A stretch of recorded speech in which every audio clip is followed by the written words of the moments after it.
In a parallel world in the magic capital of Blue Star, Li Yang rubbed his temples, as if a tangled skein of threads had been forcibly stuffed into his mind.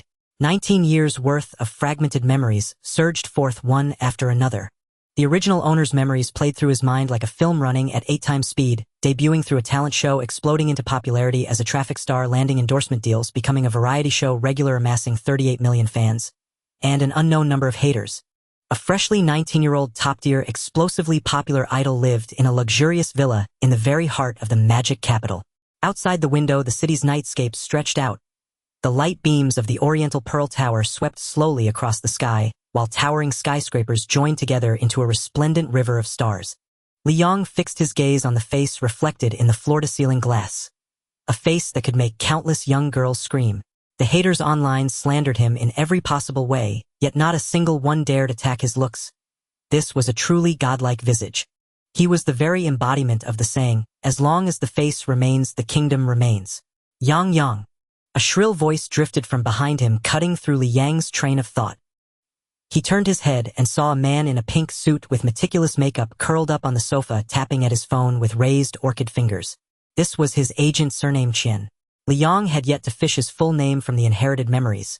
He only knew that everyone in the industry called him Qianjie, Sister Qian. Even though he was very much a man, these people don't know a damn thing. Qianjie suddenly cursed, his finger jabbing at the screen with sharp, rapid taps. What do they mean by Li Yang's face acting as Lu Bu?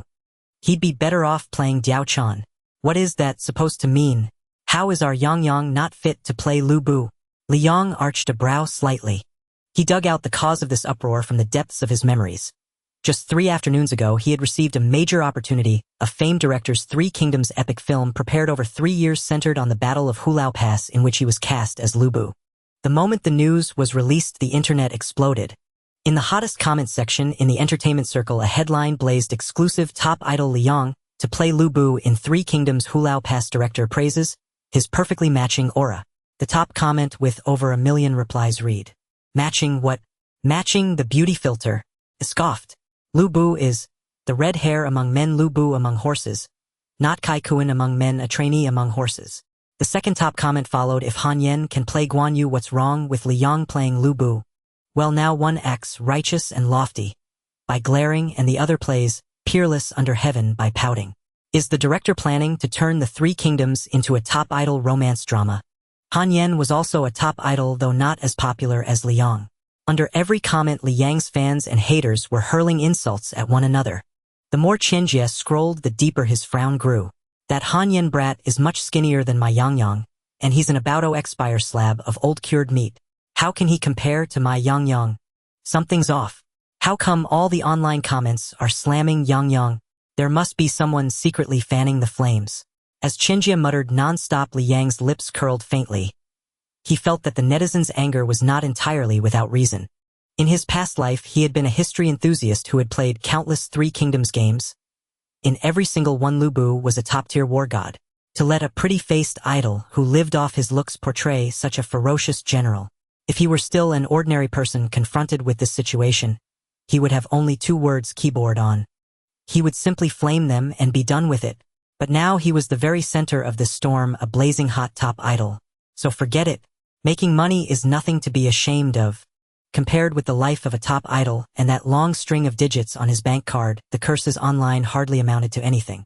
Besides, this world was called Blue Star, not the Earth of his previous life. Although the history up to 100 years ago was identical, the entertainment industry here differed in many ways. The classic songs and films of his previous life simply did not exist. He could plagiarize songs, make movies, and transform into a true powerhouse actor.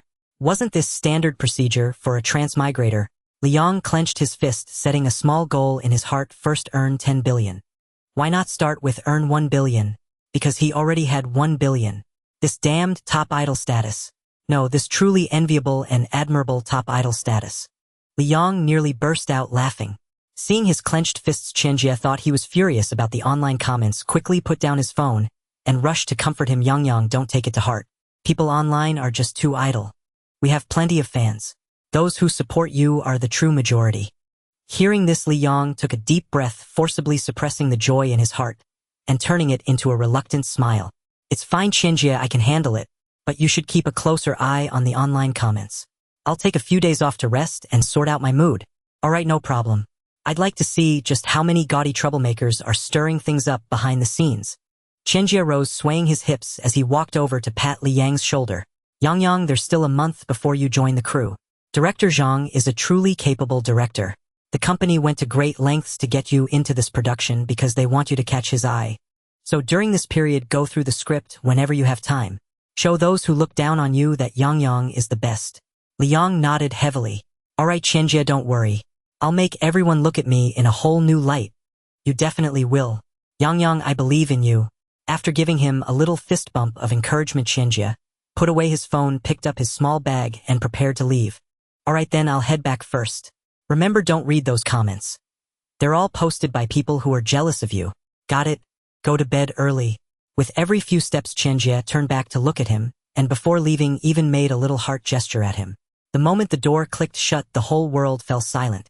Li Yang's smile slowly faded, and his heart settled into calm. He walked quietly over to the floor-to-ceiling window, gazing at the bustling, sleepless city outside, then back at his luxurious villa. He was suddenly struck by a sense of unreality. He raised his hand, studying these young, slender, well-maintained fingers. Taking a deep breath, he thought, since I'm already here, might as well enjoy it. A shower, then sleep. At midnight, Li Yang jolted awake from his sleep. It was not a nightmare, rather an indescribable tremor stirred within him as though something were calling out to him. From far, far away, crossing time and space to reach the depths of his soul. The room was pitch black, lit only by a strip of moonlight slipping through the gap in the curtains. Li Yang narrowed his eyes. Something was wrong with that light. The beam spilling in was not the bright, pure glow of the moon, but a strangely dim violet radiance. Stirred by a sudden impulse, he got out of bed barefoot and walked to one corner of the window, gently pulling the curtain aside just a little to peer outside. And then he froze. In the night sky, a purple full moon hung high on the horizon, its hue a near-demonic profound violet, as though soaked in fresh blood and veiled in a thin mist, sinister yet mesmerizing. Moonlight poured down, draping the entire city in a thin veil of pale purple gauze. The purple moon had appeared again. Li Yang gazed at the purple moon, his heart inexplicably racing and blood boiling. This was no metaphor. He could clearly feel the fluid within his vessels growing hot. His fingertips began to burn, and soon his whole body was ablaze. Something was changing within him, as if a slumbering entity deep in his mind was awakening. Then his consciousness began to blur. He felt himself falling endlessly through a vast darkness until the purple moon's light pierced his eyes. Purple light poured through his pupils, flooding the deepest recesses of his mind. Then he saw a dreamlike river, vast and boundless, magnificent in its sweep. The river was not water but countless figures surging within the light, each radiating a different color, some clad in golden armor, others in scholarly robes, some wielding swords in blue, others gripping blades in black, some carrying medical chests. Figures of every kind. Li Yang wanted to see their faces clearly, but they flashed past like a revolving lantern, too fast to catch. Suddenly Li Yang met a pair of dark red defiant eyes. They emerged abruptly from the depths of the river, like a ferocious beast awakening after millenniums of slumber. The moment their gazes met, something slammed into Li Yang's mind. A deafening roar. His entire mind seemed to explode. Those dark red eyes were like two blazing flames of hellfire. The next instant, a violent, towering figure burst forth from the river's depths, charging straight at Li Yang like a burning meteor with a long, dark red tail of fire. He was extremely burly, his face blurred in the dark red glow. What caught Li Yang's attention most was the weapon in his hand. A Fangtian Halberd. The blade gleamed coldly, wreathed in tangible dark red, killing intent. Even as a phantom, it radiated an unstoppable sharpness. Even without seeing his face clearly, Li Yang knew who he was. Dark red light filled his entire vision. The next moment, a terrifying wave of energy crashed into Li Yang's body. Dark red energy rampaged inside him, starting from his chest and surging along every blood vessel to his limbs and bones. Cells and bones split and recombined incessantly. His heart was clenched by an invisible force, then released. Clenching and releasing again, each contraction stronger, each pump of blood hotter. In his eye sockets, his pupils had turned completely dark red. Under his skin, faint dark red light traveled like magma flowing beneath the earth. His five senses sublimated in the explosion, cells cheering. After an unknown duration, Li Yang's body shuddered violently and crashed back to the ground. He knelt on one knee, hands bracing the floor, gasping heavily. Sweat dripped from his forehead onto the floor. A crisp drop sounded, The sound of the sweat drop landing was as clear as a boulder crashing into a pond. He lowered his head and looked at his body. His pajamas were still the same, soaked and clinging to him, but through the wet fabric he could see his muscle lines. Once merely the lean figure of a top star, now exuding a tangible sense of power. He looked down at his hand. Making a fist, his knuckles cracked crisp and loud. A surge of power flowed from his palm. Meanwhile, the purple moon in the sky had faded back to its original white light. Liang stepped forward to observe the moon again. Yet, as he took a normal step, his body lurched as if pushed, almost overstepping. It felt like someone used to driving a slow car suddenly switching to a sports car. A light tap on the accelerator and it surges ahead. He adjusted, took a few more steps, jumped a couple of times, quickly adapting to his new body. He felt an overall enhancement throughout his body. The night moon had returned to normal, no further changes. Liang recalled everything that had just happened. Following an instinct, he closed his eyes and turned his consciousness inward into his mind. He saw a vast presence within his mind. The figure's eyes were closed, its entire silhouette burning with dark red flames, exuding waves of scorching, domineering energy connected to his soul like an unbreakable energy core. At the same time, a torrent of information flooded into Liang's mind, as clear as innate instinct. Top-tier, historical, heroic spirit Lu Bu. Core origin, peerless battle intent. Effect: the longer the battle, the stronger. Power, speed, reaction, defense continuously improve as battle intent rises. Talent 1, Ghost God Halberd technique. Mastery over all halberd-type weapons instantly achieved. Talent 2, Peerless archery. Divine skill, every shot hits the mark. Talent 3, Crimson Blood Wolf cavalry. When personally commanding cavalry, his fierce tiger might inspires the entire army, awakening wildness and ferocity in soldiers' blood, making them fearless and greatly enhancing cooperative combat. Inherited art, Demon War Codex. Overlord body art. When mastered to its peak, the physical body is indestructible, blood and chi like a blazing furnace. Current heroic skill, Fangtian slash. When spiritual energy is injected into the Fangtian Halberd, the blade condenses a dark red arc with destruction properties. Destruction inflicts extra tear through on body shields, defensive barriers. Greed Wolf's Bite passive: for every enemy slain, part of their blood and spiritual energy is absorbed to replenish the user's own. Seeing all the talents of the heroic spirit Lu Bu in his mind, Liang couldn't help but swallow. One word: strong. Very strong. So damn strong. From the information, Liang also learned the origin of the heroic spirits. The global arrival of the purple moon activated the spiritual energy in the air, allowing some lucky individuals to enter the historical river space and awaken heroic spirits from history. These historical figures, strengthened to an unprecedented degree in the river of time, reappeared under the name heroic spirits, bestowing their talents, arts, and knowledge upon the chosen ones. Historical heroic spirits are unique. Some strong, some weak. Some awaken powerful ones like famous figures from history, others awaken weak ones like ordinary soldiers or constables. However, regardless of which heroic spirit they awaken, they are now as different from ordinary people as heaven and earth. Only heroic spirit awakeners can perceive and enter a mysterious world. Spirit realm. According to the information in his mind, the spirit realm is vast and boundless, composed of countless shattered historical fragments, story, scenes, law, wonders, and unknown domains. Their endless heavenly treasures, arts, divine weapons, and rewards from completing spirit realm missions await. And the first entry into the spirit realm for a heroic spirit awakener occurs 5 days after awakening. The morning sunlight streamed through the window, spilling onto the floor. Liang lay with his eyes closed, his body sometimes stretching taut like a drawn bow, sometimes twisting like a spinning vortex, as he assumed a series of bizarre postures imbued with an inexplicable rhythm. He was attempting to circulate the heavenly demon war manual inherited from Lu Bu, yet the blood and chi within him merely stirred faintly, yielding no effect. The spiritual energy in the air of the real world was far too thin. This heavenly demon war manual was exceedingly domineering, not only absorbing spiritual energy from heaven and earth to temper the physique, but also devouring the slaughter aura of battlefields to strengthen the body. However, Liang currently had access to neither of these. Bang! A sound came from downstairs as the front door was pushed open, followed by a crisp female voice panting as she burst into the living room in a flurry. The girl was carrying 2 large bags of steaming breakfast in each hand. She was none other than Su Qingqing, one of Liang's life assistants. Yang Gu, the 10-portion breakfast you wanted, I've brought it for you. She set the bags down on the coffee table and called out while rubbing her arms.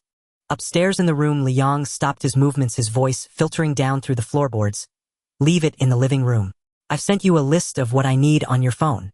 If there are any issues, discuss them with Sister Qian and get it delivered here as soon as possible. Last night, after fusing with the inheritance, the intense hunger brought on by his bonus enhancement had driven him to devour all the supplies in the villa's refrigerator. Having only eaten until he was half full, he called Su Qingqing at the crack of dawn, asking her to bring enough breakfast for 10 people. Oh, okay. Su Qingqing responded crisply, not daring to ask any further questions.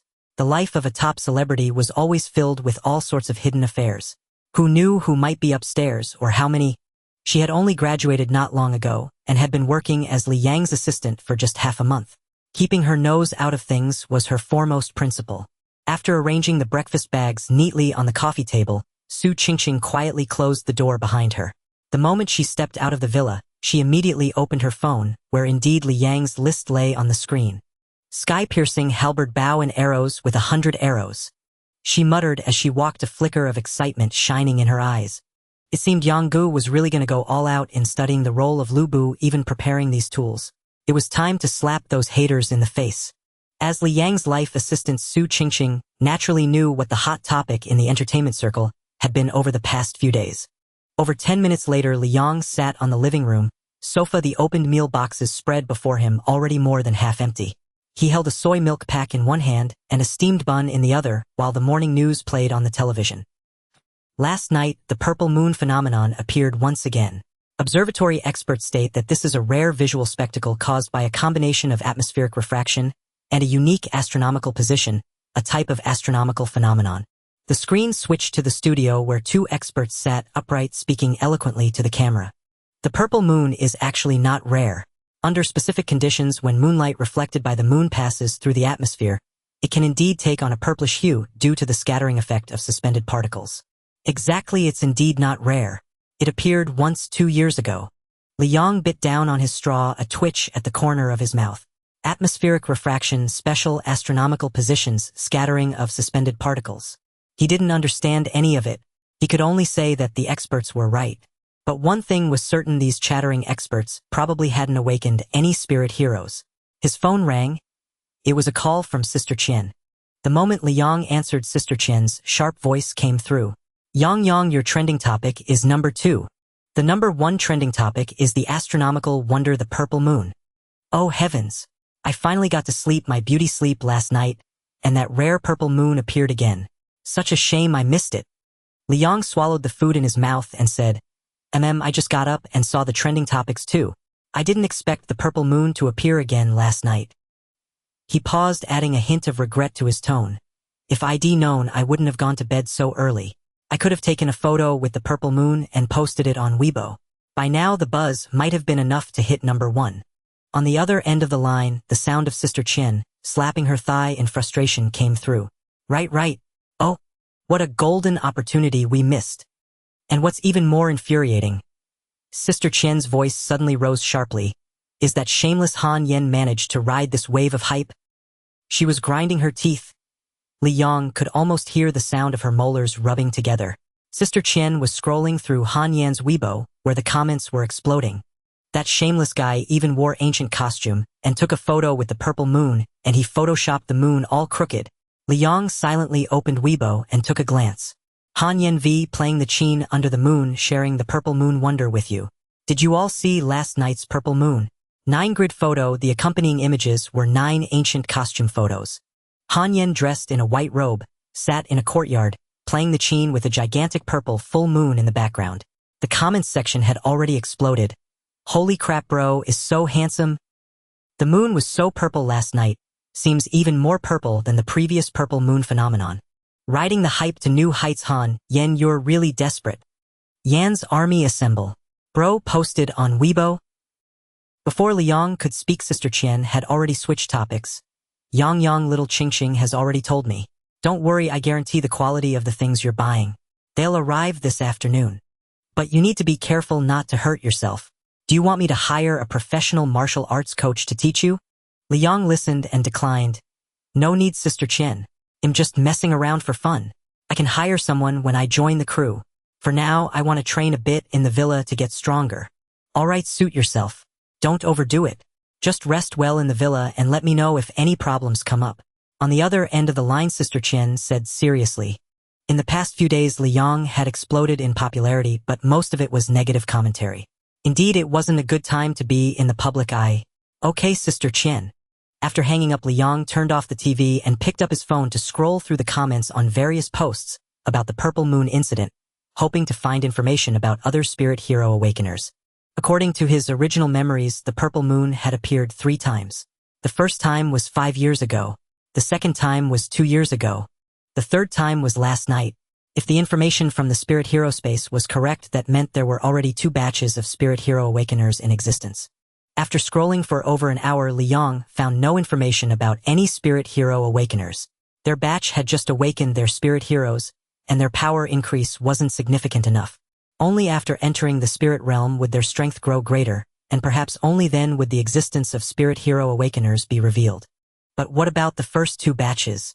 The second batch had already been around for 2 years. With multiple trips to the Spirit Realm, they should have had enough time to enhance their strength to superhuman levels. Yet there wasn't a single piece of news about them online all these years. These Spirit Hero Awakeners were truly cautious. Liang leaned back into the soft sofa, thought for a moment, then picked up his phone again, his slender fingers tapping a few times on the screen. In Weibo's editing box, a line of text slowly appeared. Such a shame, I overslept last night and missed the Purple Moon. Huge loss. The attached image was a pitiful meme sticker. A little Shiba Inu with droopy ears staring longingly at the camera, captioned, "Missed out on a fortune." He clicked send. He tossed his phone onto the sofa and took a sip of the now cold soy milk. Then buzz, buzz, buzz, buzz, buzz, buzz, buzz, buzz, buzz. Before the phone had even fully landed on the sofa cushion, it began vibrating wildly. Liang picked up the phone. The numbers on the screen were jumping at a visible rate, like 1287, 4321, 8945, 1, 2W. Comments 89, 672, 1893, 4321.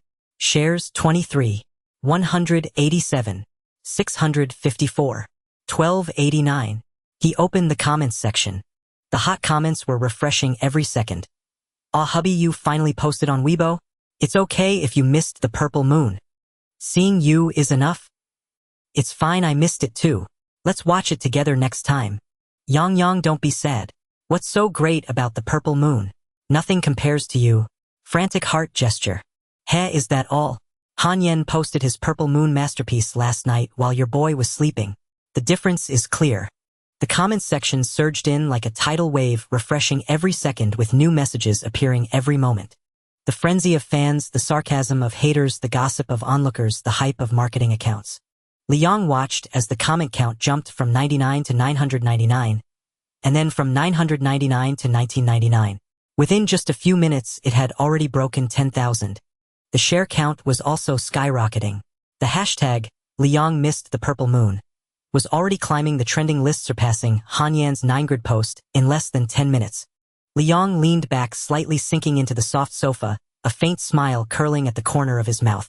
What did it mean to be an explosively popular top celebrity? In the Magic City, a high-end penthouse. A sharp, piercing sound of shattering glass erupted from the living room. Damn it! A man in a silk robe sprang up from the sofa, hurling his phone viciously at the glass window. The phone struck the glass, its screen cracking. The body rebounded onto the floor, sliding 2 meters away. "Brother Han, calm down." Assistant Xiao Zhou rushed out of the kitchen, still holding a freshly brewed coffee. He saw the shattered pieces on the floor, Han Yan's livid face, and the tablet on the sofa still glowing. The screen displaying Weibo's trending list. Liang missed Purple Moon, suffers massive loss, followed by a deep red explosive tag. Second on the trending list. Where was Han Yan's trending topic? Xiao Zhou sneaked a glance. Han Yan Purple Moon ancient style blockbuster trending. Third. Brother Han, please calm down. It's just a trending topic. We can what? Han Yan spun around abruptly, his face, often praised by fans as flawless, now twisted hideously, eyes reddened, veins bulging.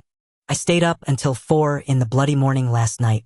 2 hours of makeup, 2 more hours of shooting and picking photos until dawn. And what's the result?" That Liang casually says, "Didn't see Purple Moon," and tramples me down, and his accompanying picture is a damn dog. Wasn't this saying Han Yan wasn't even as good as Li Yang's dog? The more he spoke, the angrier he grew, kicking the coffee table. The table was solid wood unmoving, but his toes ached, making him grimace. "Brother Han, be careful." Xiao Zhou hurried forward to support him. "Get lost." Han Yen shook off his hand, limped back to the sofa, plopped down, and panted heavily. Xiao Zhou stood aside, not daring to speak. He knew Han Yan's temper too well. Anything he said now would be wrong. "Xiao Zhou." Han Yen suddenly spoke, his voice somber. "Yes. Contact the marketing accounts we've worked with before. Get the posts out, get the articles written. He wants to play Lu Bu, does he? Then let the netizens eagerly anticipate his Lu Bu." Xiao Zhou nodded and cautiously asked Brother Han, "What angle should we write?" "The usual approach." Han Yen didn't answer, just let out a cold laugh. Xiao Zhou understood. At this moment, Liang had no idea that Han Yen was gnashing his teeth at him in some penthouse. Even if he knew, he'd probably just laugh it off and toss it aside. Which top celebrity doesn't stab others in the back? You stab me, I stab you. Back and forth, it's all just traffic, and everyone ends up on the trending list, happy as can be. Sister Qian was swift. Right after lunch, the Fangtian Halberd and Bao had already been delivered to the villa. Li Yang's hands itched with excitement. He picked up these familiar yet strange weapons and began practicing inside the villa. This training lasted for 5 days. During those 5 days, the heat of the Purple Moon incident had faded, but some black material about Li Yang's portrayal of Lu Bu began spreading across the internet. Because of this, Li Yang had a reason to stay in the villa, not going out. On the evening of the 5th day, in the villa's living room, Li Yang stood shirtless before the floor-to-ceiling window. Sunlight streamed in, coating his body in a faint golden hue. If any fans were present, they might have screamed and fainted, for his body was now completely transformed from before. The lines of his shoulders and back were still fluid, but every muscle seemed meticulously sculpted. Not overly bulky, yet radiating visible explosive power. His originally handsome face now bore an added 3 parts of heroic spirit, appearing both valiant and noble. After 5 days of adaptation, he had fully absorbed all of Lu Bu's legacy and perfectly adjusted to his power-surged body. Now Li Yang's physical condition had reached roughly twice the human limit. Midnight, Li Yang lay in bed, eyes closed, his consciousness hovering between wakefulness and slumber. Suddenly, a pulling force surged from all directions, like countless invisible hands gripping his body and giving a gentle tug. Li Yang instantly felt weightlessness. The world spun. The next second, he vanished from the room. Time passed. Perhaps only an instant. Li Yang snapped his eyes open. The first thing he saw was a rough, rammed earth wall. He was crouching. More precisely, half crouching, half leaning against a battlement, his body coiled in a posture ready to spring. This posture was familiar. The battlefield instinct from Lu Bu's legacy, the stance of a soldier lying in ambush on a city wall. He quickly looked down at himself. He wore coarse hemp clothes, dusty gray, the cuffs frayed. Around his waist was a straw rope, on his feet straw sandals, toes exposed to the rough coolness of the wall. Items from the real world couldn't be brought into the spirit realm. In his hand he held a bow wrapped in ox sinew, the string twisted from hemp rope, rough and abrasive. Beside him lay a quiver with over a dozen arrows, their iron tips rusted. Then he looked up and realized his hair had also changed to an ancient style. The setting sun hung like blood, slanting in the western sky. Around him over 100 people crouched. Soldiers like him. Some squatted, some leaned against the wall, some peered over the battlement. All wore hemp clothes and straw sandals, all held crude weapons. Besides those with bows, some held spears, some broadswords, and some raised bamboo pole flags bearing a single character. Zhu. Some lips trembled, some hands gripping weapons bulged with veins, some swallowed continuously, their Adam's apples bobbing. No one spoke. Everyone wore the same expression, tension. Remember when those bandits appear, wait for the signal before shooting. Anyone who shoots early and ruins the estate's plan, I'll chop him down first. A burly man, seemingly the leader, in his 30s, with a face full of rough flesh, wore a faded short jacket and carried a broadsword at his waist. He hunched as he walked past the battlement, warning the trembling archers one by one, his gaze fierce. When he reached Liang, he paused, eyeing the unusually calm man up and down. A flicker of surprise crossed his face. Such a handsome and martial young man, how had he never noticed him before? His fierce gaze softened slightly, but he said nothing and moved on. Soon Liang's enhanced ears caught faint movements from the woods beyond the wall. Liang peered through a hole in the wall. The distance between the forest and the city wall was about 200 paces. In the twilight, the woods were pitch black. Liang narrowed his eyes and spotted several dark figures shifting. Just then, a cold message flashed in the spirit space within his mind. Current World 3 attacks on Zhu Family Village, Standard Edition. World background segment from Water Margin. A Song Jiang leads the Liangshan outlaws to attack Zhu family village. Main quest: help Zhu family village avoid being conquered by Liangshan. Side quest: kill Heavenly Earthly Fiend characters. Current count 0:30. Current status: Song Jiang's first attack on Zhu family village. Current identity: one of the retainers of Zhu family village. Upon receiving this information, Liang took a deep breath, slowly exhaled, and quickly recalled the events of the 3 attacks on the Zhu family manor. The Zhu family manor was a large estate near Liangshan Marsh allied with the Hu family manor and the Li family manor. It was formidable with a complex labyrinthine road system that made it easy to defend and hard to attack. The conflict began when Shixiu Yangxiong and Shiqian sought refuge at Liangshan. On the way at an inn in the Zhu family manor, Shiqian stole a rooster that announced the dawn and set fire to the inn, for which he was captured alive by the Zhu family manor. Yang Xiong and Shixian first sought help from Li Ying of the Li family manor. Li Ying wrote a letter requesting the release of the captive, but the Zhu family insulted him and even shot him. With no other recourse, the two went to Liangshan for assistance. To rescue his brothers and establish his authority in Liangshan, Song Jiang decided to launch an assault on the Zhu family manor. During the first attack, Song Jiang, inexperienced in leading troops and eager for a quick victory, charged recklessly without knowing the terrain. After repelling the Liangshan forces, the Zhu family manor used the labyrinth to set up an ambush, signaling their hidden troops with a red lantern. Once inside, the Liangshan army lost its way, surrounded on all sides, and fell into chaos. Shixiu, who had previously discovered the secret of the path, came to guide them, and Huarong shot down the red lantern, allowing Liangshan to barely break out. This battle ended in a disastrous defeat with the loss of commanders like Huang Xian. This was the current situation. For the second attack, Song Jiang learned from his mistakes. He first pacified the Li family manor, securing Li Ying's neutrality, thereby dismantling the alliance of the 3 manors. When they attacked again, Hu Sanyang, a female warrior from the Hu family manor, came to aid the Zhu family. She captured Wang Ying alive and defeated several Liangshan commanders. In a critical moment, Lin Chong stepped forward and captured Hu Sanyang, forcing the Hu family manor to sue for peace and cease its support for the Zhu family manor. Though this battle did not breach the Zhu family manor, it successfully isolated the Zhu family. During the third attack, Sun Li, Sun Xian Xiejin, and Xiabao from Dengzhou defected to Liangshan. Sun Li was a fellow disciple of Luan Tingyu, the martial instructor of the Zhu family manor. Wu Yong, who had arrived to assist, devised a plan of collaboration from within and without. Sun Li pretended to be reassigned by the authorities and led his men to pledge allegiance to the Zhu family manor, gaining their trust and taking charge of the defense of the East Gate. Shixiu deliberately allowed himself to be captured by Sun Li and taken into the manor, further allaying the Zhu family's suspicions.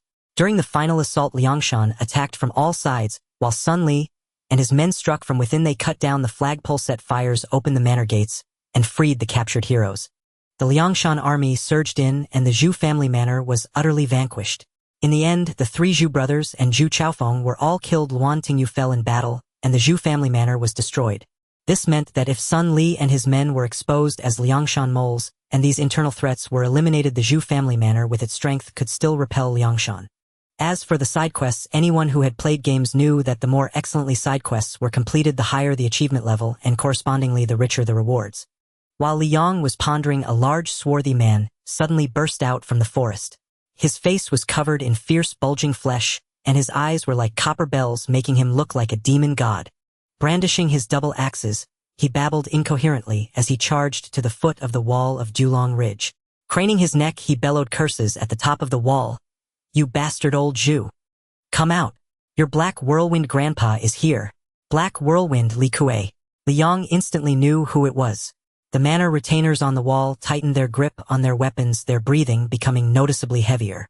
But not a single person spoke or showed themselves. Soon hundreds of figures surged out of the forest. At the head was a man riding a white horse, wearing a felt hat from Fanyang and a green battle robe. His face was dark with 3 tufts of a short beard, and his eyes held a restrained sharpness. It was Song Jiang. He reined in his horse, looked up at the wall of Dulong Ridge, and seeing it empty, his expression turned grim. Suspecting an ambush, he immediately shouted, "All troops hear my command. Retreat at once." Seeing Song Jiang about to retreat, the impatient Li Kuei yelled, "Brother, we've brought the army this far, don't retreat. I'll charge ahead with you, all of you follow me." Just as Li Kuei finished speaking and Song Jiang was about to respond, a signal cannon suddenly roared from Dulong Ridge. Boom! Luan Tingyu on the wall revealed a cold smirk and fiercely lowered his hand. Release the arrows. Instantly the hidden archers rose and shot at the enemies outside the wall. Thousands of arrows flew through the air. Liang stood up the fastest. He drew his crude bow to the fullest, aiming at Song Jiang's face from about 100 paces away. Liang squinted slightly, and Lu Bu's archery memories instinctively surfaced in his mind. Distance, wind, speed, target, trajectory. All calculated in an instant. He released his grip. The arrow left the bowstring. Brother, be careful. When the signal cannon roared, Hua Rong, the little Li Guang, who was closely following Song Jiang, immediately became alert. Suddenly, he sensed a lethal arrow heading for Song Jiang.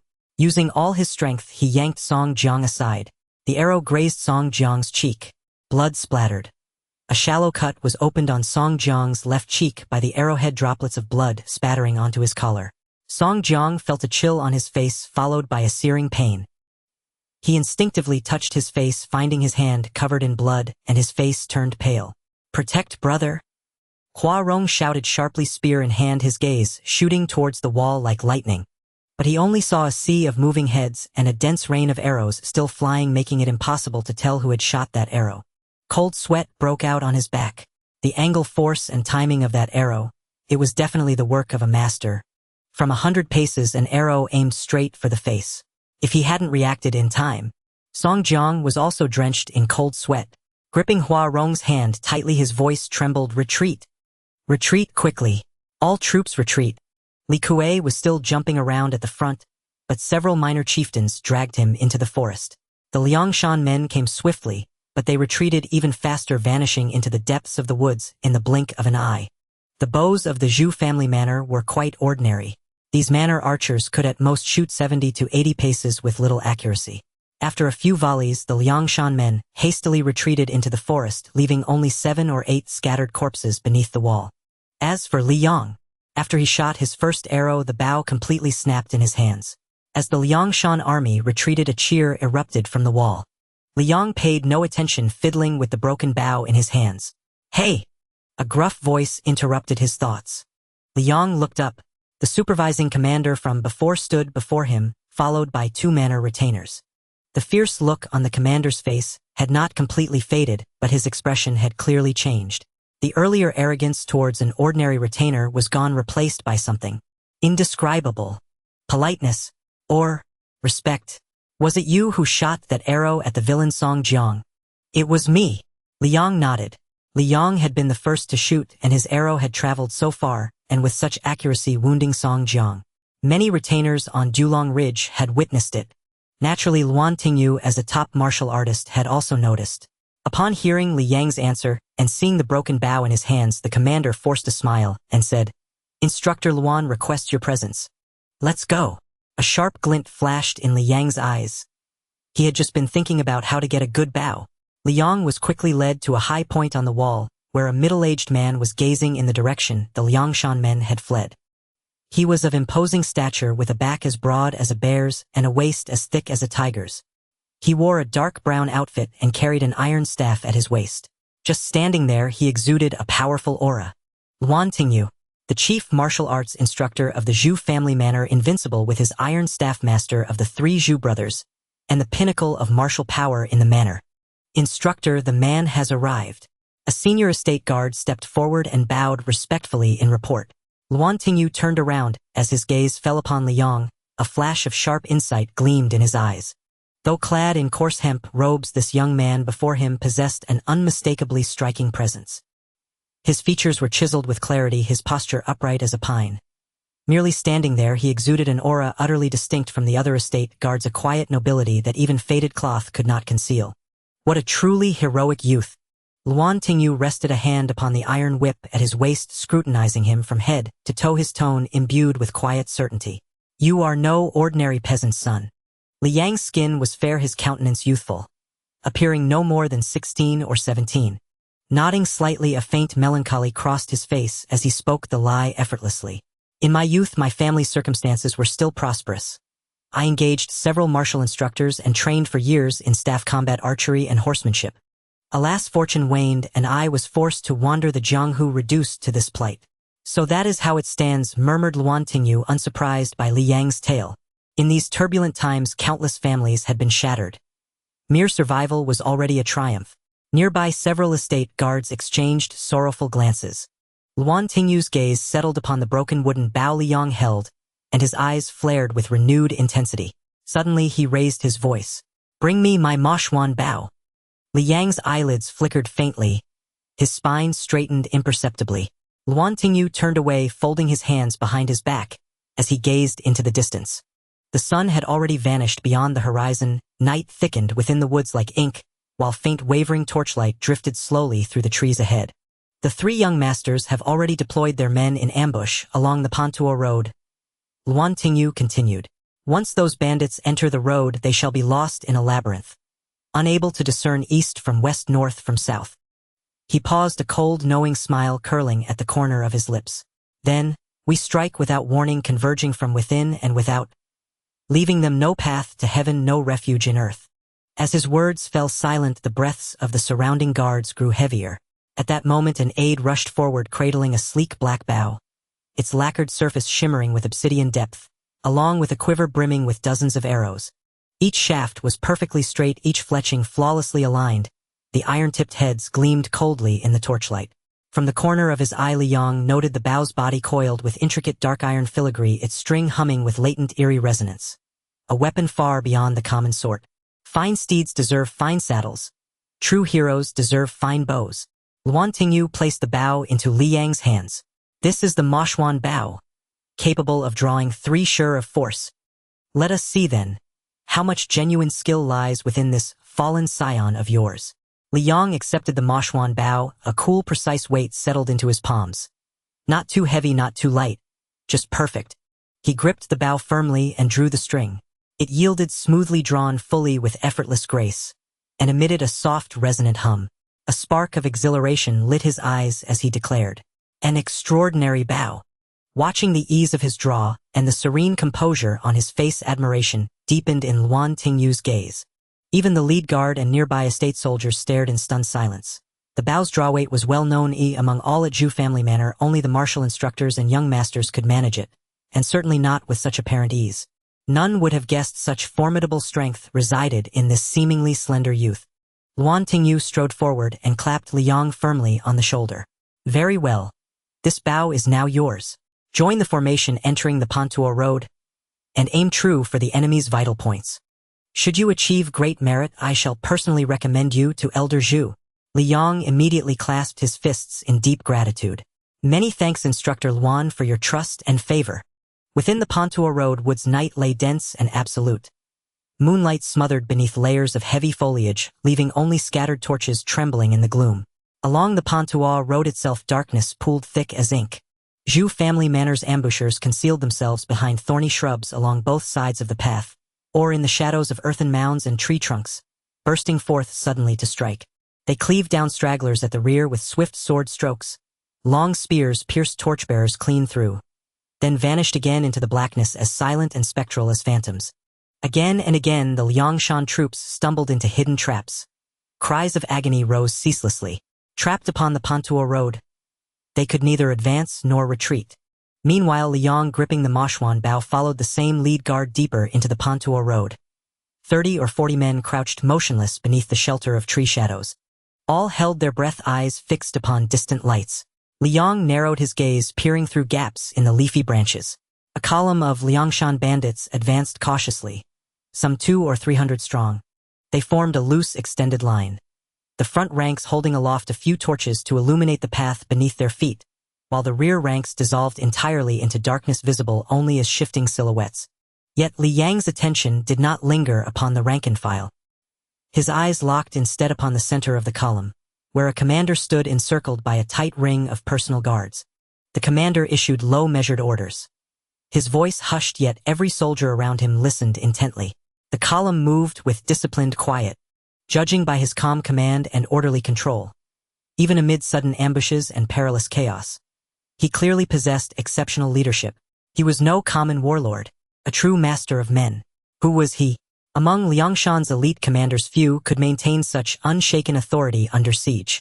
Just as Liang pondered his identity, the lead guard beside him whispered, "Young Master Li, this is Mu Hong, the peerless hero known as Unobstructed, one of Liangshan's chief commanders.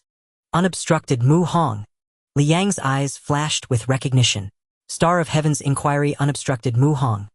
24th among Liangshan's ranking heroes, and one of the 8 swift cavalry commanders and vanguard generals. Liang watched closely. Mu Hong remained at the heart of his entourage, issuing commands calmly, yet frequently slipping into shadow, guiding his men steadily forward toward their hidden position. Liang and his comrades waited in utter silence as the Liangshan column approached. When the vanguard came within 30 paces, Liang raised the Moshuan bow, drew an arrow, nocked it, and drew the string taut. Every Zhu family soldier nearby stared, breath suspended. Shum! A whisper of sound. The arrow leapt from the bow. In the darkness it was nearly invisible. Only a faint slicing whisper drowned instantly by the rising tide of distant screams. 30 paces away, Mu Hong, surrounded by his elite guards, jerked violently, caught utterly unawares. The arrow flew from the blackness with terrifying force, piercing his chest, cleanly bursting out his back in a spray of crimson mist, then embedding itself deep into the shoulder of a guard behind him. Mu Hong glanced down at the gaping wound in his chest, opened his mouth, but no sound emerged. Then he collapsed backward, rigid and lifeless. Thud! His guards froze, stunned, disbelieving. Too fast, too sudden. One moment Commander Mu was issuing quiet orders. The next he was gone. CC Commander? A junior officer's voice trembled. His blade shook uncontrollably in his grip. He dropped to his knees, reaching instinctively for Mu Hong's pulse, then froze his hand, hovering midair. No need to check. The arrow had punched clean through his chest, front to back, blood gushing forth like a spring. Others cried out in terror, voices cracking. The commander is dead. Archers! Chaos erupted among the Liangshan troops. Panic, already simmering, now boiled over into sheer dread. Hold steady! Hold steady! A lieutenant shouted desperately to restore order. Shum! Another arrow tore from the darkness, straight through his throat, erupting in a crimson spray.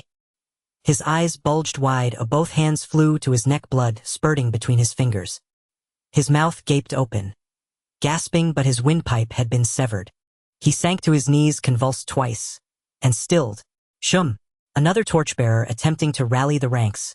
Forehead split open. Shum! Shum! Shum!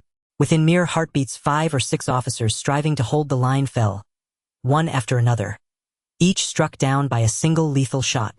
Each arrow found either throat or brow. Not one cry escaped their lips. Each collapsed silently into the crowd. Panic now exploded, absolute and irreversible. Run! No one knew who screamed first, but in an instant hundreds of Liangshan bandits broke and scattered. They stampeded blindly down the Pontois road like headless flies, many plunging into concealed pits dug earlier by Zhu family manor, their shrieks echoing wildly through the forest. Liang slowly lowered the ink, profound bow rising from the shadow of the tree. The night wind brushed through his hair, carrying a thick stench of blood. Just then, a surge of warmth suddenly erupted from within his body. A surge of power flooded into his slightly sore arm, instantly soothing the ache, and a faint flowing warmth could even be felt stirring within. The strength he had expended from shooting 9 consecutive arrows was completely restored within just a few breaths. This was the activation of the spirit skill Greed's Devour. A sharp light flickered in Liang's eyes. This was truly a divine skill. Behind him the crowd fell into utter silence. He turned and saw the chieftain, his mouth agape, his eyes bulging, as if they were about to pop out. The others were much the same, staring at Liang in utter shock. This young man was incredible. Every arrow he loosed seemed to have eyes of its own. He hit exactly where he aimed. Not a single shot missed. From dozens of paces away, each arrow found a throat or a brow. In mere moments, he had routed a force of several hundred men. And this was within such a pitch-black forest. Even those who were not archers could grasp the difficulty of such marksmanship. Moreover, that bow required immense draw strength. After drawing it so many times, this young man wasn't even out of breath, nor was his arm trembling.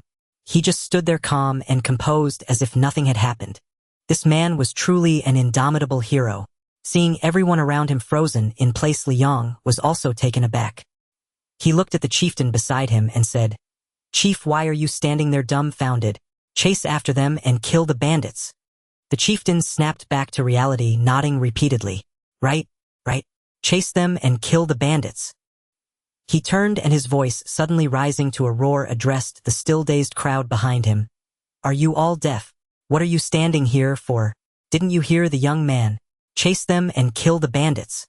That roar jolted everyone awake. They tightened their grips on their weapons and charged into the dark forest. Within the vast woods of the Panto Road, under Li Yang's formidable archery, every group of Liangshan bandits they encountered was defeated one after another. At the center of the Panto Road, Song Jiang, shielded by Hua Rong, and a dozen personal guards followed by over 100 minor bandits, stumbled through a patch of underbrush. His felt hat was long gone, his topknot was disheveled, and the bloodstain from the arrow scratch on his face had dried, looking especially gruesome under the torchlight. Brother, this way. Hua Rong, holding a spear in one hand and supporting Song Jiang with the other, scanned the surroundings vigilantly.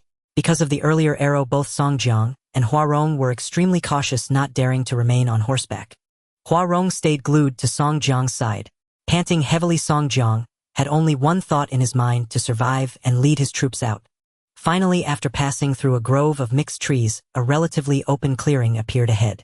The torchlights were scattered like stars, as defeated Liangshan soldiers continuously gathered from all directions. Brother! Brother Gong Ming! Brother is here! Come over!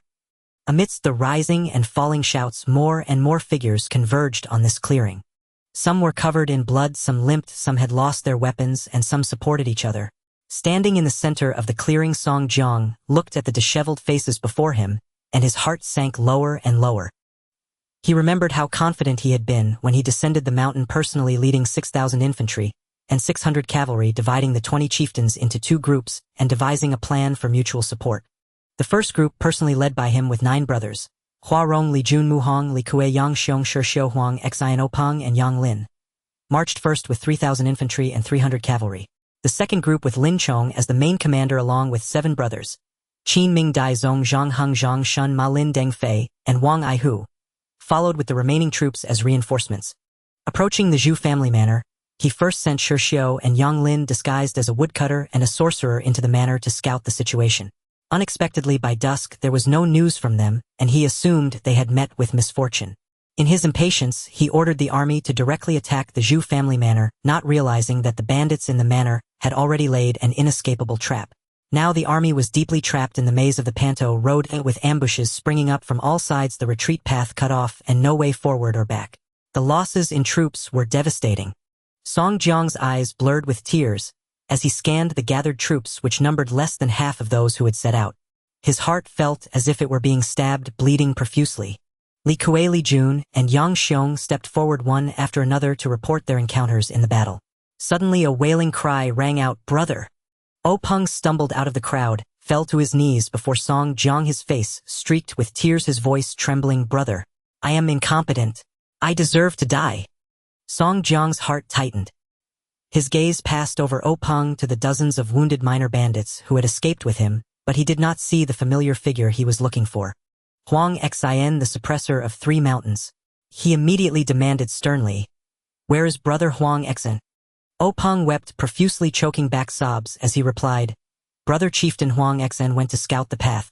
Unexpectedly, 2 grappling hooks shot out from the reeds, pulled his horse down, and he was captured alive by 5 or 7 manor soldiers. "Bastard! You just stood by and watched him get taken." Li Kuei, bristling with rage, pointed at Openg and cursed loudly. "Iron Ox, shut up!" Song Jiang hastily stopped him. Hearing that Huang Xian was still alive, he calmed down a little and said in a deep voice, "Let's break out of this formation first. Once we defeat the Zhu family manor, we can rescue brother Huang Xian later." Openg dared not say another word, bowing his head with tears in his eyes, standing to the side. Li Kuei panted heavily, glaring at him fiercely, but said nothing more. Just as Song Jiang was about to give the order to continue, his gaze involuntarily swept over the crowd once more. This time his heart skipped a beat. No, one more person had not returned. He jerked his head up, his eyes scanning the familiar faces like lightning. Li Jun, Yang Xiong, Openg, Li Kuei. One was missing. Song Jiang's throat felt blocked. He took a deep breath, trying to keep his voice steady. "Where is my brother Mu Hong? Where is brother Mu Hong?" At these words, everyone was stunned.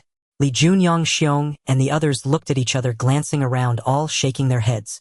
No one knew his whereabouts. Just then, a minor bandit covered in blood pushed his way through the crowd.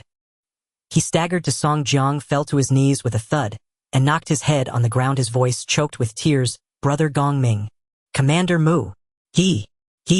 Song Jiang felt his head buzz. What happened to him? The minor bandit looked up, his face streaked with tears, his lips trembling. "Brother Gong Ming. Commander Mu was leading us in the charge. The path was still relatively clear when an archer from the Zhu family manor shot him with a single arrow. He died on the spot. That bandit never missed. Our squad leaders were shot dead one after another, and the morale of the brothers collapsed. We scattered and fled." Before he could finish, the entire field fell into a dead silence, broken only by the wind and the heavy breathing of the crowd. Song Jiang's face turned pale. He felt a dizzying spin, staggered, and leaned on Hua Rong beside him, unable to speak for a long time. Mu Hong was a formidable strong man from Jiang Town, skilled in martial arts. To have fallen in this single battle, along with Huang Xian being captured, Xiao, and Yang Lin missing without a trace, and over half of the 6,000 troops lost, a wave of profound grief surged in Song Jiang's chest. "Brother, please take care of yourself." Li Jun and Yang Xiong quickly stepped forward to support him, while the others looked on with mournful expressions.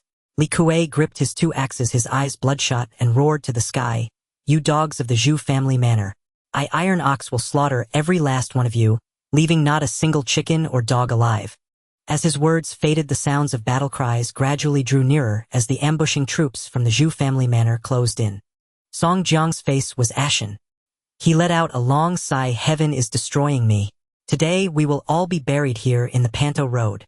Just as the crowd was both grieving and panicking, a figure ran over from a distance, moving swiftly, shouting as he ran, "Brother Gong Ming. Don't panic, brother. I know the way." Everyone focused their eyes and saw that it was Xiao. Song Jiang was both surprised and overjoyed, quickly calling out, "Brother Xiao, you've finally returned. Do you know how to break this maze?" Xiao knelt on one knee, his voice urgent but steady. "Brother, the bandits of the Zhu family manor wanted to trap the army to death in the Panto Road. But if you turn wherever you see a white poplar tree, that is the path to survival. Where there are no white poplar trees, it is a dead end." Song Jiang's spirits lifted upon hearing this. He immediately shouted, "All brothers, follow me. Extinguish the torches, look for the white poplar trees, and fight our way out." Song Jiang raised his arm and shouted. The morale of the remaining soldiers surged. Li Kuei was the first to swing his axes to clear the way. Guided by Xiao, they turned whenever they saw a white poplar tree. They were about to leave the Panto Road, but unexpectedly more and more troops from the Zhu family manor were converging on them. Sensing that the enemies from the Zhu family manor in the forest ahead were growing in number and gradually encircling them, Song Jiang's expression grew increasingly grim. "Something is wrong. Brother, something is off," Li Jun whispered. "How can they surround us so precisely in such a pitch-black forest?" Yang Xiong also frowned. "We just fought our way out, carefully avoiding several ambushes along the way. But now, it's as if they have eyes. Wherever we go, they block our path." Li Kuei gripped his twin axes tightly and growled, "Who cares how they know? Well, kill anyone who comes. One at a time or two with one swing. Iron Ox isn't afraid of them." "Iron Ox, silence," Song Jiang said sternly. Li Kuei shrank his neck and dared not grumble further. Song Jiang's gaze swept over the torches, drawing nearer from all sides, his brow deeply furrowed. Just then Hua Rong's eyes suddenly lit up.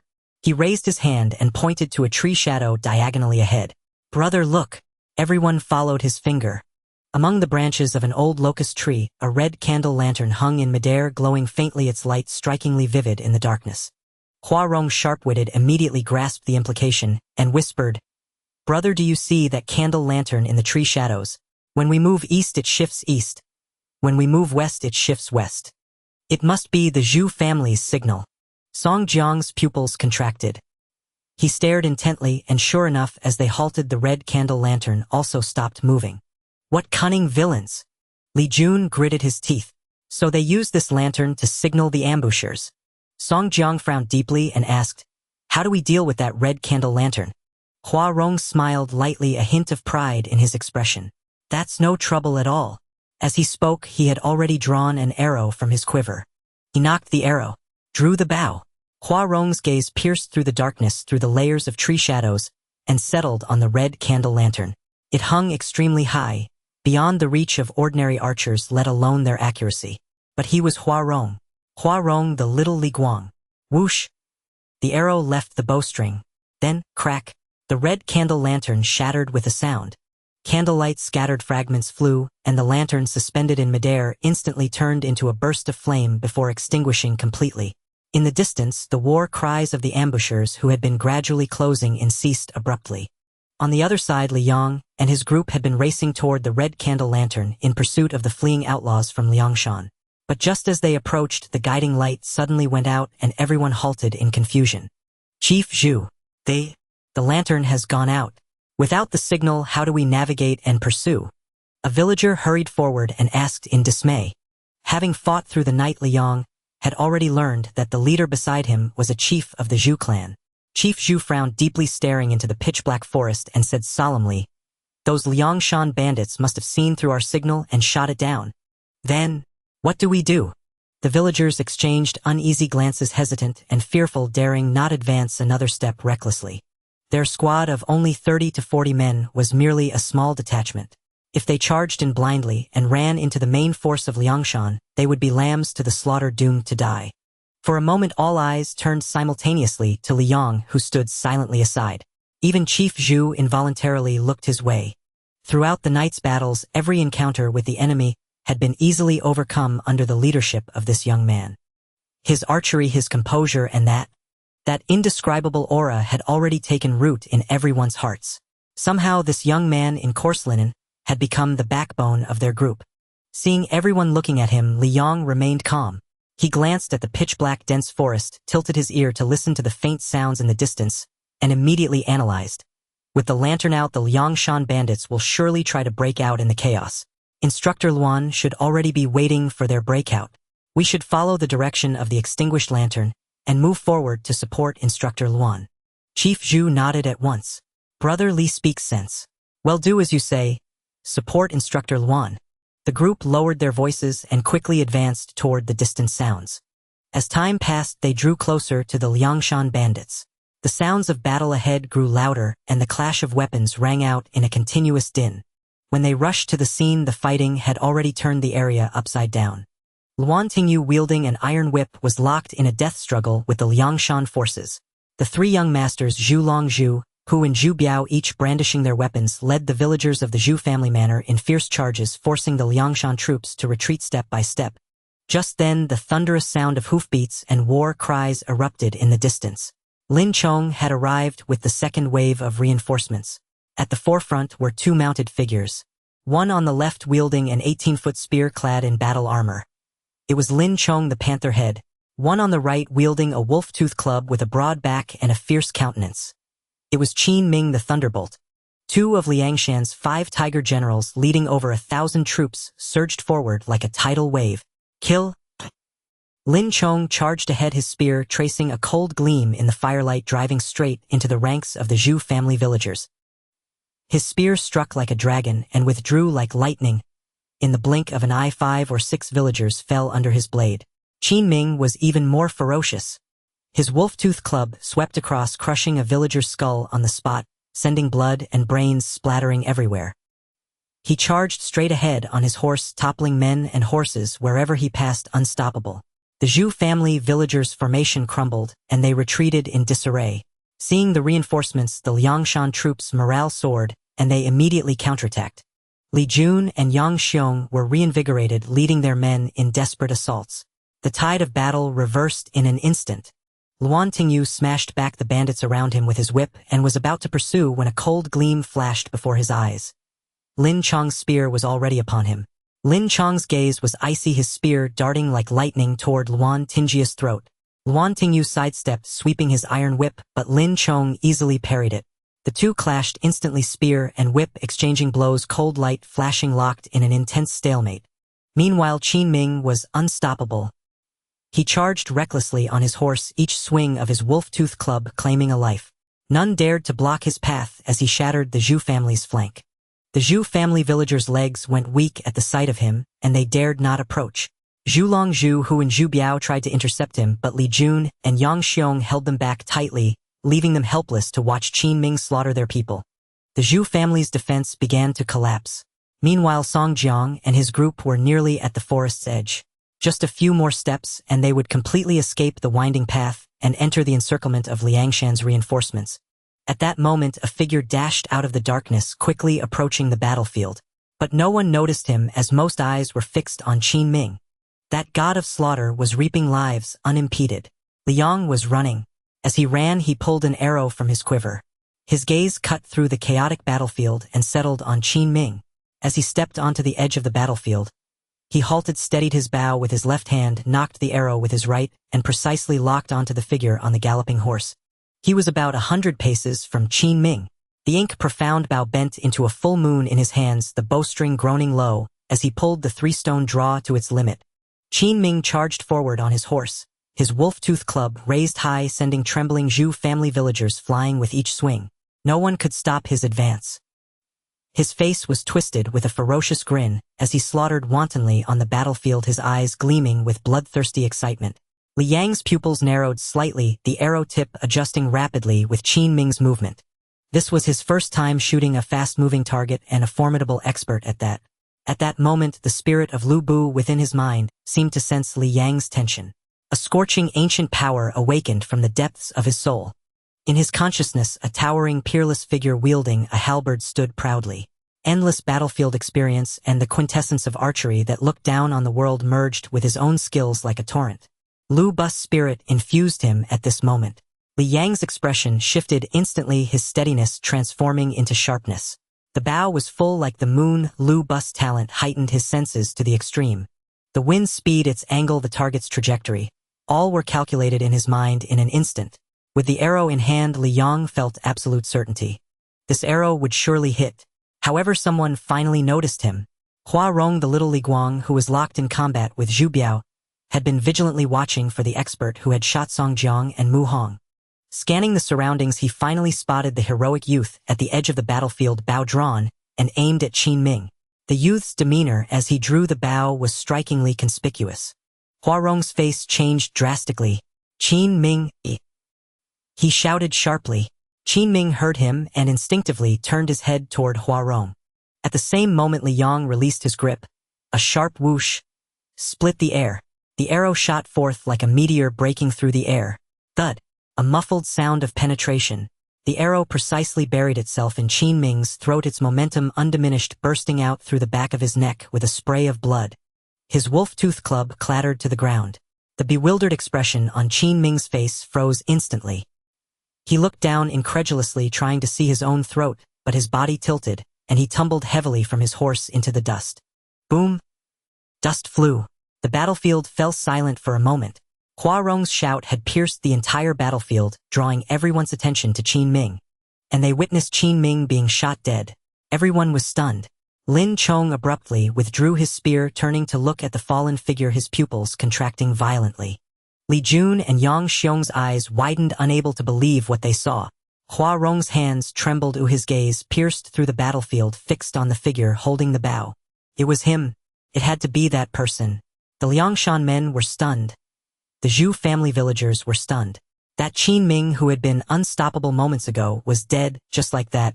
Shot through the neck with a single arrow. As all eyes converged on Liang, Chief Zhu and his men finally reached him. Under the weight of so many stares, Chief Zhu and the others shrank back. What was going on? As the crowd's gaze converged upon him, Liang remained expressionless. He set down his bow and arrow, then slipped into the pitch-black forest, vanishing from their sight. This scene sent a chill through the hearts of all the Liangshan heroes. Lin Chong was especially shaken. Seeing Qin Ming fall dead from an arrow, and the archer vanishing back into the shadows, he was both furious and alarmed. His heart trembled violently. With a fierce thrust of his spear, he drove back Luan Tingyu, then bellowed, "Brothers, retreat at once. Fall back quickly." His sharp cry rang out like a thunderbolt, jolting the Liangshan men from their stalemate. From a distance, Ma Lin and Deng Fei arrived with reinforcements, desperately guarding the flanks. The remnant Liangshan forces, unwilling to prolong the fight, shielded Song Jiang and retreated, using the dark night and the treacherous winding paths to their advantage. They fought as they withdrew, breaking through the encirclement. Under the cover of darkness, the men of Zhujia village found it difficult to pursue. Liang, now standing in the shadow of another tree, saw the Liangshan men preparing to leave. He immediately knocked an arrow, ready to shoot down a few more of their chieftains. But after witnessing the arrow that killed Qin Ming, the Liangshan heroes were on high alert. Every man kept his eyes peeled, constantly watching for the deadly archer, not daring to be careless for a moment. His gaze swept across the formation, locking onto Li Jun, who was directing the retreat. With a twang of the bowstring, a cold arrow flew straight for Li Jun's heart. Li Jun's eyes were quick and his hands swift. Sensing the wind of the arrow, he had no time to dodge. Instead, he grabbed a nearby underling and pulled him in front of himself. With a dull thud, the arrow pierced the underling's chest. Li Jun narrowly escaped death. Without even looking back, he used this momentary shield to turn and flee into the depths of the woods. Li Yang's expression remained unchanged. He swiftly drew another arrow, nocked it, and shifted his aim to Li Kuei, who was charging wildly in the distance. Li Kuei was swinging his double axes, hacking and slashing recklessly. Though burly and rash, he was also remarkably agile. Hearing the wind behind him, he roared and hurriedly swung his battle axe behind him as a shield. A sharp clang rang out as the first arrow was deflected by the axe blade. But Li Yang had learned from his earlier lesson. The moment the first arrow was blocked, a second one followed right on its heels. Li Kuei quickly rolled to dodge, but with another thud, the arrow embedded itself deep into his buttocks. Ow, it hurts like hell. Li Kuei howled in agony. His legs went weak and he nearly collapsed to the ground. Clutching his buttocks and swinging his axes wildly to clear a path, he hobbled along in a comical manner, stumbling and crawling into the woods, following the main force in their frantic flight. From deep within the forest, Li Kuei's distant curses echoed back. Damn you! Don't let me find out who you are. I'll hack you to pieces sooner or later. His voice grew fainter, gradually fading into the night. The battlefield slowly fell silent, leaving only the crackling of torches and the groans of the wounded. Luan Tingyu rode over on his horse. His battle robe was stained with blood, but his eyes were bright and spirited. Seeing the Mo Xian Bao in Li Yang's hand and the excited crowd behind him, he suddenly burst into laughter. Good lad. I was right about you. He dismounted, strode up to Li Yang, and clapped him heavily on the shoulder. That was a fine shot. Li Yang clasped his hands in a salute. You flatter me, instructor. No flattery. Luan Tingyi's eyes blazed. The arrow you just fired, killing the Liangshan Fire Thunder Qinming, was a monumental achievement. Without you, not only would we have failed to capture Songjiang today, but our Zhujia village would have lost many men. He paused, his eyes full of admiration. Come. Follow me to see the elder Zhu. For today's deeds you shall be credited as the foremost hero. Zhu Long, Zhu Hu and Zhu Biao also gathered around, their gazes at Liang filled with curiosity and appraisal. Luan Yinyu smiled and introduced him to the three young masters. Young masters, this is the Liang I mentioned to you before. Extraordinary skill, remarkable insight, and possessing a divine archery technique. Excellent.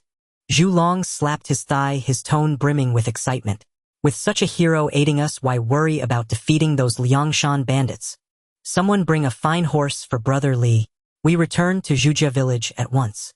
I will prepare a feast to celebrate our hero's achievements.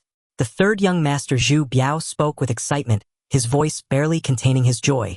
He was just over 20, the most passionate of the three. Having fought fiercely that night and witnessed Li Yang's awe-inspiring arrow that saved the villagers, he was now boiling with fervor. The surrounding villagers roared in assent, their cheers thundering. Soon a headman led over a tall, sturdy horse. Li Yang's eyes lit up. Bearing the inherited memories of Lu Bu, he was already well-versed in horsemanship, but this was his first time actually mounting a warhorse. A wave of eagerness washed over him. With a light leap and a deft twist, he seated himself firmly on the horse's back. His posture was straight, his aura naturally commanding without a hint of awkwardness. Luan Tingyu and the three Zhu brothers saw this, and the admiration in their eyes deepened. They all burst into laughter. Let's go. Back to the village. Some mounted horses, others walked, and the entire procession moved majestically toward Zhujia village. Liang rode his horse in the middle of the column. The night wind brushed his face as the horse's back rose and fell. His body naturally swayed with the horse's gait, skillfully using the motion to absorb the bumps, making the ride along the mountain path effortless and pleasant. Ahead, the lights of Zhujia village grew closer. On the city walls, someone spotted the victorious returning force and erupted into cheers. They're back! They're back! A great victory! A great victory! The Liangshan bandits have been driven off. Inside the great hall of Zhujia village. The hall was brightly lit and buzzing with voices. When Liang entered with the village head, all eyes in the room turned to him. The hall was filled with people Luan, Yenyu, the three Zhu brothers' prominent villagers, and the leaders who had fought in the night's battle. They still bore traces of blood, but their faces glowed with the thrill of victory. At the head of the hall sat an old man, about 60 years old with graying hair and beard but a straight back. This was Zhu Chaofeng, the master of Zhujia village. "Elder, he's here." Luan Yenyu stood up and announced in a clear voice, "This is the young man I just mentioned, Liang. In tonight's battle he shot and killed 2 major Liangshan chieftains, Muhong, the one who blocks the sun, and Qin Ming, the fire thunder. A young hero who struck fear into the hearts of the Liangshan bandits." When his words fell, the hall fell silent. Some had seen Liang kill Qin Ming, others had not, but they had all heard of his exceptional insight. With the guarantee of Chief Instructor Luan, they naturally believed in Liang's prowess. One by one, they looked at the heroic young man with respect in their eyes. Elder Zhu quickly rose and walked toward Liang, looking him up and down. He saw Liang's upright posture, his calm and steady demeanor. Though dressed in simple hemp clothes, his heroic spirit was undeniable. And he was so young, truly a youthful hero. The more Elder Zhu looked, the more delighted he became. A broad smile spread across his face. "The Liangshan bandits attacked our village thinking their greater numbers would give them an advantage. But they never expected our village to produce a young hero. You shall be rewarded." An old steward stepped forward in response. "Bring 100 taels of silver and 10 bolts of silk for young brother Li." The old steward had already prepared them. A servant came forward with a tray and presented it to Liang. On the tray lay 20 ingots of silver, neatly arranged, each weighing 5 taels. Beside them was a waist token made of ebony engraved with the character Zhu. "This is 100 taels of silver, a small token of my appreciation." Zhu Chaofeng picked up the waist token from the tray and handed it personally to Liang. "Keep this token. From now on you are a guest elder of our Zhujia village. You may move freely within the village, and 100 villagers will be at your command." Liang accepted the token with both hands and bowed in salute. "Thank you, Elder Zhu." Zhu Chaofeng nodded, then picked up the wine jug and personally filled a cup for him. "Come, drink this cup of wine. From this day forth you are a man of our Zhujia village." Liang took the cup and drained it in one gulp. "Good." Zhu Chaofeng laughed heartily and patted his shoulder again. "Rest well tonight. Tomorrow I will speak with you in detail. The Liangshan bandits have suffered a great loss tonight. They will not let this rest. In the days to come, we will need your efforts, young brother." Liang nodded. "Rest assured, Elder Zhu. I will do my utmost to destroy the Liangshan bandits." The feast dispersed swiftly. After all, although the Liangshan bandits had retreated, they had not fled far, and no one dared to drink themselves into a stupor. The crowd scattered in 2s and 3s, each returning to their quarters to rest.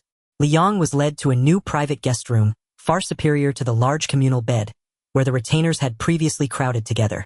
The room was small but clean and tidy, with fresh bedding and a new mattress. An oil lamp flickered on the table, casting a warm, dim glow throughout the chamber. "Warrior Liang, please rest early," the guiding retainer said respectfully before withdrawing and gently closing the door. The sound of footsteps gradually faded away. Solitary Dragon Ridge soon fell silent. The night wind squeezed through the cracks in the window, causing the lamp flame to waver slightly. In the distance, the faint footsteps and murmurs of patrolling retainers could be heard. Liang sat cross-legged, closed his eyes, and sank his consciousness into the spirit hero space. The side quest had already changed. Side quest: kill heavenly spirits. 2. Kill earthly fiends. 0. Liang glanced at it, then adjusted his posture, ready to cultivate the demon war scripture. As soon as he entered the cultivation state, he sensed the spiritual energy between heaven and earth.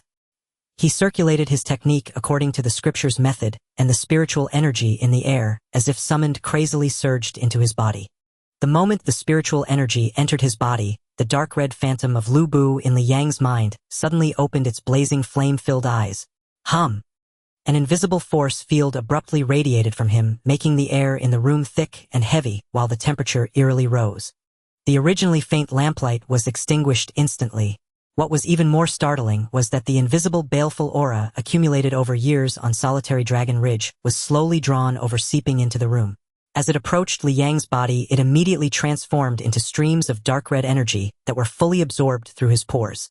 As spiritual energy and baleful aura surged in together, he grunted, veins bulging on his forehead, his skin instantly turning crimson as if about to bleed. He could clearly hear a piercing sound within his body, the noise of meridians being forcibly widened and bones being repeatedly tempered. His physique strengthened again. Strands of black foul impurities were expelled from his pores, then instantly evaporated by the high temperature of his skin. His muscle contours became visibly tighter and more powerful, brimming with explosive strength. Not until the next morning did Li Yang slowly open his eyes. In the depths of his pupils, a trace of dark red lingered like a brand, unmoving. He sat quietly for a moment, sensing the changes within his body. He slowly raised his hand, and with a slight movement of his fingertip, a wisp of highly condensed dark red spiritual energy appeared at his fingertip. Gazing at it, Li Yang could clearly feel the aura of violence and destruction it contained. With another thought, he gently flicked his finger. The wisp of energy stretched at his fingertip, transforming into a tiny arc of light that flashed and vanished in the air. The air seemed to be torn open, emitting a faint hiss. Feeling the single strand of dark red spiritual energy, cultivated overnight, circulating through his now widened meridians, Li Yang broke into a smile. Now he was a true spirit hero awakener. Only with spiritual energy within the body could one unleash spirit hero skills. He abruptly stood up and stretched his bones, emitting a series of crisp, pleasant cracks like popping beans.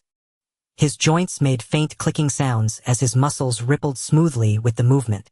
Li Yang could feel that his strength, speed, and reflexes had all surged significantly compared to yesterday. After the initial cultivation last night, his physical fitness had steadily risen from twice the human limit to 3 times. Before long, Li Yang was awakened by a retainer and called out of his room. At dawn, Patriarch Zhu had prepared an elaborate breakfast and personally hosted a banquet in Li Yang's honor. Throughout the meal, his words were sincere, and his etiquette impeccable, fully demonstrating his reliance on and desire to win over this young hero. After the meal, the eldest son Zhu Long immediately allocated 100 elite retainers to Li Yang's command and assigned him to guard the main gate of Solitary Dragon Ridge. Meanwhile, Luan Tingyu also took charge at the main gate, constantly dispatching scouts to monitor the movements of Liangshan. According to the latest intelligence, after their failed assault last night, the Liangshan bandits led by Song Jiang had not withdrawn to Liangshan, but had set up camp 30 li outside Solitary Dragon Ridge, clearly poised to strike again at any moment. The atmosphere throughout the entire Zhu family manor grew increasingly tense and solemn. Around noon, the sound of thundering hooves and fluttering banners suddenly arose from outside the manor. The third young master Zhu Biao, clad in silver armor and brimming with confidence, galloped back from outside the city, followed by a grand procession of 1,000 reinforcements.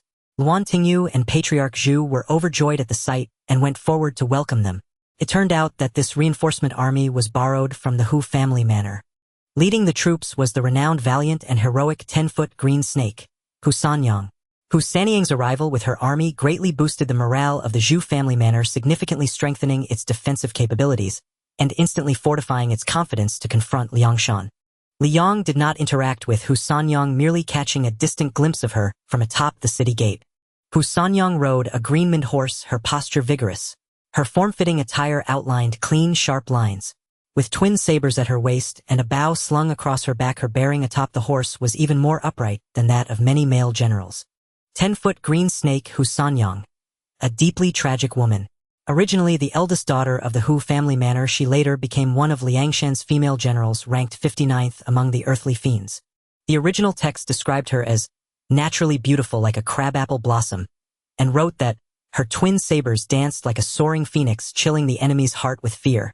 Later, Li Kuei slaughtered her entire family, and Song Jiang arranged her marriage to the dwarf tiger Wang Ying.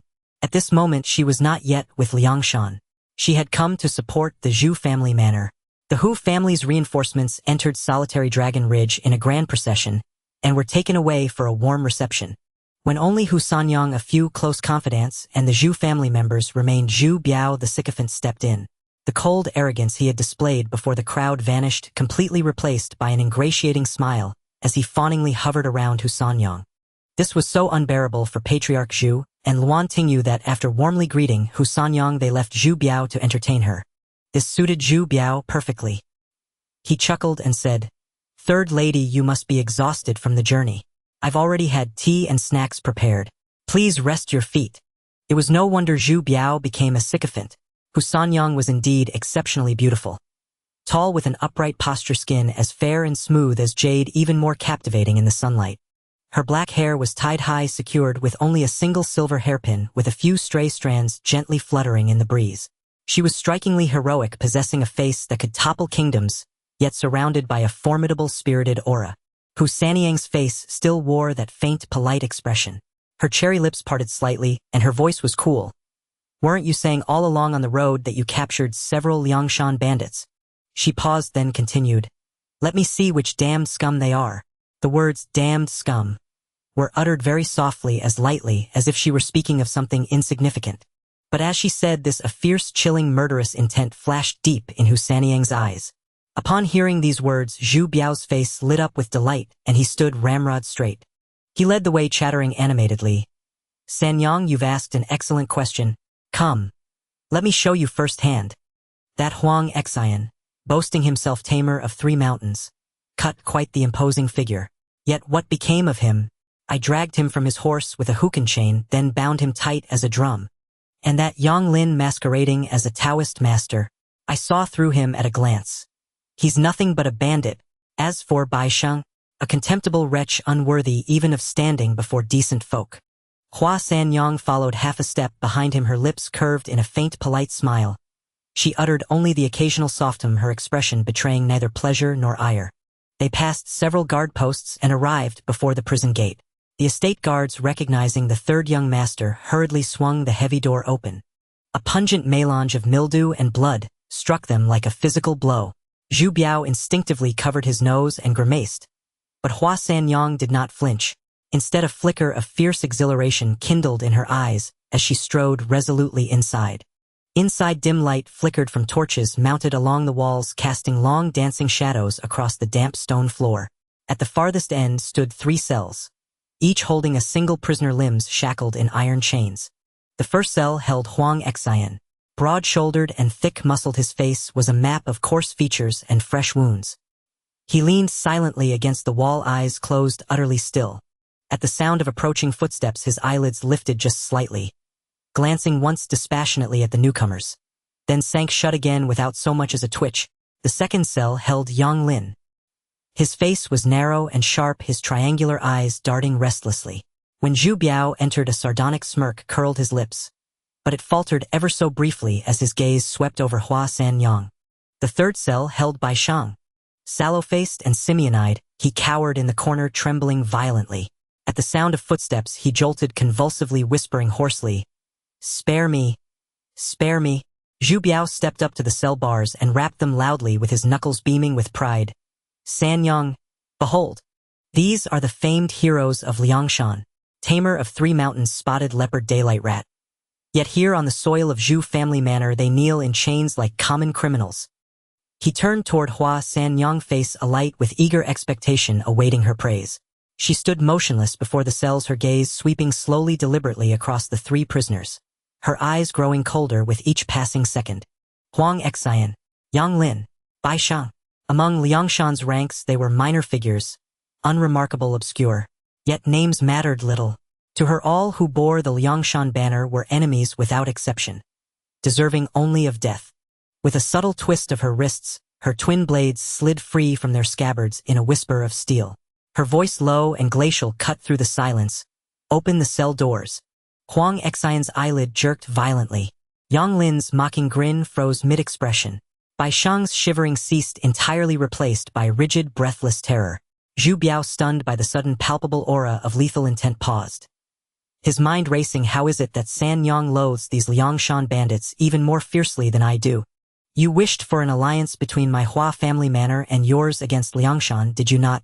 Then let me slay these 3 myself, to set your hearts at ease." This. Not only Zhu Biao stood speechless. Huang Xian, Yang Lin, and Bai Sheng stared in utter disbelief at the poised, radiant woman beyond the bars. Had she not drawn her blades to take their lives, her bearing and righteous words would have earned genuine admiration. She truly embodied the valor of a peerless heroine. Yet now only raw dread filled their chests. They bore her no grudge. Why then this immediate, merciless judgment? The Zhu family had merely captured them alive. An eerie, suffocating silence fell upon the dungeon, broken only by the crackle of torches and the cold, steady gleam of Hua Sanyang's twin blades catching the firelight. Zhu Biao remained rooted to the spot, tongue-tied. He'd intended only to impress the beauty with his battlefield prowess, not to witness such ruthless, decisive slaughter. He gazed into her frigid eyes, watched the lethal shimmer of her blades, and suddenly clarity struck him like lightning.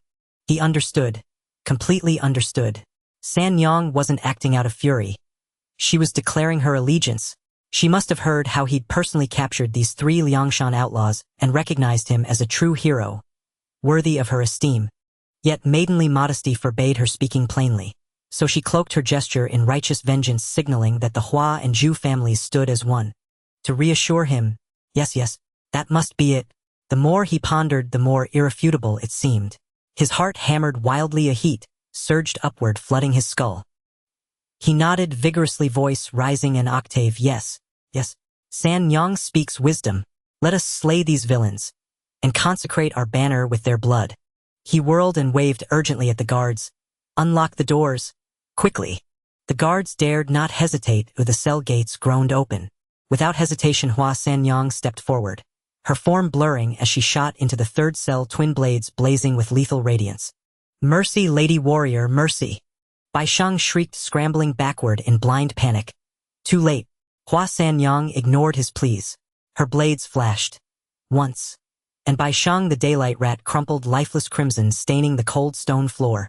Huang Exan and Yang Lin recoiled in horror, faces contorted with terror, erupting into furious, desperate threats. What a willful, insolent girl. Liangshan bears no grudge against your Hua family manor. Yet you seek to exterminate us utterly. Wretched hussy. Liangshan brothers will never forgive you. Slay us, and Brother Song Jiang shall march his entire army to raise your Julong Ridge. Hua San Yang's lips curled into a razor-edged smile. Her blade spun lightly in her hands, singing a clear metallic hum as she stepped from the 3rd cell. No grudge. Your Liangshan bandits ravaged the land coveting my Julong Ridge. Your fate was sealed the moment you fell into my hands. As for Song Jiang, I shall send him down to join you soon enough, so you may reunite, eternally, in the underworld. Her movements accelerated, her strikes grew swifter, deadlier. Shwa, shwa. 2 more dull thuds echoed. The spotted leopard Yang Lin and the tamper of 3 mountains Huang Exan collapsed together in pools of crimson. Outside the cells, Zhu Biao watched, pulse racing, and could not resist applauding. Brilliant. San Yang's blade work is peerless. Within his heart, he vowed once Liangshan was vanquished, he would beg his father to formally propose marriage to the Hua family manor. This time San Yang would surely accept. Meanwhile, atop Julong Ridge's main gate, Liang remained wholly unaware of the slaughter unfolding deep within Zhu family manor's dungeon, where Hua San Yang, the Azure Phoenix, had just executed Huang Exan, Yang Lin, and Bai Shang with her own hands. These 3 were later ranked among Liangshan's earthly fiends. Huang Exan, the tamper of 3 mountains, 38th among the earthly fiends. Yang Lin, the spotted leopard, 51st, bearing the star of hidden darkness. Bai Shang, the daylight rat, 106th, marked by the star of wasted grain. Elsewhere, Song Jiang had already visited the Li family manor seeking the heaven-soaring eagle Liang. But Liang deliberately refused entry. Yet his steward Du Xing, grateful for Liangshan's past kindness, secretly revealed Zhu family manor's defenses and every inner detail. Once preparations were complete, Song Jiang and Lin Chong led the full Liangshan host in a swift, decisive assault. The second siege of Zhu family manor had begun. The war drums thundered within and beyond Julong Ridge, stirring the smoke and dust of battle to spread across the fields. Song Jiang regrouped his forces, personally leading his entire army in formation before the main gate of Julong Ridge. Their banners fluttered in the wind, their momentum even fiercer than the previous night. The scattered underlings lost during the previous night's chaotic retreat through the panto paths had now all returned to camp, restoring the Liangshan army to full discipline. Originally, Song Jiang had planned to divide his forces into 2 and launch a pincer attack on the Zhu family manor. But after suffering heavy losses the night before, Qin Ming and Mu Hong slain, Huang Exan and Yang Lin captured alive. And with the elusive archer on the enemy side whose marksmanship still haunted him, how could he dare let Li Guang, the little Li Guang, stray even a step from his side? Looking around, the only one truly capable of commanding troops in the fray and stabilizing the situation was Lin Chong, the Pantherhead. After deliberation, Song Jiang abandoned the plan to divide his forces, mustered 5,000 troops, and launched a full frontal assault on the main gate. On his left, Huarong stood with his bow drawn, guarding him with bated breath. On his right, Lin Chong sat astride his horse, his lance leveled, radiating awe-inspiring majesty. Within the ranks, chieftains such as Li Jun, Li Kue, Yang Xiong, Shi Xiu Dai Zong, Zhang Heng, Zhang Shun, Wang Ying, Openg Ma Lin, and Deng Fei stood on both sides, each exuding a fierce and murderous aura. Gazing at the multitude of valiant generals around him, Song Jiang's confidence swelled. The earlier defeat and gloom vanished, and he stroked his beard with a cold sneer. He felt certain of victory. Elder brother Gongming. Hua Rong suddenly spoke, his eyes still fixed on the figure standing beside Luan Tingyu on the city wall. Though he had only glimpsed him the night before, he would never forget that face. He said in a low voice, "That divine archer is on the tower." Song Jiang's heart tightened.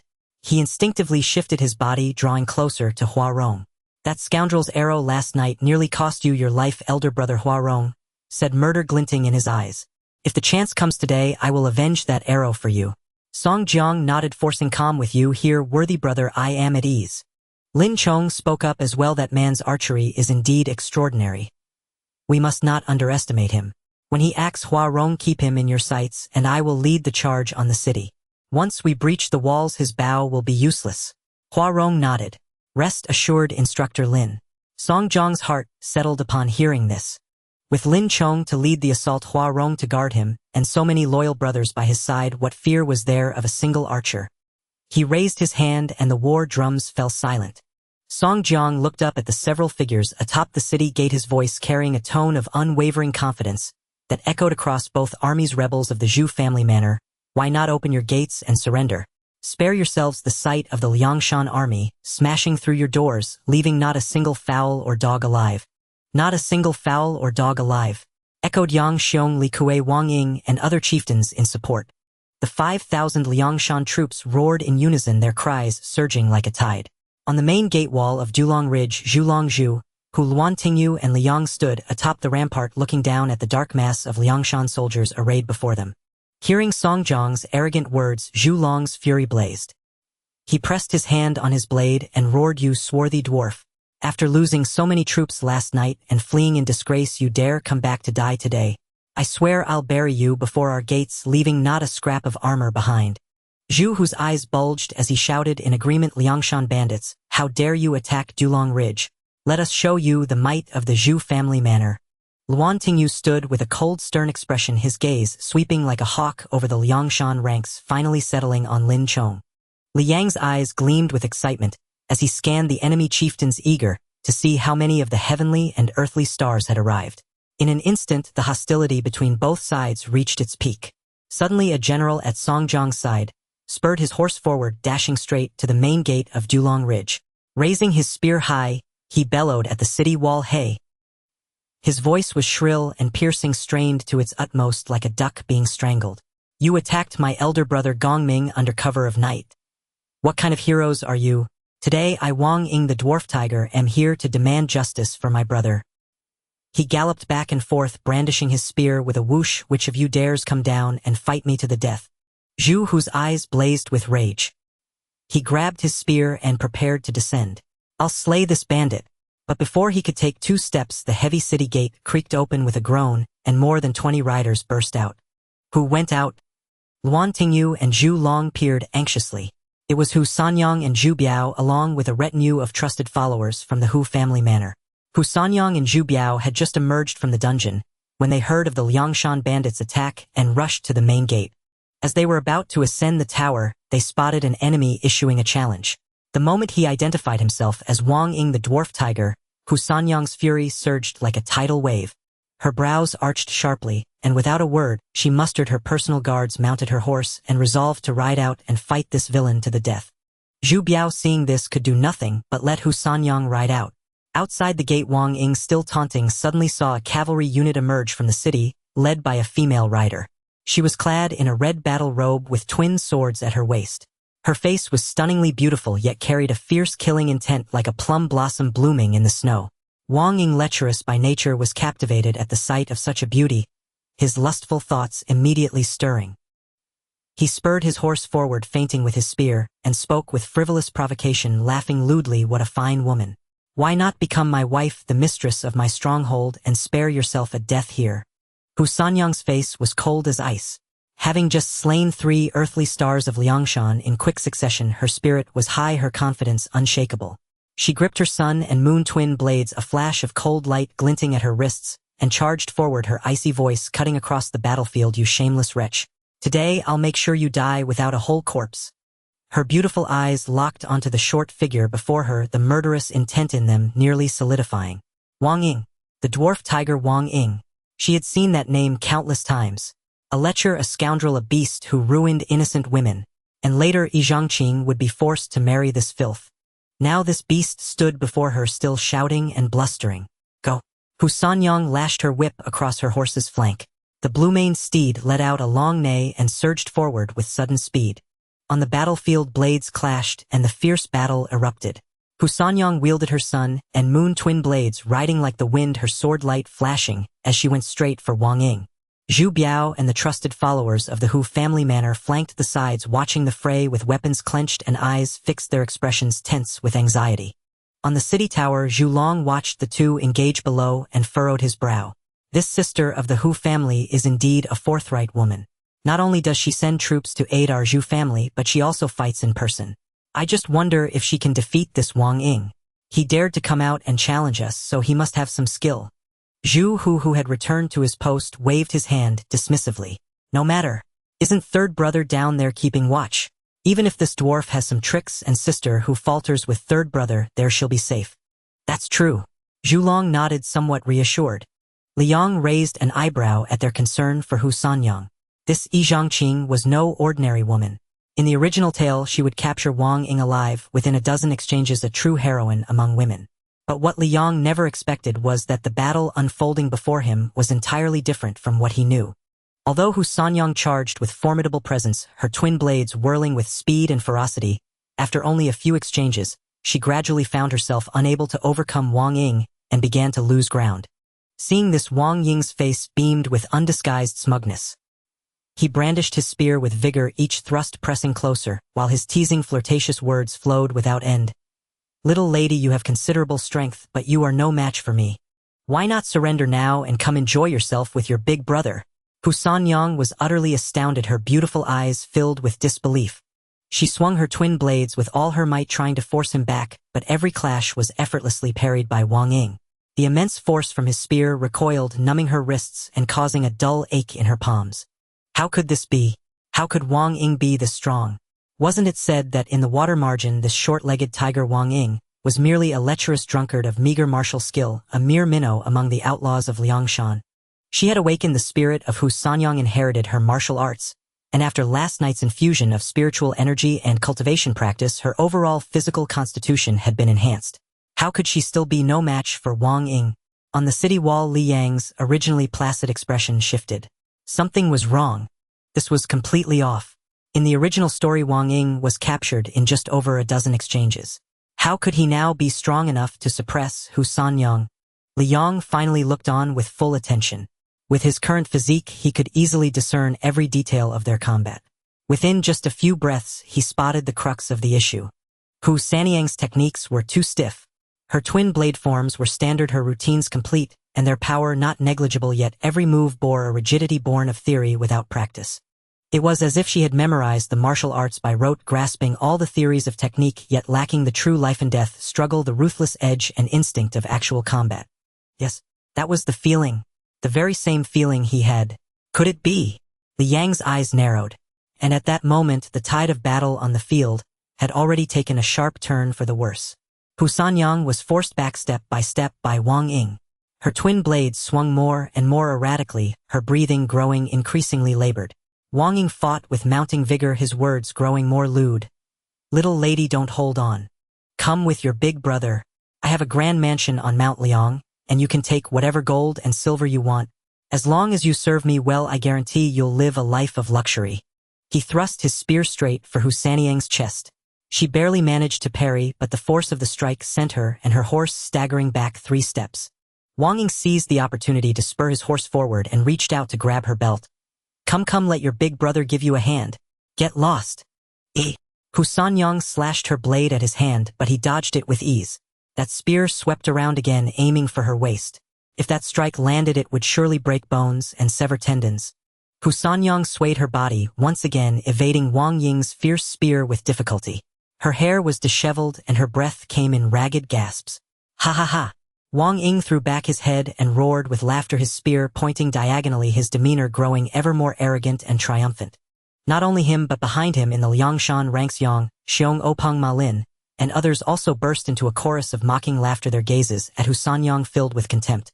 On his horse Song Jiang stroked his beard and nodded, a satisfied smile spreading across his face. Wang Ying's humiliation of the enemy female general was a fitting revenge for their crushing defeat the previous night. Zhu Biao could no longer contain himself. While watching from the sidelines, he had witnessed Hu Sanyang being toyed with by Wang Ying and the Liangshan bandits' unrestrained mockery.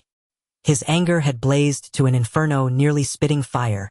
Now seeing Hu Sanyang in imminent peril, once more he cast all caution aside. He fiercely clamped his legs against his horse's flanks and charged forward. Sanyang, don't panic. Zhu Biao is here. He thrust his spear straight at Wang Ying's back, the tip cutting through the air with a whooshing sound. Hearing the sudden thunder of hooves behind him, Wang Ying instinctively sidestepped. The spear grazed past his ribs, nearly striking home. Zhu Biao displayed remarkable skill. His spear shot out like lightning, and in just a few exchanges, he completely suppressed the arrogant Wang Ying, forcing him back step by step in a flustered defense. Wang Ying barely managed to parry a few thrusts, when at the critical moment Ma Lin and Deng Fei charged in from left and right on their horses. Brother Wang Ying, don't panic. We are here. Ma Lin and Deng Fei had spurred their horses forward the moment they saw Zhu Biao charge. On the left, Ma Lin's twin blades flashed like snow, slashing at Zhu Biao's flank. On the right, Deng Fei's iron chain swept through the air with a howl, aiming to ensnare the legs of his warhorse. Facing the pincer attack of two Liangshan masters, Zhu Biao's expression did not change. His silver spear parried left and right, balancing offense and defense. For a time, he held his own against the two, showing no sign of weakness. But the two Liangshan men had come solely to engage him in a drawn-out battle. They clung to Zhu Biao, tenaciously refusing to let him break free. Seizing this opening, Wang Ying let out a sinister laugh, turned his horse, and once again thrust his spear at the beleaguered Hu Sanyang. Hu Sanyang's heart tightened. Gritting her teeth, she hastily raised her blades to meet the attack. On the city wall, Zhu Long watched with burning anxiety. Waving his hand, he shouted urgently, "Not good. Hurry down and support Lady Hu and third brother." Zhu, who already unable to restrain himself, grabbed his spear and prepared to descend the tower, but Luan Tingyu blocked his path, his voice cold and firm as iron. "No. You absolutely must not leave the city." Luan Tingyu's eyes were sharp as an eagle's, fixed on the motionless Lin Chong and Hua Rong in the Liangshan ranks. He analyzed in a deep voice. "Once our main force goes out to reinforce them, we will fall right into Song Jiang's trap to lure us out." His subordinates Lin Chong and Hua Rong are both poised at the front, watching eagerly. They are only waiting for the city gates to open wide to charge their army and break through our stockade in one fell swoop. Having said this, Luan Tingyu harshly ordered, "Sound the retreat. Order the third young master not to linger in battle and to withdraw into the city immediately." Sure enough, in the Liangshan ranks, Lin Chong stood with his spear, his leopard-like eyes locked on the city gate. His killing intent was restrained within, waiting only for the Zhu family's main force to emerge. Then he would lead the elite cavalry to smash through the Julong Ridge defenses in one decisive charge. Zhu Biao's heart was frantic. He had lost all desire to continue fighting Ma Lin and Deng Fei. With a flick of his spear, he attempted a feint to disengage and rush back to aid Hu Sanyang. But Ma Lin and Deng Fei were both seasoned veterans who had weathered countless battles in Liangshan. They saw through his intention at a glance. Their twin blades whirled like a cyclone, and the iron chain coiled like a venomous python, locking his retreat from left and right. Every move was a desperate entanglement, leaving him no space to break free. Zhu Biao let out an angry roar. His silver spear swept in a wide arc, forcing the two back half a step, but in an instant Ma Lin's blades were upon him again, and Deng Fei's chain had wrapped around his spear shaft. The three horses crossed, locked in a fierce stalemate. The more anxious Zhu Biao became, the harder it was to shake off these two tenacious mountains. Meanwhile, Hu Sanyang's situation had become perilous in the extreme. Her twin blades swung slower and slower, her breath came in heavy ragged gasps, and cold sweat beaded on her forehead. Her arms, numbed and sore from the relentless clashes, felt as if each parry was a hammer blow, sending sharp pain through her palms. Wang Ying's spear was like a clinging curse, its shadow dense and relentless, each thrust aimed at her throat, heart, or her horse's vital points. His assault was fierce and cunning, granting her no respite or chance to adjust. Only now did Hu Sanyang truly understand one thing. This was not the dismissive phrase, meager martial skill from the pages of a book. Even Wang Ying, who ranked among the lower earthly fiends of Liangshan, was in the ordinary world a hardened bandit forged through countless life-and-death battles. A master who had seen blood taken lives and borne wounds. His strength was immense, his techniques ruthless, and his combat experience profound. Every move struck at the vital points. She possessed only the martial theory bestowed by the spirit and the doubled physical constitution, but lacked the matching life-or-death combat instincts, the fierce adaptability of the battlefield, and the experience of counterattacking from desperate straits. No matter how strong the theory, if it cannot be applied in real combat, it is ultimately just fancy empty moves. Wang Ying, seeing Hu Sanyang's wretched state, and her steady retreat, grew even more triumphant and lecherous. He pressed his spear down and sneered, "Little lady, stop struggling. You are no match for me. Surrender obediently and you'll suffer less." Hu Sanyang clenched her teeth, her twin blades barely holding on. Shock and fear surged within her, and a wave of helplessness washed over her entire being. On the city wall, Luan Tingius' brows were tightly knit, while Zhu Long and Zhu, who had already gripped their weapons, their gazes shifting toward Liang beside them. Liang gave a slight nod, took out an arrow, and immediately drew his bow to shoot. His movements were astonishingly swift, so fast that no one could react. Knocking the arrow, drawing the bow, releasing. All three motions executed in one fluid motion like a fleeting afterimage. There was no aiming or hesitation. In the distance, Hua Rong, known as the Little Li Guang, who had been staring intently at him, suddenly widened his eyes. The moment he saw Liang raise his bow, he sensed the danger. But it was too fast. Before he could even utter a sound, the arrow had already left the bowstring. "Watch out!" Hua Rong's shout had just escaped his lips. The arrow was already upon Wang Ying. He was bent over, a lecherous grin on his face, reaching out to grab Hu Sanyang's hair. His attention was entirely fixed on this disheveled beauty, his mind consumed with thoughts of capturing her alive and indulging in his pleasures. Then his vision suddenly went dark. Not the darkness of night. It was an arrow that had appeared out of nowhere, its tip gleaming with a chilling light filling his entire field of view. He didn't even have time to show a look of terror. Thud! A dull, penetrating sound. The fine iron arrowhead entered Wang Ying's brow, pierced through his skull, and emerged from the back of his head. The immense force sent his body flying backward. Like a kite with a broken string, he was thrown over 3 feet away before crashing heavily to the ground. Boom! Dust flew into the air. The arrow was firmly lodged in his head, its tail still quivering slightly. Wang Ying's eyes were wide open, staring in death without closure. The expression on his face was still frozen in the lecherous grin from a moment ago, never having had the chance to turn into terror. The entire battlefield fell into a dead silence. The clamor of war seemed to have been choked off by an invisible hand. Yang Xiong Opang and all the other Liangshan chieftains who had been jeering were completely stunned. Beside them, Hu Sanyang was also dumbfounded, disheveled and battered. She stared fixedly at the corpse lying over 3 zhang away. The man who had been taunting and humiliating her just moments ago, who was about to capture her alive, was now a lifeless corpse. On his brow, the arrow still trembled slightly. Dead, just like that. The person she had fought with all her might, and still couldn't defeat, the one who had driven her into a corner, had his head pierced through by a single arrow.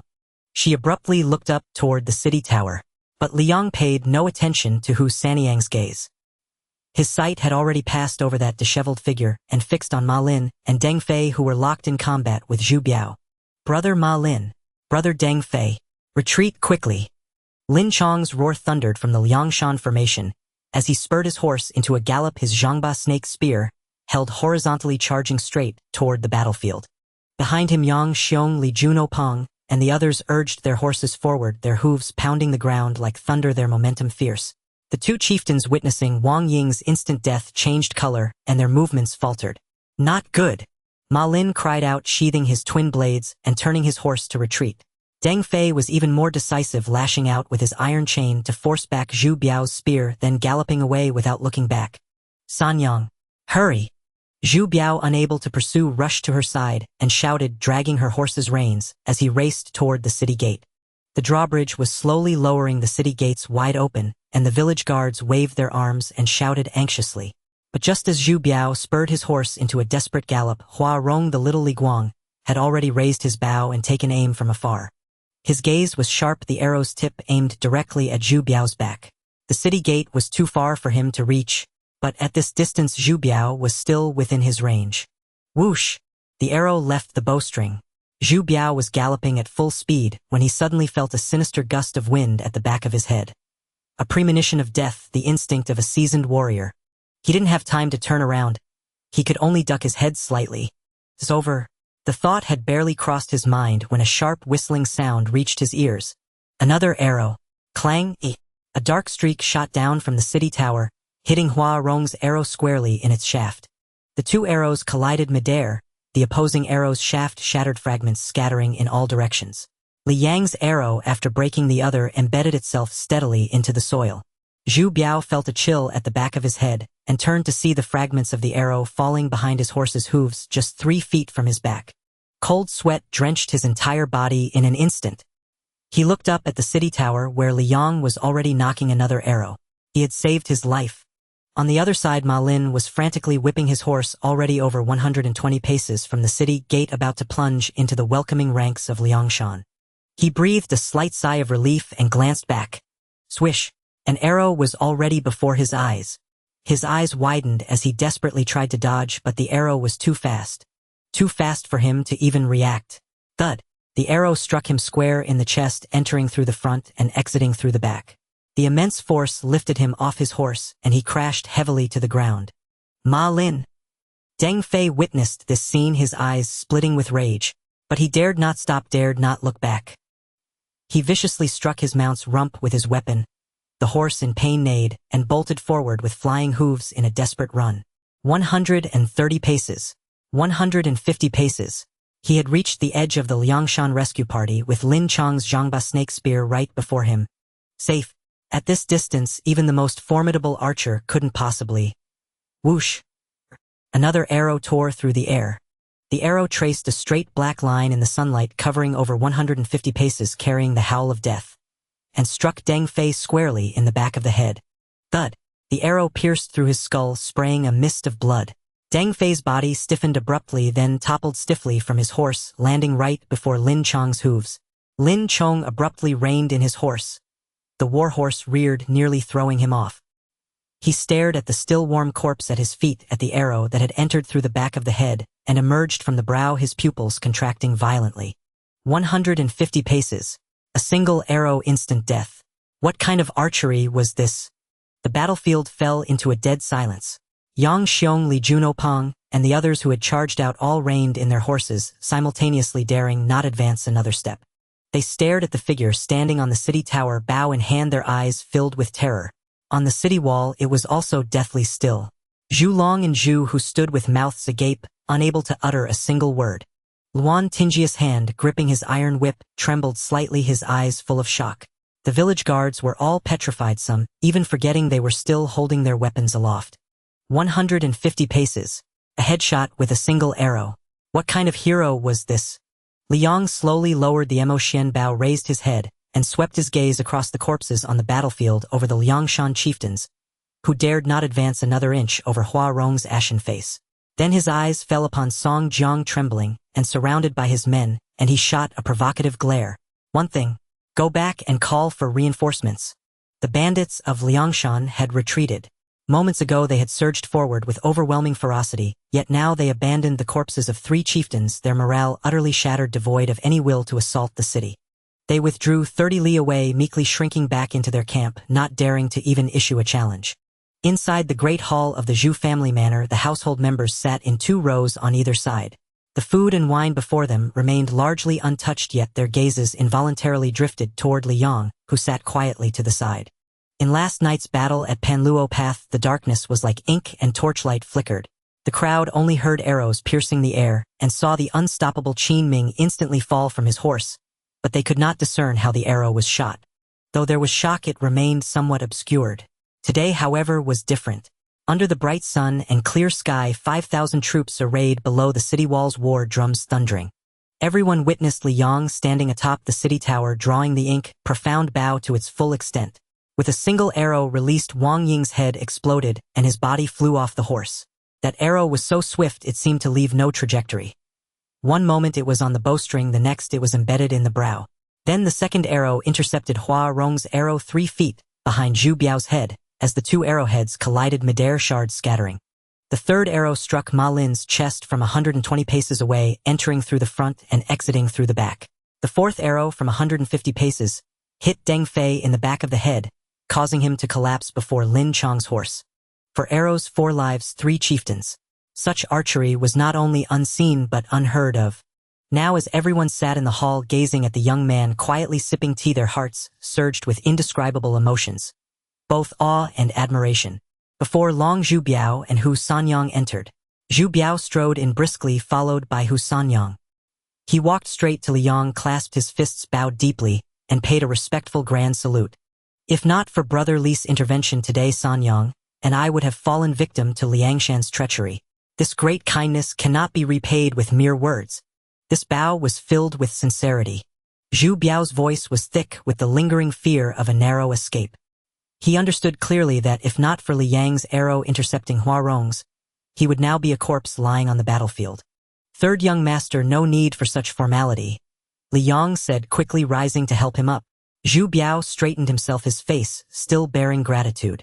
Hu Sanyang, standing nearby, watched Liang quietly, a hint of curiosity in her eyes. After returning to Dulonggang, she learned from Zhu Biao that this was the legendary archer Liang. Moreover, he had already shot and killed Qinming and Mu Hong last night. This news startled her, and Hu Sanyang's heart jolted violently. Since awakening as the spirit of Hu Sanyang, she had thoroughly worn out the book Water Margin, memorizing its plot. In the Battle of the Zhu family manor, there was no such character as Liang in the original text. If the manor possessed such a formidable archer, he could not have remained unknown. Thus this Liang was highly likely also an awakened spirit. When she saw his face, her heart stirred, and she suddenly felt a sense of familiarity. But she did not dwell on it. After seeing Zhu Biao finish exchanging pleasantries with Liang, she quickly stepped forward, and also clasped her fists in salute. "Thank you, Warrior Li, for saving my life. If not for your arrow today, I would have met with disaster. The Liangshan bandits are rampant, and my actions are only my duty." Liang replied courteously, his gaze sweeping over Hu Sanyang, without a trace suspicion about her identity rising in his heart. "Regardless, Sanyang will remember this," Hu Sanyang said, bowing once more. The two took their seats. Old Master Zhu raised his wine cup, scanning the room, the wrinkles on his face smoothing out as he spoke with a hint of self-satisfaction. "It seems these Liangshan bandits, despite their grand appearance, are nothing more than this. Having been defeated twice by our Zhu family manor, losing 5 chieftains, Qinming, Mu Hong, Wang Ying, Ma Lin, and Deng Fei, how can they still have the face to issue challenges before Dulonggang?" Zhu, who immediately chimed in, his voice booming naturally. "With the aid of the Hu family now, we will surely shatter the Liangshan bandits' reputation and crush them at Dulonggang. Father, rest assured." With Instructor Luan holding the fort, Brother Liang's divine arrows, and the reinforcements from the Hu family, even if Song Jiang grows 10 more pairs of guts, he won't dare return. His words were filled with heroic bravado, as if victory was already secured. Old Master Zhu stroked his beard and smiled, evidently pleased. However, Zhu Long, frowning on the side, suddenly slammed the table and rose, his voice tinged with anger. In times past, the 3 families of Dulonggang vowed to stand together, forging a life-and-death alliance to repel external foes. Now that the Liangshan bandits invade our borders, the Hu family sent troops without a second word. But what about the Li family manor? He grew angrier with each word, striking the table so hard that the wine cups jumped. Li Ying not only shut his gates and refused to see us, but also sent Du Xing to tip off Song Jiang. What does he mean by this? Has he already defected to Liangshan? The atmosphere in the hall suddenly turned heavy. Old Master Zhu's smile faded slightly as he took a sip of wine, remaining silent. Zhu Biao's face turned ashen. Having nearly lost his life on the battlefield today, hearing that the Li family manor had aided Liangshan, he yearned to take his blade and cut down Li Ying. Liang nodded in agreement from the side. As a teammate, staying neutral was ostensibly impartial, but in reality it was aiding the enemy. Hu Sanyang too felt deep disgust toward Li Ying. The Li family manor's master was Li Ying, the sky-soaring eagle, the 11th hero of Liangshan, known as the Star of Heavenly Wealth. In the original tale, he was the manor lord of the Li family, allied with the Zhu and Hu families against Liangshan. Yet when Song Jiang attacked the Zhu family manor, he first refused to intervene, then secretly tipped off Song Jiang. After the manor fell, he was lured to Liangshan and made a chieftain in charge of provisions. Old Master Zhu furrowed his brow and finally sighed. Li Ying has always been duplicitous. His actions now truly chill our hearts. But the 3 manors are interdependent. If we turn against him, we would only let Liangshan reap the benefits. Zhu Hu fumed. What fear have we of him? If the Li family manor dares to collude with Liangshan, I will raise the manor guards and raze it to the ground. Do not act rashly, old Master Zhu quickly admonished. With the enemy at our gates, let us first defeat Liangshan before addressing other matters. The room fell into silence, all feeling the Li family manor issue like a fishbone stuck in the throat. Luan Yenyu spoke slowly. Elder young masters, the Li family manor's stance of neutrality, while seemingly impartial, has already weakened our position. If Liangshan secretly colludes with Li Ying and attacks from both sides, the Zhu and Hu manors will be caught in a pincer. Old Master Zhu's heart tightened, and he quickly asked, Instructor Luan, do you have any wise counsel? Luan Yanyu's gaze was calm as he spoke slowly. Li Ying is merely protecting himself, unwilling to offend Liangshan given their strength. His refusal to offer genuine aid is a hidden danger. In my opinion, we should strictly defend against Liangshan on one front, and on the other send someone to the Li family manor to clearly state the consequences and force him to take a stand. If he still prevaricates and delays, we need no longer treat him as an ally. At that point, we need only cut off his communication routes to prevent him from secretly aiding the enemy. Zhu Hu nodded repeatedly, his anger somewhat abated. The instructor speaks clearly.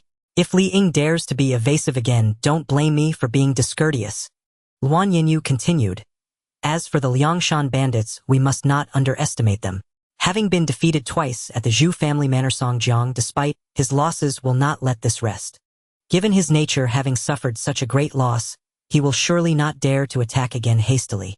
He will most likely return to Liangshan to request reinforcements. The atmosphere in the hall grew heavy.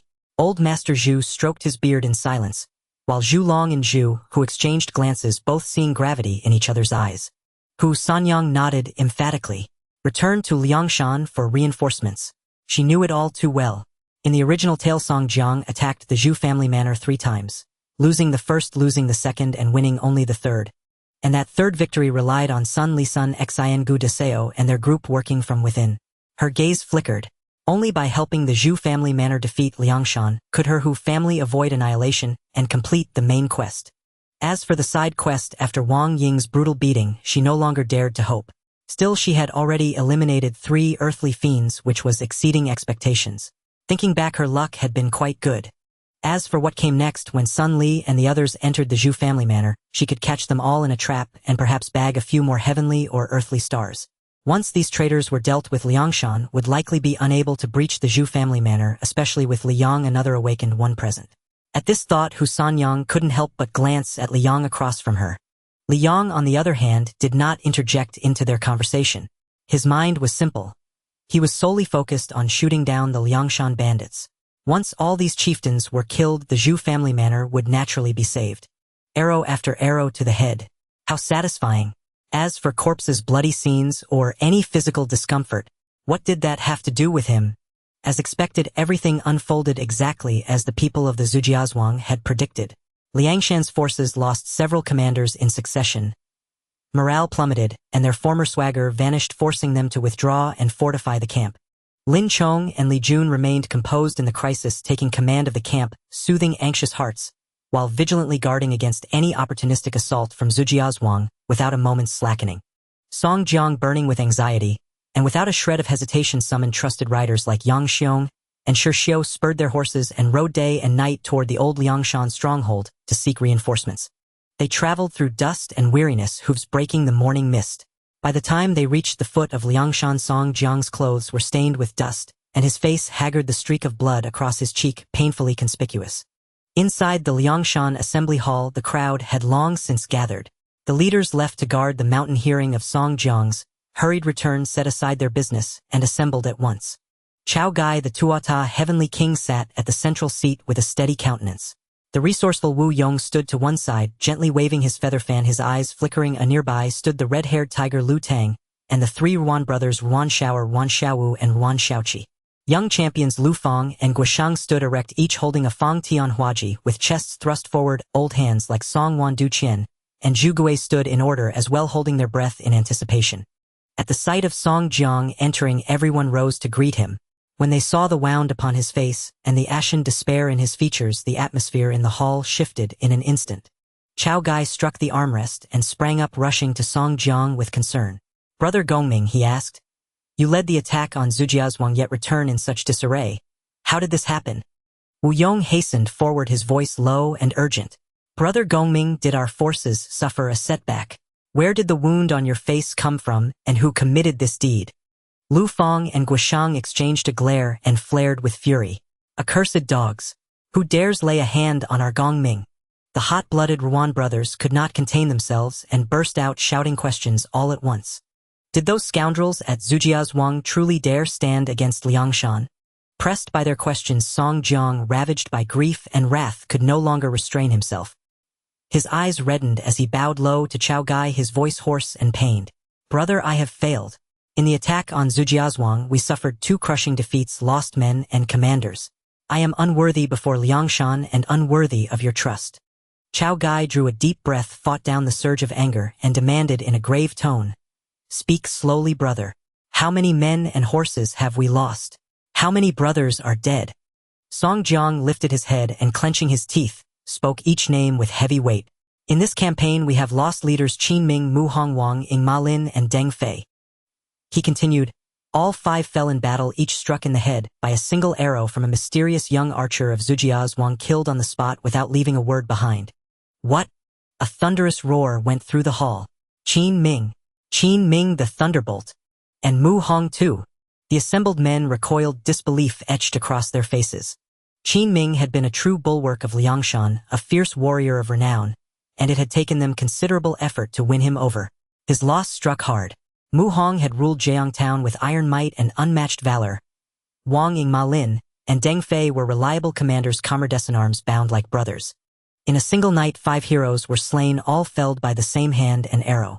Such a calamity fell upon them like a bolt from the blue. Lu Tang, the red-haired devil, upon hearing of his brother's deaths, leapt as though possessed and roared, That pack from Zhujiazhuang. Every one of them must be wiped out, so the fallen brothers may have their vengeance. Even Yang Xiong and Shi Xiu, who had ridden back with Song Jiang, stared with bloodshot eyes, fists clenched until their knuckles whitened. Song Jiang paused, his voice growing heavier still. Not only that, brothers Yang Lin and Huang Xian were overwhelmed amid the chaos and taken alive by Zhujiazhuang's men. Their fate remains uncertain. They live in the hands of the enemy.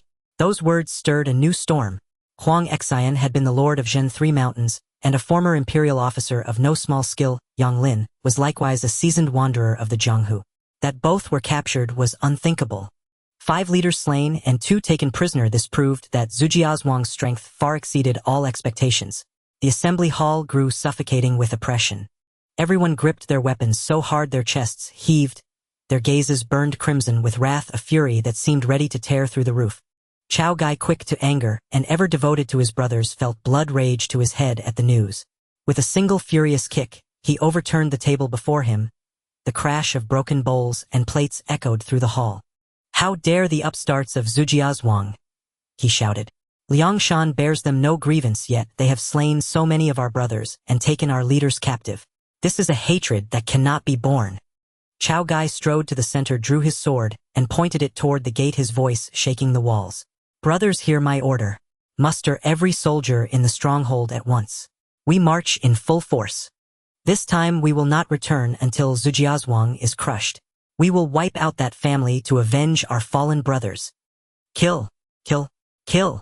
The hall erupted with a unified roar that threatened to overturn Liangshan itself. Though Wu Yong was usually cautious and calculating, faced with the slaughter of brothers, he found no voice for restraint and gravely agreed. The heavenly king speaks truly. Zhujiazhuang's arrogance cannot go unpunished. If we do not strike them hard, the righteous across the land will mock Liangshan as weak. We must level Zhujiazhuang. Veterans like Song Wanduqian and Zhu Gui clasped their fists and echoed, by the heavenly king's command. Chao Gai immediately ordered the troops to prepare. Within an hour they would march. Soon he stood fully armed, bearing his iron spear, and stepped out of Liangshan's gates shoulder to shoulder with Song Jiang and Wu Yong. Lu Tang, the Ruan brothers Lu Fang, Guishang, Song Wanduqian, and other leaders fell into line, and behind them Liangshan's last 800 elite troops poured forth. Zhu Gui and the old, weak and infirm, remained to guard Liangshan. As their angry host strode down the mountain path outside Liangshan Bay, a commotion rose up ahead. Report! A scout galloped up, leapt from his horse, and kneeled on one knee. Heavenly King Chao! A band of heroes has been spotted ahead some 30 or 40 men.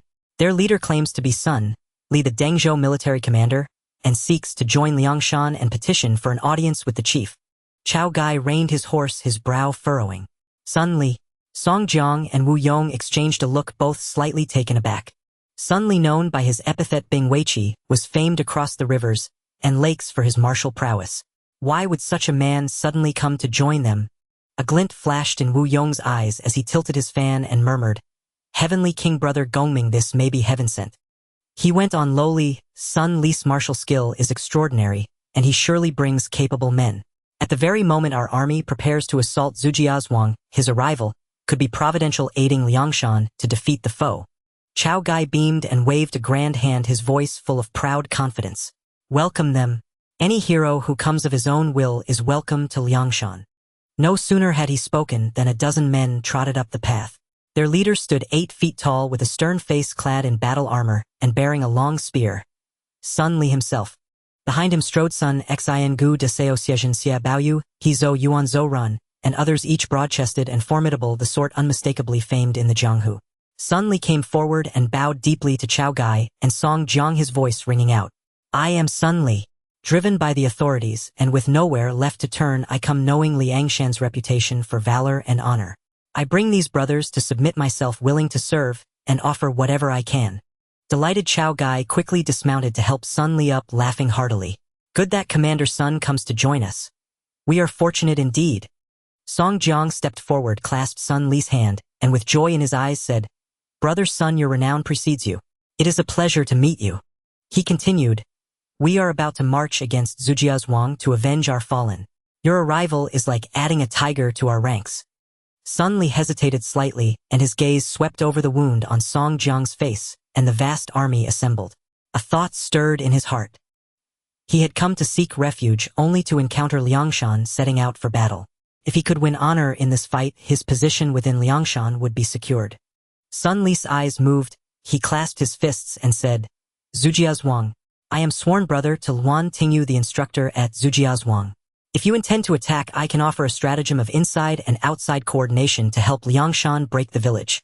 At these words, Chao Gai, Song Jiang, and Wu Yong all brightened as if a light had been lit before them. It was as though iron shoes had been sought in vain only to find the prize effortlessly. They faced an angry host, gained a mighty warrior, and received a plan to topple the stronghold. This time Liangshan was determined to wash over Zhujiazhuang in blood. The group murmured in discussion as they advanced toward the Zhu family manor. Wu Yong said to Sun Li, "Brother Sun, once you enter the manor, I shall launch daily assaults, deliberately allowing you to capture several of our brothers. This will not only win the deep trust of the Zhu family, but also provide you with more allies within the manor. Everyone calls you the wise star of the Heavenly Council, and truly your reputation is well deserved." Sun Li praised repeatedly after hearing this. "Now that I have witnessed your brilliance, I see your extraordinary strategy." Song Jiang, standing nearby with a grim face and lingering hatred in his eyes, stepped forward and interjected in a low voice, "Brother Sun, remember this. At the final assault you must be the first to eliminate the mysterious archer within the manor. His arrows are deadly and elusive. We have already lost several Liangshan brothers. This blood feud must be avenged." "Rest assured, Brother Gongming," Sun Li replied resolutely. "I will capture him alive and bring him before the heroes of Liangshan to be brutally executed in vengeance for Qin Ming Mu Hong and our other fallen brothers." "Excellent." The assembled heroes cheered in unison. 50 li from the Zhu family manor, with still 20 li to reach their campsite. Sun Li and his Dengzhou band parted ways, with Chao Gai, Song Jiang, and Wu Yong taking a hidden path toward the manor. That night, the Liangshan military camp was ablaze with torchlight and buzzing with voices. When Chao Gai, Song Jiang, and Wu Yong arrived with their main force, Lin Chong and Li Jun were already waiting at the camp gate with the remaining leaders to welcome them. The torchlight illuminated their varied faces, some glowing with the joy of reunion, others stirred by the arrival of reinforcements, but most radiating a fierce determination to avenge their past defeat. "Brother Chao Gai." Lin Chong stepped forward, cupping his fists in salute, his voice tinged with shame. "I have failed, losing 2 battles and our comrades. Please punish me." Chao Gai dismounted and strode over, grasping Lin Chong's arm. He examined him closely, relieved to find no injuries. "Victory and defeat are common in warfare. Do not blame yourself." He patted Lin Chong's shoulder, his gaze sweeping over the camp, before settling on the faint silhouette of Mount Dulong in the distant darkness. His voice grew heavy. Now that I am here, we shall settle this score slowly. Wu Yong, riding a mule, gently waved his feather fan. His eyes scanned the camp, then fixed thoughtfully on the distant Zhu family manor. Song Jiang stood behind Chao Gai, the scars on his face starkly visible in the torchlight. He said nothing, merely staring toward Mount Dulong with a heavy gaze. At the Zhu family manor, news spread swiftly. The hoofbeats of scouts shattered the night as they raced into the compound.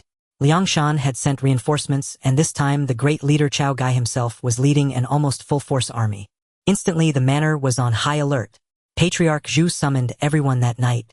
Luan Tingyu and the three Zhu brothers conducted thorough inspections of every sentry post and section of the wall. Sleeping servants were roused and assigned to defensive positions. Torches illuminated the entire Mount Dulong as bright as day. No one dared to close their eyes, fearing a night raid by the Liangshan bandits. On the main gate tower, Liang sat perched high above. He took no part in the tense patrols, simply sitting there with the ink mystic Bao resting beside him, drinking cup after cup of wine brought by the servants. The wine was sent by Patriarch Zhu to ward off the chill. It was weak, and for Liang's body, tempered by the demonic war codex, it tasted like slightly sweetened water, not even enough to induce a slight buzz. A servant cautiously refilled his cup, occasionally stealing glances at him. This man remained remarkably calm while Master Luan and the three young masters were restless. He could still sit here drinking as if nothing was amiss. Liang was indeed unperturbed, even a little excited. Perfect timing, splendid timing, utterly delightful. He would drink his fill, rest well, and when the sun rose tomorrow he would shoot his arrows and take lives as needed. Hu Sanyang was also deeply tense. The pressure of a real siege weighed on her like a mountain. But when her gaze drifted across the tower and met the relaxed figure at its center, she paused in surprise. Liang sat beneath the carved beams, two empty wine jugs before him. After a day's observation, he had remained in his room, whenever idle, clearly in cultivation. Thus Liang was very likely a spirit awakener. Hu Sanyang felt it was time to reveal the truth.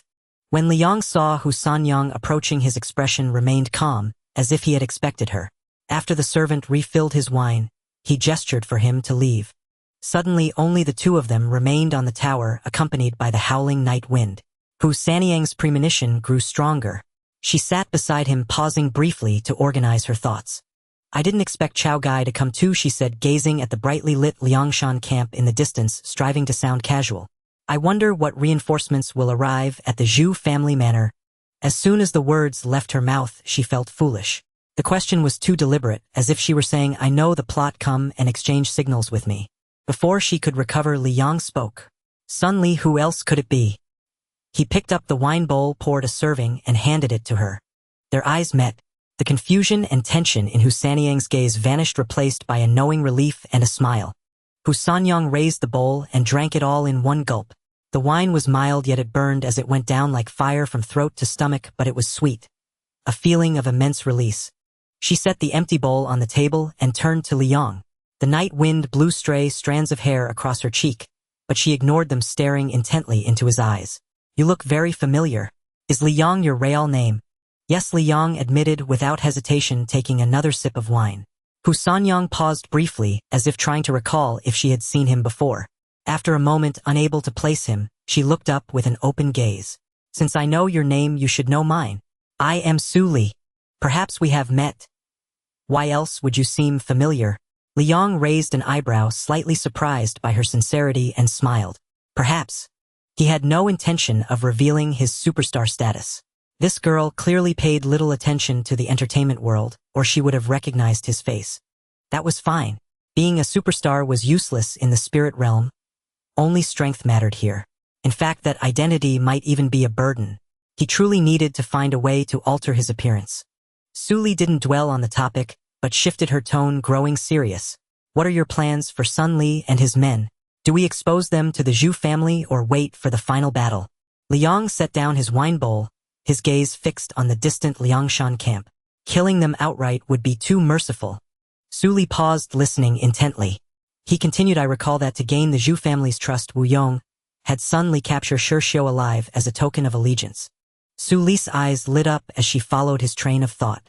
You mean, I already killed Qin Ming and Mu Hong. Liangshan now hates me to the core. A faint smile curled at the corner of Li Yang's mouth. Perhaps to eliminate me, Songjiang will send more men in, letting Sun Li bring them as a credit. Su Li's eyes grew brighter, and she couldn't help slapping her thigh in excitement. That makes sense. Let them in, then wipe them all out. She stopped mid-sentence, her excitement fading into hesitation. Then, what will you do with them? Li Yang paused, his hand holding the wine bowl, and turned to look at her. Su Li's expression turned serious. You saw my fight with Wang Ying. I couldn't even beat him. I've only killed 3 earthly fiends, and that was by taking advantage of them in prison. On the battlefield, I can't kill any of those chieftains. She looked at Li Yang with a pitifully honest gaze. We're teammates now. If we work together, the Zhu family will trust us. So, can you spare a few for me? With your immense strength, if you don't share, you'll never be able to kill those leaders. A flush crept onto Su Li's cheeks. Though embarrassed in the spirit realm where life and death hung in the balance, she couldn't afford pride. If she didn't fight for herself, no one would help her. Li Yang looked at her, surprised by her frankness. Such honesty put him in a difficult position. He wasn't a cruel person. He couldn't kill his own teammate. Moreover, he needed her help. Otherwise, Luan Tingyu might not trust him. Li Yang half hoped that Hu Sanyang would be somewhat ungrateful, so he could take them all without any guilt. However, as everyone knows, the hardworking and honest people of Dragon Country are always more susceptible to softness than force. If you treat me with sincerity, I will treat you with sincerity in return. If the Su Li was truly genuine, he would give her a few just as a gesture of friendship, leaving room for future cooperation. Watching Li Yang's eyes dart as he pondered something, Su Li increased her offer. How about this? I'll pay you 100,000 for each earth fiend and 200,000 for each heavenly fiend. Su Li's eyes sparkled as she looked at Li Yang, her little mental abacus clicking away furiously. Was 100,000 per earth fiend for a mere task expensive? Not at all. Moreover, it wasn't the money she truly valued. What she truly valued was Li Yang himself. Li Yang's strength was undoubtedly greater than hers. Not to mention his archery skills, but the fact that he could draw a 3-stone bow and shoot such distances proved his physical power was no less than hers, and the quality of the spirit he awakened was likely higher. Such a powerful ally, if befriended, would be a great asset in the spirit realm in the future. Spending $1 million today on a few heads meant that tomorrow, in a more perilous fragment of the spirit world, he might lend her a hand. A gesture that could save her life. She had calculated this account clearly. Li Yang waved his hand dismissively and said, money doesn't matter. How about this? We split Sun Li and his group evenly. As for the rest, we'll see who gets them through skill. Really? Su Li's eyes widened, surprised by Li Yang's generosity. Of course. I'll need your help moving forward. Let's cooperate. Li Yang nodded solemnly. It was either take all or split evenly. Since he had decided to give her a few, he wouldn't be stingy about it. As for money, he could do without it, but could she really not offer it? Honestly. Great. Let me see now. Su Li agreed repeatedly, her eyes brightening, as she began counting on her fingers. If my guess is correct, following the original plot, Sun Li will arrive with 8 people. According to their ranking. 1. Two-headed snake Xiejin. Heavenly Fierce Star 34th Heavenly Fiend. 2. Twin-tailed scorpion Xiabao. Heavenly Morning Star 35th Heavenly Fiend. 3. Sick Yuchi Sun Li. Earth Brave Star 39th Earth Fiend. 4. Little Yuchi Sun Xian. Earth Number Star 50th Earth Fiend. 5. Iron Shouter Yu He. Earth Music Star 77th Earth Fiend. 6. Forest Dragon Zhou Yuan. Earth Short Star 90th Earth Fiend. 7. Unicorn Dragon Zhou Run. Earth Horn Star 91st Earth Fiend. 8. Mother Tyrant Gu Deseo. Earth Een Star 101st Earth Fiend. 2 Heavenly Fiends and 6 Earth Fiends. That means I can get 1 Heavenly Fiend and 3 Earth Fiends. Su Li's eyes grew brighter. When she first entered this plot, she had thought of beating down Wu Yong and slashing Song Jiang, but after experiencing Wang Ying's beating, she had a clear understanding of her own strength. If Li Yang hadn't been in the Zhu family manor plot, she would have already withdrawn from the manor and fled with the Hu family people overnight. Now with Li Yang as an ally, she was guaranteed at least 1 Heavenly Fiend and 3 Earth Fiends plus the 3 Earth Fiends from before. This mission's completion rate would certainly be high. Seeing her lost in a beautiful fantasy, Li Yang couldn't help but interrupt. I think you should send your Hu family people to Dengzhou to investigate the situation. As I recall, Sun Li was originally the military inspector of Dengzhou, a stable official. His younger brother Sun Xian and sister-in-law Gu Deseo, in order to rescue their framed relative Xiejin and Xiabao, tricked him into a tavern and coerced him into participating in the prison break. Weighing the pros and cons considering brotherly loyalty and family interests, Sun Li ultimately chose to abandon his official post and join the jailbreak. After successfully breaking out, they decided to defect to Liangshan. If we want to deal with these people easily, we naturally need evidence to convince the Zhu family manor, don't we? Naturally.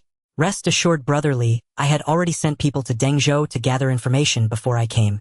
Su Li said with an air of confidence. Before I arrived, I dispatched scouts to Dengzhou. Liang nodded slightly. He had originally planned to wait until Sun Li arrived, then point out suspicions to Elder Zhu, and urge him to send someone to Dengzhou for verification. Now it seemed this effort was saved. Having a reliable and compatible ally indeed made things much easier. Cheers, Brother Li. I will forever remember your life-saving grace. After their conversation, Su Li raised her wine bowl solemnly, to Liang her eyes filled with sincerity. From their exchange, Liang didn't seem like a hypocrite. He was a trustworthy teammate. Soon a stir arose within the Zhu family manor. Before long, a few excited servants hurried over bowing as they invited Liang and Hu Sanyang to the main hall. Young Master Li Lady, who a group of people have entered the manor tonight. They are fellow disciples of Instructor Luan, powerful reinforcements to help our Zhu family manor resist the Liangshan bandits. The elder requests your immediate presence in the main hall. Liang set down his wine bowl, exchanged a glance with Su Li, and both revealed faint smiles. The prey had arrived. The two of them, one after the other, descended the watchtower and headed for the main hall. The main hall was brightly lit and everyone had gathered. Elder Zhu sat in the seat of honor with the three Zhu brothers, Zhu Long, Zhu Hu and Zhu Biao, seated on either side. Luan Tingyu stood in the center of the hall, his face beaming with the joy of a long-lost reunion, speaking with a robust, stern-faced man. This man was Sun Li. Behind him stood several others, each exuding an extraordinary aura, looking impressive. As soon as Hu Sanyang entered, Zhu Biao hurried forward to greet her, while Liang lagged a few steps behind. Seeing Liang enter, Luan Tingyu quickly waved him over. Young brother Li, come quickly. Let me introduce you to a true hero. Taking Sun Li's hand, he said with a beaming smile, this is Sun Li, military inspector, son of Dengzhou, a man of great martial skill, and my fellow disciple. He has brought his men specifically to assist us. Truly a gift from heaven. Sun Li turned around, his gaze falling on Liang as he looked him over from head to toe. Cupping his fists, he smiled, I've long heard of you. As soon as I entered the manor, I heard of a young divine archer with peerless marksmanship. Meeting you now, you truly are a man of exceptional talent. His smile was genuine, his tone warm, leaving no fault to be found. Liang returned the salute with a polite smile. Inspector Sun flatters me. I've long admired your reputation. Meeting you today is a great honor. Behind Sun Li, Sun Xian Xiejin, and the others also wore friendly expressions, their eyes sparkling with curiosity. Nearby, Zhu Biao was introducing these people to Hu Sanyang, a faint smile on his face. Her gaze lingered on Sun Li for a moment before sweeping over the others behind him. Sun Xin Gu Deseo Xiejin Xia Bao Yu He Zhou Yuan Zhou Run. She examined each one carefully. Elder Zhu stroked his beard and smiled, his face full of satisfaction. Excellent. Excellent. With Inspector Sun's aide, Instructor Luan, and young brother Li, those Liangshan bandits are nothing to fear. For a moment, the atmosphere in the hall was warm and harmonious. At noon the next day, Chao Gai and his men mustered 1,000 elite infantry and marched majestically toward the Zhu family village.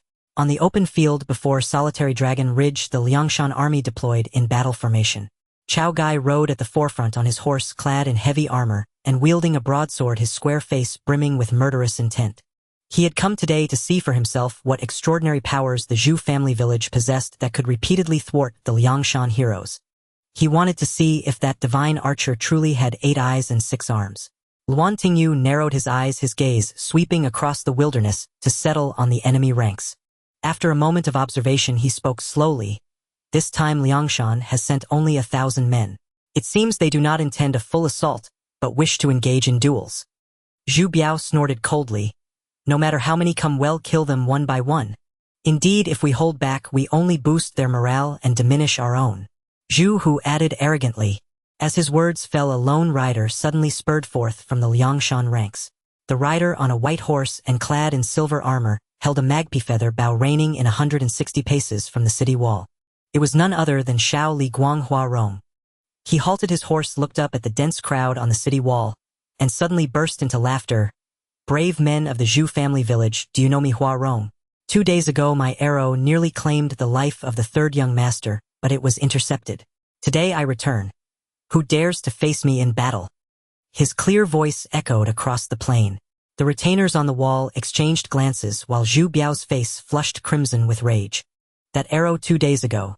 The wind at the back of his head, the sharp clash of 2 arrows colliding by his ear, had been his closest brush with death.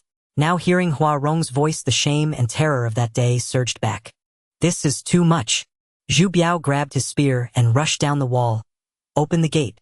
I'll meet him. Soon the city gate swung open and Zhu Biao charged out at the head of hundreds of retainers forming ranks before the wall. Seeing someone emerge, Hua Rong laughed heartily, put away his magpie feather, Bao raised his silver spear, and spurred his horse forward.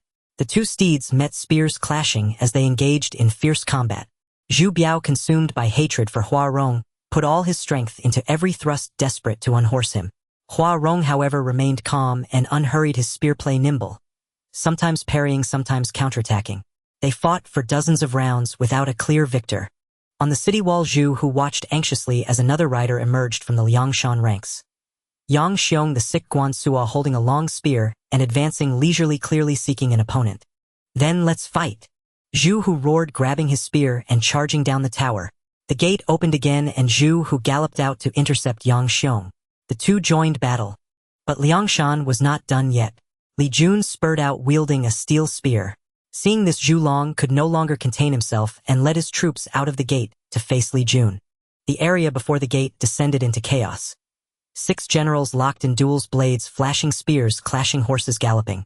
Luan Tingyu stood on the wall, his gaze passing over the chaotic battlefield to fix on a figure slowly emerging from the Liangshan ranks. Lin Chong, his spear at the ready, sat on his horse, staring coldly in their direction. Luan Tingyu knew Lin Chong was waiting for him. He took a deep breath, picked up his iron whip, and strode down the tower. Now that the enemy had openly challenged them from before the walls, to cower and refuse battle would not only sap their own morale, but also invite ridicule from all the heroes under heaven and contempt from the martial world. The city gate opened for the 4th time, and Luan Tingyu charged out on horseback. Almost simultaneously, Lin Chong spurred forward, his Zhangba serpent spear glinting with a piercing cold light under the sun. The 2 riders met in the center of the battlefield. The iron whip and serpent spear clashed with a deafening ring of metal. On the plain, 8 riders fought in pairs. Blades and spears interweaving, horses galloping, dust swirling. Zhu Biao fought with all his might, desperate to unhorse Hua Rong. But Hua Rong remained calm. Zhu, who faced Yang Xiong, one with great strength and a heavy spear, the other with tricky spear techniques, locked in a stalemate. Zhu Long and Li Jun clashed spear against spear, sparks from their blades flickering in the sunlight. The most intense battle raged at the center of the field. Luan Tingyi's iron whip whistled through the air, each strike carrying immense force. Lin Chong's serpent spear moved like a dragon emerging from the sea, its tip glinting with cold light. They exchanged dozens of rounds, neither willing to yield an inch. Yet all the fighting was confined to a strange boundary. No one dared cross that invisible line, the line 150 paces from the wall of solitary Dragon Ridge. During his duel with Zhu Biao, Hua Rong had several chances to gain the upper hand, but whenever Zhu Biao retreated, Hua Rong had to rein in his horse at the critical moment and turn away. Yang Xiong fought Zhu, who advancing and retreating but always maintaining a safe distance from the wall. Li Jun was even more cautious. Whenever Zhu Long tried to drive him toward the wall, he immediately adjusted his horse's head, preferring to give up an attack rather than cross that boundary. Even Lin Chong, locked in fierce combat with Luan Tingyu, always kept his back to the Liangshan camp, never exposing it to the tower. They were afraid. Afraid of that arrow. 150 paces. The distance at which Deng Fei had met his end. That figure standing on the tower with a bow in hand was like a sword hanging over their heads, forcing every Liangshan chieftain in battle to constantly calculate their distance from the wall. In the distance, Chao Gai saw that Liangshan's 4 fierce generals were locked in a deadlock, with the 4 Zhu brothers unable to gain any advantage. His face darkened, his expression growing grave. Song Jiang and Wu Yong, watching from the front lines, grew anxious and sighed softly. It was hopeless. The enemy had a divine archer with long range and deadly accuracy, forcing the Liangshan generals to stay cautious and constantly on guard. If Liangshan had such an archer, they too could rain arrows on the enemy from a distance, as long as they avoided hitting their own men. Seeing the stalemate before the walls, Chao Gai raised his thick brows, snorted coldly, and said, "Humph, our Liangshan teams with heroes and fierce warriors. The Zhu family village has only a few with any real skill. Wu Yong, understanding the situation clearly, had already formulated a plan. He nodded slightly to Song Jiang. Song Jiang then turned to Shirxiu and spoke in a low voice as planned. Brother Shirxiu, it's your turn. Once inside the Zhu family village, find out where Huang Xian Yang Lin and the others are. Rest assured, Brother Gongming. Shirxiu, the rash impaler, had been eager to act.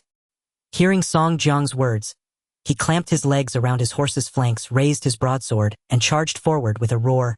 Villains of the Zhu family village, cease your arrogance. Shirxiu, the rash impaler, is here.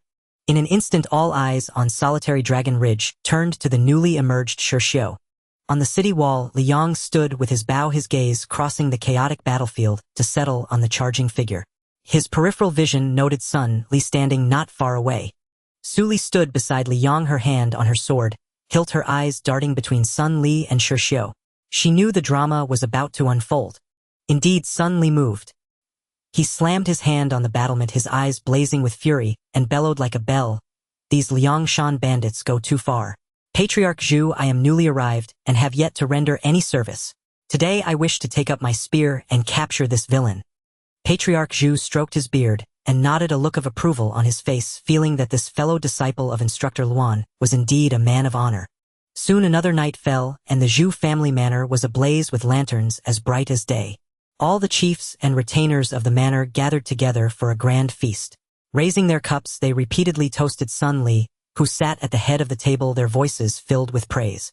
For 3 consecutive days, the outlaws of Liangshan had come to the manor's gates daily, shouting provocations with overbearing arrogance. Since Sun Li's first battle, he had displayed immense prowess for 3 days straight, his fame shaking the entire Julong Ridge. On the first day, he took the field and captured the fierce Liangshan warrior Shirxiu, the desperate third, in just over 10 moves. On the second day, he seized 2 young Liangshan generals Lu Fang and Guosheng alive on the battlefield. On the third day, he even captured Yang Xiong and brought him back to the manor. Having captured 4 Liangshan leaders in 3 days, everyone in the manor was invigorated, regarding Sun Li as a pillar of support.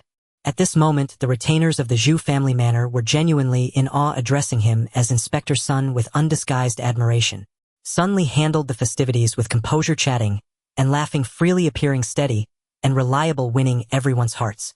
During these 3 days, fierce skirmishes continued outside. The 3 Zhu brothers and Luan Tingyu frequently took the field, trading blows with the Liangshan heroes, with victories and defeats on both sides. Liang and Su Li, however, did not engage, occasionally drawing their bows to hold the line, intimidating the Liangshan forces from advancing. The great hall echoed with laughter and the rich aroma of wine. Surrounded by the crowd, Sun Li beamed with joy, raising his cup repeatedly, but his mind was already calculating clearly. Over these days, he had feigned merit to win trust, following the Liangshan plan step by step. The time had come. Tonight he would coordinate from within to overthrow the Zhu family manor in one fell swoop. Meanwhile, in the Liangshan camp, the leaders gathered. At the center, Chao Gai and Song Jiang exchanged glances, both showing excitement. After 3 days of acting, the moment of harvest had finally arrived. According to the secret plan previously made with Sun Li, at midnight tonight, the Liangshan forces would split into 4 groups and launch a simultaneous assault on the 4 gates of Julong Ridge. At that time, Sun Li, Xiezhen, and Xiaobao, along with their trusted followers, would act as the inside force at the south gate, quietly opening it to let the Liangshan army charge in. Once they stormed the manor, they would slaughter everyone, young and old, bathing the Zhu family in blood to avenge their earlier losses and eliminate this threat from Julong Ridge once and for all. Wu Yong quietly deployed the troops. Brother, rest assured, everything proceeds as planned. Chiefs Li Jun and Dai Zong will lead one force to attack the east gate, Ohua Rongzhangheng, and Zhang Shun will lead another to the west gate. You, brother, along with brother Gongming, Songwan, and Du Qian, will assault the main gate. Lin Chong, Lu Tang, Li Kue, Ruan Xiao, Ruan Xiao, Ruan Xiaoqi, and Openg will lead the charge through the south gate. Once Sun Li opens it, all leaders will immediately storm the other gates, coordinating inside and out, ensuring the Zhu family manor flows with blood, and not even a chicken or dog remains. Chao Gai slammed the table heavily, a sharp glint in his eyes. Good. These 3 days have been a trial for our brothers. At midnight tonight, we'll break the manor and leave no one alive, so the world knows what happens when you provoke Liangshan. Song Jiang also chimed in coldly. The Zhu father and son have long oppressed the locals and opposed Liangshan. They deserve to have their entire family executed. Tonight, with Inspector Sun coordinating inside the Zhu family manor, can't escape. We'll wipe it out and boost our stronghold's prestige.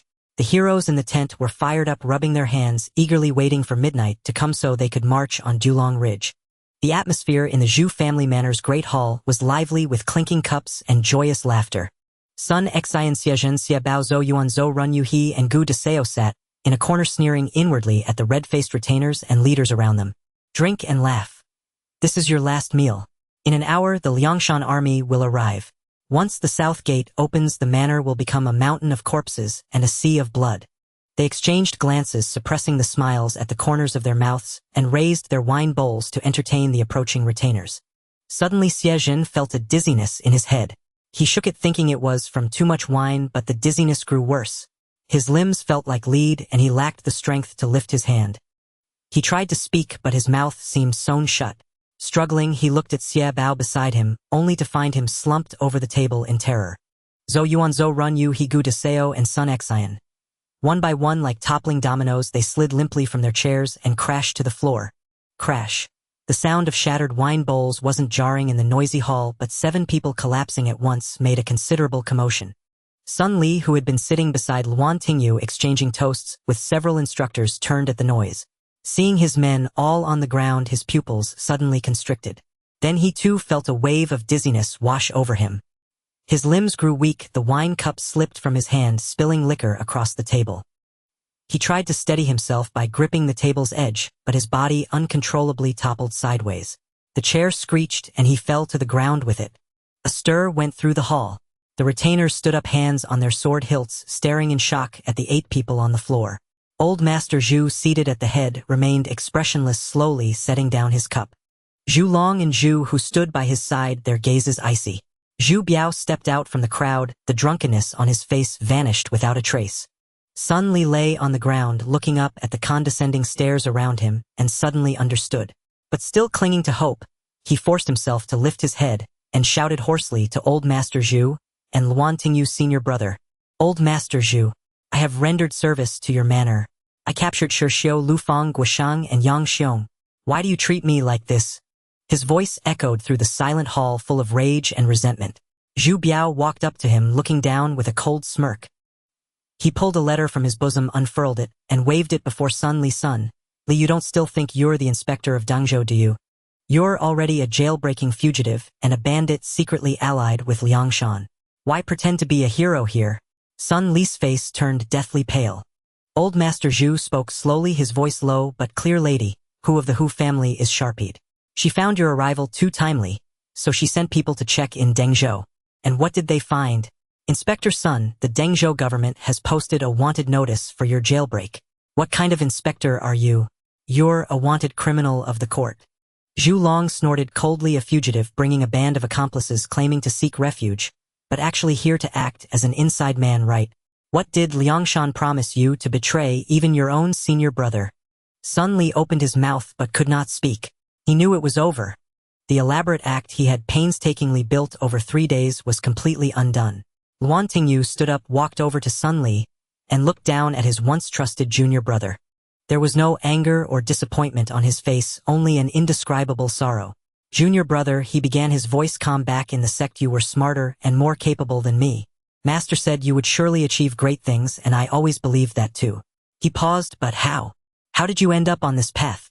Sun Li looked up at him, his lips trembling. Senior brother, I.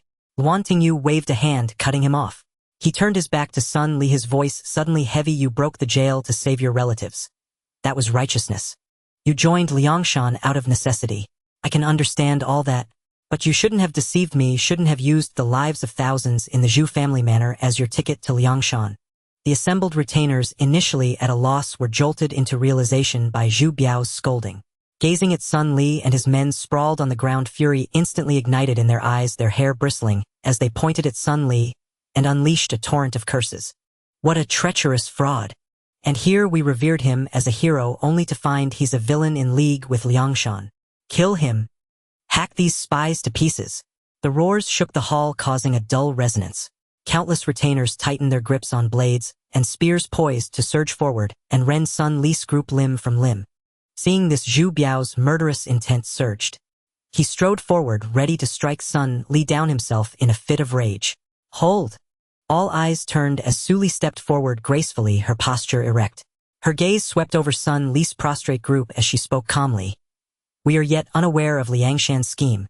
We should interrogate them to learn their plans before fortifying our defenses. Killing them now would be letting them off too easily. Bah! Sun Li, though paralyzed on the ground, jerked his head up. His eyes bloodshot locked onto Hu Sanyang with a murderous glare, as if he wished to devour her alive. Villain! I Sun Li swear I will not utter a single word. Do your worst. His voice was hoarse, saturated with hatred. Had it not been for this Hu Sanyang sending men to Dengzhou to investigate his background, he would still be the benefactor of Zhu family village. He would have only awaited the midnight hour to open the south gate, allowing the Liangshan army to storm in, turning the village into a mountain of corpses and a sea of blood. A failure at the final step. A failure at the final step. He trembled with rage, but the drug's potency was too great. He lacked even the strength to clench his fists. He could only lie prone, unleashing his immense hatred through his eyes. Heh! You want talk? Liang spoke up as well, his gaze shifting from Sun Li to slowly sweep over the 7 others lying on the ground. Sun Xian Gu Deseo Xiejin Xia Bao Zhou Yuan Zhou Run, and Yu He. But will they? Sun Li's expression changed. Seeing this, Zhu Biao sneered and commanded, Men, revive these people with an antidote, then throw them into the dungeon for torture. Aside from these 8 key figures, the attendants who had entered with them were also taken into custody by the Zhu family village. Inside the dungeon of Zhu family village, Shi Xiaoyang, Xiong Lufang, and Guosheng sat against the wall, their hands and feet bound with thick ropes. Yet their faces showed no sign of despair, instead exuding a barely restrained excitement. Yang Xiong had deliberately allowed himself to be captured alive today to inform Sun Li Xiu and the others of Liangshan's plan. At midnight tonight, Song Jiang's main force would launch a coordinated attack from within and without capturing Zhu family village in one fell swoop. Their minds were clear, waiting only for the flames to rise and the battle cries to shake the heavens before breaking their bonds and charging out. Alas, it's a pity for our brothers Huang Xan Yang Lin and Bai Sheng. Yang Xiu sighed deeply, his voice low. Fine heroes fallen here. Shi Xiu, who was extremely close to Yang Lin, heard this, and his eyes instantly turned bloodshot. Gnashing his teeth, he suppressed his voice, yet it was filled with malevolence. That bitch Hu Sanyang is ruthless. The day before yesterday, she personally beheaded Yang Lin and the others. This enmity is irreconcilable. Once I get out, I'll ask Brother Gongming to order the massacre of Hu family village to avenge our 3 brothers. Brother Shi Xiu speaks truly. Lu Fang and Guosheng exchanged glances, their faces flushed with rage, and shouted in unison. Hu family village aids the tyrant and colludes with Zhu family village, killing our brothers. They must pay with their entire clan. Once we break the village, we will slaughter Hu family village to avenge our fallen brothers. The 4 grew more agitated with each word, already plotting in their hearts. The moment the prison door opened, they would kill the guards first, then rush to the village front, showing no mercy to anyone from Hu family village. Just then, the prison door was roughly shoved open by several burly retainers. They looked up to see Sun Li, Sun Xian Gu Deseo Xiejin Xia Bao Yu He Zhou Yuan and Zhou Run. 8 men in tattered clothes and bearing wounds. Dragged in by the retainers and thrown into the cell like dying dogs, crashing heavily onto the cold stone floor, unable to move. Shi Xiu's mind buzzed as if struck by a heavy blow. Yang Xiong sprang to his feet. Lu Fang and Guosheng's eyes widened, their mouths agape, but no sound escaped. Seeing this, they knew their plan had been exposed. Behind them, the 3 Zhu brothers, Zhulong, Zhu Hu and Zhu Biao, entered bearing weapons, their faces dark and sinister, followed by Hu Sanyang and Liang. Sun Li, what happened? Yang Xiong struggled, his voice echoing through the cell, filled with terror and fury. Zhu Biao walked to the center of the cell, turned to face Shi Xiu, and the others, a cold smirk on his lips. What happened? Your men confessed everything before they even reached the dungeon. The 4-pronged attack the south gate at midnight. Not a single detail missed. And you 4 delivering yourselves to us, heh? Liang, standing by, hadn't expected these so-called heroes to be so soft. Dragged all the way here, he had tearfully spilled everything before they even reached the prison. Shi Xiu's eyes nearly split with rage, a mouthful of blood threatening to spew forth. He stared fixedly at Sun Li's group, then shot a venomous glare at you, he roaring in hatred. Useless. Utterly useless. You've doomed thousands of my Liangshan brothers. He dared not lift his head, merely weeping. The others, except for Sun Li, who lacked strong loyalty to Liangshan, simply hung their heads in silence. Zhu, who laughed heartily, kicking the cell bars with a resounding clang, still defiant in the face of death. South gate at midnight. We the Zhu family village will set a heavenly net and await Song Jiang's arrival. After tonight, every Liangshan bandit will be buried beneath this Dugu ridge. Lu Fang and Guoshang, seeing Zhu Biao's smug demeanor, trembled with fury, their eyes blazing as they roared in unison, "Villains of Zhu family village! Don't be too smug. Even if Brother Gongming learns of the change, he will surely annihilate you all." Su Li's expression was grave, a hint of anxiety in her brow. She stepped forward and addressed Zhu Long. "Brother Zhu, there's no need to waste words on these bandits. There's less than half an hour until midnight. Go quickly to set up the defenses. These men are a liability. Brother Li and I will dispose of them here, and join you shortly, waiting for the Liangshan bandits to fall into our trap." "Madam who speaks wisely." Liang immediately cupped his hands in agreement. "Young masters, the situation is critical now. The safety of Zhu family village rests on your shoulders. You cannot delay. Leave these prisoners to us. We won't hold up the plan." Zhu Long, Zhu Hu and Zhu Biao exchanged glances, their eyes gleaming with ruthlessness. They understood the urgency and could not waste time here. At this moment their trust in Hu Sanyang was absolute, so they naturally did not refuse her request. Moreover, Li Yang's willingness to personally kill the Liangshan leaders demonstrated his commitment to sharing the fate of Zhu family village, earning them even more trust and respect. Indeed, Zhu Long approached Li Yang, patted his shoulder, and gazed at him with burning sincerity. His voice gruff yet heartfelt.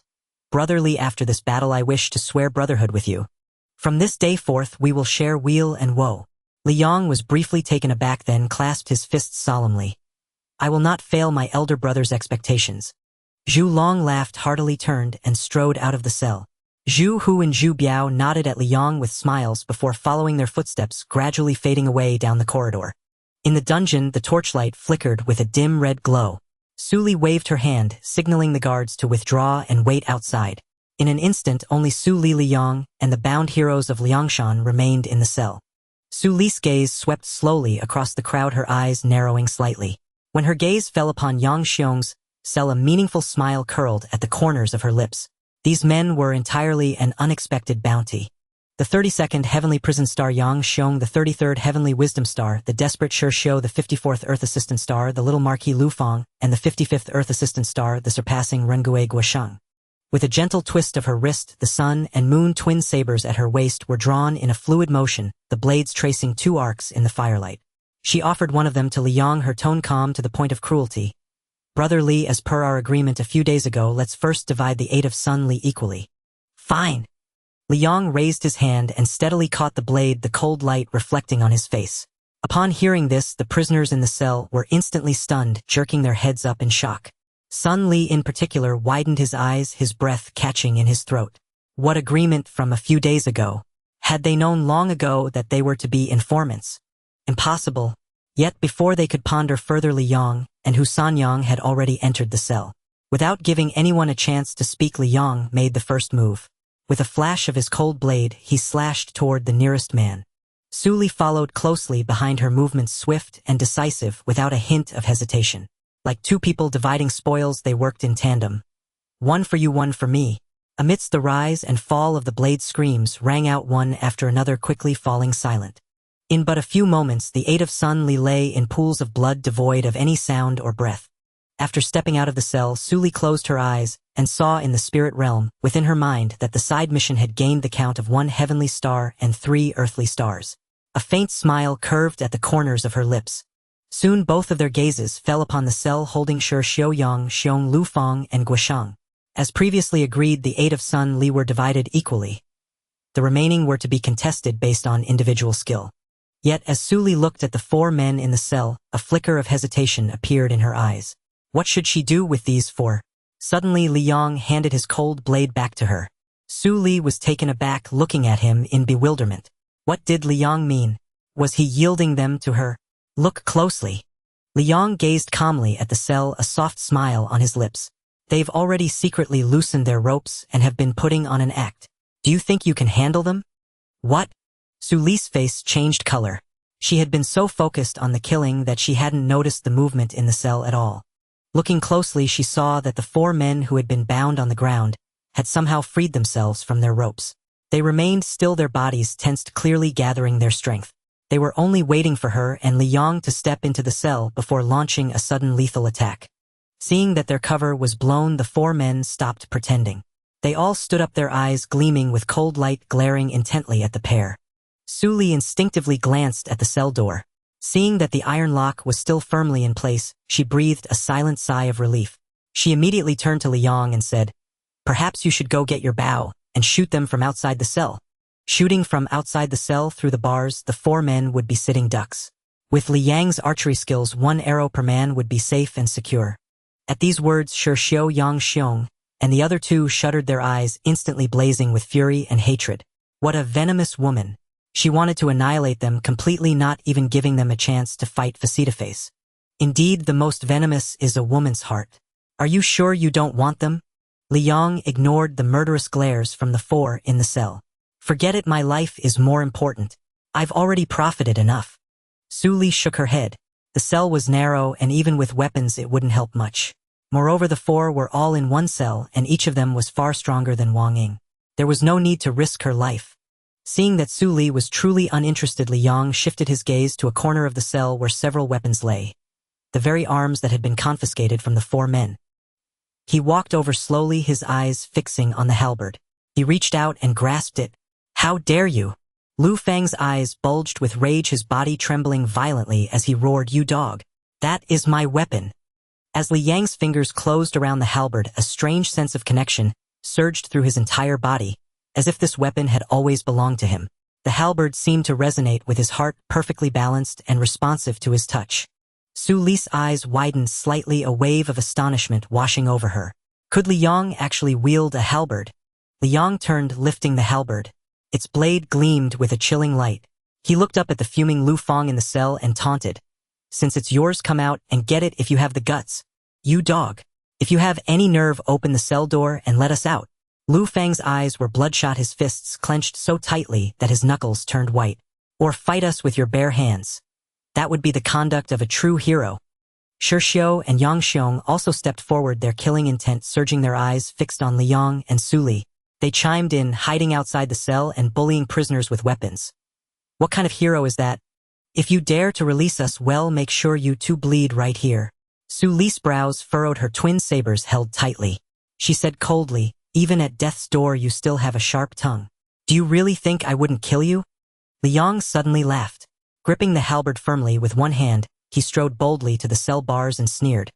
"Since you refuse to die peacefully, I'll grant you your wish." With a single swing of the halberd, the lock on the cell door snapped open and the heavy door swung wide. Liang casually thrust the halberd into the ground outside the cell, its shaft humming as it embedded itself firmly into the earth. He strode into the cell, his blood boiling within him. His physique 3 times the limit of a normal human, combined with the overbearing inner energy of the demonic war scripture surging through his meridians. He was eager to discover just how strong he had become. Seeing Liang enter unarmed, Su Li's heart skipped a beat. Instinctively, she took half a step forward, her hand on the hilt of her blade, wanting to follow him in. But as she saw Liang's upright figure standing like a pine and his composed stride, she paused and stopped. Biting her lips, Su Li stood at the cell door, gripping her saber, ready to rush in and save Liang at any moment. No sooner had Liang set foot in the cell than Lu Fang, his eyes red, launched himself forward. His fist whistled toward Liang's face, a swift and vicious strike. Liang didn't dodge or evade. With a slight shift of his left shoulder, he easily avoided Lu Fang's direct punch. His right hand, like an iron claw, instantly seized Lu Fang's wrist. Crack! A sickening sound of bones breaking echoed. Lu Fang's entire wrist bone was crushed, and excruciating pain instantly flooded his body. Before he could even scream, Liang's left arm came down like a mountain, crashing heavily onto his shoulder. Bang! Lu Fang was driven to his knees, his spine emitting a brittle sound under the immense force. Blood seeped from his mouth and nose, and he was utterly incapacitated. One move and he was defeated. Seeing this, sick Guan Su Yang Xiong let out a furious roar. His muscles bulged and his fists rained down like a storm upon Liang's chest, his strikes fierce and domineering. Liang's eyes flickered. He casually sidestepped 3 feet, weaving through the gaps in the flurry of fists with agility. Yang Xiong's first punch missed, his second followed, yet he couldn't even touch a corner of Liang's clothing. In an instant, Liang seized an opening during Yang Xiong's left hook. He turned, his palm fingers pressed together like a spear, and stabbed viciously at the vital acupoint on Yang Xiong's throat. Die! With a soft sound, Yang Xiong's body went rigid. His throat tightened and his breath was cut off instantly. The ferocity in his eyes quickly dimmed and his body slumped limply to the ground, devoid of any strength to struggle. 2 moves and he was dead. Suddenly Liang turned slightly and Guoshang's sneak punch grazed past his cheek. Before Guoshang could retract his fist, his left elbow swept across. This was his killing move, a feint with the right fist followed by a real strike with the left elbow. Many had fallen to this very technique. Liang raised his hand, his palm open, and steadily caught the elbow. A dull thud sounded. Guoshang's elbow strike felt as though it had hit a solid wall, unmoving. His pupils constricted. Before he could change his move, Liang's hand had already clamped onto his elbow joint. His fingers, like iron pincers, twisted violently. Guoshang let out a muffled groan. The force spun him half a circle and he staggered backward, his right arm hanging limp, dislocated. At that moment, Shirshio, holding a length of hemp rope, crept up behind Liang. He had been waiting for this opportunity. As Liang dealt with Guoshang, the rope, like a venomous snake, silently snaked toward Liang's neck. He had practiced this move countless times, having strangled many to death with this very rope. Liang seemed to have eyes in the back of his head. Without turning around, he reached back and precisely seized the end of the rope. Shirshio yanked hard, trying to pull Liang down, but the rope didn't budge. He pulled again. Still it didn't move. With a twist of his wrist, Liang gave a sharp tug. The rope was ripped from Shirshio's palm, shredding the skin and leaving it bloody and raw. Shirshio clenched his teeth and pressed forward instead of retreating. He charged like a desperate mad tiger, his fists and feet flying, each strike aimed at vital points. He was the desperate. He never feared death, neither his own nor his opponents. Fists and kicks rained down on Liang like a furious storm. Liang neither dodged nor evaded. He met each strike with a counter. When Shirshio's right fist came, he blocked it with his hand. When his left elbow swept, he sidestepped to avoid it. When a knee thrust upward, he raised his leg to block it. When Shirshio's head lunged forward, Liang pressed his palm against it and pushed it back. In Liang's eyes, Shirshio's movements were all in slow motion. He kicked out, landing a blow squarely on Shirshio's chest. Instantly, Shirshio spat blood. The immense force shattered his internal organs, and his body slammed heavily against the wall before sliding to the floor lifeless. For Lu Feng and Guoshang, who were still breathing, Liang flicked his fingers, sending 2 beams of dark red spiritual energy into their chests. Their chests exploded in a mist of blood, and they died instantly. Standing outside the cell, Su Li's hand on her saber hilt was slick with sweat. Her mouth hung slightly open. She knew Liang was strong and exceptional archer, but she never imagined he could be this powerful with his bare hands. Outside and inside the south gate, Luan Yinyu personally oversaw operations while Liang and Su Li stood ready as reinforcements. The 3 Zhu brothers each commanded 500 manor guards to secure the other 3 gates. More than half of all manor guards, approximately 1,500 troops, were concentrated at the south gate awaiting the Liangshan bandits' advance, so they could shut the gate and trap them like dogs in a pen. The narrow winding roads within the south gate were layered with concealed traps, pitfall trenches for horses, tripwires, and caltrip arrays. Hidden sentinels and ambush troops lay concealed behind walls, and within buildings poised to strike the moment the Liangshan forces rushed headlong into this deadly snare. On the manor wall, archers under Liang's command stood arrayed in disciplined formation. The entire south gate lay deathly still, silent as a grave, awaiting its prey. Meanwhile, from the direction of the Liangshan camp, 4 columns of troops assembled and advanced steadily toward Zhu Manor. 7 chieftains, Lin Chong, Lu Tang, Li Kuei, Wan Xiao, Wan Xiao, Wan Xiaoqi, and O Peng, led over 2,000 men toward the south gate, while the remaining 3 columns each commanded 1,000 soldiers. Soon, under the deep hush of night, the Liangshan army concealed itself within the woods outside the south gate. Lin Chong and O Peng rode atop their steeds, while Lu Tang, Li Kuei, and the 3 Ruan brothers stood at the vanguard of the formation. Their hearts quickened as they gazed upon the sparse torches flickering atop the wall and the tightly shut south gate. Then O Peng rode forth from the forest, raising his torch and waving it in 3 deliberate circles. Moments later, the south gate's drawbridge descended slowly, and several dark figures atop it gestured frantically, urging them forward. Li Kuei crouched at the forest's edge, his ox-like eyes wide with anticipation. At the sight of the lowering drawbridge, he could contain himself no longer. He leapt up with a sharp cry, clashing his twin axes together so fiercely that sparks erupted. Sun Li and his men have succeeded. His voice thundered through the forest like a sudden shattering bolt of lightning. Lu Tang raised his saber and charged from the forest, first his heavy footsteps drumming against the earth, a low guttural roar rising from his throat. Brothers, follow me in. Kill! 2,000 warriors surged from the woods toward the south gate, their battle cries shaking leaves loose from the trees. Lin Chong led the charge, his 8-foot serpentine spear carving a cold gleaming arc in the torchlight. Openg followed close behind, sword drawn, bellowing as he rode. The 3 Ruan brothers advanced shoulder to shoulder, eyes blazing with bloodthirsty fervor. Li Kuei whirled his twin axes like twin windmills, bellowing, "Dogs of Zhu Manor, your grandpa has arrived." Lin Chong was the first to burst through the south gate.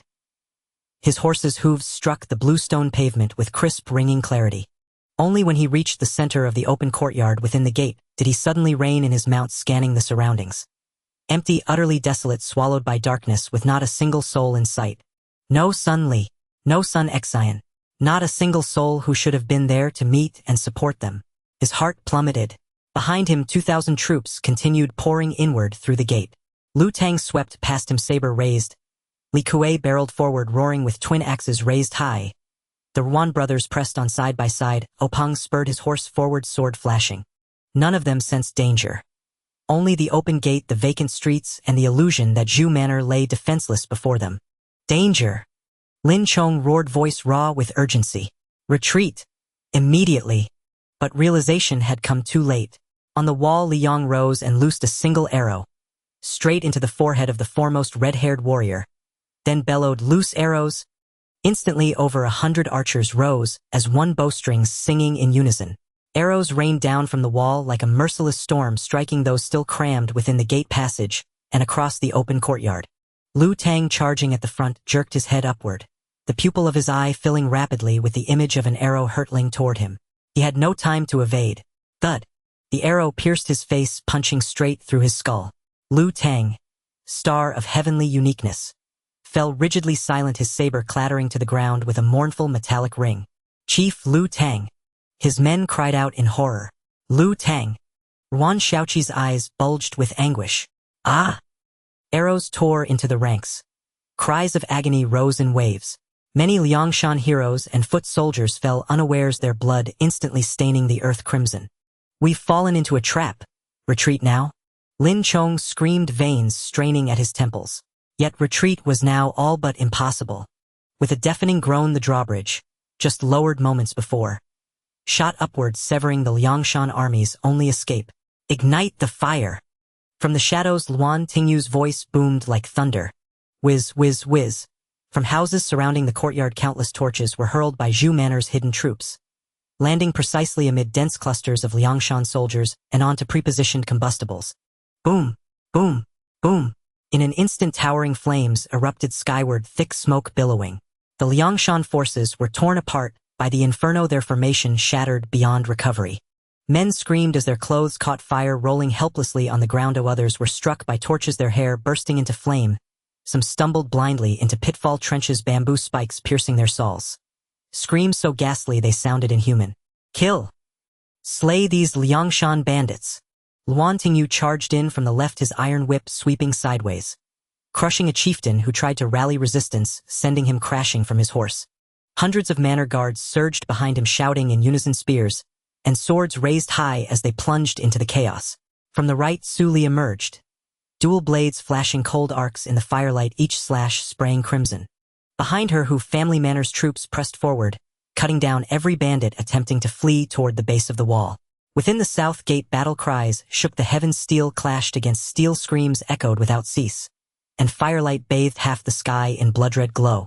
Simultaneously, cries of battle erupted at the main gate, west gate, and north gate. Zhulong, Zhu Hu, and Zhu Biao, each defending one flank, locked the 3 attacking columns in fierce, unrelenting combat. Across the entire Julong Ridge, war erupted on all 4 sides, transforming the land into a boundless sea of blood. Damn curs! Let's die fighting! Li Kuei bellowed, swinging his broadaxes into the enemy ranks, driven by vengeance for Lu Tang. Ferocious beyond measure, his axes cleaved flesh and bone alike. None dared stand before him. Brothers, form ranks! Form ranks! Lin Chong and Openg fought desperately to regain control, yet in this maelstrom of fire, smoke, and deafening clamor, commands dissolved before they could reach even the nearest fighters. The Ruan brothers fought with berserk fury, tridents flashing as they battled manor guards to the death. Then, a sharp piercing whistle cut the air swift beyond human perception. Lin Chong caught a glint of cold light from the corner of his eye. His heart seized with dread. He whipped his head around just in time to see an arrow buried deep in Peng's chest, its fletching still trembling faintly. Peng's face froze in stunned disbelief. Then his body went slack, toppling from his horse in a cloud of dust.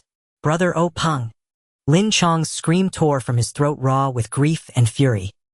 His gaze locked onto the figure atop the wall, lit by firelight, cold, lethal, implacable. "Beware the archer!" Lin Chong's shouted voice edged with desperate warning. But the battlefield was already lost to chaos. Flames soared skyward, smoke choked the air, and the cacophony of battle, shouts, screams, clashing steel, drowned all reason. The Liangshan forces, fragmented and surrounded, could barely defend themselves, let alone watch for the unseen fatal shaft. Whiz, whiz, whiz, Liang, possessing physical prowess triple that of ordinary men, loosed arrows with terrifying speed, precision, and power. One arrow flew from the wall, threading the narrow gap between two men before burying itself in Ruan Shao's left chest. Ruan Shao grunted, staggering forward 2 steps before collapsing to his knees, his saber bracing him upright, barely preventing collapse. He stared down at the arrow protruding from his chest, the shaft still quivering faintly. He raised a hand to pull it free, but halfway up his arm fell limp, lifeless. "Elder brother!" Ruan Xiaowu and Ruan Xiaoqi cried out in unison, hearts shattering. Before they could even seek vengeance, Liang's next arrow found its mark. Ruan Xiaowu felt a searing pain at his neck. Blood gushed forth as he clutched his throat, uttering a choking guttural sound before falling, disbelief etched upon his face.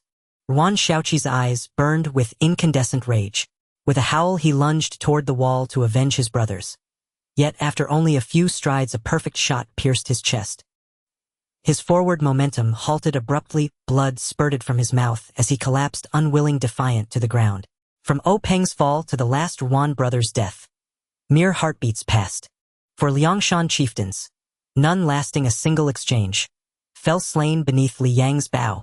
"Scoundrel! I'll die fighting you!" Lin Chong's eyes blazed with fury, his brows knotted and beard bristling as grief and rage erupted within him like a volcanic cataclysm. He cast all caution aside, raising his 8-foot serpent spear, and prepared to lead his elite guards in a desperate Alornothing charge toward the city wall to slay that deadly archer. Yet the moment he spurred his warhorse forward, a towering figure blocked his path. "Senior Instructor Lin, your opponent is me." Luan Tingyu stood firm, gripping an iron cudgel, his expression stern, and his gaze sharp as tempered steel. He knew he could not allow Lin Chong to draw near Liang. "Luan Tingyu, stand aside." Lin Chong roared, driving the serpent spear forward with seething wrath, aiming straight for Luan Tingyu's throat. "Humph!" Luan Tingyu snorted coldly, swinging his iron cudgel sideways to intercept the spear with unshakable precision. A thunderous clang rang out, sparks exploding like scattered stars. 2 peerless masters clashed amid the chaos of battle. Lin Chong's strikes were ferocious and lethal, each blow laced with a burning desire to tear Luan Tingyu limb from limb. Luan Tingyu, by contrast, fought with seasoned composure, measured, relentless, locking Lin Chong in an inescapable web of defense. Lin Chong and Luan Tingyu became a whirlwind of motion, their weapons flashing in dizzying arcs, blades crossing in streaks of cold light, so swift they left only afterimages. Both were undisputed masters of the martial world. Their spear wind howled, fiercely repelling all bystanders. Lin Chong guarded against Liang with absolute vigilance. From the very first exchange, he pressed Luan Tingyu into close-quarters combat, his body twisting and shifting with lightning speed, position changing in the blink of an eye. No arrow could hold steady upon him. The slightest miscalculation would send it astray, or worse, strike Luan Tingyu instead. Liang instantly abandoned his aim on Lin Chong. His gaze swept across the battlefield and locked onto a rampaging black silhouette. Li Kuei carving through the manor guards like a storm, unleashed twin axes spinning like windmills. His style was raw and unrefined, driven solely by brute strength and reckless suicidal ferocity. Blood soaked his body. No one knew how many guards he had already slain. When several guards attempted to surround him, he cleaved them down with 2 savage axe strokes. Liang knocked an arrow, drew his bow, and the shaft flew, piercing smoke and flame straight toward Li Kuei's chest. Li Kuei heard the whistle of the arrow only as it reached his face. Instinctively, he twisted aside, the shaft grazing his shoulder spraying crimson mist. Li Kuei grunted low, glancing down at the wound. Blood streamed down his arm, staining the axe hafts red. He snapped his head up, glaring toward the city wall, twin axes raised high, his ox-like eyes blazing with murderous fury. Wretched scoundrel! Dare you shoot your grandfather again? Even as the curse left his lips, a second arrow struck. Faster, deadlier. Slipping through the narrow gap between his whirling axes and piercing his throat. Li Kuei's curse died midair. His axes slipped from lifeless hands, clanging onto the earth and scattering dust. Li Kuei, the black whirlwind heaven-killing star of Liangshan, was dead. The surrounding guards and Liangshan bandits froze in shock. Yet beneath them the tide of slaughter surged on. Liang watched Lin Chong lock Luan Tingyu in fierce combat, and smiled coldly before slinging his bow behind his back. In the next instant, he seized the heaven-defying halberd retrieved from the dungeon and strode down the city wall. The former headman Zhu, quick-witted and observant, had already brought forth a warhorse. Liang vaulted into the saddle, squeezed his knees, and charged headlong into the maelstrom of battle. Hooves crushing flesh and bone, cutting a brutal path through the fray. Amid the chaos, Lin Chong caught sight of the figure descending from the wall, and then galloping straight toward him. That unmistakable silhouette belonged to the very archer who had slain Lu Tang and Li Kuei. Scoundrel! Lin Chong's eyes burned crimson rage, threatening to incinerate his last shreds of reason. With a thunderous bellow, he drove his spear forward with such force that Luan Tingyu staggered back. Then, striking his mount's flank hard, his warhorse reared skyward, charged forward with apocalyptic fury straight at Liang. Die! Seeing Lin Chong surge toward Liang, Luan Tingyu's face paled. He cried urgently, "Beware!"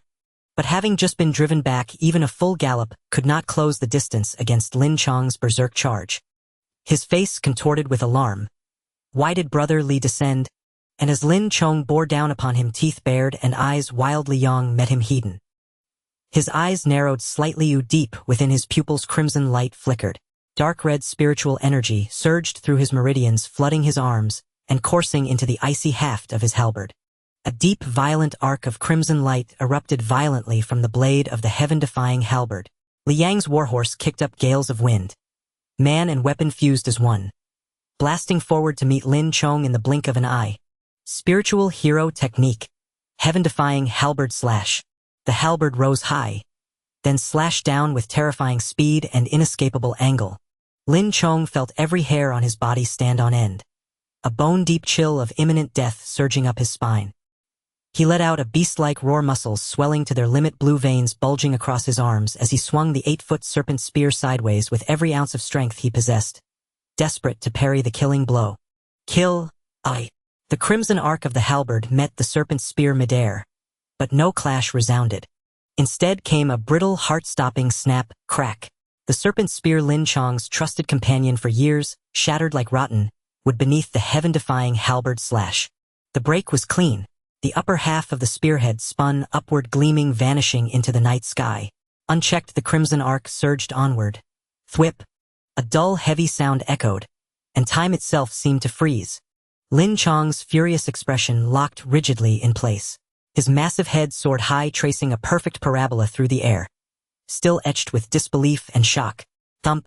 His headless corpse collapsed heavily, kicking up dust. Blood gushed from his severed neck, quickly soaking the earth beneath him. His horse galloped forward a few more paces, then halted, bewildered, snorting softly into the silence. A silence. Deep, absolute, deathly still. The battlefield moments ago, a cacophony of steel and screams, now hung suspended, as if paused by unseen hands. Zhu family manor guards lowered their weapons, mouths agape, eyes wide with disbelief. Could it be? Lin Chong, peerless as senior instructor Luan, had just been cut down in a single stroke by brother Li. For the remaining Liangshan fighters, Lin Chong's death struck harder than any other. His was the ultimate authority, the pinnacle of their strength. They stood frozen, faces pale with terror, weapons slipping from nerveless fingers, clattering hollowly onto the blood-soaked ground. Liang pulled hard on the reins. His warhorse reared and screamed. He slowly lowered his stance, the crimson arc fading, only the dripping blood upon the halberd blade falling steadily drop by drop into the dust. Luan Tingyu reined in his horse, iron cudgel hanging slack at his side, staring motionless at the headless corpse, and at the skull lying in the dirt. His mouth parted slightly. He looked at Liang, words failing him entirely. Su Li, watching from afar, had witnessed Li Yang's suffocatingly decisive strike, and noted the crimson arc along the halberd's edge. Her mind screamed inwardly. A spiritual hero technique, undoubtedly. Su Li herself possessed the spiritual hero technique of Hu San Yang, but her current reserves of spiritual energy were too depleted to unleash it. Senior Instructor Luan, I'll reinforce other fronts. This battlefield is yours to command. Li Yang paid no heed to their stunned gazes. He needed to claim the kill before it slipped away. Understood. Luan Tingyu, though no stranger to grand spectacles, managed only a stiff, dry reply. Li Yang galloped furiously on horseback, the night wind howling past his ears, while the entire Zhu family manor reeked of blood and charred smoke. The vital qi he had absorbed from Lin Chong surged through his limbs and meridians, a scorching, soothing current that flushed every sinew and channel. His body felt no fatigue, his arms bore no strain, his spirit was brimming with vigor, as if he had just awakened from a deep restorative slumber. The passive skill Tanlong's devouring. Truly an extraordinary talent, one that spoke for itself. The spiritual energy cost of the heroic art Fangtian Halberd was considerable. The dark crimson spiritual energy within him had dwindled to roughly half its peak capacity, meaning he could now unleash this technique only twice per battle. Earlier, Li Yang had attempted channeling spiritual energy into ordinary arrows, but the shafts could not withstand such volatile power, shattering midair the instant they left his bowstring. In the blink of an eye, he arrived at the Western Gate battlefield. There Zhu Biao, having ambushed Hua Rong and his men, had impulsively led his troops out the gate to engage them in open combat. He was locked in fierce combat with Hua Rong. Though slightly inferior in strength, Zhu Biao found himself relentlessly pressured. Hua Rong's silver spear darted like a dragon, each thrust aimed unerringly at his vital points.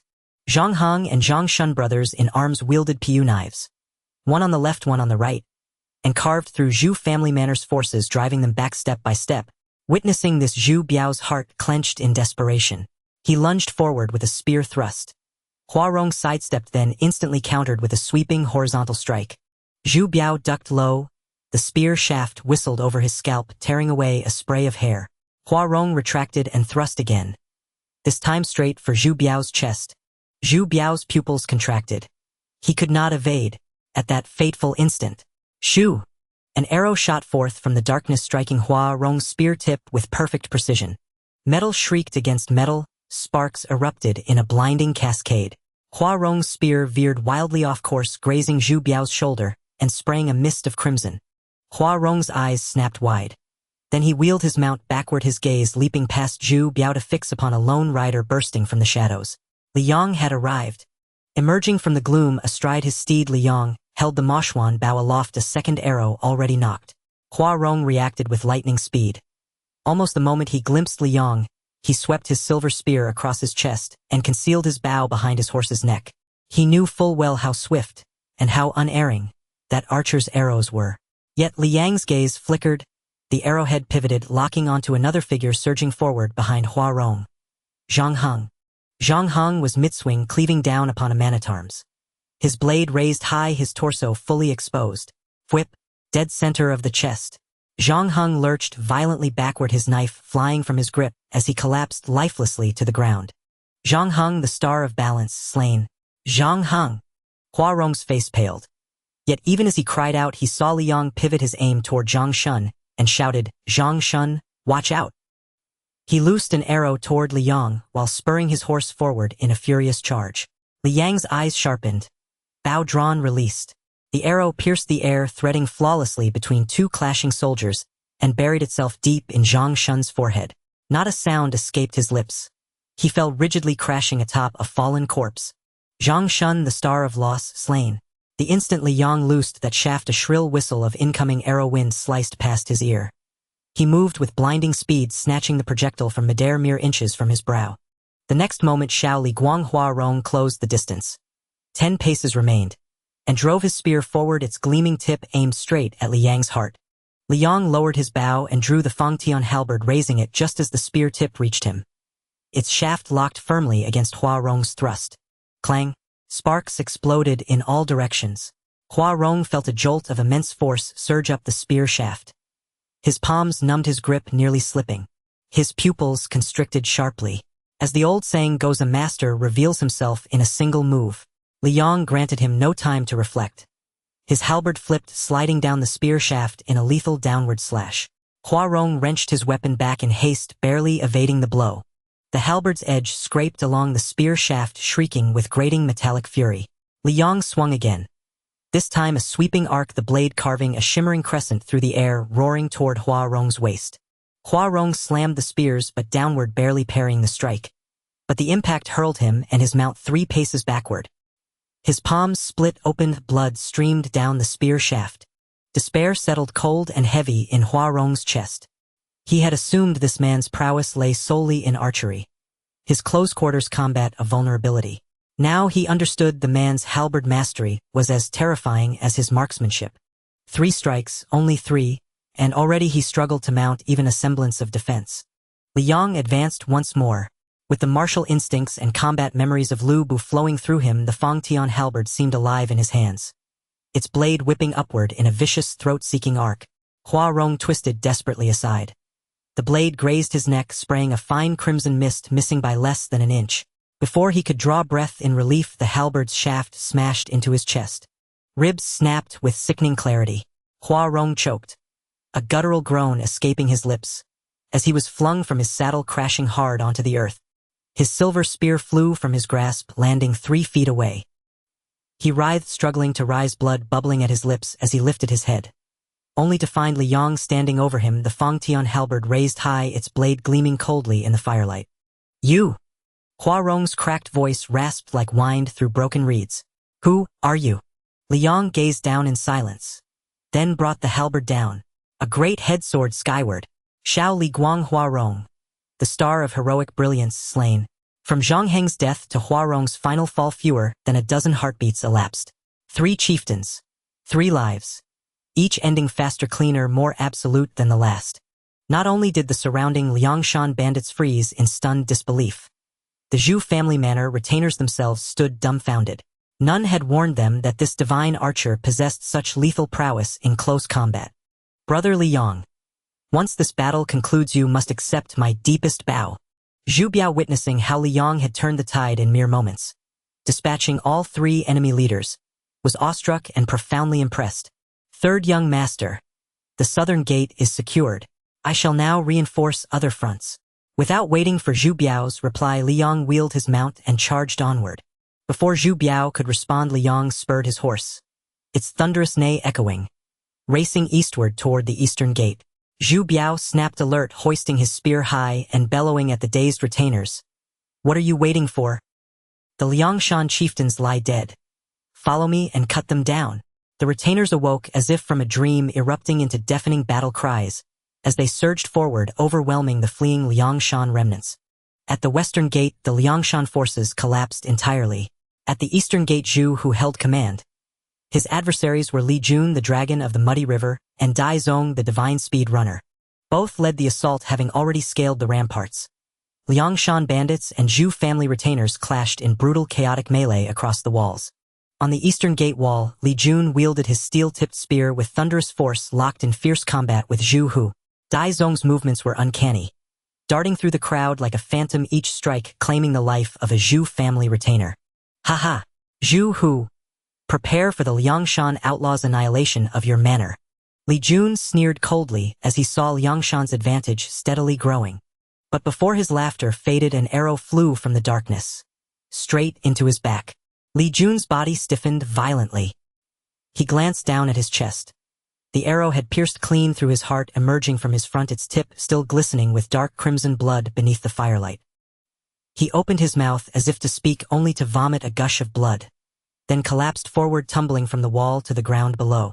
Tian Shou, Xing Hun, Jiang Long, Li Jun, dead. Dai Zong's face turned ashen. The instant he saw Li Jun fall, every hair on his body stood on end. Reacting with lightning speed, he hurled himself down the wall. He knew the divine archer had arrived. His agility reached its zenith, blurring across the ramparts like wind itself, leaping atop crenels, stepping upon heads, even springing off swinging blades and spears. Within moments he had reached the base of the wall. He dared not look back. He dared not pause, not for a breath, as he fled desperately toward the outer gate. By the time Li Yong reached the wall, Dai Zong had already burst through the gate and vanished into the shadowed woods at breakneck speed. His gait was unervingly erratic, veering left then right, gliding unpredictably like a serpent weaving through grass. To ordinary marksmen, such movement would render him nearly untouchable. Yet to Liang it was meaningless. In the blink of an eye, Daizong had already sprinted nearly 100 paces. Liang drew his bow and loosed the arrow. It split the night air. Its flight guided with uncanny precision, tracing a subtle arc as though endowed with sight, before striking Daizong squarely in the back mid-serpentine evasion. Daizong lurched violently forward, carried by momentum several steps before collapsing onto the earth, rolling twice and raising a cloud of dust. Tiansu Xing Shen Xing Tai Bao Daizong, dead. With both chieftains fallen, the Liangshan outlaws atop the wall began to rout. At the main gate the battle raged in grim deadlock. On the wall Zhu Long watched the tide of Liangshan warriors surging beneath him. Cold, unblinking, implacable. Arrows fell like rain, dense and unrelenting. But Chao Gai led the charge, his Piyu Dao whirling with ferocious energy, deflecting every shaft that came his way. Song Wan and Du Qian guarded his flanks, weapons raised high, shielding the ladders and battering ram behind them as they inched relentlessly toward the wall. Chao Gai halted, lifted his gaze to the ramparts, eyes blazing with murderous intent, voice booming like thunder. Dogs of Zhu family manor. Your grandfather has come. Today is the day your entire clan meets its end. Ladders clanged against the wall. The ram thundered against the gate. The cries of war shook the very foundations of the main gate. Meanwhile, Song Jiang sat astride his horse behind the advancing host, his scarred face grotesque in the firelight. His eyes burned with vengeful triumph. A cruel, icy smile curled at the corners of his lips. Hold them. Just hold them long enough. Once Sun Li opens the gate from within and Lin Chong leads his forces bursting out, Zhu family manor will be a tomb. Given Lin Chong's pace, they should arrive imminently. Upon the wall, Zhu Long gazed down at the frenzied attackers, and suddenly laughed aloud, his voice cutting through the chaos of night. Heh.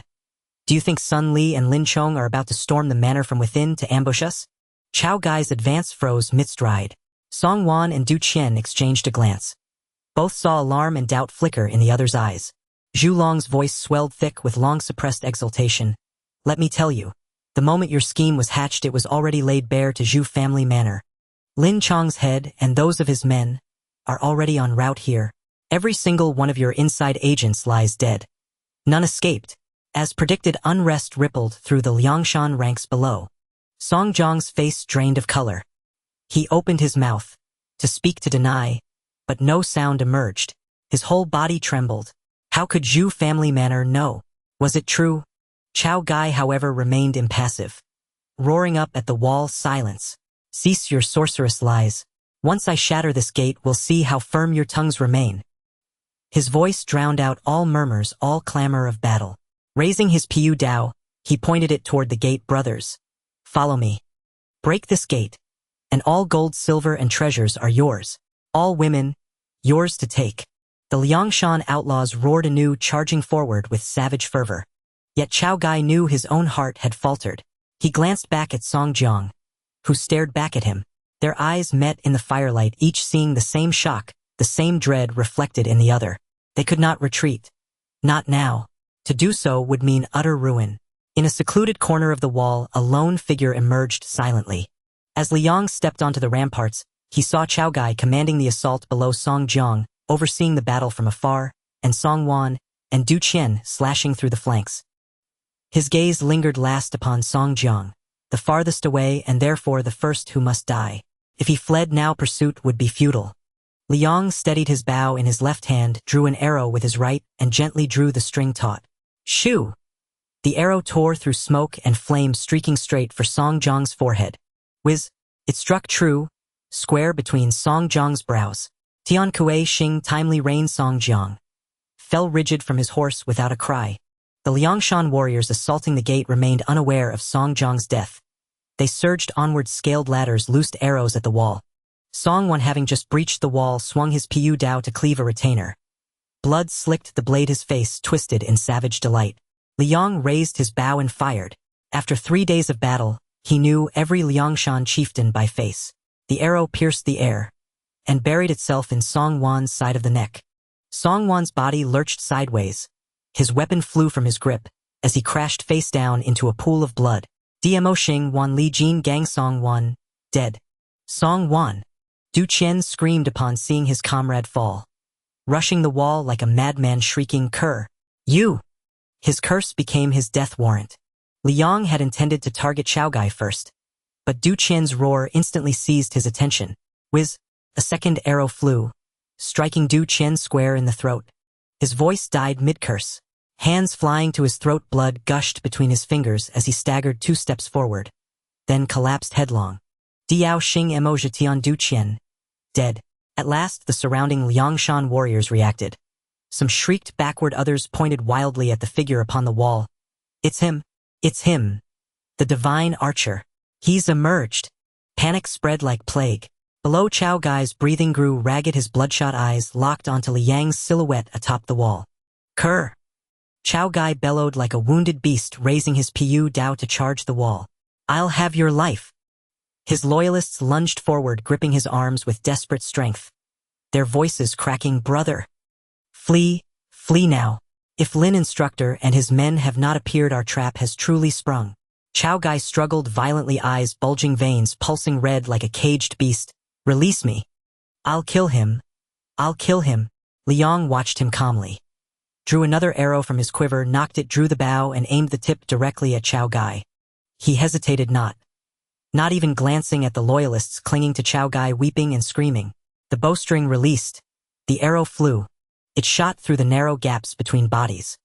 Men shielding Chao Gai's front, gripping his waist, clutching his arms. Through that single fleeting channel, impossibly precise. It found its mark, piercing Chao Gai's skull as he thrashed in fury. Chao Gai's body stiffened. His struggles ceased abruptly. His loyalists froze, staring at the arrow protruding from his brow, trembling uncontrollably. Then one let out a soul-rending wail. Lord Chao is dead. Avenge Lord Chao, kill! Reedied warriors raised their blades, charging the wall. But before their feet could move, a sharper, more piercing cry erupted from behind. Tearing the night, Brother Gong Ming is dead. Brother Gong Ming is dead, flee! That cry was the final straw, shattering every resolve. Those poised to avenge Chao Gai stood stunned. Those still scaling ladders froze mid-motion. No one knew who broke first, but soon all were running. Zhu Long stood atop the wall watching the Liangshan rout, and then turned his gaze upon Liang. A sudden tightness gripped his throat. He raised his long spear and roared, "Open the gates! Pursue and slaughter!" With a thunderous crash, the drawbridge dropped, the gates swung wide. Zhu family retainers burst forth like tigers unleashed, sweeping upon the fleeing Liangshan remnants. That night the slaughter was merciless. Bodies lay strewn across the field like fallen leaves. Dawn had broken. After disposing of Chao Gai, Liang paid no heed to the skirmish at the Zhu family village. Instead, he mounted his horse and rode toward the Li family village. During the battle, he noticed a key figure was missing, the resourceful Wu Yong. Liang quickly realized that Wu Yong, upon breaching the Zhu family village, had likely taken the opportunity to scheme and win over Li Ying. He had the master forger Xiao Rang, known as the Sacred Hand Scholar, impersonate the prefect of Yunzhou, along with a retinue of fake attendants and officials. This group arrived at the Li family village claiming that the Zhu family had accused Li Ying of colluding with the Liangshan outlaws. Without explanation, they bound Li Ying and his steward Du Xing, declaring they would escort them back to the prefecture for trial. When the procession had traveled about 30 li from the village, Songjiang and Lin Chong, leading a band of Liangshan heroes, appeared as planned, pretending to rescue Li Ying and Du Xing from the officials. This made Li Ying mistakenly believe the Liangshan outlaws were his saviors. However, the situation had now changed. Many of Liangshan's skilled fighters had already fallen to Li Yang's hand, especially those loyal to Songjiang. Songjiang was eager to secure the Li family's wealth and fighting force, even more desperate and unscrupulous than in the original tale. Wu Yong had likely acted before the main force had even resolved the Zhu family village. True to his suspicion, 30 li outside the Li family village, beside a mountain path, a troop was slowly escorting 2 prison carts in which sat Li Ying and his steward Du Xing. Li Ying's face was ashen, his hands were chained, yet he kept his back straight and remained silent. Du Xing cowered in a corner, pale and trembling, his lips quivering incessantly. At the front of the procession, a man dressed as an official rode a horse. His face was gaunt. It was the Sacred Hand Scholar Xiao Rang.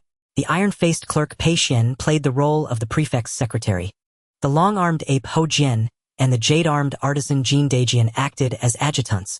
Behind them followed a dozen or so minor bandits, disguised as constables, their weapons gleaming with menace. In the distance, Liang saw Wu Yong leading dozens of men in ambush. Just as Wu Yong's group rode out to stage a mock battle with Xiao Rang, Liang appeared. With a single arrow, he struck down Wu Yong, who was at the rear. Wu Yong's sudden death stunned everyone. They halted and looked around in confusion. Soon they heard the rapid pounding of hooves. Turning to look, they saw a single rider charging out of the mountain path. The rider was extraordinarily valiant, holding an inky bow with a halberd strapped to his horse's side, his robes still stained with blood. Before anyone could react, Liang swiftly shot down the most prominent figures: the sacred hand scholar Xiao Rang, the iron-faced clerk Pei Xian, the long-armed ape Ho Jian, and the jade-armed artisan Jin Daijian. None could evade. They were all struck down. After dealing with them, Liang slung his ink-black bow over his saddle, drew his halberd with his right hand, and charged into the crowd. The halberd in his hand seemed to come alive. The blade spun, and each swing claimed a life. With thrusts, flicks, sweeps, and chops, every move was lethal, every stroke drew blood. The minor bandits were like paper before him. One swing took down a single foe, the next a pair. Seeing the attacker's ferocity, these minor bandits, wishing they had been born with extra legs, scrambled away in a panic. Li Ying and Du Xing, initially overjoyed, now looked bewildered. As Liang slowly approached, they were about to speak. But Liang paid them no heed. He shot 2 arrows, striking them both dead. The heavenly wealth star Li Ying, the soaring eagle, was dead. The earthly completeness star Du Xing, the ghost-faced, was dead. He glanced back at the 2 corpses in the prison carts, then turned his horse and galloped toward Liangshan. It seemed there was still one more at Liangshan, Zhu Gui. He would go and eliminate him. At noon, the sun blazed fiercely. Liang spurred his horse along the official road, and saw in the distance a cloud of dust. Dozens of riders were speeding toward him. The figure at the lead was all too familiar. A green-maned horse riding gear, twin crescent moons at the waist, valiant and graceful. Who else could it be but Hu Sanyang Su Li? Su Li saw him as well.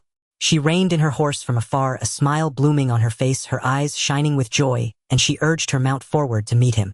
Brother Li. Su Li rode closer, her smile widening, her voice clear. You're too late. I've already dealt with Zhu Gui, and there was an unexpected bonus. Zhu Fu was there too. Liang raised an eyebrow and smiled casually. Then congratulations. After the great battle at the south gate of the Zhu family village the previous night, Su Li knew that with Liang there, she would never get the chance to claim the heads of the Liangshan chieftains inside the village. Her mind quickly turned to Zhu Gui, who had been left to guard Liangshan. Now that Liangshan's main force had poured out entirely, all focused on the Zhu family village, the mountain was left nearly empty. Zhu Gui was only stationed at the inn at the foot of the mountain, his guard down. Practically a sitting target. Su Li made a prompt decision. That very night, she mustered dozens of elite riders and headed straight for Liangshan. As dawn was breaking, they reached the foot of the mountain. The inn's lamps were still lit. Zhu Gui was entertaining a guest. His younger brother Zhu Fu. The brothers had not seen each other for a long time. They had set out a feast and were drinking heartily, completely unaware of how many had died over the mountain. Then Su Li effortlessly claimed the earthly prison star Zhu Gui, the dryland crocodile, and the earthly storing star Zhu Fu, the smiling tiger. Just as they were about to speak further, both of them suddenly felt a stir. In their minds, the cold message from the spirit realm appeared once more, identical to when they first entered, but with a few extra lines. Main quest: help the Zhu family village defeat Liangshan. Completed. You may now return to the original world at any time or stay in this world for 1 hour. After that, you will be forcibly teleported. Liang and Su Li exchanged a glance, both seeing the same thought in each other's eyes. Leave. This was a strange land. Finding the other heavenly and earthly stars would be difficult. If not now, when? Liang murmured under his breath. Return. In an instant, darkness descended before his eyes, and the space around him twisted and collapsed. The next moment, his figure appeared in the vast ethereal spirit realm. His body floated in the endless chaos, streams of light, swirling around him, scenes of past battles flashing rapidly before his eyes. It was every moment of his bloody struggle at the Zhu family village, drawing his bow on the city wall, arrows aimed at 1,000 soldiers. Creeping through the dark, slaying the thunderous fire Qin Ming, with a single arrow, his halberd sweeping, cutting down the leopard head Lin Chong from his horse. One by one, the heavenly and earthly stars fell before his arrows and halberd. After an indeterminate time, the images finally turned to the last page. Above the river of light, a few lines of cold text appeared. Main quest: help the Zhu family village avoid being conquered by Liangshan. Completed. Side quest: killed 19 heavenly stars, killed 17 earthly stars. Kill list: heavenly stars: Song Jiang Wu Yong Lin Chong Qin Ming Hua Rong Li Kue Lu Tang Dai Zong Ruan Xiao Ruan Xiao Ruan Xiaoqi Li Jun Zhang Heng Zhang Shun Yang Xiong Shi Xiu Mu Hong Liang Xiezhen. Earthly stars, Wang Ying Ma Lin Deng Feo Ping Sun Li Lu Fang Guoshang Song Wan Du Qian Zhou Yuan Lu He Xiao Rang Pei Xian Ho Jian Jin Deijian Du Xing 1 arrow 1 life 1 city falls. The bow fells every heavenly star soul. The 108 stars of Liangshan are shattered alone. He turns the tide and seals fate. Final evaluation grade of the void fell silent for a moment. Then the lines of text slowly dissipated, replaced by new points of light converging. Those points of light coalesced from the scenes spinning and forming in the void. When the radiance faded, a purple card hovered before him. A violet card unfolded to reveal a full purple gold longbow. Its limbs bore swirling patterns like a phoenix in flight, radiating an imposing aura. Li Yong brushed the card with his fingertip, and a rush of information flooded his mind. Fengyu Bao. No physical arrow was needed. Simply drawing the bow conjured one, and the stronger the pull, the greater the force.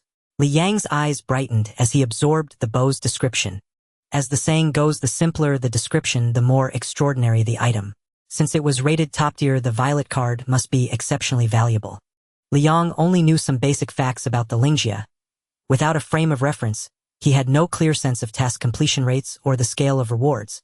Next available entry to the Lingjia 1 month later.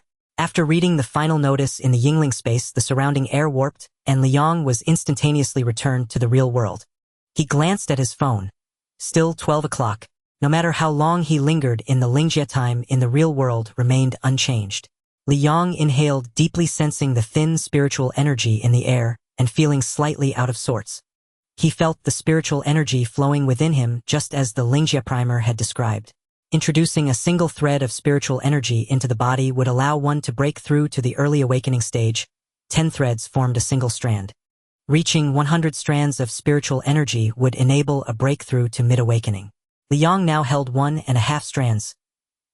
He estimated that cultivating in the real world would yield roughly 1 thread of spiritual power per month. Li Yang regarded the violet card in his hand with curiosity. It was a reward from the Lingjia, able to be brought into reality or left behind in the Lingjia for use. Furthermore, once the card transformed into an object, a mere thought would revert it back to its card form, making it supremely convenient to carry. Li Yang infused the violet card with a trace of spiritual power, gave it a flick, and with a flash of purple light, a majestic purple gold longbow hovered before him. The bow's tips resembled purple gold wings. A golden phoenix coiled along its shaft.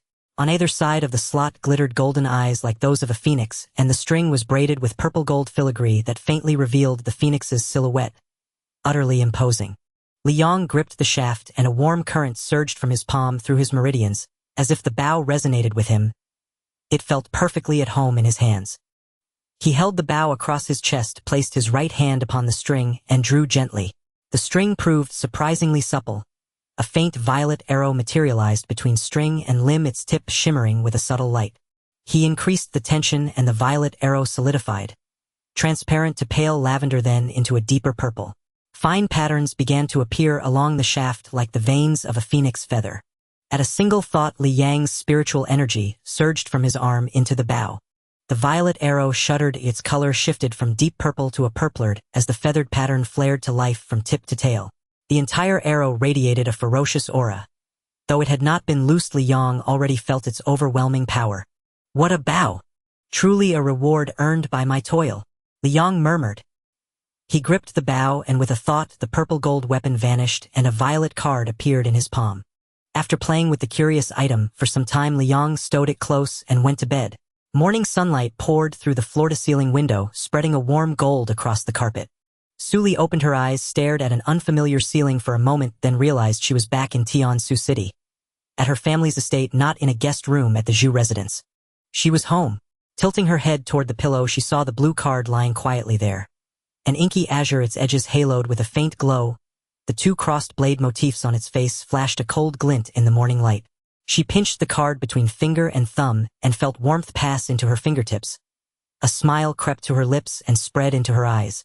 It was the reward for completing the Lingjia task, a pair of Sunund Moon twin blades. According to the card's instructions, channeling spiritual energy into the twin blades would unleash immense blade chi. Today she intended to find somewhere to try them out. Suli sat up, holding the blue card in her palm. She poured in a sliver of spiritual energy.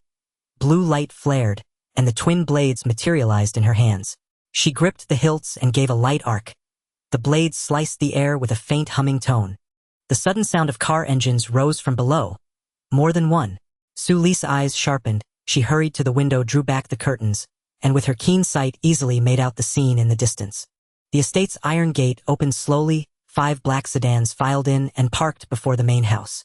The door of the central car opened and a man of about 50 stepped out, imposing, measured in his gait, his black hair neatly combed. His features bore a striking resemblance to Su Li's. Su Li's father Su Zhao had returned. Su Li reverted the twin blades into the blue card and slipped it beneath her pillow. She changed quickly, tied her hair into a ponytail before the mirror. The face that looked back was breathtaking yet carried an edge of steel in her brow and eyes. Even loose loungewear could not hide the crisp decisiveness that seemed to come from her bones. From the staircase, she saw her father seated on the hall sofa holding a teacup with composed poise and ample presence. Su Li descended quickly, her steps light. Her father had been away on business. She had not seen him for nearly a month. "Dad, you're back," she chimed, her voice bright and clear. Su Zhao looked up as his daughter came down. His teacup paused midair and his eyes brightened. He noticed a pronounced change in her bearing. "Xiao Li, I haven't seen you for a while." "You've changed," Su Zhao said, setting down his cup with a teasing smile and eyes full of paternal affection. "Come, let your father take a good look." Su Li approached him, hands on her hips, brow arched, and a trace of pride in her tone. "Of course. I am not the same now." She had spoken lightly, a daughter's playful coquettishness toward her father. Yet no sooner had the words fallen than the silent middle-aged man behind the sofa stirred. He stepped out from behind Su Zhao, and in a single rapid stride came to stand before Su Li. "Xiao Li, have you awakened?" he asked. Su Li's eyes contracted as she looked at the man. Uncle Zhuangzhang, Su Zhao's personal bodyguard who had accompanied him for over a decade and was very close to her. Hearing Zhuangzhang's words, Su Li quickly reacted and looked at him in astonishment. "Uncle Zhuang, are you one too?" Zhuangzhang regarded her expression and suddenly smiled, relief and happiness evident on his face. "Brother Su, it seems that during the purple moon 6 days ago, Xiao Li was one of the fortunate ones." At the exchange between Zhuangzhang and Su Li, Su Zhao was stunned and sprang to his feet, hurrying over with a mixture of reproach and worry. "Xiao Li, why didn't you tell your father in advance that you had awakened a Yingling? You weren't injured the first time you entered the Lingjie, were you?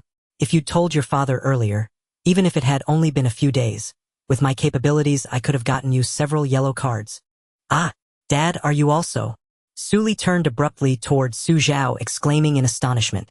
Seeing that his daughter's temperament remained as straightforward as ever, Su Zhao breathed a quiet sigh of relief. It seemed she had encountered no danger during this time. He shook his head with a wry smile. "Your father would love to awaken, but this matter hinges on fate. It cannot be forced." Su Li nodded lightly, then turned her curious gaze to Zhuangzhang. "Uncle Zhuang, did you awaken this time as well?" Zhuangzhang slowly shook his head and said in a deep voice, "I am from the previous batch of Spirit Hero Awakeners." "From the previous batch?" Su Li's eyes widened instantly, her face etched with shock while her curiosity surged uncontrollably. Countless questions about the spirit realm flooded her mind. "Come sit down. We'll talk slowly. Whatever you wish to know, I'll tell you." The three of them settled back onto the sofa. Zhuangzhang sat on the opposite sofa, pondered for a moment, then asked, "Xiao Li, first tell me, what spirit hero did you awaken?" Su Li did not conceal it and replied bluntly, "Hu Sanyang from the water margin of the Song dynasty." "Hu Sanyang from the water margin?" Zhuangzhang was momentarily taken aback, then a clear look of surprise appeared on his face, quickly followed by delight. He nodded in admiration. "It seems, Xiao Li, you are quite fortunate." Su Li was slightly stunned. Having witnessed Li Yang's prowess and having been unable to defeat Wang Ying during the Zhu family manor incident, she assumed Zhuangzhang was merely comforting her. She couldn't help but smile bitterly. "Uncle Zhuang, just tell me honestly. Is the spirit hero I awakened really that poor?" Zhuangzhang frowned, his tone carrying a hint of confusion. "Poor? What's poor about it?" He leaned forward and looked earnestly at Su Li. "Do you have any idea how many famous figures there are in history? Spirit heroes along the river of time are unique. Once awakened, they are gone forever. The fact that you awakened a historically renowned spirit hero is already quite remarkable." "Really?" Seeing how serious and earnest Zhuangzhang was, Su Li grew somewhat uncertain. "Of course it's true. I'm afraid you have some misconceptions about spirit hero awakening." Zhuangzhang patiently explained, "Not everyone can awaken a famous figure. I've seen many awakeners. Some awakened as imperial guards, others as border scouts, and still others as female physicians, blacksmiths, and such. people who have no name in history, merely an identity code at best. And most people awaken these ordinary spirit heroes. Su Li finally breathed a little easier but still muttered under her breath. But I still feel Hu Sanyang isn't very strong. Zhuangzhang chuckled, fully understanding her current feelings. It's perfectly normal to feel she's not strong. You've only just awakened. This is your first time entering the spirit realm. Your spirit hero's power hasn't been fully awakened yet, so naturally you can't sense its true might. Especially for historically renowned spirit heroes like this, the further you go the stronger they become. Not to mention anything else, as long as they have a name and a legacy in history, the techniques and talents they bring from the river of time far surpass those of ordinary spirit heroes. So that's how it is. Su Li nodded thoughtfully, the disappointment in her heart finally dissipating considerably. Then let's talk about your spirit realm mission. Zhuangzhang took a sip of tea and continued, generally missions for first-time entrants into the spirit realm are relatively simple. Surviving is easy, but achieving a high evaluation grade is very difficult. Su Li nodded and sat up straight. She also wanted to know what her B-mid evaluation actually meant. I entered the 3 attacks on the Zhu family manor storyline. She recalled the information in her mind. The main mission was to protect the Hu family manor from being destroyed by Liangshan, while the side mission was to kill the heavenly and earthly fiends. Zhuangzhang nodded slightly, tapping his fingers lightly on his knee, as he analyzed Given the difficulty level for first-time entrants, all storylines are essentially standard versions. Your mission isn't bad. Quite simple, just ensure the manor isn't wiped out. According to the rules of such spirit realm storyline missions, as long as you hold out until the story ends, the mission is complete. What was your identity? Zhuangzhang asked with a smile. Hu Sanyang, of course. Haha, I knew it. I told you your luck was good. Identity is also a key factor in spirit realm missions. He paused, as if recalling something. The Zhu family manor storyline seems to last 5 days. With your identity as Hu Sanyang, you could have simply led most of the Hu family manor's people away from the estate at the very beginning, found a place to hide for 5 days, and completed the mission. Su Li blinked, somewhat surprised. Is it really that simple? It really is that simple, Zhuangzhang said with a smile. The key is your identity. Different identities upon entering the spirit realm often determine the difficulty of the mission. If you were an ordinary manor guest or some other commoner, you would waste a lot of time just trying to gain the trust of the Hu family manor. But your identity is Hu Sanyang, which makes this mission easy for you. He shifted his tone, his voice becoming meaningful. However, completing the mission as I just described, with most of the Hu family manor's people still alive, would only yield a D-mid evaluation and a single common white card. He looked at Su Li, a hint of expectation in his eyes. It seems, Shaoli, you didn't do that. Zhuangzhang regarded Su Li with interest and continued, Spirit Hero Awakeners have 2 opportunities at the start to enhance their physique. The first is upon awakening the Spirit Hero under the purple moon. Bathed in the purple moon's radiance, a trace of it enters the body, strengthening the awakener's physique. Generally, this enhancement isn't very significant. It might turn a sub-healthy man's physique into a healthy one, or elevate a healthy man to an athlete's level. The second is during the initial cultivation of techniques when Qi infuses the body. This enhancement can push some exceptional Spirit Hero Awakeners to the peak of human potential. Of course, these are just rough figures, because the stronger the Spirit Hero, the greater the physical enhancement. Su Li clenched her fists and said cheerfully, after my first Qi cultivation, my physique was greatly enhanced, surpassing the limits of human potential. Roughly 1-3 times. But still I couldn't even defeat that Wang Ying. Hearing Su Li's reply, Zhuangzhang smiled. You need to understand who you were up against. Even in the standard version of the Water Margin storyline, all those Liangshan heroes are beings beyond ordinary mortals. For a newly awakened rookie like you to try and take down those heavenly and earthly fiends alone is extremely difficult. Su Li recalled the humiliation of her fight with Wang Ying and nodded silently. Moreover, Zhuangzhang said seriously, the people in the spirit realm have thoughts and consciousness. They aren't NPCs in a game standing there waiting for you to strike. If they encounter someone they can't defeat, they flee. Seeing that their brothers are about to be killed, they come to help, they gang up, and they adapt to changing circumstances. Seeing Su Li listening attentively to his explanation, Zhuangzhang analyzed confidently. Since you didn't lead the Hu family manor to escape, you must have gone to Dragon's Back Ridge to help the Zhu family manor withstand Liangshan's 5-day assault. With your identity as Hu Sanyang, it's certainly not difficult, and you could even pick off a few earthly fiends. According to the storyline, Yang Lin, Huang Xin, and Bai Shang were captured alive by the Zhu family manor. If you lead your men to the Zhu family manor, they will surely be grateful to you. If you propose to personally execute those three, they naturally won't object. And then by helping the Zhu family manor expose Sun Li and his group, you can prevent Liangshan from defeating the Zhu family manor, and you might even kill Sun Li and his 7 companions. Your best outcome would be to repel Liangshan's assault and eliminate 2 heavenly fiends and 7 earthly fiends. Therefore, your evaluation grade is likely a B high. Hearing Zhuangzhang's solemn analysis, she indeed began to tackle the mission along that very line of thought. Yet the appraisal she received was not upper but middle. Su Li narrowed her eyes and the corners of her mouth lifted faintly. In a clear voice, she said, "I received a middle evaluation." Middle. Zhuangzhang's tone shifted. The composure on his face was instantly broken, and he blurted out, "You killed Song Jiang." "Not exactly." Su Li shook her head. Hearing her words, Zhuangzhang showed a look of astonishment. If Su Li had not killed Song Jiang, how had she managed to secure a middle evaluation? Middle meant she had flawlessly completed the main quest protecting Hu Jiazhuang from annihilation, ensuring that Zhu Jiazhuang was not breached, keeping the principal figures of the Zhu household alive, and executing the side quests with notable excellence. For a newcomer to attain middle in the standard Zhu Jiazhuang storyline was exceptionally impressive. His curiosity was thoroughly piqued. "Come tell me carefully what happened." Su Li took a sip of tea, cleared her throat, and said, "We wiped out the Liangshan bandits." At that word he froze for a moment. "Wiped them out? Are you sure you didn't merely repel them?" Repelling Song Jiang would not be difficult. Zhu Jiazhuang had Luan Tingyu and the 3 Zhu sons. Holding out for 5 days until the plot ended was entirely feasible. But to annihilate them, with the handful of main fighters at Zhu Manor, and Su Li lacking the combat prowess of Hu Sanyang destroying Liangshan, was by no means simple. Moreover, the water margin storyline esteems martial prowess and reputation.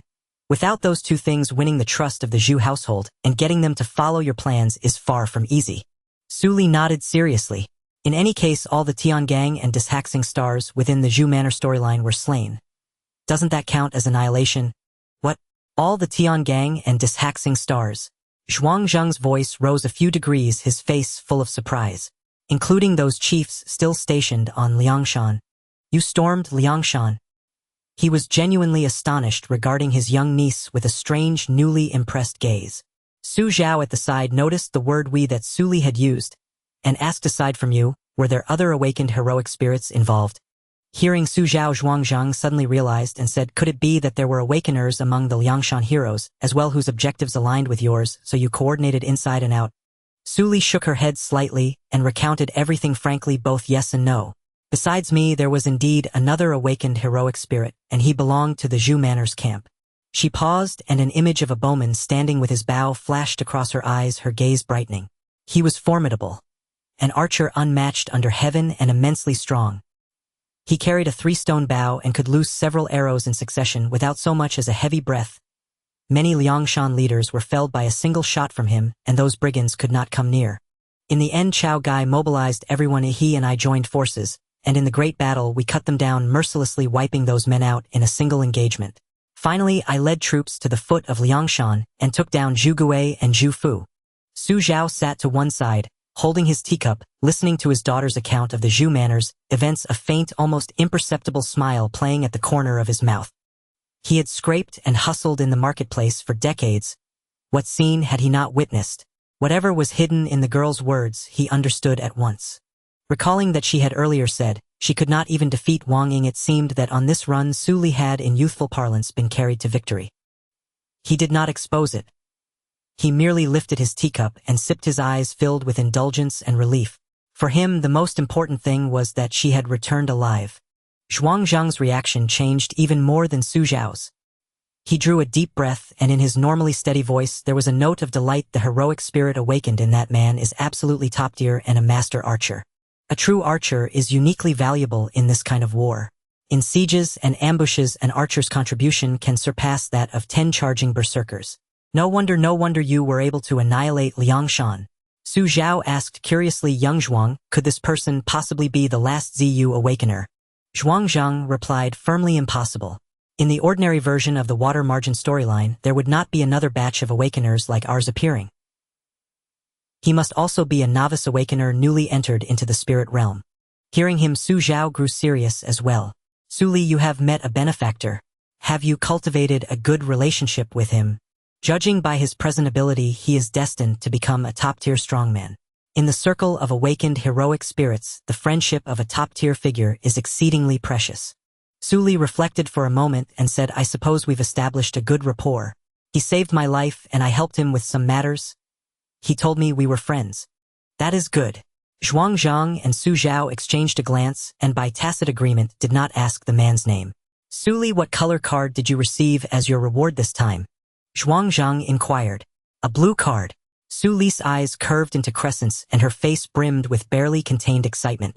As expected, reaching E rank carries a high probability of a blue card.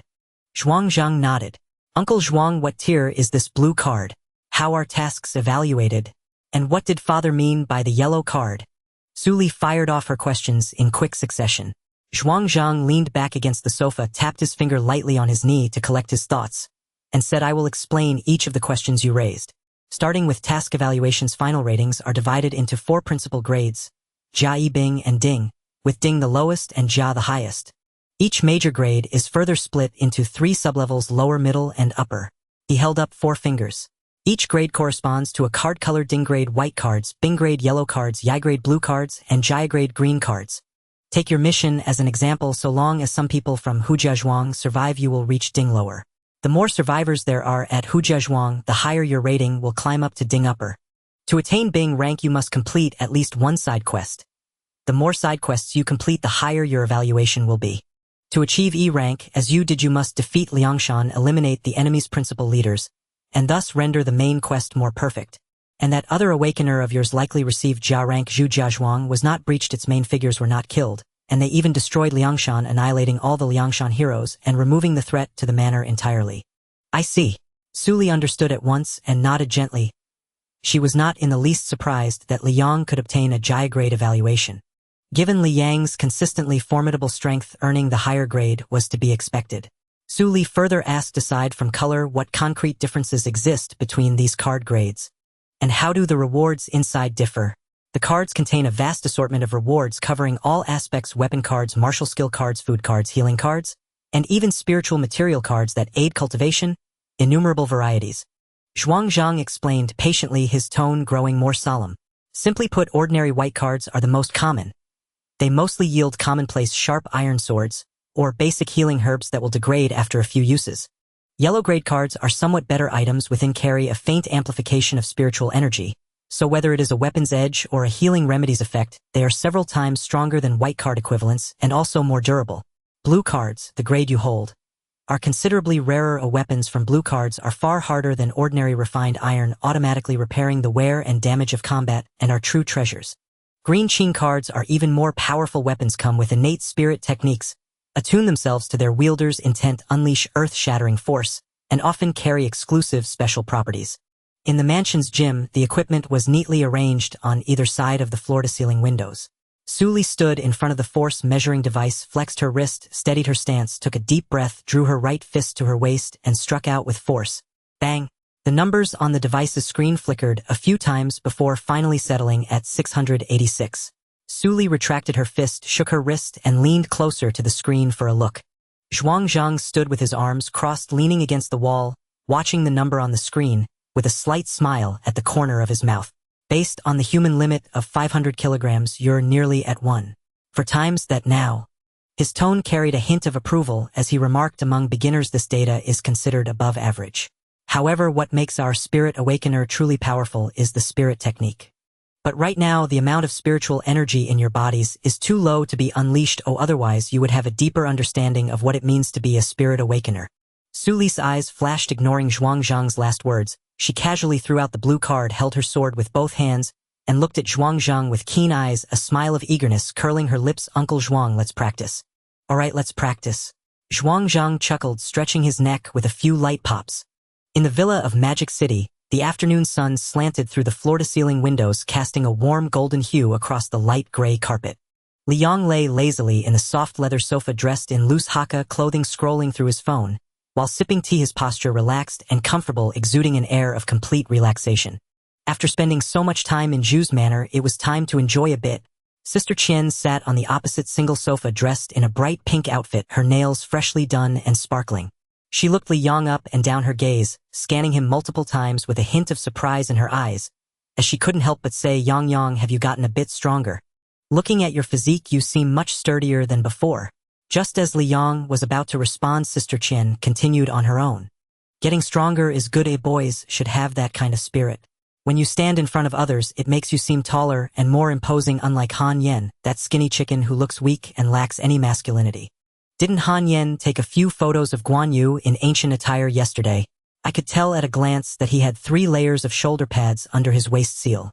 After so many years managing artists, what haven't I seen?" Su Qingqing, standing behind, covered her mouth and chuckled. The ancient-style photos of Han Yen were released yesterday afternoon, and within an hour netizens pointed out that he had 3 layers of shoulder pads under the waist seal. From the side, the waist seal bulged, resembling a bulletproof vest. Netizens were sharpied, screenshotting, enlarging, and comparing, and before Han Yan's studio could react, paper-thin Guan Yu had already trended. Su Qingqing couldn't help but laugh at the sight of Han Yan's fans, desperately defending him in the comments. "It's just an angle issue. It's a lighting effect. It's just the fabric's wrinkles." But one fashion designer blogger pointedly stated, "These aren't wrinkles, these are shoulder pads. And there are 3 layers because 1 layer is not flat enough and 2 layers leave gaps. 3 layers are needed to create the straight-angled shoulder effect. 3 layers. A full 3 layers." The popularity of paper-thin Guan Yu soared, directly overshadowing the slimmest Lu Bu in history. Su Qingqing secretly glanced at Li Yang, thinking that those trolls should quiet down for a few days now. Sister Qian was getting more and more into it, her fingers tapping rhythmically on the coffee table. This morning Han Yen said on Weibo that he has been reading Romance of the 3 Kingdoms these days with reflections after reading, and he wrote a song. What level is he really at? Everyone in the industry knows that the last song he wrote, whatever it was called, Tears of a Hero, sounded like chanting. How can he still have the audacity to call himself a creative singer? Assistant Su nodded repeatedly, her ponytail swinging swiftly. Han Yan's songs were filled with ornate lyrics and cobbled-together melodies. It was clear they were a mess, but there was nothing to be done. The fans were powerful, especially for a traffic star like him. Their fighting power was astonishing. Brother is so talented, so good to listen to. Divine sound, looped 1,000 times every day. Such comments were mere small fries. Some fans even dared to call him the god of the Dragon Kingdom's music scene. Li Yang leaned back on the sofa, holding a cup of water, listening to Sister Qian's chatter. He had originally been casually listening. Han Yan's matters had nothing to do with him, whether it was paper-thin Guan Yu or reflections after reading, it was all Han Yan's business. However, when the words "writing a song" reached his ears, his gaze flickered slightly. Writing songs seemed somewhat promising. The melodies, the lyrics, those things he had heard countless times in his past life. Just casually picking one out would be a masterpiece in this world. But if it's about copying a song, isn't that a bit? Li Yang thought of this and secretly slapped his thigh, feeling very regretful. What a fool. They've come to a parallel world. It doesn't matter who they cross paths with. How can I not cross paths with Qian? Those songs in his head wouldn't just vanish. If he copied one out, it would not only strike down his opponents but also boost his own popularity while making money. Such a threefold benefit, and he actually hesitated. Li Yang straightened his posture, his lazy stance against the sofa becoming more upright. He cleared his throat and spoke, "Cough, cough, Sister Qian. I've also been pondering over Romance of the 3 Kingdoms these past few days, and I have some insights. I've written a song." Sister Qian's voice came to an abrupt halt. She turned to look at Li Yang, her mouth slightly agape. Su Qingqing was also taken aback, her eyes wide. The living room fell silent for a full 3 seconds. "You, writing a song?" Sister Qian's voice changed pitch, her tone piercingly high as it echoed in the living room. She looked Li Yang up and down, her eyes filled with disbelief. Having managed Li Yang for so long, from auditions to fame, from variety shows to films, she believed she knew this young man inside out. Stage, based on looks. Singing, based on looks. Acting, based on looks. Dancing, top-notch. Writing songs. What kind of new skill is this? She opened her mouth, wanting to say this isn't something you should be thinking about, but then thought that saying that would be a bit hurtful. Li Yang looked at Sister Qian's ghostly expression and suddenly smiled. He stood up, casually tossed his phone onto the coffee table, stuffed his hands into his pockets, and slightly raised his chin. The sunlight poured in through the floor-to-ceiling windows, casting a long shadow on him. His voice was not loud, but it carried a confidence that demanded attention. "I originally only wanted to conquer the world with my looks, but it seems I was shallow. I'm coming clean. I want to win the world with my talent." The living room fell silent for another 3 seconds. Sister Qian and Su Qingqing exchanged glances. In that look there was shock, confusion, concern of has this kid gone crazy in the villa, and a hint of anticipation of what if he's actually serious. Then both of them fell silent. The air felt a bit stagnant and the sound of the wind flowing outside seemed unusually clear. In the end, it was Sister Qian who broke the silence. She cleared her throat, carefully choosing her words, her tone softer than before. How about? Yang, let's wait a while. Writing songs isn't urgent. Let's finish the announcements we have on hand first. After the movie starts filming and once you finish playing Lubu and it's released, we can take our time to work on the creation. Of course, I'm not saying your song is bad. When it comes to writing songs, we need to take our time, write slowly, and have a plan. Her tone was cautious, fearing to dampen his enthusiasm, yet also worried he might take it seriously. Su Qingqing also came back to her senses, quickly nodding in agreement, her ponytail swinging rapidly. Yes, Brother Yang, let's release a song after some time. Releasing a song now would only provoke those trolls again, who had just started to quiet down. The general occupies the northern granaries with 6 horses and 12 soldiers awaiting your arrival. The Huqin recounts tales of valor, while the defeated army drifts southward far from the north. Without accompaniment or pitch correction, only Li Yang's voice remained. Low, deep, as if pushed slowly from his chest, carrying an indescribable hoarseness. Sister Qian's mouth hung open, her fingers still suspended in midair. These lyrics were quite intriguing. How had Brother Yang's voice become so enchanting? Assistant Zu's eyes widened and the tablet in her hand slipped, nearly crashing to the floor before she fumbled to catch it. He paused and his voice suddenly softened, as light as a man murmuring to himself. Home lies in that beautiful distance, hope rests upon my shoulders and dreams wander far and wide. The remaining energy on my shoulders. How much further can it carry me? Waiting for the moment my beloved returns, my tears sing for you.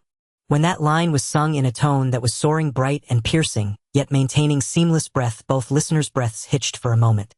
After Li Yang softly finished, the already excited Sister Qian stepped forward and grabbed his shoulders. Did you really write this song yourself without plagiarism or a ghostwriter? Of course not. Li Yang replied with a double entendre. Sister Qian looked at him, swallowed, and thought that just hearing the lyrics marked this as a quality song. Moreover, she trusted Li Yang's character. When did you develop this talent and how did your singing become so good? If you had this ability, why didn't you say so earlier? I could have branded you a genius singer and authentic songwriter. Do you know what the music scene lacks right now? It lacks good songs.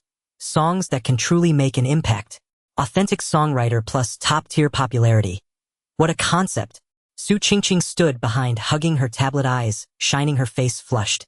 She felt that Brother Yang radiated brilliance when he sang. Brother Yang's singing keeps getting better, and he's becoming more handsome too. She murmured softly and her face reddened even more. Have you finished writing this song? Yes. What about the accompaniment? I have it too in my head. What's the song called? Romance of the Three Kingdoms.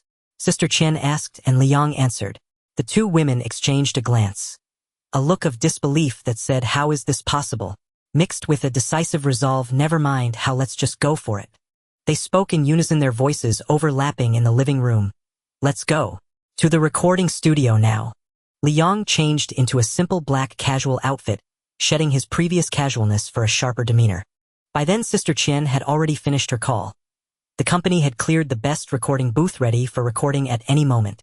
Su Qingqing had already reached the door to open it, her ponytail swinging in a cheerful arc behind her. Yuxing Company, Li Yang's company. The trio arrived on the 8th floor of Yuxing Company, a floor entirely dedicated to professional recording studios. The further in they went, the more advanced the equipment. Li Yang was heading to the innermost booth. Just as they reached the end of the corridor, before they could approach the target booth, a sharp argument erupted, laced with impatient scolding, shattering the floor's quiet. I don't care who booked it. Today this booth is for our man, and that's final. A tall figure stood at the entrance of the booth. A woman wearing black, oversized sunglasses that obscured most of her face, revealing only the line of her jaw. Her form-fitting dress accentuated her upright posture, and with her chin raised and head tilted, she exuded an air of unassailable arrogance. Behind her, two assistants wore similarly haughty expressions. One carrying a bag, the other holding a thermos, presenting an imposing front. Beside them, her agent was arguing with the facility manager, Lin. Manager Lin, around 40, with a round face, was usually all smiles. Now that smile still lingered, but it had stiffened into a bitter grimace. He rubbed his hands together, his tone tinged with cautious deference. Sister Yang, it's not that I want to arrange for Teacher Wang, but this booth is really already booked. You could use the one next door. It's the same with top-tier equipment. Agent Yang, a woman in her 30s, wore a haughty expression, a cold smirk curling at her lips. Since it's the same, let the person who booked this one use the next booth. Our man insists on this one. And Manager Lin, our man has finally secured a lead single from a golden melody songwriter, aiming to top the new song chart next month. If you make man record in an ordinary booth and the quality suffers, can you bear that responsibility? Agent Yang emphasized the words golden melody songwriter, her tone dripping with superiority. Well, Manager Lin broke into a cold sweat. He knew full well who this artist was. Decent singing skills, striking looks, and with the company's resources and a hit sweet song, she had skyrocketed in just a few months. She was the company's newly promoted female singer. The sweet song she released recently had stayed in the top 5 on the charts, and the company was planning to build her a sweetheart little diva persona. But the other person was someone he couldn't afford to offend even more. Manager Lin's forehead was slick with sweat. Before he could speak, Wang Man took off her sunglasses, twirled them in her hand, and said in a condescending tone, "Tell you what, I'm in a hurry, let me record first. When that person comes, they can wait or switch to the next booth. We're all artists of the same company. Surely they won't deny me this little courtesy." With that, she began to step inside. "Teacher Wang, wait. The person who booked it will be here any moment. I really can't do anything." Manager Lin instinctively reached out to block her, but Agent Yang stepped forward, shielding him, her hand on the door handle, ready to push it open. Oh, what an impressive display of authority. I'd like to see just what kind of character dares to snatch our artist's recording booth. Sister Qian's voice rang out from down the corridor, freezing everyone in place. Both Agent Yang and Wang Man's expressions shifted slightly at the sound of that distinctive male voice. As everyone turned to look, Sister Qian approached unhurriedly, arms crossed. Liang followed behind her in a black hood pulled low, hands in his pockets. Su Qingqing held her chin slightly higher, clutching her tablet back straight. Su Qingqing, top-tier assistant. Su Qingqing glanced at the two assistants, who dared not meet her eyes, lifting her head even higher. Agent Yang forced a smile onto her haughty face and said to Sister Qian, "I didn't expect it was you who booked it." Agent Yang glanced at Liang, her smile deepening. "Could you do us a favor, Sister Qian?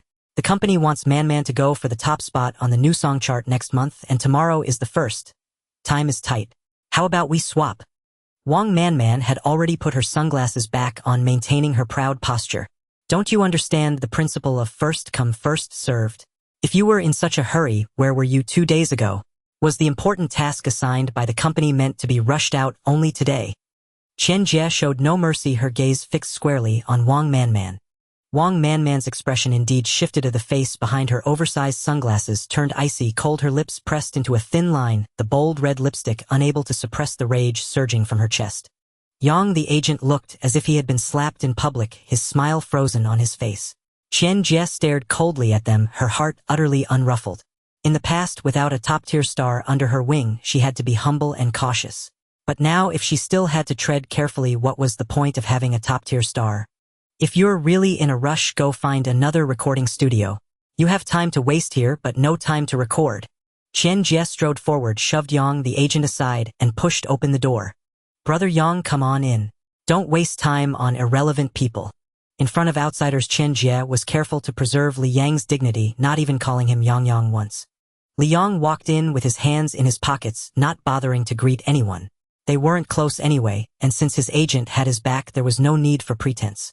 Wang Man and Yang, the agent, stood at the doorway, staring at the half-open door, and the top-tier star inside, who hadn't even spared them a glance. The fury in their chests crackled like fire, but neither spoke another word. They could only turn away with ashen faces. There was no choice. At this moment, Li Yang's fame was at its peak, his influence overwhelming. The entertainment industry was brutally realistic. Whoever had the hottest buzz held the power. Liang and Chen Jie could afford to ignore them, but Director Lin dared not. He quickly forced a smile and bowed slightly as he saw them out. "Teacher Wang, please take care." Hearing Director Lin's address from behind, Li Yang's mouth twitched. Sure enough, in the entertainment circle, any Tom, Dick, or Harry could be called teacher. Director Lin moved swiftly, almost jogging into the room to guide the way. "Teacher Li, this way, please." Li Yang paused mid-step and quickly replied with humility, "You're too kind." As Li Yang followed Director Lin inside, Chen Jie had already entered the control room. Through the glass wall, she gave Liang a thumbs-up, signaling ready. Since leaving the villa, Jie had already sent the lyrics and sheet music to the company's professionals for custom accompaniment, waiting only for Liang's arrival. Liang laid out the lyrics and sheet music on the music stand, pressing down the corners with his fingers to smooth them out. Then he stepped back, put on the monitoring headphones, grasped the metal rod of the microphone stand, and adjusted its height. His movements were unhurried, each step carrying a hint of unfamiliarity, like someone who hadn't done a certain thing in a long time yet whose body still remembered. Director Lin and the two sound engineers sat solemnly beside him, upright and serious. In their default script, live recording for a top-tier singer like this was merely a formality. Post-production tuning was the real deal. After all, wasn't it normal for a top star to have their singing tuned? But as Liang began to sing, their stern expressions shifted to sheer astonishment. Haha, I'm about to hit the jackpot. Yang, you're a future superstar in the making. Haha, this is going to explode. In the van, Jie listened to Liang's newly recorded song over and over again, her smile growing deeper. She was completely immersed in a euphoria of finally this day has come. She had managed Liang for a year, from his talent show debut to his explosive rise in fame. What storms hadn't she weathered? But today she knew it was different. Before, it was about buzz, about hype, about fan economy. Now it was about talent, about the work itself. Something truly formidable. Su Qingqing also looked at Liang with admiration. After hearing the entire song, she was completely stunned. A song could be sung like this, and the lyrics were brilliantly written.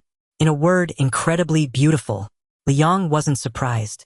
This was the prodigy from his past life who upon debut could rival that basketball god of a singer. How could this song not be a hit? Liang asked, when are we releasing the song? Tomorrow is the 1st. Han Yen will definitely release his song tonight. Though I haven't heard it, it absolutely won't be as explosive as yours. Well, release ours too and make sure he can't sleep a wink. Qian Jie could already picture Han Yen after releasing his song tonight, gleefully waiting for trending topics, comments, and data. Only to be blindsided. The same Three Kingdoms theme, the same release time, but the quality, worlds apart. How would netizens compare them? How would music critics write? What would the trending topics say? Just thinking about it made her feel utterly satisfied. But Yang, you should also post a status update. Give your fans a surprise and Han Yen a surprise too. Liang casually took out his phone and quickly composed a post. He attached a single blurry photo taken on the fly in the recording studio with a crisp caption, reflections on the Three Kingdoms. New song tonight, see you there. Su Qingqing had already opened Weibo. The moment she saw Liang's post, her eyes widened slightly. The comment section was exploding by the second, refreshing like a waterfall. Yang is releasing a new song. Oh, I can't wait. As expected, our amazing Yang. Midnight. So sudden. My alarm is already set. Blind guess idol blow up the music scene. Wow, other stars hype their releases for ages, but Liang's is so out of the blue. Han Yen said he's releasing a song this morning, and now you're releasing one too. Trying to ride his coattails. Also reflections on the Three Kingdoms. Wow, this is a showdown. At the same time, inside a high-end apartment, Han Yen had just finished a styling shoot. His team crowded around him, reporting excitedly, Brother Yen, our promotion is fully in place. Homepage recommendations on all major music platforms, trending topics booked in advance. Releasing at midnight tonight, it's guaranteed to blow up. A smug smile curled at the corner of Han Yen's mouth as he scrolled through his phone nonchalantly. Suddenly his finger paused as if he had spotted something. Then his smile grew even more triumphant, as if he had found a treasure. He spoke, haha, this Liang is also releasing a song. Han Yen threw his head back in excited laughter, the sound echoing through the spacious living room. Liang is also releasing a song. His agent, hearing Han Yen's words, immediately looked at his phone, and sure enough saw Liang's post. He too was not the least bit tense. Instead, a delighted grin spread across his face. Haha, with all the buzz about the Three Kingdoms these days, and his scandals, he must have seen you announce your Three Kingdoms themed song this morning and panicked, rushing to ride the trend. Humph, trying to ride the trend now. He's digging his own grave. Han Yan's tone was so confident it bordered on arrogant. He had been preparing this song for half a month, only announcing it today to surprise his fans and create a promotional gimmick. It was a win-win strategy. If he sang well, it showcased his talent. Even if the reception was lukewarm, he could claim it was rushed. But he hadn't expected this reckless Liang to dare imitate the same tactic. In such a short time, what good song could he possibly produce? And claiming he wrote it himself. Ha! Only a fool would believe that. And now Liang had walked right into his trap. Han Yen let out a derisive snort. Him releasing a song is just giving me a stepping stone. When the trending topic Han Yen and Liang release Three Kingdoms songs together pops up, netizens will naturally compare the two. The curve of his lips grew wider, revealing gleaming white teeth. Compare what? The song. The singing skill. He makes a living off his looks. What does he have to compete with me? The agent was already pacing the living room in excitement. Brother Yen is right. He's been drowning in scandals. Lately the skinniest Lu Bu in history joke hasn't even died down, and now he's jumping on the Three Kingdoms bandwagon. Netizens are already watching him closely. Him releasing a song is just handing us a victory. He'll have the press releases ready immediately. Once his song drops tonight, well, get the marketing accounts to start comparing. Exactly, crush him hard. Han Yan's expression turned ruthless. Don't hold back. This free publicity is too good to pass up. In the recording studio on the 8th floor of Yuxing Entertainment, Wang Manman had just removed her near monitor and casually tossed it to her assistant, a smile playing at the corner of her mouth. She was in good spirits. The song was finished and the results surpassed even her expectations. Agent Yang hurried up to her, clutching her phone. A Weibo's page still glowed on the screen, and a note of schadenfreude colored her tone. Man, that Li Yang's track is set to drop at midnight. Its theme clashes with Han Yan's, both about the Three Kingdoms. It's clearly trying to ride the current Three Kingdoms buzz and wash away previous scandals. Now Li Yang's fans and Han Yan's fans are arguing in each other's comment sections, making quite a stir. Hearing this, Wang Manman's eyes flicked, her smile widened. Let them tear each other apart. Perfect, well, released tonight too.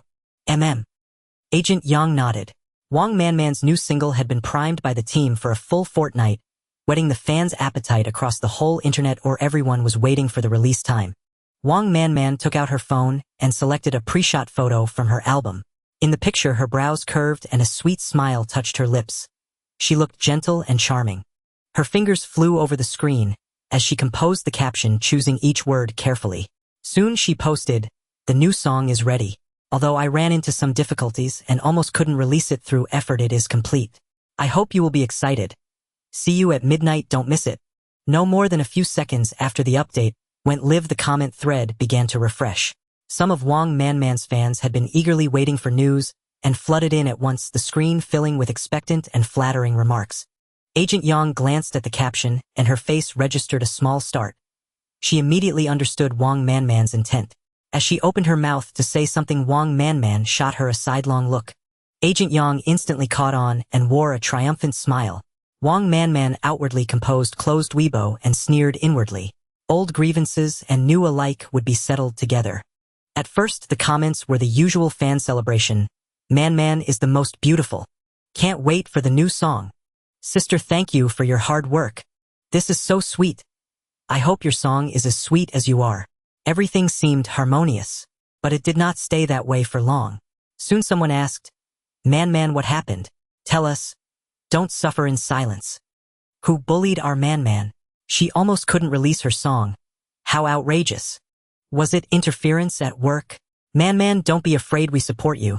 Wang Manman did not reply, nor did the agency team. Silence proved the most potent catalyst. As time passed and fans' curiosity was ramped to a fever pitch, a bystander appeared in the comments. I heard the studio was swiped by some artist and Wang Manman nearly couldn't record. Apparently it was a top-tier star. That comment quickly rose to the top of the hot threads. Several more bystander accounts chimed in one after another, trading remarks and beginning to analyze. I've heard the company's surname top star, abusing his traffic, stole the studio Wang Manman had booked. Wang Manman waited at the door for ages, and in the end had to switch to an inferior room to record. Surname top star, same company. Those three words together pointed all too clearly. People in the comments began tentatively naming Li Yang. Could it be Li Yang? I heard he was recording today too. Seems like he's from the same company. The fans' tone shifted from doubt to probing to certainty. Increasingly more people in Wang Manman's comments section began discussing the matter. Some said, "This is unbearable." Others said, "Big traffic, big attitude." Others simply lamented, "Poor Man." Another bystander appeared with an analytical post, a rational take. This afternoon, the best studio on Yushing's 8th floor was occupied by a certain top star, forcing Wang Manman to change rooms.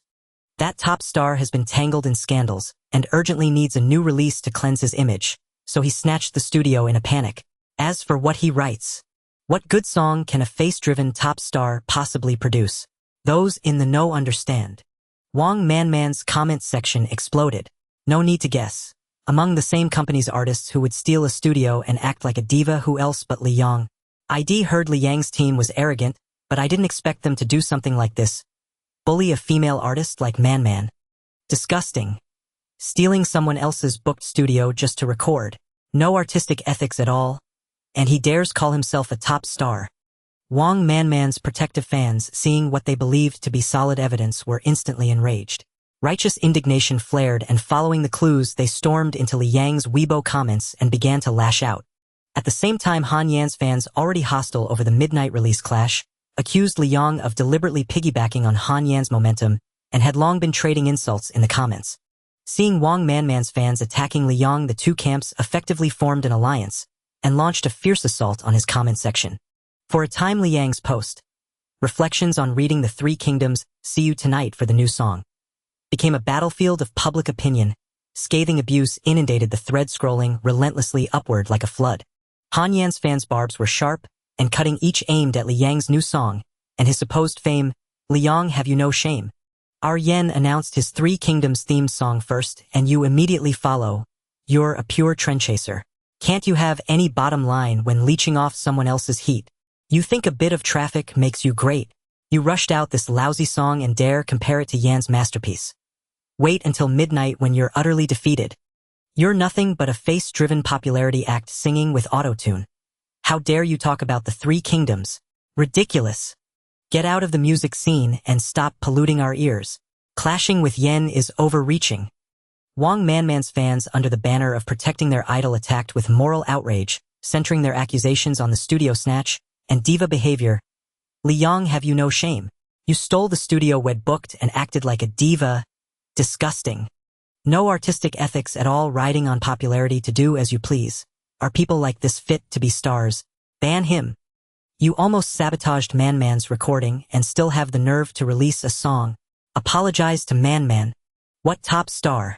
Just an uncouth popularity merchant. Besides hype, what can he do?" The combined assault was ferocious. Li Yang's comment section was instantly inundated with abusive posts. Any casual onlooker clicking in could hardly find a normal, expectant comment. Only crude vitriol as the momentum surged. That little wretch. Sister Qian had noticed the situation from the very beginning. Seeing that even an artist from her own company was stepping on Li Yang, she erupted in fury. He immediately pulled out his phone and dialed the company's administrative and security departments. His voice was icy and sharp. "Pull up the surveillance footage from the recording studio this afternoon right now. I want the original, unedited, high-definition version. Send it to me immediately." But the person on the other end of the line hemmed and hawed, unable to utter a complete sentence for a long time. The more Sister Qian listened, the deeper his frown became, a faint sense of unease rising in his heart. Finally, the other party replied ambiguously, "Sister Qian, the company's surveillance footage can't be shared externally either. After all, it's just the usual noise within the circle to stir up buzz. There's no need to make things too ugly. Harmony is precious. Did someone up top give the order?" Sister Qian understood instantly, his tone turning as cold as ice. "Is it someone from Wang Manman's side? That sugar daddy of hers?" The other party dared not speak plainly, only evading the issue. "Sister Qian, please don't make things difficult for us. We're just following orders. Let's just treat this as hype for publicity. It benefits everyone." "Benefits?" Sister Qian laughed in sheer anger, a string of "fine" forced through clenched teeth. Fine. All right. Very well indeed." Sister Qian decisively hung up. Just as he was about to call the higher-ups, Li Yang stopped him, smiling as he asked, "Sister Qian, what do you think of this song of mine?" Frowning, Sister Qian asked, Yang, what do you mean? Since they want to stir up hype, let's stir it up. We'll see who crashes and burns first." Li Yang kept his smile, but his eyes were cold. All this arguing was futile. Even if they released the video, many would choose to see and hear nothing. What truly mattered was strength. Sister Qian took a deep breath, his gaze sharpening with ruthless determination. "Fine, let's stir it up then. In just a few short minutes, Li Yang's comment section had transformed from a looking forward to the new song party into a chaotic battlefield. Facing the war of words between fans of two major stars, Li Yang's fans displayed astonishing combat power. Under the joint assault from the fans of both Han Yan and Wang Manman, they not only refused to retreat, but immediately organized a counterattack going 2 against 1, without showing any sign of weakness. The war of words in the comments grew increasingly fierce. Both sides argued vehemently, and the topic quickly shot up the Weibo trending list. Li Yang's fans, the Yang fans, were a legion tempered by countless such battles. Since Li Yang's debut, they had fought countless tough battles against all kinds of haters, rival fans, and mocking bystanders. Facing the assault from 2 fan bases, they took less than 5 minutes to complete the entire process from being dazed to organizing a counterattack. Laughable. Does Yang need to fight for a recording studio? The best resources at Yushin Company have always been prioritized for Yang. Isn't that common sense? Beneath this comment, Yang fans began to lay out Li Yang's status in the company. He had the most endorsements, the highest traffic, and earned the most money for the company. It was only natural for him to have the best recording studio. Don't be led by the nose.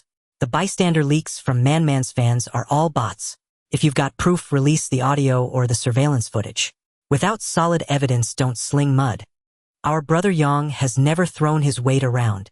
He's always been polite. On the other hand, some people, when they're in the wrong, rely on playing the victim to incite their fans into online bullying. It's truly disgusting. Wang Manman posts about facing difficulties, and you all lose your minds. Did she say what the difficulty was? Did she say who bullied her? She said nothing, and you all jumped to the conclusion that Yang stole the studio. Are you fans or scriptwriters?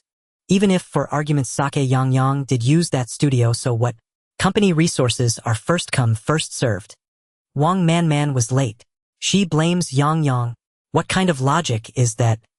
Next time Wang Manman can't find a stall in the restroom, will she blame Yang for taking her spot?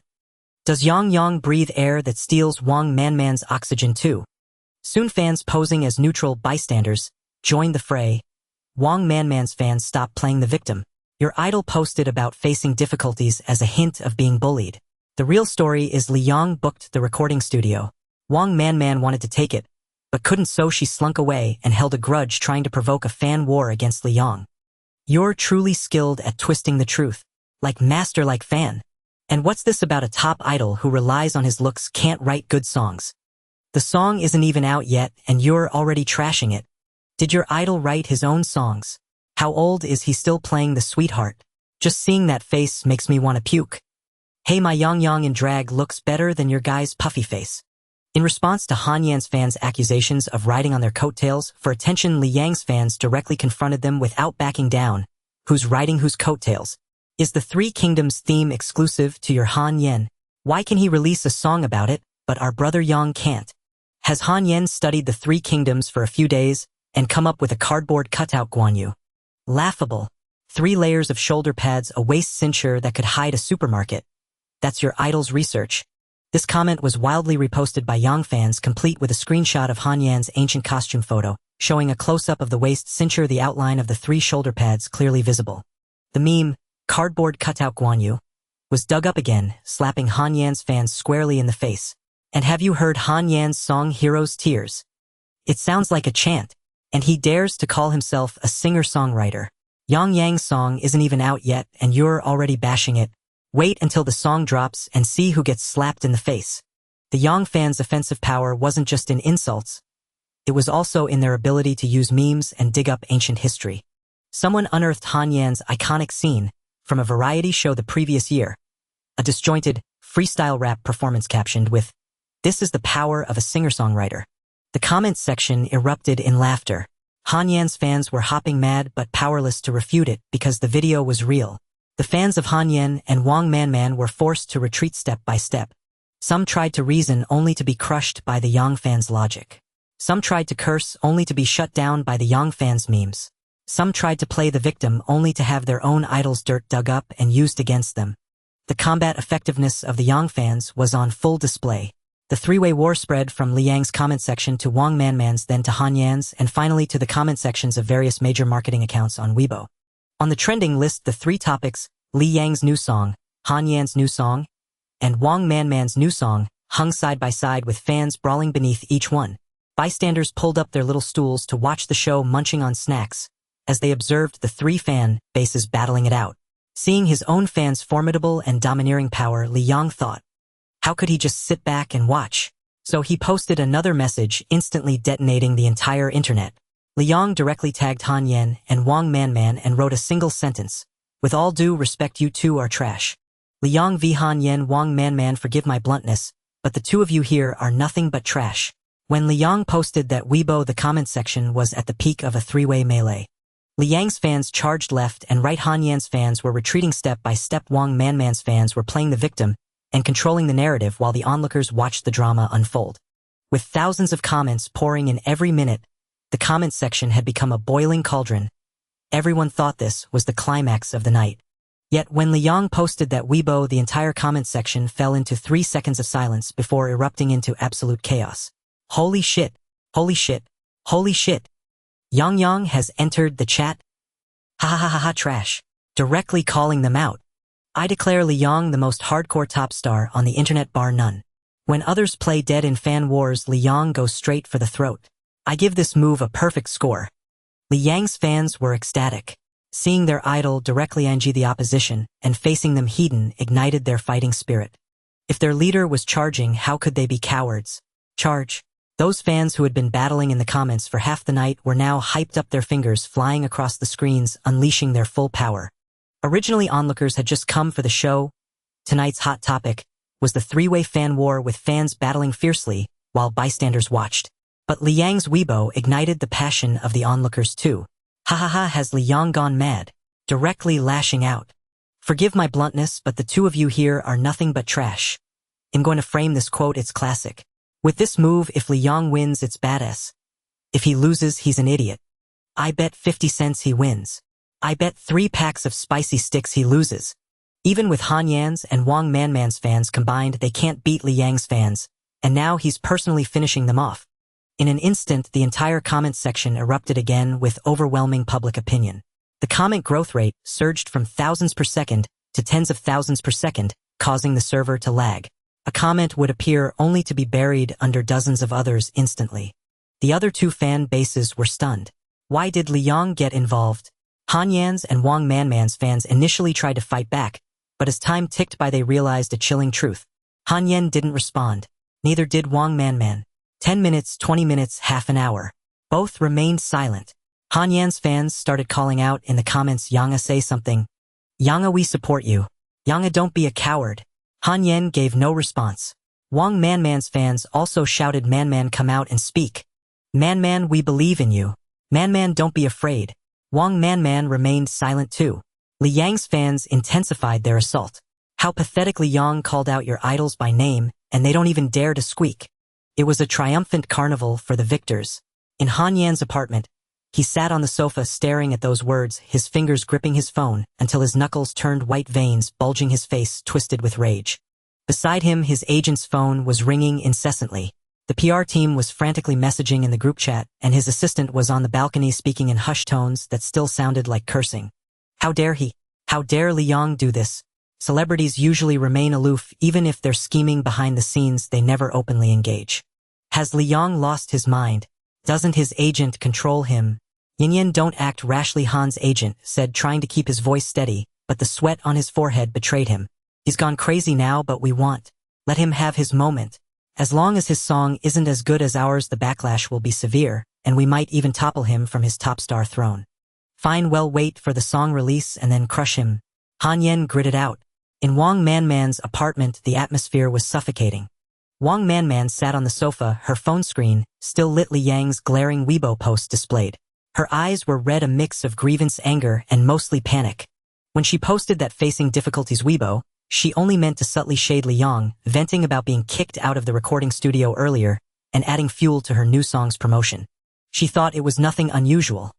Isn't that how the entertainment industry works? Innuendos, veiled insults, playing the victim, acting pitiful. Her fans would fight for her while she hid behind the victim persona. Once the storm passed, she'd find a chance to reconcile with Li Yang. Dinner, a photo, a Weibo post saying it was all a misunderstanding. The buzz would be there, her image intact, and everyone would be happy. That's how the script usually goes, but Liang didn't follow it. He called her out directly. Wang Manman trembled as she stared at the word trash. Her phone suddenly rang. Looking down, she saw a name on the screen and flinched violently. Taking a deep breath, she answered, her voice as sweet as she could make it. Hello, President Zhang. Whatever was said on the other end made her smile freeze. Yes. I know. I didn't expect him to. Her voice grew quieter, her eyes reddening. I didn't mean to.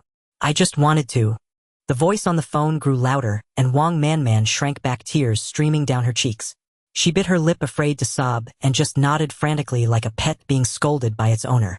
The call ended. Wang Manman sat blankly on the sofa, her gaze empty, the phone slipping from her hand. If the song wins, everything will be fine, she murmured to herself. If I lose. She didn't finish, but Agent Yang understood. Losing meant all hope was gone. Her gaze shifted from emptiness to daze, from daze to determination, and from determination to a near-obsessive ferocity. The song must win. It has to win. Can only win. She looked up at Agent Yang, her eyes still red, but her gaze had changed. Agent Yang nodded quickly, his voice urgent. Exactly, in the end it comes down to skill. Let Liang have his moment. Our song is excellent, will definitely win. Soon the comment section began to shift. Why argue? Well, no, once the songs come out tonight. Let the data and quality speak for themselves. Han Yan's fans started pushing this topic, and Wang Manman's fans followed. They believed that once the songs dropped, everything would turn around. A top star who relies on his looks. What good song could he possibly write? They were waiting to laugh at him. Liang's fans didn't back down, immediately retorting, fine, let's wait for the songs. We'll see who gets humiliated. The comment section shifted from a war of words to a standoff, eventually boiling down to one conclusion: we'll find out at midnight tonight. The van had returned to the villa. Liang stepped out, followed by Sister Qian and Su Qingqing, who jogged to keep up. Sister Qian's phone buzzed incessantly in her pocket. She pulled it out and saw it was a call from company higher-ups. She answered, her tone indifferent. Hello. Yes, I know. He posted it. Yes, I saw it. I didn't stop him. Why? Because he's right to call them out. There was a long silence on the other end, then the call ended. Sister Qian pocketed her phone, a smile curling at the corner of her mouth, as she turned to Liang and praised him. Yang, well done. That's exactly how it should be. When the song comes out, well, nail them for good.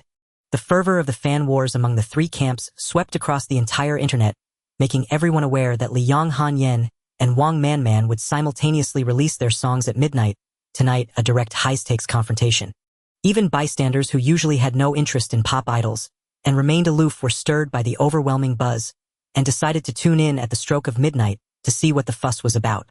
As the seconds ticked down to midnight, countless eyes were glued to the homepages of the three major music platforms. From 6 in the evening until nearly midnight, hashtags like Liang New Song, Hanyan Wang Manman New Song, and Midnight Song Showdown firmly dominated the top 3 trending topics. Many celebrities usually chose to release songs at midnight, but tonight any promotional efforts they made were instantly crushed by the overwhelming popularity of these three, vanishing without a trace. The heat of the three-way showdown soared relentlessly, the platform's back-end popularity curve climbing ever higher, nearly breaking through the ceiling. Fans huddled by their phones, their hearts beating faster. Bystanders also got their popcorn ready, waiting for the clock to strike 12 to hear who was truly bluffing and who had real talent. On Han Yan's side, his team had already laid out all the resources, homepage recommendations, trending topic boosts, fan groups on full standby. He sat before his makeup mirror, gazing at his own refined features on the screen, a confident smirk curling at the corner of his mouth. Once this song drops, Liang will be crushed under my feet. His agent nodded beside him. Relax, our song is top-tier production with a catchy melody and bold lyrics. It's destined to be a hit. Wang Manman was equally tense, a single thought dominating her mind: I must win.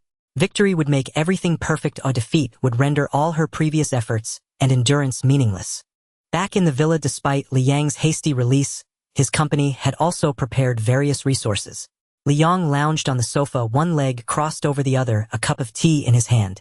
Qian Jia paced back and forth in the living room, even surprisingly doing a few push-ups. But her bright pink suit and meticulously styled hair were utterly incongruous with the exercise. Su Qingqing sat on the sofa, her eyes fixed on the tablet, her finger trembling as she refreshed the interface. Midnight struck. The three major music platforms simultaneously went live: Han Yan's Soul of the Three Kingdoms, Wang Manman's River of Stars Entering Dreams, and Liang's Romance of the Three Kingdoms.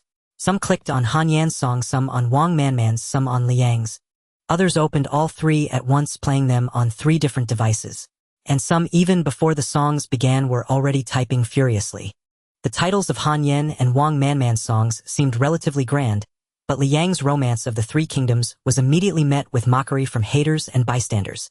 Figures, just another typical trashy pop star song. What's this about? The Three Kingdoms era was about clashing armies and chaotic wars for supremacy, and you're putting romance here. Exactly why does it always have to be about love? Is the Three Kingdoms a place for romance and sentimentality? Who says there can't be romance in the Three Kingdoms? Wasn't Shu Han romantic? Romantic my ass. A chaotic era of bloody battlefields, and you call that romantic? Romance your sister. Do you know how many people died on Shu Han's journey? Many people, while complaining, casually clicked on Romance of the Three Kingdoms, still sneering. Just from the title, I know Liang is doomed. I'm telling you, no one can save him, not even Jesus. Wait, hold on, this is actually interesting. General, the northern granaries are secured with 6 horses and 12 soldiers awaiting your arrival. The Huqin tells tales of heroic deeds. The defeated army retreats south, far from the north. As the first lyrics flowed from the headphones, listeners felt their breath catch. The previously noisy comment section fell strangely silent. Home is in that beautiful distance, hope lies within, dreams are adrift. The remaining energy on my shoulders, how far can it still carry me? They felt an inexplicable sensation sitting in their own room, yet the voice from the headphones transported them to a wilderness. In the distance, a figure stood on a desolate hillside, wind blowing from afar, making his robes flutter noisily. His back was turned, his face unseen, yet they felt they knew him, a sense of melancholy settling in their hearts. Waiting for the beloved to return, tears sing for you. When Liang's voice erupted through the headphones, countless people felt a tightness in their throats, as if someone had gripped them. It wasn't the urge to cry, but something lodged there, impossible to swallow or spit out. Meanwhile, those who clicked on Han Yan's song were experiencing a complex mix of emotions. I cleave the sky with one slash, come on an adventure with me. The first lyric burst from the headphones hoarse and strained, like someone shouting into the void from a mountaintop. The arrangement was explosive, the drum beats heavy, the guitar loud. Everything was excessive, like a lavish feast where every dish was overloaded with salt, spice, and MSG. But after the first line, some already began to frown. Then came lines about staining the sky with blood, conquering the world, heroism without regret, and boundless pride, making people wince. The lyrics were piled up like a mountain, each line grander and emptier than the last, like someone on stage screaming, I am amazing, I am truly amazing, I am incredibly amazing, until their voice gave out. Many bystanders couldn't bear to listen any longer. If you can cleave the sky with one slash, why bother with an adventure? What did the sky ever do to you? Always chopping and fighting the sky, it's probably your kind who wrecked the Han Dynasty's sky. And conquering the world. How cringy can you get? Fans rushed to defend. It's a metaphor. It's about conveying momentum, get it? Brother's song is so electrifying, I instantly did 2 sets of radio calisthenics. Brother's song is so passionate. After listening, I want to do 100 push-ups. This song is the soul of the Three Kingdoms. It's heroic spirit. What do you know? Brother Yen wrote this song so well I've already looped it 10 times. It's only been a minute and you've listened to it 10 times. Wang Manman's song was indeed sweet in style. Her fans were also frantically spamming comments to control the narrative. Manman's song is way too sweet. Sweet enough to make you cry. River of Stars entering dreams. Man entering dreams. After listening, bystanders had their judgment. The production was decent, sweet enough. But it was too sweet. The whole song was on the same note, the same emotion. Halfway through it felt like getting a sugar rush. Some silently closed it halfway, leaving no comment, no like, no share. Others, after finishing, wanted to say something but found nothing worthy of remark. Was it pleasant? Yes. And then, nothing. It was instantly forgotten. Bystanders who had first finished Han Yan and Wang Manman's songs were already somewhat disappointed. Expecting to kick Liang, while he was down, they clicked into the comment section of Romance of the Three Kingdoms, only to find it surprisingly sparse and quiet. The number of comments was low. Compared to the hundreds of spam comments on Han Yan and Wang Manman's pages, this place felt like a different world. Someone asked in confusion, has anyone finished it? How is it? After waiting a few seconds, no one replied. He asked again. Then a hot-tempered online bro instantly shot back. Shut up, listen to the song first. Oh, The bystanders' eyebrows shot up. How dare Li Yang's fans be so arrogant? I've just listened to 2 lousy songs and have a belly full of anger with nowhere to vent, and you're running right into my crosshairs. Fine, after I finish this one, if it's the same junk, don't blame me for unleashing hell. He fiercely put on his headphones and forcefully pressed play, his fingers hovering over the keyboard ready to start his tirade after the intro. But soon he lowered his hands. This is actually pretty interesting. Finally, a song finished playing. Li Yang's fan influencer casually left a comment: Yang's army, what do you think? Absolutely fire. Yang Gu is forever the GOAT. This song is so amazing. Yang's vocals are getting steadier. Yang Gu would never let us down. The comment section was flooded with praise until a comment abruptly cut through: with all due respect, you two are both trash. Instantly, the entire comment section exploded. Yang's song had finished and it was just one word: amazing. Absolutely amazing. Did they still need to listen to Han Yan and Wang Manman's songs? No. Why not strike while the iron was hot? Listen and attack at the same time. In no time, Han Yan and Wang Manman's Weibo and new song comment sections were flooded with the same line: with all due respect, you two are both trash. Han Yan's fans were busy managing their own territory when they suddenly noticed the comment section being bombarded. 100,000 comments. All the same sentence, all from Li Yang's fans, all calling them trash. Li Yang's fans have lost it. Dare to cause trouble on our turf. Your idol's song is just so-so. What's there to be arrogant about? Isn't it just a love song? Romance of the Three Kingdoms. Love brain. Enraged, they started cursing, but their fingers clicked on Li Yang's song. How could they criticize without listening? They had to hear how bad the song was to hit the nail on the head. Wang Manman's fans were doing the same. Their comment sections were also flooded with the line: you two are both trash. They trembled with anger, typing furiously. Li Yang's fans have gone too far. Manman's songs are so good, are you deaf? Dreaming Among the Stars is sweet to the core, what do you know? As they cursed, they too clicked on Li Yang's song. They had to listen, how else would they know where to attack? But some, as they listened, gradually stopped their insults. This song was actually kind of good. Once this thought emerged, it couldn't be suppressed. Someone paused, silently deleted the curse they had just typed, and replaced it with a hesitant but honest comment: to be honest, after listening to Li Yang's song, I think it's actually pretty good. This comment had barely been posted when it was immediately targeted by their own fans. You're switching sides. Traitor. Did you get paid? But more and more people stopped their insults, quietly listened to the entire song, and then compared it to their idol's new song. The scales in their hearts unconsciously tipped. Some remained stubborn, some fell silent, and some simply broke down. It's not that I don't want to defend my idol, but this song is just incomparable. After listening and then cursing, I feel like I'm being unreasonable. To be honest, you two do seem a bit lackluster. The combat effectiveness of the two originally aggressive fan bases visibly crumbled. They couldn't control the comments, couldn't bring themselves to curse, and even their unity seemed lacking. Meanwhile, Yang's army grew more valiant, and the comment section became completely one-sided. In the face of strength, stubbornness is useless. The quality of a song. Your ears won't lie. With all due respect, you two are both trash. That statement is spot on. Within minutes, Li Yang's new song dominates fans' defect while listening, and with all due respect, you two are both trash, successively trended with popularity skyrocketing.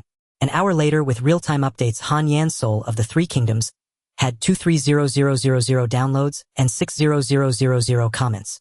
Wang Manman's Dreaming Among the Stars had 1800000 downloads and 30000 comments.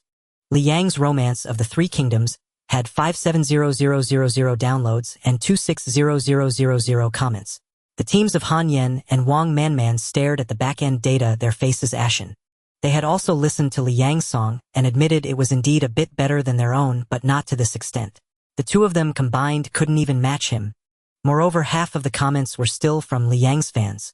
In Han Yan's apartment, it was quiet. His manager and several assistants hung their heads, not daring to look at Han Yan, whose face was pale on the sofa. Han Yan's lips were purple. He knew he had lost. Even if his fans were desperately trying to control the comments, manipulate the data, and save face, it was all useless. Li Yang's fanbase was already larger than his, and a large number of neutral listeners were directly converting, making the momentum unstoppable. At the same time, in Wang Manman's apartment, she sat stiffly on the sofa, speechless. A shattered phone lay silently on the carpet, its screen still lit, displaying the glaring data comparison. Manager Yang's face was pale at a loss. Li Yang, however, had long since returned to his room. From the start, he never thought he would lose this sure-win battle. In the living room, Sister Qian and Su Qingqing were so excited they could barely sit still, their eyes fixed on the back-end data. As time ticked by, the downloads for Romance of the Three Kingdoms continued to surge wildly. Li Yang's homepage was completely overwhelmed. Fans skyrocketing, comments flooding, and popularity directly topping the charts, leaving the other two unable to lift their heads. A host of music critics worked through the night to analyze the song, from lyrical themes and vocal technique to emotional expression and arrangement details, dissecting every angle. Every article was incisive and detailed, all praising Romance of the Three Kingdoms for its superior quality and tear-breaking standard. Daylight broke and the Magic City had awakened. Sister Qian, however, had stayed up all night, her phone buzzing with message notifications that never truly quieted down. Su Qingqing was jolted awake by the constant vibration. Groggily lifting her head, she rubbed her sore eyes and glanced at the data on the tablet. Then she froze completely. Her eyes widened, her mouth slightly agape, unable to close for a long time. Her voice was hoarse and trembling from just waking up. Qian. Sister Qian. It's almost 980,000 downloads, about to break 1 million. I know. Sister Qian held a glass of breakfast milk, her posture calm, and elegant, a smile on her lips that couldn't hide the ecstasy in her eyes. Daytime was naturally a traffic peak. Many people were used to sleeping late and waking late. Once the entire internet fully woke up, the data would see an even more terrifying explosion. Seeing you two like this, I can tell how last night went. Li Yang walked out of his room and sat down on the sofa with a smile. His eyes were clear and he was full of vitality. Although spiritual energy was scarce in the real world after a night of cultivation, he could still feel his spirit and energy full, in excellent condition. Yang Gu, with this song of yours, everyone else is just trash, Su Qingqing said with great boldness. Sister Qian put down her cup and spoke seriously. Since last night, several variety show directors have been calling non-stop, wanting to invite you.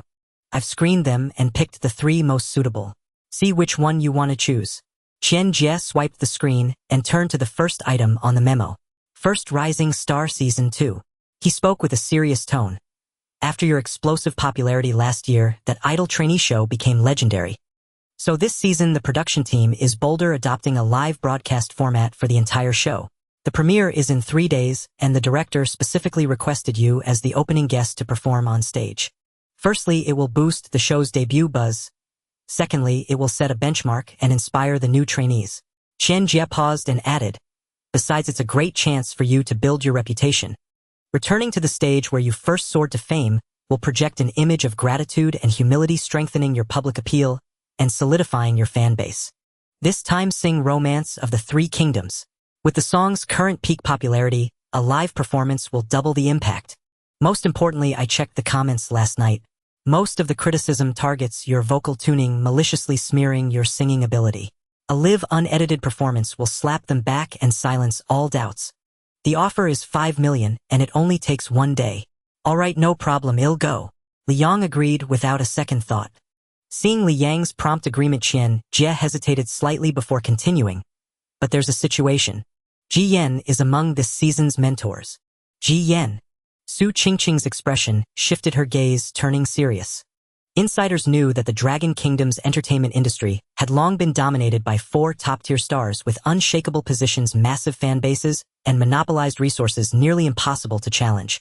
But Li Yang's meteoric rise had shown signs of becoming a 5th top-tier star. With Romance of the Three Kingdoms, he crushed Han Yan and Wang Manman, achieving a data lead that secured his place in the top tier. Ji Yan was one of those 4 top stars. The entertainment world has an unwritten rule: kings never meet. When 2 top stars share a stage, surface cordiality hides inevitable online comparisons and subtle digs. Even a small mistake or a fleeting expression is magnified, and a misstep invites public criticism. No problem, it's nothing. Li Yang shrugged it off. Ji Yan or the 4 top stars, nothing that hindered his earnings mattered. Seeing his indifference, Qian Jie dropped the subject, deciding to adapt on the spot. She swiped her phone to the second offer.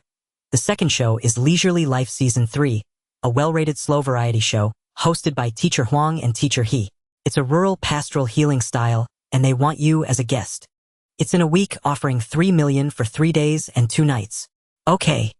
Third Dragon Kingdom's Voice Season 5 live show, inviting you as a surprise singing guest for 3.5 million. Okay. Li Yang replied casually. Besides these shows, Qian Jie scrolled further down the page revealing dense notes and totos. There are brand endorsement invitations, clothing, watches, beverages, cars. About 7 or 8. They need investigation and negotiation, so no rush. Alright, no problem, Qian Jie, you decide.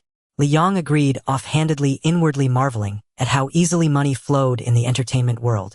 After finishing work matters, Qian Jie's strategic expression softened into a smile tinged with satisfaction. By the way, the company just sent yesterday's studio surveillance footage. They've already clipped it. Wang Manman's team arrogantly arguing with manager Lin and our arrival.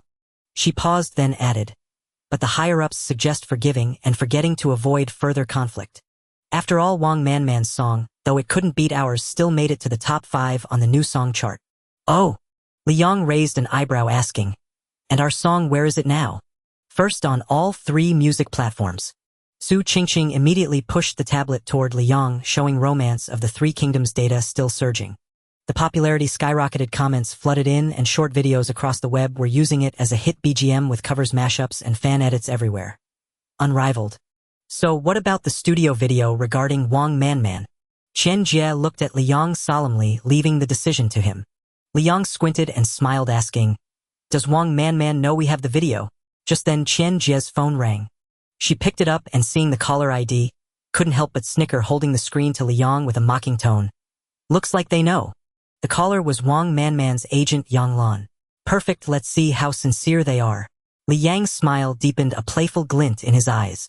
Qian Jie nodded and pressed the speakerphone button. Immediately Yang Lan's syrupy, flattering voice came through. Good morning, Qian Jie. Congratulations to Brother Yang for his new song topping the charts. I listened last night. It's amazing. Our Man is in awe. The 5th top star is well-deserved. Unmoved by the hollow pleasantries, Qian Jie replied coldly and bluntly, no need to beat around the bush. We know your purpose. Remember, you have only one chance to make an offer. Don't waste our time. The line fell into dead silence, even breathing softened. Clearly they hadn't expected such directness, with no room for negotiation. After a few seconds of silence, Wang Manman's slightly hoarse voice came through. 3 million. Qian Jie's eyes flickered as she glanced at Li Yang, seeking his opinion. He knew that, with Romance of the Three Kingdoms dominating the charts, Wang Manman was already crushed. Even without releasing the video, she was badly wounded and her reputation plummeted. Letting her off would align with the company's forgive and forget approach, preserving face for the firm and making higher-ups favor Li Yang while securing a hush payment. A win-win. Before Qian Jie could speak, Li Yang said coldly into the phone, 6 million, not a penny less. Don't haggle. Say one more useless word and he'll post the video online now. His words made the breathing on the other end grow heavy and ragged, the struggle palpable through the receiver. They knew Li Yang meant business. He wasn't bluffing. The word trash still echoed in Wang Manman's heart from the comments. Under such absolute deterrence, they lacked the courage to resist. After a long pause, Wang Manman's voice finally came through, gritted and strained. Fine. Give me half an hour. 6 million will be transferred to your account immediately. The call ended abruptly, as if they couldn't bear another moment, wanting only to finish this humiliating negotiation. Su Qingqing's eyes widened, filled with shock and delight sparkling as she looked at Li Yang. With just a few words, he effortlessly secured 6 million. A sum that would take years of diligent work to earn.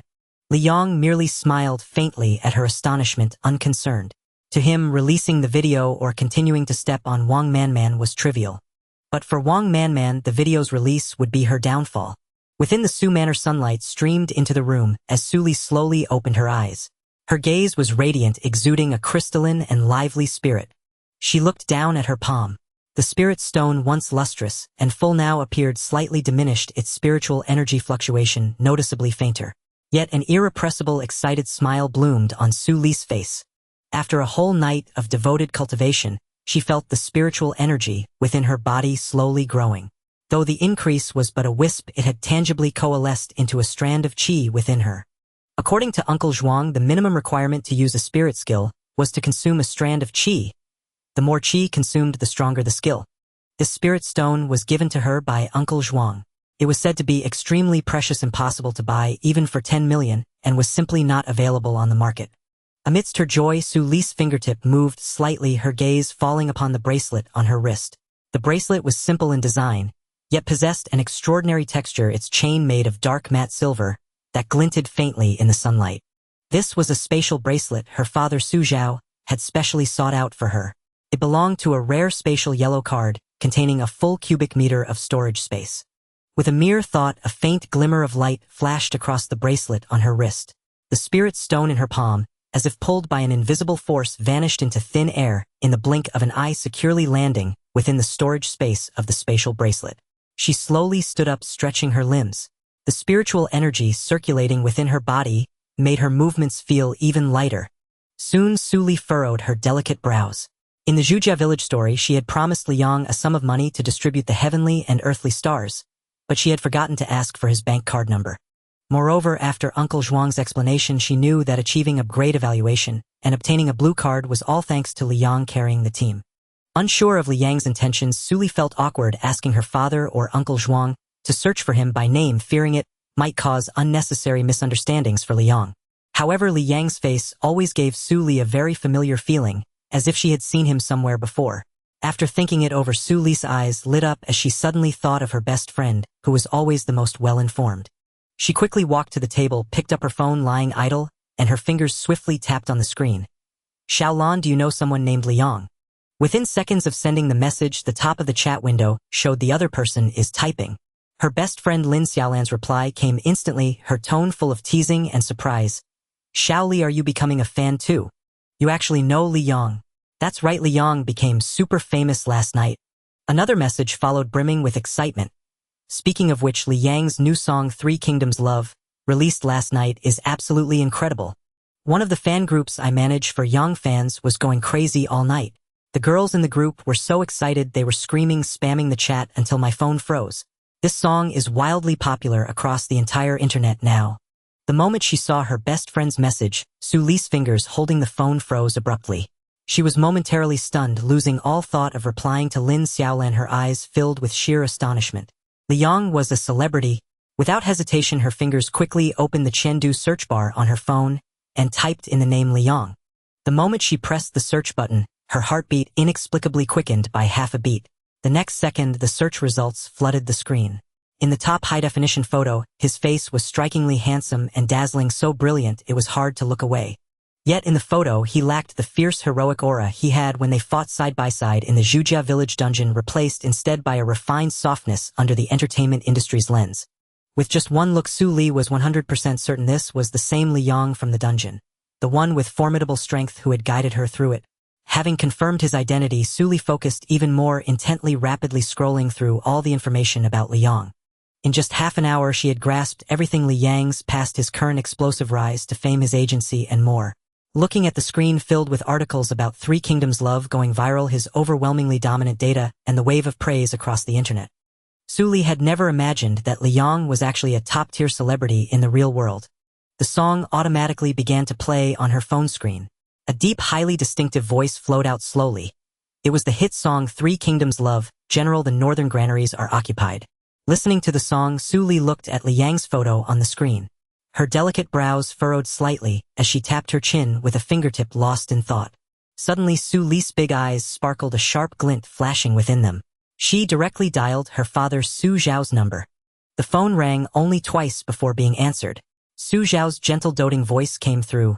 Hello, Xiaoli, why the sudden call? Did you find a problem? Without any pleasantries, Su Li's tone was crisp and direct. Dad, I want to acquire an entertainment company called Yuxing Company. Can you help me do it? She knew her family was incredibly wealthy, so rich that she had never needed to ask, how much money does our family have? The status of her Su family was summed up in a saying circulating among the people, the Su of Tiansu province. Yuxing Company. Su Zhao was slightly taken aback, clearly not expecting his daughter to suddenly make such a request. His tone carried a hint of confusion. This confusion wasn't about why his daughter wanted to acquire a company, but rather which company Yuxing Company was. I'll have my secretary look into their background right away. Give me a moment. The call wasn't hung up. The faint sound of keys being pressed and low instructions to a secretary could be heard from the receiver, clearly reflecting Su Zhao's decisive and efficient style. Just a few minutes later, Su Zhao's voice returned steady, having already grasped the details of Yuxing Company. Xiaoli, I've checked. Yuxing Company is one of the top companies in the Magic City's entertainment circle. It's been growing rapidly in recent years with its artists and resources firmly among the industry's elite. To acquire it entirely, going through all the procedures would take at least a year or two.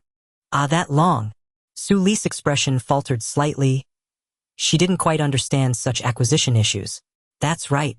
Many people have their eyes on a top entertainment company. It takes considerable time to acquire one. But if you want to get into Yushin Company as soon as possible, give me half a month. I can make you a major shareholder with a seat in the decision-making layer. Listening to Su Zhao's words, Su Li's previously furrowed brows completely relaxed. Her tone was filled with barely contained joy as she quickly urged, "Great Dad, you must do it as soon as possible." "Thank you. Don't worry, it's a trivial matter. Just wait for my news." Su Zhao's voice remained gentle. He always fulfilled his daughter's requests without fail, agreeing decisively. With those words, Su Li hung up the phone, her heart full of joy. Meanwhile, in the president's office at the top of the Su Group building, Su Zhao put down his phone and looked at the darkened screen. He shook his head gently with a wry smile, a mix of doting and slight worry on his face, murmuring softly, "This child's still too straightforward. Everything in her heart is written all over her face. She doesn't know how to hide anything. She'll need to polish her temperament in the future." Zhuangzhang, sitting on the sofa across the desk, chuckled and looked up at Su Zhao, offering a calm reassurance. "Miss has a pure nature. It's precisely because she trusts you, her father, from the bottom of her heart, that she doesn't bother with those roundabout thoughts and simply speaks her mind." Hearing this, Su Zhao's tightly knitted brows gradually relaxed. The worry on his face mostly dissipated, replaced by a look of profound tenderness. He pondered for a moment, then waved his hand at Zhuangzhang, his tone indulgent. "Forget it. Since it's something Xiao Li wants to do, let her go ahead. As elders, we just need to handle things for her behind the scenes and ensure her safety. As for who it is at Yushin Company, we don't need to interfere. Let her follow her own heart." The explosive popularity of Romance of the Three Kingdoms showed no signs of waning. It dominated the entire internet, with data far surpassing competitors, persistently occupying the top spots on music charts and trending lists. The melody could be heard everywhere, on the streets and alleyways and across short video platforms. Li Yang's name had firmly secured its place among the fifth top-tier celebrity in the entertainment industry, his popularity remaining sky-high. Meanwhile, the pre-launch buzz for the second season of Rising Star had been vigorously rolling out for a month. The production team released sneak peeks of the trainees and silhouettes of the mentor lineup, tantalizing the entire audience and keeping topic discussions at a fever pitch. A day before the premiere, the show suddenly announced a bombshell piece of news. Ji Yan, one of the 4 top-tier celebrities, had officially confirmed joining the show as a dedicated instructor for this season. The moment the news broke, it sent shockwaves across the internet. As one of the 4 top-tier celebrities, Ji Yan had held that position for years, boasting a massive fan base, unmatched national recognition, commercial value, and industry status. His first-ever participation as a mentor in a talent show was an unprecedented headline. On the day of the announcement, topics like Ji Yan Rising Star Mentor and Ji Yan Joins Talent Show instantly dominated the top 10 trending searches.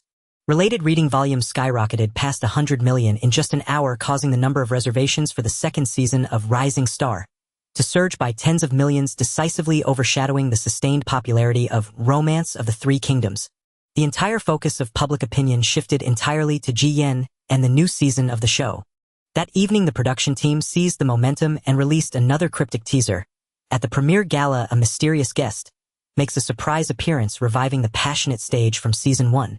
That single sentence once again piqued the curiosity of the entire internet. Netizens instantly turned into Sherlock Holmes, frantically speculating based on clues the first season was a massive hit. The guest now commands overwhelming popularity and has deep ties to the show. All clues pointed to Li Yang. No need to guess. It's definitely Li Yang. No one else is worthy of being that mysterious guest. The popularity of Li Yang, which had been suppressed by Ji Yan, rebounded instantly. Topics like "Is the mysterious guest of Rising Star Li Yang?" and "Li Yang returns to Rising Star" quickly shot up the trending list. Fans from both sides began a standoff, bombarding the trending charts with show-related topics. The buzz reached new heights and public anticipation peaked. The topic Rising Star Premiere Gala experienced explosive growth in popularity. The show's back-end data soared. Staff members watching the frenzied increase in reservations and discussions were overjoyed, eagerly awaiting the live broadcast the next day, confident that this season would set a new ratings record. Inside a lavishly decorated penthouse in the heart of Magic City, the city's sparkling nightscape lay beyond the floor-to-ceiling windows, yet the atmosphere indoors was far from pleasant. Ji Yan's agent Liang Liang had just hung up a call with the production team. His face was ashen, filled with rage. He paced back and forth in the living room, his chest heaving violently. He had just received confirmed information from the production team. The so-called mysterious premiere guest was indeed Liang. Burning with fury, Liang Liang immediately dialed the director's number. Without waiting for a greeting, he launched into a furious tirade, his voice brimming with accusation and dissatisfaction. When we signed the contract, it was clearly stipulated in black and white that the mentor lineup and co-performing guests required our prior communication and approval. But what have you done? I don't care if you're doing this for ratings or some other agenda. How could you not inform us or consult us about such a major matter? The director on the other end quickly plastered on a placating smile, his tone filled with apologies as he repeatedly explained. I'm so sorry, Brother Liang, it was our oversight. Liang was a trainee from the first season, practically a child of the show. We thought inviting him back to open the show would be simple, just to set an example and boost morale for the new trainees. A simple guest performance. We didn't mean anything else, so we didn't think to specifically report it to you. Didn't mean anything else. Liang Liang let out a cold laugh, his tone unyielding. I don't care what your intentions were. Failing to communicate beforehand is a breach of contract. Because of your negligence, we are fully entitled to terminate this mentor contract. Well, just drop out as mentors and you can find someone else. With that, Liang Liang hung up the phone without giving the other party a chance to explain. On the sofa, Ji Yan lounged lazily. His posture was upright, his features exquisitely handsome, radiating the innate noble aura of a top-tier celebrity with a natural arrogance etched into his brows. He watched Liang Liang's frantic threat to terminate the contract, his initially calm brow slightly furrowed. Brother Liang, there's no need to take it this far. Ji Yan's tone was nonchalant yet dripping with pride. Rising Star already has the reputation from its first season, and now with me at the helm, its explosive success is inevitable. This show is incredibly beneficial for solidifying my national recognition and boosting my commercial value. Terminating the contract rashly would be a loss outweighing the gain. Besides, it's just Liang. He's only been in the industry for a year and got lucky with a viral hit. In terms of seniority, national recognition, and industry status, how can he compare to me? He's hardly a rival. There's no need to be so alarmed. In Ji Yan's eyes, Liang was merely a newly popular newcomer. Even if his popularity was high now, it was just a flash in the pan. He couldn't possibly shake Ji Yan's position. Liang Liang's panic and threat to terminate the contract would only make it look like Ji Yan was afraid of Liang, turning him into a laughingstock in the industry. Liang Liang took a deep breath, forcibly suppressing his anger. He walked over to Ji Yan and earnestly analyzed. Ji Yan, I know he can't match you in terms of skill or seniority, but think about the current situation. Romance of the Three Kingdoms is a phenomenal hit across the entire internet, with an incredibly vast casual audience. Tomorrow he returns to his debut stage, which already gives him the perfect combination of timing, location, and public support. If he performs that song live, the stage effect will be maximized, and all the audience's attention and trending topics will undoubtedly gravitate toward him. When the live broadcast starts, his popularity could easily overshadow yours. Online trolls and rival fans will seize the opportunity to stir up trouble. They'll say your top-tier status is slipping and that you can't even outshine a newcomer. This will severely damage your reputation and commercial endorsements. Recovering from that would be extremely difficult. Ji Yan's initially calm expression tightened as he listened. He had been full of pride, not considering Liang a threat, but Liang Liang's words hit the mark precisely. The combined effect of Romance of the Three Kingdoms' popularity, the homestage advantage, and the expectations of netizens nationwide meant that Liang's spotlight might indeed overshadow him. Seeing Ji Yan begin to worry, Liang Liang broke into a reassuring smile. Ji Yan, don't worry. The production team won't give you up, you're the show's biggest draw. Can they replace Liang then? Ji Yan immediately looked up at Liang Liang, now deeply invested in the matter. Liang Liang thought for a moment, frowning. That's tricky. We can't afford to have a major fallout with director Li. We still need to work with him on the show, and offending him won't do us any good. So we just have to wait and do nothing tomorrow. Ji Yan's face turned cold. The thought of sharing the stage with Liang, whose popularity might eclipse his own, filled him with resentment. Seeing Ji Yan's gloomy expression, Liang Liang's lips curled into a calculating smile. He shook his head and said, of course not. Getting the show to kick Liang out is impossible, but making him change his song is doable. Change his song? Ji Yan was taken aback, momentarily puzzled by the implication, his brow still furrowed. Liang's smile grew more pronounced, a sinister glint flashing in his eyes. He lowered his voice. Romance of the Three Kingdoms is a nationwide hit. The audience's expectations for that song are at their peak. Liang secured his 5th top-tier spot precisely because of it. But what if tomorrow he doesn't sing that song? Instead, he performs an unheard new track or a mediocre old one, and his live performance fails to meet the audience's online expectations. What do you think the consequences will be? He paused, watching Ji Yan's eyes gradually light up with understanding, and continued with a sly smirk.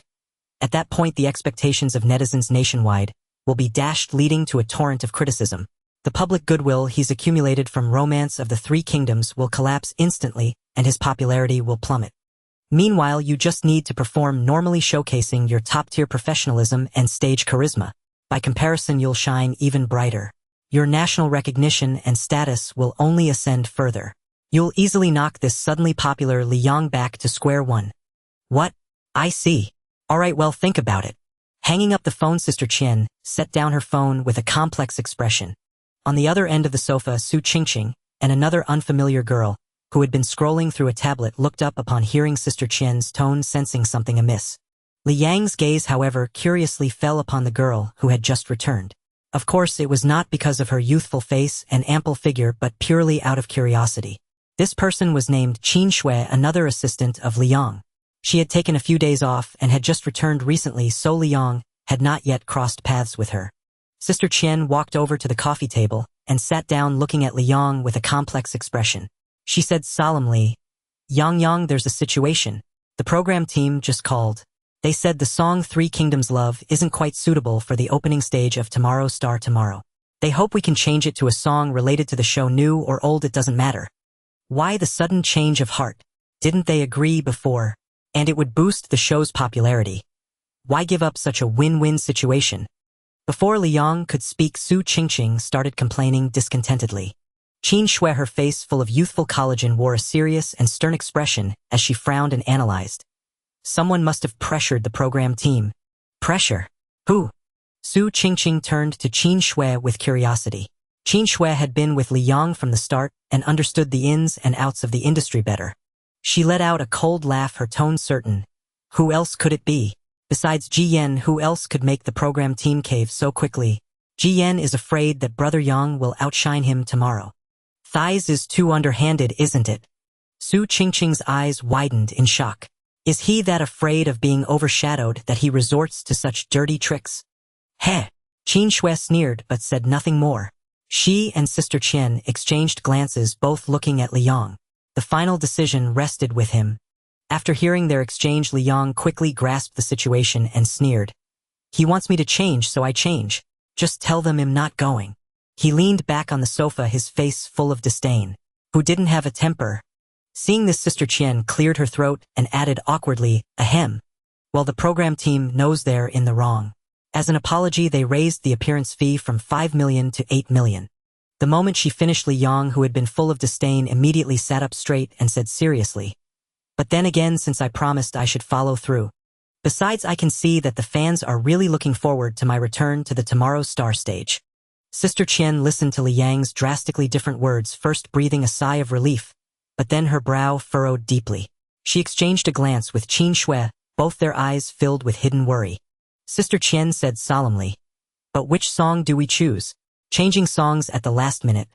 If tomorrow's stage performance falls short of Ji Yan's, we could be ridiculed across the internet. We'll suffer a huge loss. Qin Shui nodded in agreement, her face still serious, and added, Ji Yan's team counted on this when they forced us to change songs. They're betting we can't come up with a competitive piece. Tomorrow they'll be watching our every move, waiting to find fault and use it to step on us. We can't afford to be careless. Both knew the danger of this live broadcast. One wrong step and it would be a complete loss. Ji Yan's fans and rivals were watching eagerly, and the entire online audience was waiting for a spectacle. There was no room for error. Especially the fans of Han Yan and Wang Manman, who were just waiting for Liang to slip up. Don't worry. I was hoping to get along, but since they're being so disrespectful, it'll just crash the party. Liang said with confidence. Sister Qian and Qin Shui looked at each other, puzzled by his self-assurance. Meanwhile, Su Qingqing's eyes sparkled with excitement. At 9 o'clock the next morning, the second season of Tomorrow Star began its live broadcast on time. This highly anticipated talent show pioneered multi-perspective, full live streaming. In addition to the main stage and the core shots of the trainee hall, the program team set up fixed cameras along several main artist entry corridors. No editing, no audio cuts. The most authentic show scene was presented to the entire online audience. This bold gimmick instantly ignited the internet as soon as the show started. The streaming platform servers were overwhelmed with lag, as the number of live viewers skyrocketed, breaking the million mark in just a few minutes. Multi-perspective is awesome. The program team knows how to play. It's starting. I want to see how many cute guys there are. Hehe, it's live. I wonder if the dorms are live too. That perverted girl up there, tone it down. Hehe, I'm a guy. I'm here to see Ji-Yen. Where's Ji-Yen? Ji-Yen. Good luck, Ji-Yen. I'm here to see Liang. Isn't there supposed to be a mystery guest? What's the rush? The mystery guest will definitely appear last. The live chat was packed with dense, overlapping comments almost covering the entire screen. Netizens' discussions surged with unprecedented heat. The camera panned to the show's recording hall. The entire space was designed as a massive circle with a ceiling soaring tens of meters high. Even with the lights off, it exuded a strong stage presence. At the center of the hall was the massive main stage with a curved LED screen as the backdrop. It cycled through the exclusive visual identity of tomorrow's star, shimmering and creating an immersive atmosphere. The most eye-catching feature, highlighting the brutal competition of the show, was the trainee seating area on the right side of the stage.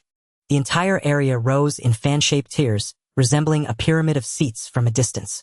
At the very top of the pyramid was a single exclusive seat, conspicuous and dazzling, the so-called No. 1 throne, as dubbed by the program team. This seat represented the absolute top among the trainees, the highest position every trainee dreamed of. The live chat continued to explode.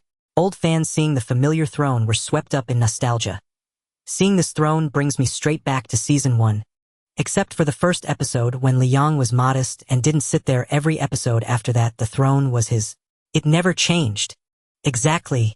After 2 episodes, Liang was so far ahead he crushed everyone. He deserved that throne. Yeah, every time I saw him sitting up there, I felt like everyone else was just competing for second place. I'm waiting for this season to produce a true god, someone who can dominate the whole stage like Liang. Dream on. A stroke of luck like Liang's is rare. It's not that easy.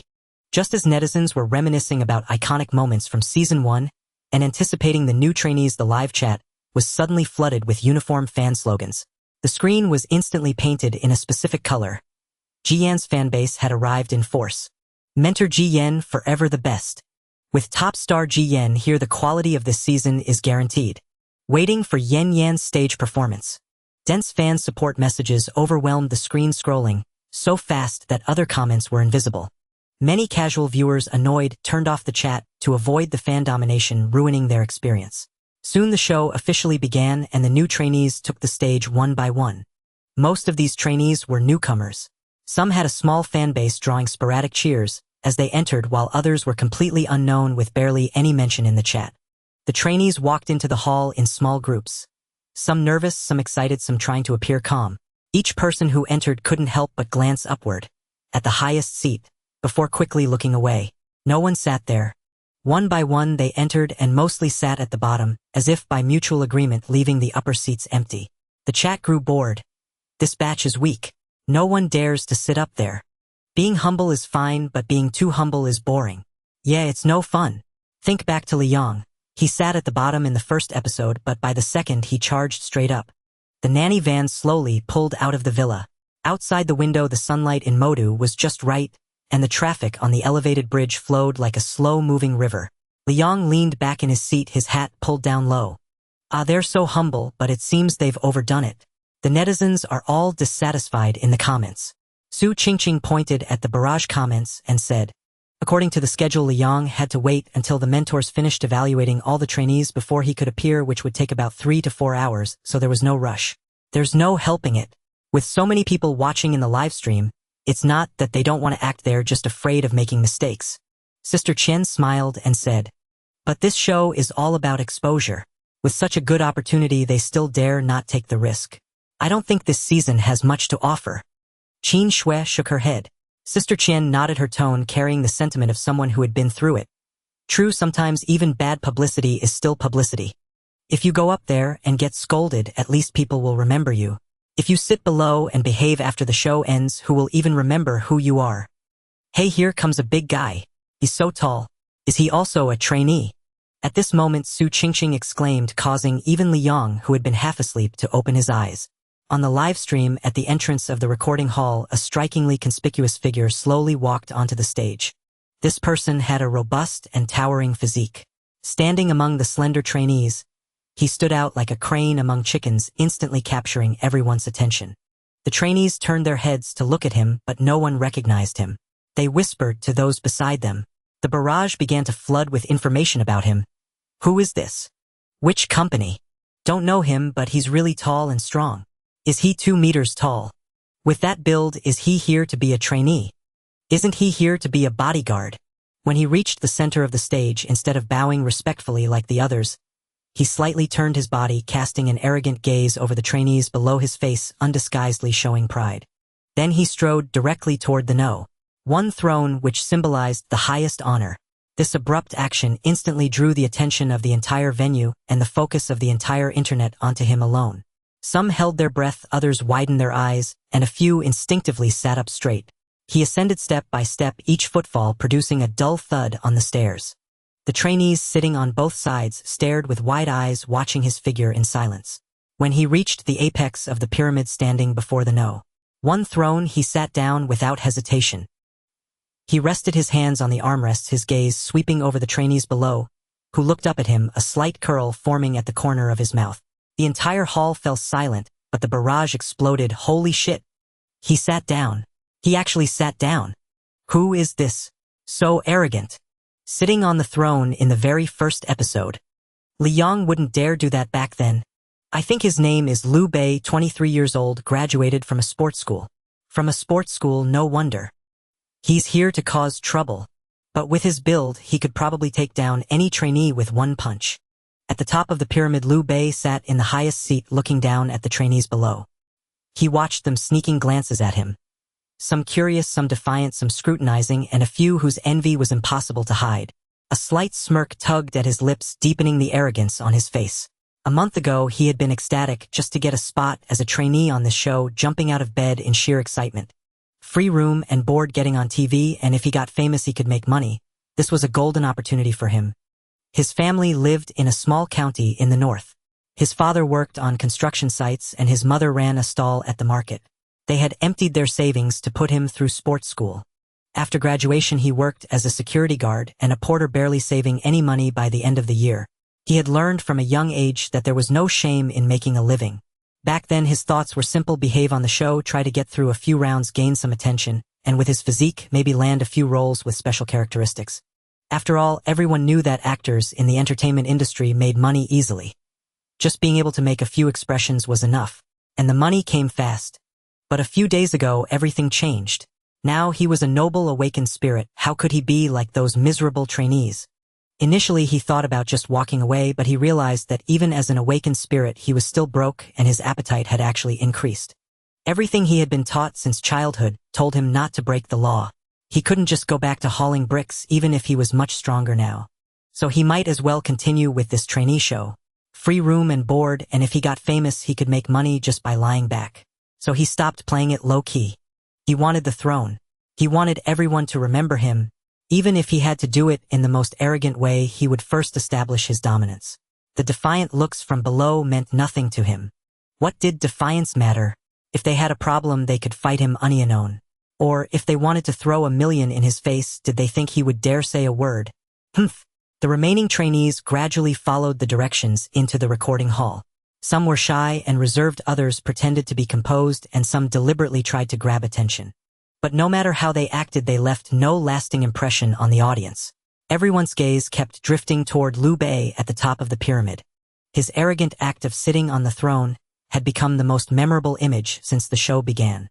The barrage was still buzzing with topics like Liu Bei arrogantly sits on throne and new season's arrogant trainee, paying little attention to the trainees who entered later. These later trainees are too ordinary. I can't even remember their faces. That big guy earlier had more presence.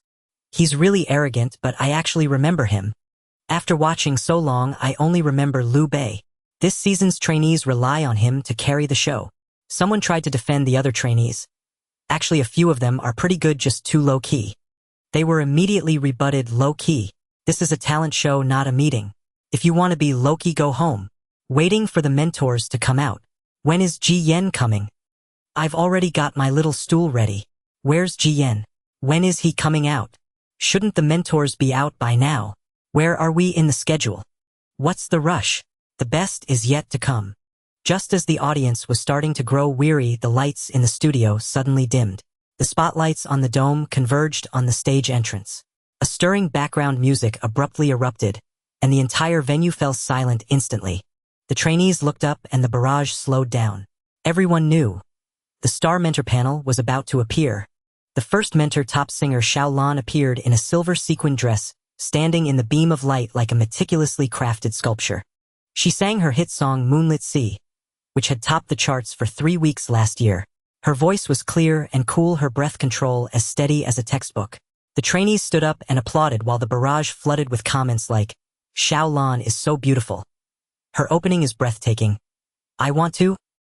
The second mentor, creative talent Lin Yuan, walked down from the rising stage with a guitar singing his own composition, A Youngster's Wander.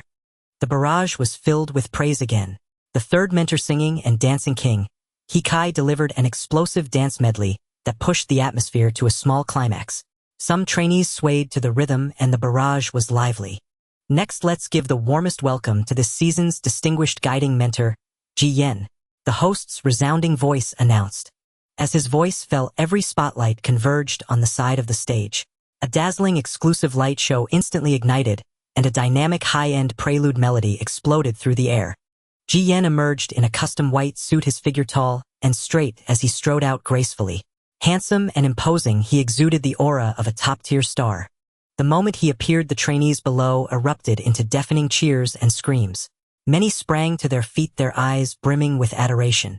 Even Liu Bei, who had been lounging on his throne with a contemptuous expression, couldn't help but lift his gaze toward the stage. Top stars were the ultimate embodiment of quick money. The livestream barrage exploded instantly. Dense layers of fan messages flooded the entire screen, nearly obscuring the visuals. Ji Yen's fans poured out in full force.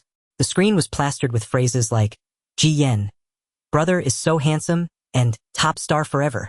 Barrage in his signature colors stacked endlessly, dwarfing all previous topics in popularity. Ji Yen walked to the center of the stage, a warm smile curving at the corners of his lips. Then he closed his eyes and began to sing. He chose his breakout hit, Night Journey. The melody was grand, the high notes piercing and powerful. Performing live with full vocals, his singing was flawless beyond reproach. The stage synchronized with his performance. The LED backdrop shifted to a scene of a starry galaxy as the lifting platform rose slowly. Smoke and lights intertwined. Every shot was exquisitely crafted. His dance moves flowed naturally, and his eye contact was perfectly calibrated, showcasing the consummate stagecraft of a top star. During the climactic chorus, all the trainees except Liu Bei spontaneously joined in singing. Cheers and applause rose and fell in waves, heating the studio to an almost feverish pitch. The camera panned to the mentor panel. The other 3 mentors nodded frequently, their faces showing approval, clearly impressed by Ji Yan's stage presence. As the song ended, thunderous applause filled the hall, lasting for a long time. Behind the scenes, the show's real-time data showed the popularity curve skyrocketing to its peak, with online viewership surpassing 10 million. The hashtags, Ji Yen Tomorrow's Star Stage, and Ji Yen Live Vocals So Steady, instantly seized the top 3 spots on the trending list. Online discussions exploded exponentially. The show's buzz reached its highest point since the premiere, far exceeding all previous segments. Ji Yen bowed to the audience, his ears filled with roaring cheers and applause. A glimmer of self-satisfied triumph flickered involuntarily in his eyes. He stood firmly at center stage, bathed in the spotlight as if he were the sole protagonist. Even the other 3 mentors had risen to applaud in respect. The trainees below were still overcome with excitement, pushing the atmosphere to its zenith. Ji Yen slowly swept his gaze across the venue, savoring this glory and submission befitting a top star. But when his eyes inadvertently glanced toward the #1 throne at the pyramid's apex, his expression faltered slightly. Liu Bei had indeed stood up, his posture proper enough. Yet his face was utterly calm, even carrying a faint, almost imperceptible air of indifference. The smile at the corners of Ji Yan's mouth faded a few degrees, and his eyes narrowed slightly. A newly arrived trainee dared to act so arrogantly on his stage. He said nothing more, merely withdrawing his gaze and putting on a warm, composed smile again. But a chill had settled in his heart. Though Ji Yan's performance had ended, the fervent atmosphere in the venue showed no sign of waning. The spotlight swung back to the circular main stage, and the host, microphone in hand, announced in a booming voice that the trainees' first public performance round would begin. This was the first time the new batch of trainees would showcase their abilities before a national audience, a crucial battle determining their initial rankings. Backstage, the trainees were all visibly nervous, clenching their fists, waiting for the signal to take the stage with a mix of anticipation and anxiety. Even Liu Bei felt a twinge of nervousness. After all, even a noble spirit summoner was performing in public for the first time, with so many watching in the live stream. The first to take the stage was a clean-featured boy named Chen Yu. He chose a gentle, slow ballad accompanied by simple guitar playing. His voice was pure, his singing adequate. Though a bit nervous on stage, his voice trembling slightly, his overall performance was passable with no major mistakes like cracking or forgetting lyrics. After finishing, he stood nervously at center stage, hands clenched, head bowed, waiting for the mentor's comments. The other three mentors spoke first. The vocal mentor said, gently affirming his vocal strengths, "Your tone is very pure. A voice well suited for ballads. Stage fright is normal. You'll grow more at ease with practice. Keep it up." The dance mentor added, "Though it was a guitar performance, your body relaxation was decent. You can try singing and dancing later. You have great potential." The creative mentor pointed out a minor flaw. "Your breath control was a bit lacking in the chorus. Just practice your breath support more." All three mentors offered mainly encouragement, pointing out issues while affirming him. Chun Ye's tense face gradually relaxed, and he bowed to thank the mentors. The trainees applauded warmly. When it was Ji Yan's turn to comment, the venue fell silent instantly. All eyes fixed on him, and the live stream barrage surged. Ji Yan's fans spammed the screen with "Brothers about to give his take" and "Can't wait for Yan Yan's professional review," instantly maxing out the hype. Ji Yan propped his chin on one hand, his gaze critical as he scanned Chen Yu on stage. His face bore no warmth and his voice was icy. "With this level of skill, you dare to come to tomorrow's star." The entire song was devoid of emotion, like reading from a script. Your breath was pathetically weak, trembling throughout. You don't even have basic stage stability. Your singing is utterly mediocre. Not even outstanding among amateurs. I really don't see any potential in you to be an idol. These words hit like a bucket of cold water. Chun Ye's previously relaxed face turned deathly pale. He trembled slightly, his eyes instantly reddening. His head drooped, lower fingers gripping his clothes tightly, too aggrieved to speak. Dead silence fell over the venue. The trainees exchanged glances, all shocked by Ji Yan's harsh critique. No one had expected him to be so merciless. The first trainee's ordeal was only the beginning. Every subsequent trainee, regardless of their performance, faced nothing but relentless, harsh criticism. Even deliberate suppression. From Ji Yan without a single word of encouragement. For instance, the seventh trainee Wang Shang excelled at singing and dancing. He chose an upbeat dance track. His stage presence was electric, his dance moves crisp and clean, his vocals steady. He smiled throughout, interacted frequently with the audience, and ignited the atmosphere. The three mentors gave him high praise. The vocal mentor remarked, "Balanced singing and dancing, maximum stage appeal. A born idol." But when it was Ji Yan's turn, he was still full of scorn, his tone cutting. "Your dance moves seem smooth, but there are several detail errors the audience didn't catch. Your singing relies entirely on backing track support. Your true voice is pathetically weak. Your smile is too forced, greasy, even lacking any sophistication. Being an idol isn't just about jumping around. You're far from it." Wang Shang's smile froze instantly. His once confident eyes dimmed and tears welled up. He had practiced countless times, feeling proud of his performance, only to have Ji Yan tear it to pieces. He held back, his tears, bowed, and left the stage. Back in his seat, he lowered his head and wept silently. The trainees around him looked on, their faces pale. If even such an excellent performance was criticized so harshly, what hope was there for them? The other three mentors furrowed their brows slightly. The livestream barrage, already dissatisfied with Ji Yan's comments, erupted into a full-blown polarization. "You call that bad? I think he's the best so far. Is Ji Yan deliberately nitpicking? Too biased. Such a great performance gets trashed. How perfect does he need it to be? It's so obvious he's suppressing newcomers. He thinks being a top star lets him do whatever he wants. This isn't critique. It's pure arrogance. Ji Yan's fans immediately took control, defending their idol fiercely. Brother's absolutely right. The performance was just average. It's professional critique. Idols need high standards. Strict mentors produce top students. He means well. If you don't like it, go be a mentor yourself. Don't spout nonsense if you don't understand. Fans spammed reports on opposing comments, controlling the narrative and suppressing dissent. No trainee who followed was spared.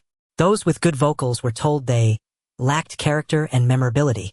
Those with great dance skills were told their singing dragged them down, unworthy of being all-around idols.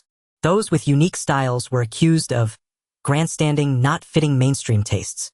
Even trainees with flawless, near-perfect performances had Ji Yan splitting hairs, criticizing their stage presence as lacking grandeur, their aura too weak. Over the next hour, every trainee was reduced to tears by Ji Yan's comments. Some sobbed openly on stage, others broke down backstage.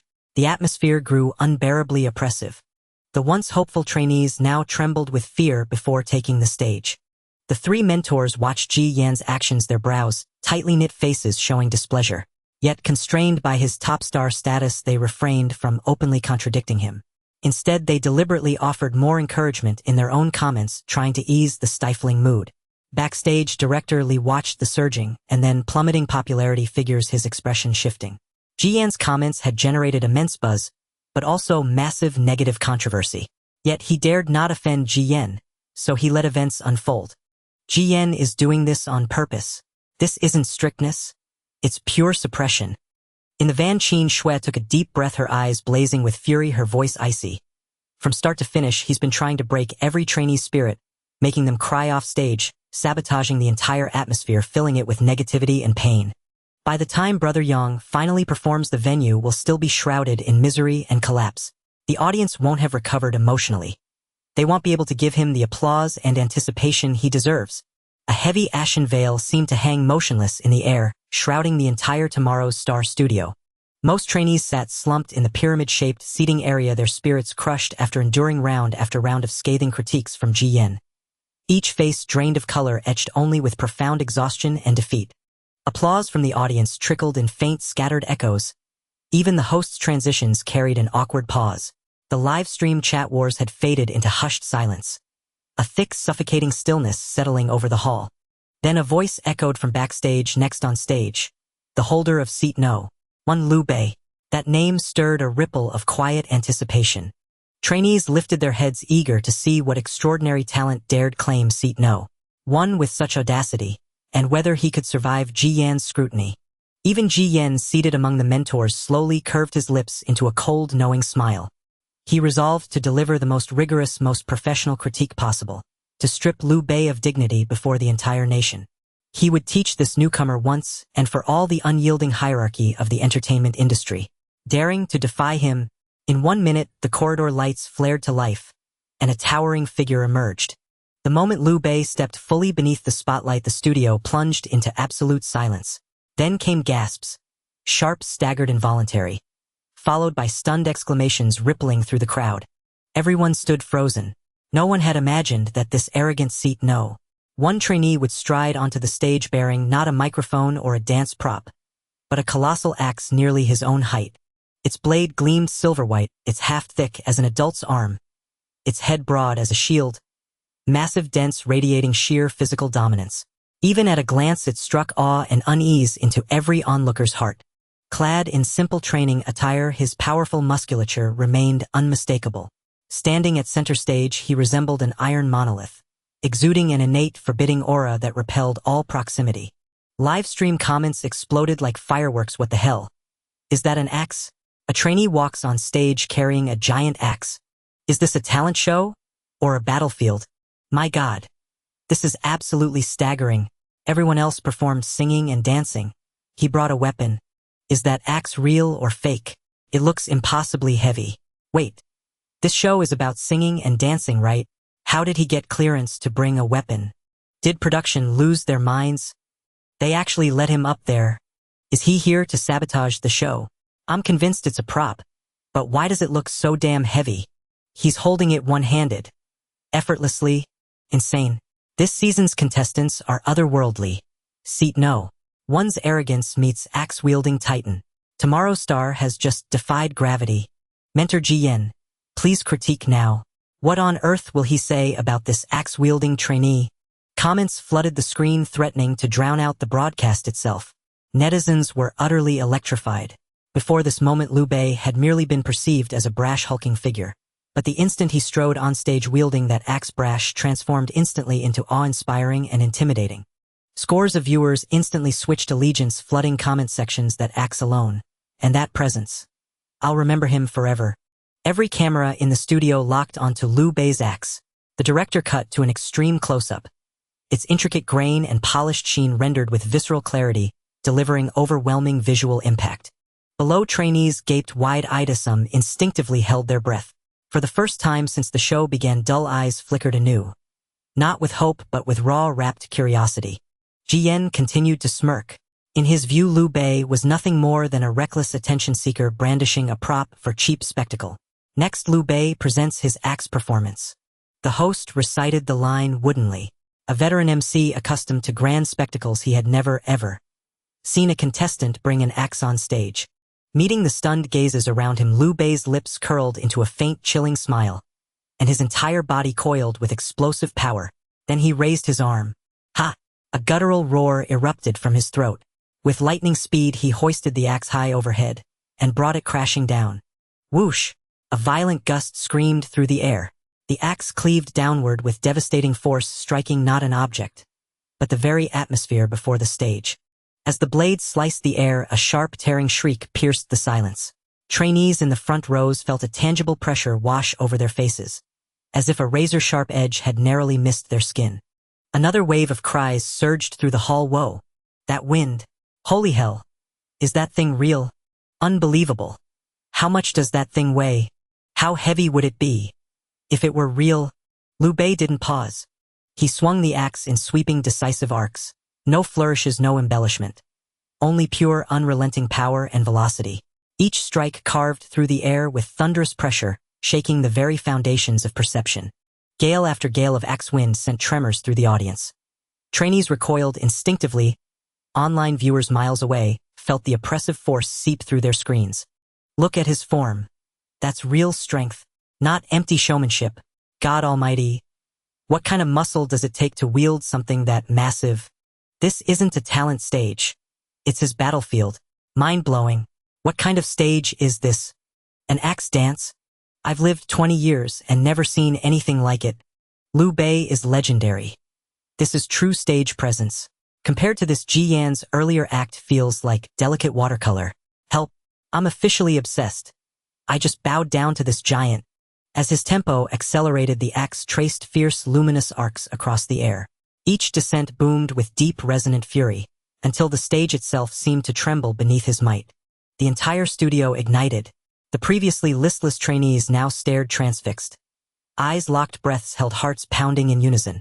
On the outskirts of Modu City stood an unassuming courtyard, its outer wall marked only by a modest sign reading Meteorological Bureau, ordinary in appearance yet governed by a wholly different set of rules within. In a second-floor office, a monitor glowed brightly.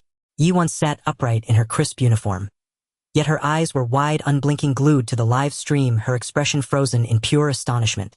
So entranced was she that she failed to notice her colleagues' repeated surreptitious glances. Only when two silent figures materialized behind her, gazing intently at her rapt focus, did her superior's brows knit in quiet concern. Her team leader, a middle-aged man, cleared his throat twice. Once, twice. Yiwon remained utterly still, eyes welded to the screen, oblivious even to his presence. His expression darkened. A surge of irritation rose in his chest.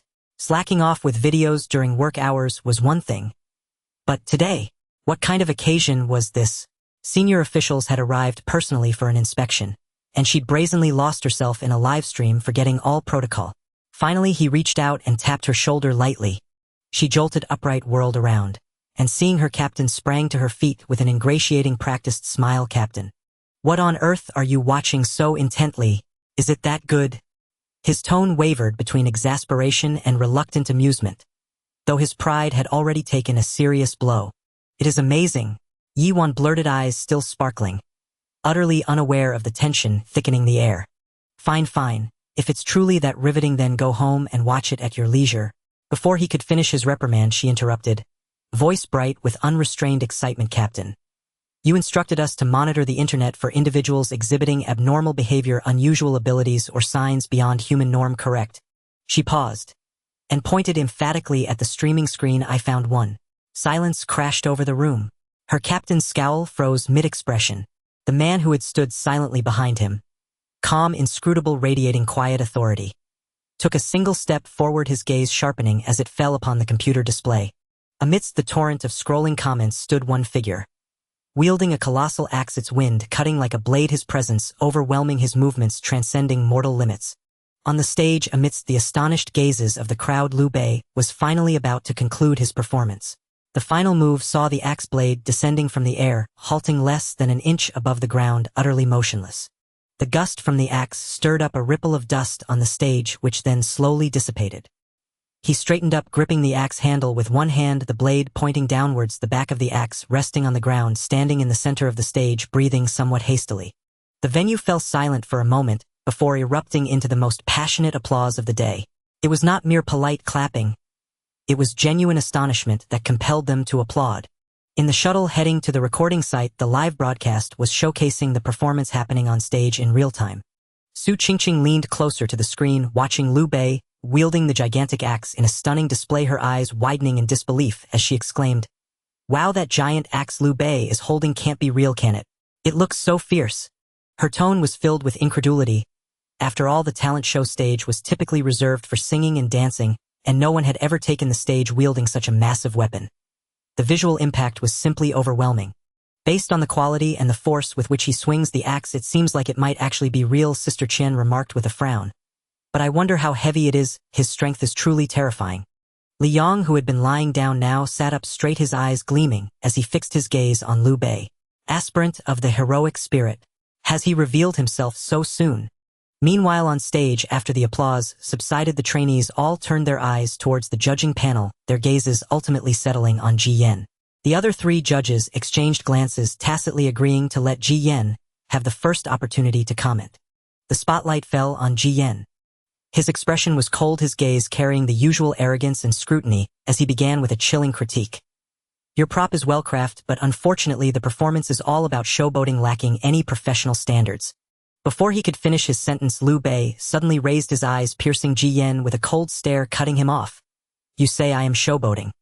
A contemptuous smile curled at the corner of his mouth. His voice was not loud, but it resonated throughout the venue via the microphone. Great. If you can lift this axe I'm holding, I'll accept whatever you call me. Only by lifting this axe do you have the right to comment on me. With that, Liu Bei's arm sank slightly as he slowly laid the giant axe flat on the stage floor. Liu Bei sneered inwardly. This axe was a yellow card weapon that weighed a staggering 98 pounds. He couldn't believe someone like Ji Yan could lift it. The venue fell instantly silent. Everyone was dumbfounded. Since the show's premiere, Liu Bei was the first trainee daring enough to confront Ji Yan head-on. The trainees stared wide-eyed in shock, their gazes towards Liu Bei now mixed with respect. Even the three judges sat up straighter, their expressions becoming serious. The live broadcast's bullet comments exploded, instantly flooding the screen with opinions sharply divided. Wow! Liu Bei is so brave. He dares to confront Ji Yan directly. Is he not afraid of being cancelled? But I really love this audacity. Ji Yan's fans, come clean up. Your brother always suppresses others. Now he's met his match. It must be scripted. This is just a talent show, script, a gimmick to attract attention. Does Ji Yan really not have the strength? It's just a fake axe. How heavy can it be? Ji Yan can definitely lift it. Liu Bei will be waiting to be slapped in the face. Those ahead are too naive. Just look at the texture of that axe. It must be real and very heavy. Otherwise, how could Liu Bei be so confident? Whether he lifts it or not, he loses either way. Haha, this is the consequence of being overly arrogant. This is entertaining. What a thrill. What is Liu Bei? How dare he let Ji Yan lift it? This is just a showy performance. What's there to be proud of? Ji Yan's fans erupted in anger, frantically cursing Liu Bei in the comments, accusing him of being rude and deliberately provoking. Meanwhile, neutral viewers and those supporting Liu Bei cheered him on, creating a chaotic scene. He sat at the judging panel, his hands tightly clenched, knuckles turning white, his eyes filled with anger and panic. He had originally planned to suppress Liu Bei with harsh criticism, leaving him utterly humiliated. However, he did not expect the latter to counterattack, directly challenging him to lift the giant axe. If he went to lift it, wouldn't that mean he was angered by Liu Bei? Moreover, lifting such a crude weapon was hardly suitable for him. But if he publicly refused, it would be equivalent to admitting defeat, subjecting him to ridicule across the internet, obliterating his image as a top star. In a moment, Ji Yan found himself in a difficult position, his face betraying unmasked embarrassment and fury. The trainees exchanged glances, some covering their mouths, others wide-eyed, while a few discreetly gave a thumbs-up under the table. They had been oppressed by Ji Yan for an entire period, insulted relentlessly, and not a single one dared to speak up. Now, finally, someone had stood out to voice their grievances. Xiao Lan glanced at Ji Yan's expression, lowered her head, pretending to look at the process sheet on the table. Lin Yuan adjusted his glasses, his gaze shifting back and forth between Liu Bei and Ji Yan, remaining silent. He Kai took a sip from his cup, where the water had turned cold, but he drank slowly, as if waiting for something. Ji Yan slammed the table hard, his voice cold as he stated, "This stage for dance and music is meant for singers, not acrobats. Your performance is visually impactful, but tomorrow's star is a talent show, not a circus. What I expect is your singing and dancing, not an axe." That was a deft maneuver. Ji Yan's fans, as if grasping at a lifeline, flooded the comments with excitement. Well said. This is a talent show, not a circus. Ji Yan has broadened his perspective. Liu Bei is just a clown. He resorts to wielding an axe because he can't sing or dance. But the neutral audience was unconvinced. What a skillful diversion. Why don't you solve the problem at hand? Can you lift it or not? If you can't lift it, just admit it. Stop dodging the issue. I see that you're probably feeling guilty. Even if it's a prop, it should weigh at least 10 pounds. Can't you lift that?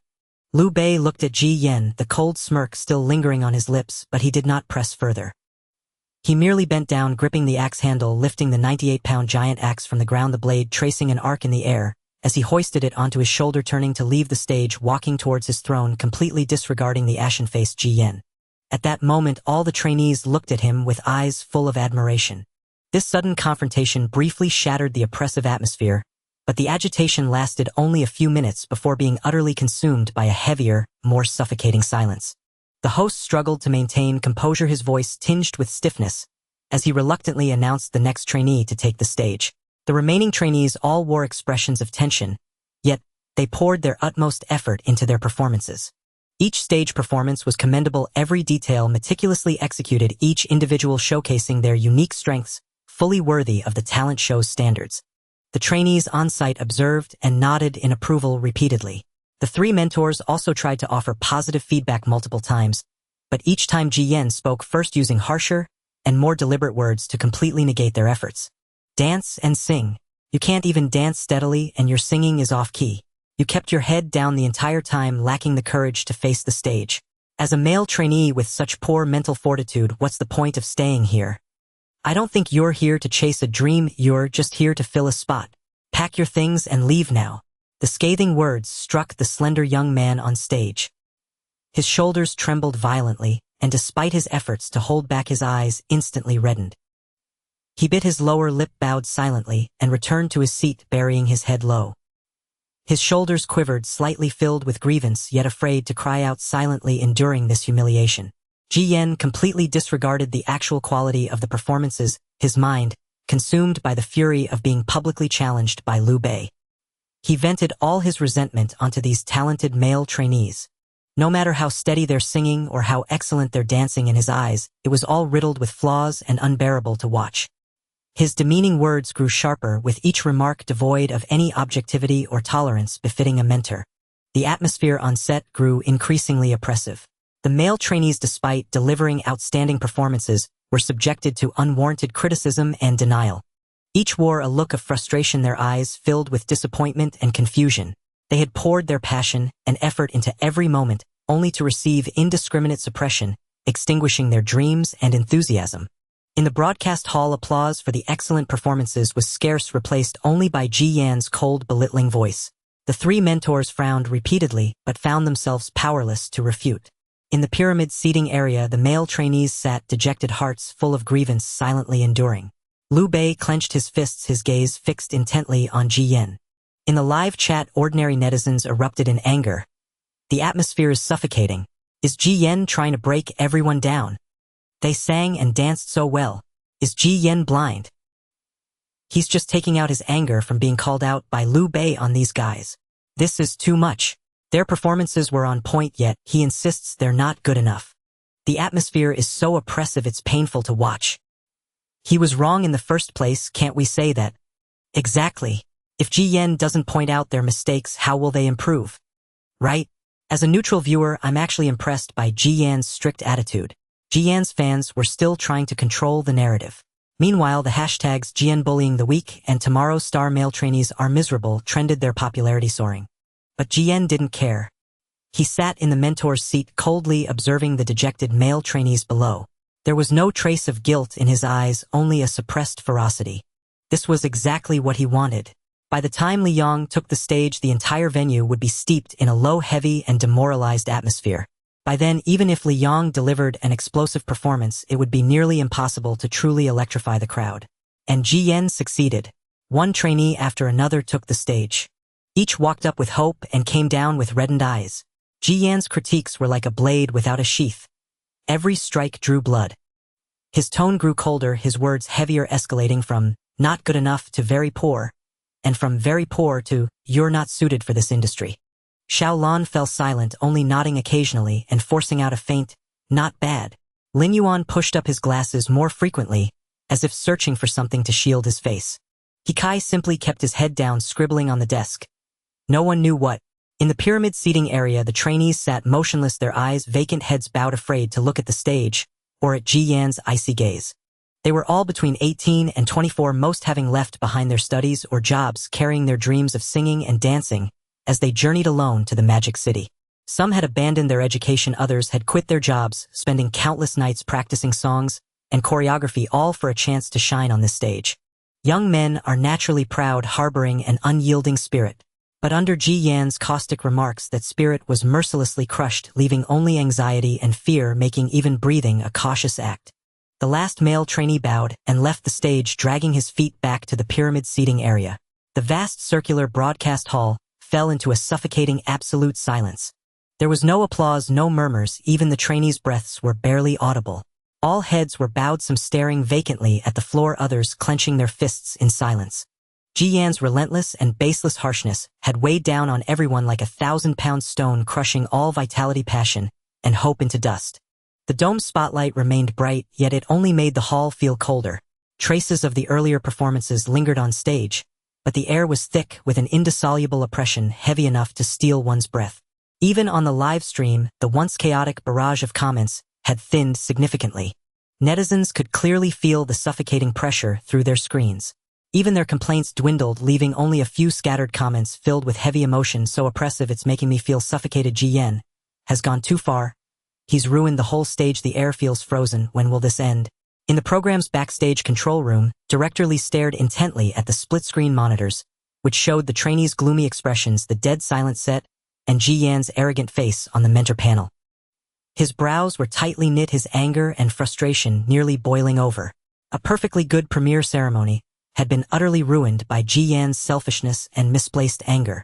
Director Lee took a deep breath, suppressing his rage, and turned to the stage manager beside him.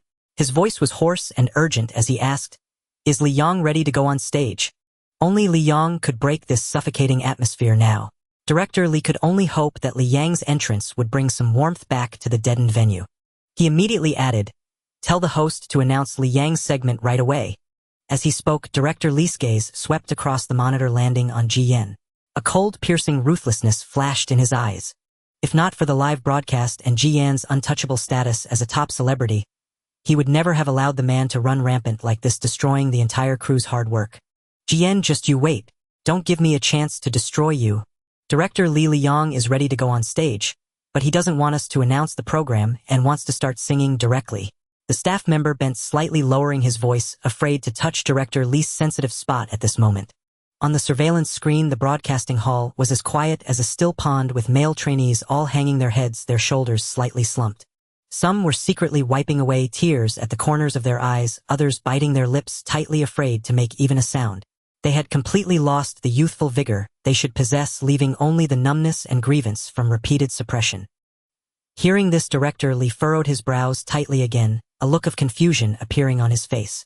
But looking at the still silent scene on the monitor, thinking about this torturous live performance, he couldn't be bothered to dwell on it any longer. He waved his hand irritably, his tone filled with exhaustion and resignation. Whatever, let it come as it may, just end this as soon as possible. He had no other desires at this moment, only hoping Li Yang would quickly take the stage. Even if it was just standing up there, it would be far better than the suffocating silence. The staff member immediately turned to relay the message, and in the backstage corridor, a figure was already gearing up to go. In the resting area on the other side of the corridor, Liang leaned against the wall, arms crossed, his gaze fixed on Li Yang's figure. Turning his head to look towards the stage, taking in the sight of all the trainees crying and suppressing their emotions, a cold smile slowly crept onto his lips, his eyes filled with malicious glee. He was waiting to see Li Yang hit a wall, waiting for him to find himself in an awkward situation with no one responding in this silent venue. At this moment, the main stage was devoid of a host to connect the segments, no spotlight focusing on an introduction, and not even a sound to set the scene. Suddenly, a soft yet somewhat melancholic melody flowed gently from the stage speakers, gradually spreading across the silent hall and drifting into every corner. The trainees in the pyramid seating area, hearing this unfamiliar yet gentle music, only slightly moved their lowered heads, their ears quivering, but not a single one dared to lift their heads to look. Until a clean, gentle voice filled with power began to rise along with the melody, piercing through the oppressive atmosphere, clearly reaching every ear. Where is the world full of flowers? These lyrics, soft yet penetrating, simple yet luminous, shone like a beam of light, unexpectedly illuminating this hall filled with gloom. This time the trainees finally paused their movements, their lowered heads slowly lifting. Confused, tearful, and numb gazes all turned towards the center of the stage. There stood a man in a simple white shirt on stage, holding a microphone and continuing to sing. There were no cheers, no agitation, only the entire hall listening in quietude, even their breaths becoming soft. Li Yang watched as the trainees slowly raised their heads, his voice flowing along with the melody, as the second line of lyrics steadily fell. If it truly exists, then I will definitely go. The live broadcast comments initially trickled in, but then exploded like a sudden awakening. It's Li Yang. The mysterious guest is indeed Li Yang. What song is this? This line of lyrics hit me hard. Brother Yang has finally arrived. The scene was almost turned into a memorial service by Ji Yan. The savior has finally come. Yang fans assemble. Rush to the live room. Protect our brother Yang. Many trainees who had been self-doubting from Ji Yan's scolding felt their noses tingle sharply at this line of lyrics, and the tears that had been suspended at the corners of their eyes finally rolled down. The flickering flame of their dreams, nearly extinguished, was gently stirred. Hadn't they come here to seek that world full of flowers? I want to stand atop the highest peak there, regardless of whether it is a cliff or precipice. Li Yang's voice grew more resolute, the melody gradually rising, his singing imbued with a stubborn defiance. Live fiercely and love fiercely, even if it comes at the cost of my life. I seek no one's satisfaction, only to be true to myself. About ideals I have never chosen to give up, even in days of dirt and grime. The lyrics struck deep, raw, and fiery. Several male trainees' eyes turned red in an instant, but they all held back, turning their heads slightly to avoid letting the camera capture their tears. At this moment, everyone's gaze was fixed on Li Yang. They had never heard this song before. They just felt as if the lyrics were speaking about themselves. Perhaps I lack talent, but I have the innocence of dreams. I will prove it with my life. This line felt like a gentle pat on their backs. Many lowered their eyes, letting out a long breath, their chests slightly heaving. The grievances, resentment, and self-doubt that had been suppressed by Ji Yan resurfaced gently at this moment. Some had their eyes thoroughly moistened, tears swirling in their eyes, stubbornly refusing to fall. The scene remained quiet, with only the song and the tremors of those pretending to be calm. Brother Yang's new song. It's so heart-wrenching. Aren't the lyrics just about these trainees?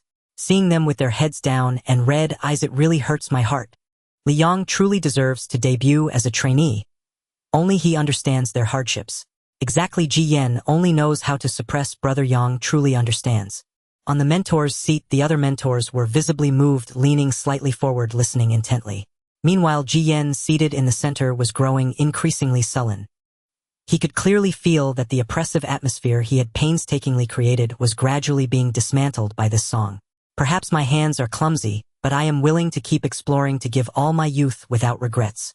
As the song rose, a sense of power began to emerge, causing many to instinctively sit up straighter, their eyes shining with a hint of light. Following that, the chorus came crashing in. Run forward, facing the cold eyes and ridicule. The first line of the chorus hit with sudden force. This line directly struck the most painful spot in everyone. The entire hall of trainees seemed to shudder simultaneously. Some clenched their fists tightly, others' eyes turned completely red. Jian's cold eyes, Jian's ridicule, Jian's indiscriminate suppression, all were sung out in this line. How can one feel the vastness of life without experiencing hardships? The song grew heavier and steadier. The tear tracks on the trainees' faces increased. Some raised their hands, quickly wiping their eyes, then immediately putting them down, continuing to sit straight and listen. Numbness had completely vanished, replaced by a mix of bitterness, resonance, and the relief of being understood. Fate cannot force us to kneel and beg for mercy, even if blood spills in our embrace. These two lines hit the hardest. The trainees all stared wide-eyed at the stage, no longer flinching. Tears were still flowing, but their eyes had begun to brighten. Some were breathing heavily, while others gritted their teeth, their faces showing both grievance and an unwillingness to yield. The scene remained quiet, but an undercurrent surged within. The live broadcast comments flooded the screen, dense and nearly obscuring the visuals. Run forward, facing cold eyes and ridicule. Break through. This is what chasing dreams should look like. Brother Yang's song is simply written for them. All the boys at the scene are crying. Even I, a grown man, got teary-eyed. Go Liang. Keep running with the pride of a child. The brilliance of life cannot be seen without persevering to the end. The song pushed to a high point, the sense of power fully established. All the trainees stood up, straightening their bodies, their gazes burning, locking onto Liang. Though there were tear stains on their faces, there was no longer any despair, only determination and the ignited passion. Rather than hanging on by a thread, it is better to burn passionately. One day it will sprout again. The final line landed heavily. In that moment, everyone's eyes lit up. Roar. One male trainee let out a loud shout. At this moment, he didn't even know what to do, but he just wanted to roar out loud. This sound was like igniting a fuse. All the pent-up emotions buried deep within the male trainees could no longer be contained at this moment. It was as if they were releasing all the frustration, grievance, and self-doubt that had been suppressed throughout this entire ordeal with Ji Yen. Some followed with low growls, others clenched their fists and punched the air heavily, while some with reddened eyes gasped for breath, their chests heaving violently. The live stream comments had gone utterly insane, flooding the entire screen, until the words were practically stacked on top of each other. Holy crap, holy crap, holy crap. Everyone's standing up. That roar made me cry. These guys are finally alive again. The new song is legendary. Liang saved the whole stage with that one roar. The contrast is too brutal. Ji Yen only knows how to put people down. Liang is the one who truly uplifts them. Yang's fans are going wild. This is the kind of power trainees should have. I'm a fan now. This Liang is really something. Yeah, the song is incredibly evocative. On the mentor panel, the other mentors all stood up, involuntarily joining in the applause, their eyes filled with emotion and admiration. Only Ji Yen remained rigidly seated, his face devoid of any expression. The oppressive atmosphere he had meticulously crafted was torn to shreds by a single song from Liang. Seeing the trainees' excited expressions, Liang's voice grew louder, his rich and powerful voice piercing through the entire venue. The environment can truly stir emotions. Dressed in a pristine white shirt, Liang stood tall and graceful like jade. The stage lights cascaded down layer by layer, softly bathing his shoulders and back, outlining a sharp and upright silhouette. He seemed to radiate a warm edge from within, the light and shadow quietly shining under countless gazes. The instant the lyrics fell, Liang's palm tightened, his 5 fingers firmly clenching into a fist. The 100 trainees below the stage, as if receiving an invisible signal, simultaneously clenched their trembling fists. As Liang's singing voice rose step by step, becoming increasingly high-pitched and explosive, all the lights in the venue focused solely on him, casting his tall figure into even greater brilliance. The breaths of the youths below were already tightly synchronized with the rhythm of the lyrics rising and falling. The atmosphere in the entire recording hall was pushed to its peak. The final note gently settled and the accompaniment faded out. The next instant, boom! Thunderous applause erupted, sweeping through the entire venue like a tidal wave, deafening and unending. The host's high-spirited voice appropriately cut through the boiling crowd. Let's welcome Teacher Liang. The words set off another round of earth-shattering applause. Liang gently raised his hand, calmly signaling for silence, revealing a warm smile, and asked in a raised voice, "This song, the heart of a dream-chasing child, is it good?" "Good!" The 100 trainees shouted in unison, their roars shaking the entire venue. Liang's smile faded slightly, his gaze falling earnestly upon the group of youths below, and he spoke with resounding clarity. "As a senior, I only want to say this to you: we can lose, but we must never admit defeat." This short sentence struck straight to the heart, piercing the core of every dream-chasing youth. The next second, all the trainees in the venue stood ramrod straight, their movements not entirely synchronized, but they bowed deeply towards Liang on the center of the stage, shouting with sincere respect, "Thank you, Teacher Liang." The comments went wild. The moment they all bowed, I totally lost it. Respecting the teacher and the craft, these kids have truly been healed. From numb tears to a grateful bow, it's a legendary reversal from start to finish. The ceiling for trainees, you can always trust Liang. Jiyan's face must be completely black, utterly dominated from start to finish. "Class, this is what a true senior should be. Jiyan, take notes.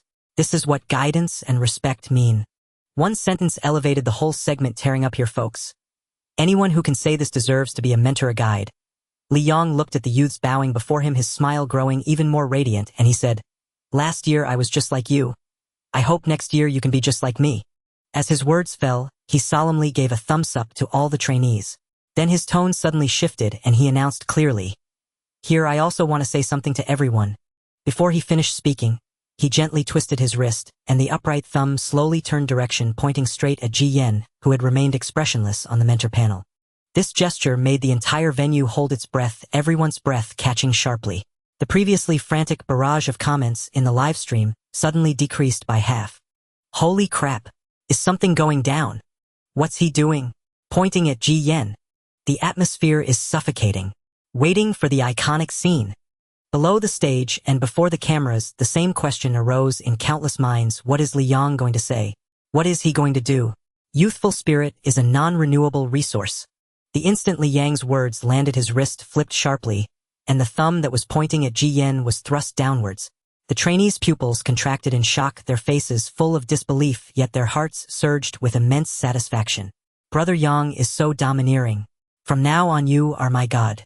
The other mentors straightened up simultaneously, their faces etched with incredulity. Ji Yan's face instantly turned ashen. Meanwhile, the live stream exploded through the ceiling, descending into utter madness and revelry. "Holy crap! He's gone berserk, absolutely berserk. Youthful spirit is a non-renewable resource. That was damn brilliant. One word, go for it." This clapback felt amazing. Liang has some serious guts. Calling out Ji Yan in public. Now that's a real man. I'm a fan for life. I'll stand with Liang forever.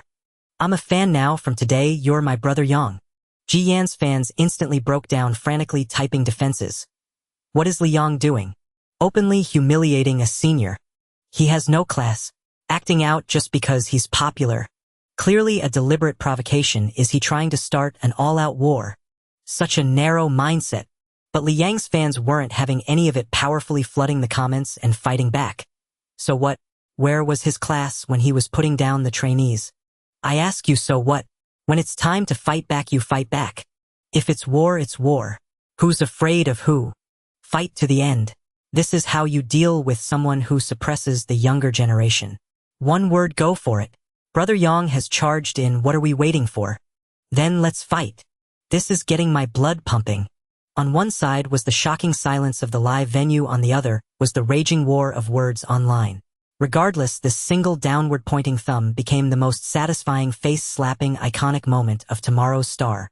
Standing in the middle of the stage, facing Ji Yan's murderous glare, Liang's heart was utterly calm, almost to the point of finding it amusing. When else would you clap back if not at a moment like this, with the perfect alignment of time, place, and people?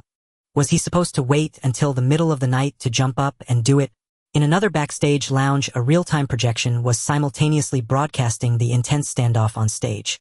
Liang stared intently at the screen, his entire face instantly twisting in fury. He turned his head sharply, looking sinisterly at Sister Qian Qin Shui, and Su Qingqing beside him, his eyes hiding a murderous rage born from humiliation. But the three showed no sign of fear, simultaneously raising their thumbs down at him in perfect unison. Sister Qian even said a light-hearted phrase, "Tough luck." As Liang settled into the van, it slowly pulled away from the recording site of Tomorrow's Star. The turmoil within the studio finally subsiding.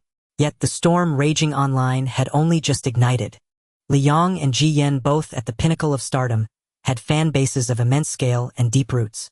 In an instant, a war of words swept across the entire internet. From noon until night, trending topics densely packed the charts. Comment control, counter-blackening, screen flooding, and debates ensued. The two sides clashed fiercely, initially locked in a stalemate. Yet the tide soon shifted. Countless neutral onlookers, long fed up, stepped in to take sides. As the storm brewed, undercurrents stirred within the offices of numerous talent agencies.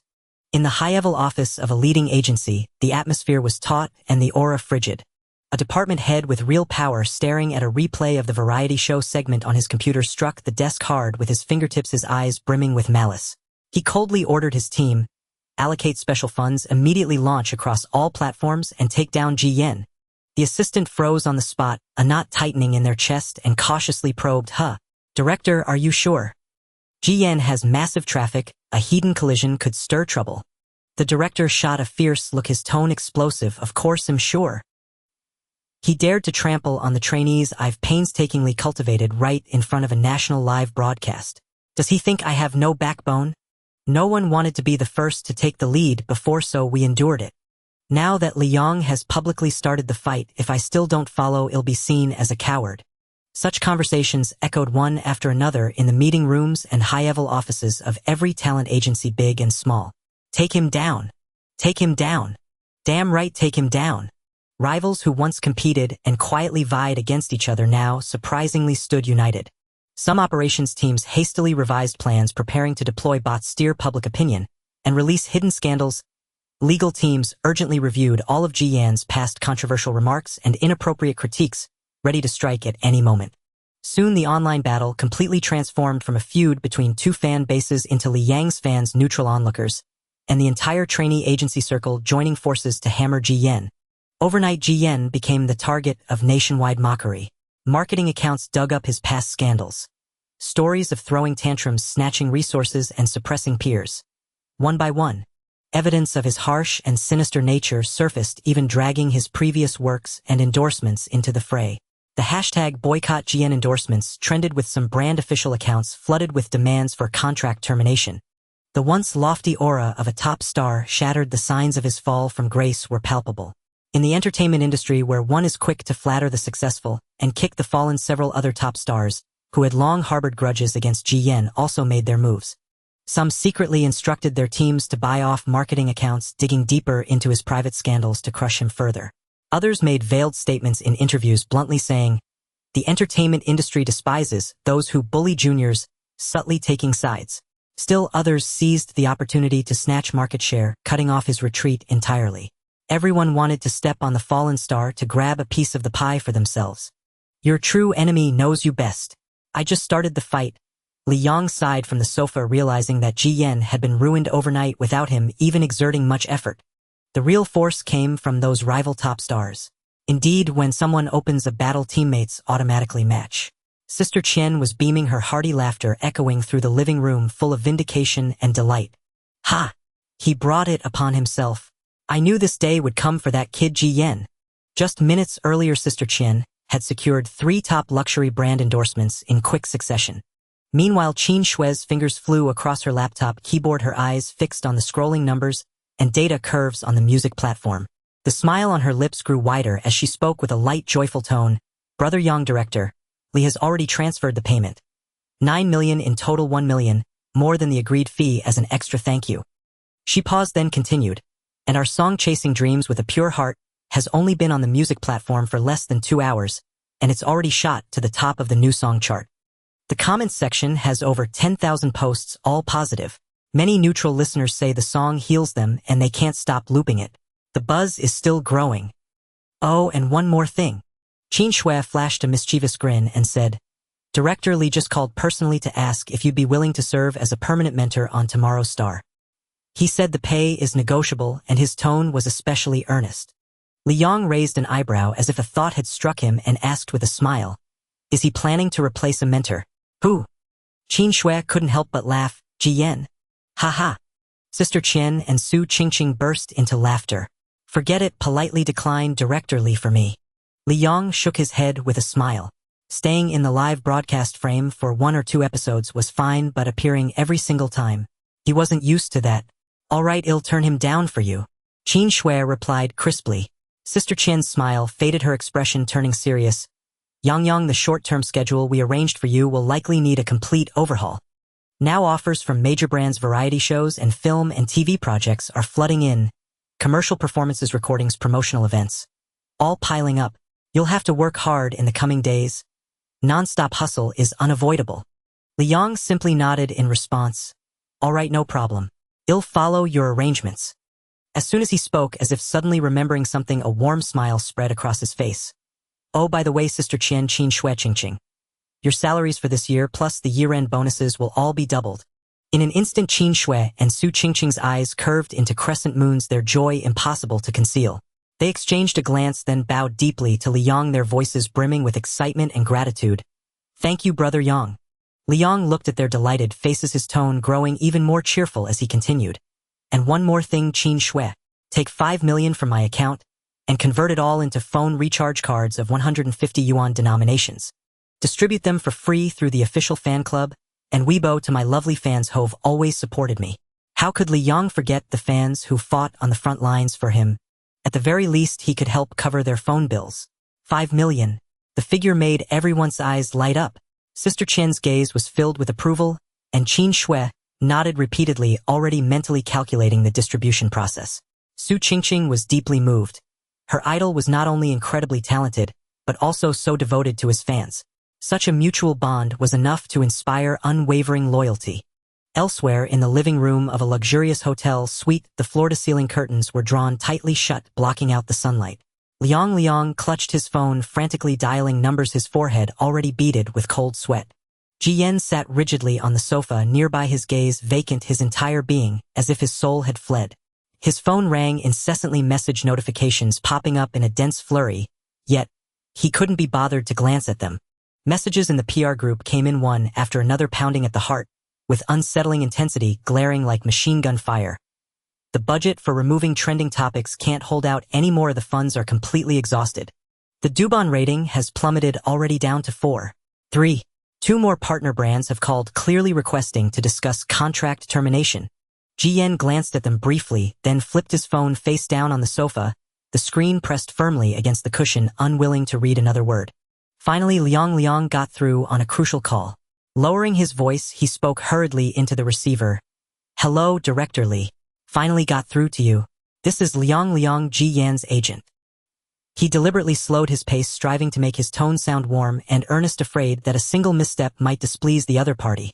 Director Li, I'm calling to ask about the guidance arrangements for tomorrow's star. When will they begin? My artist Ji Yan has always been thinking about the trainees on the show.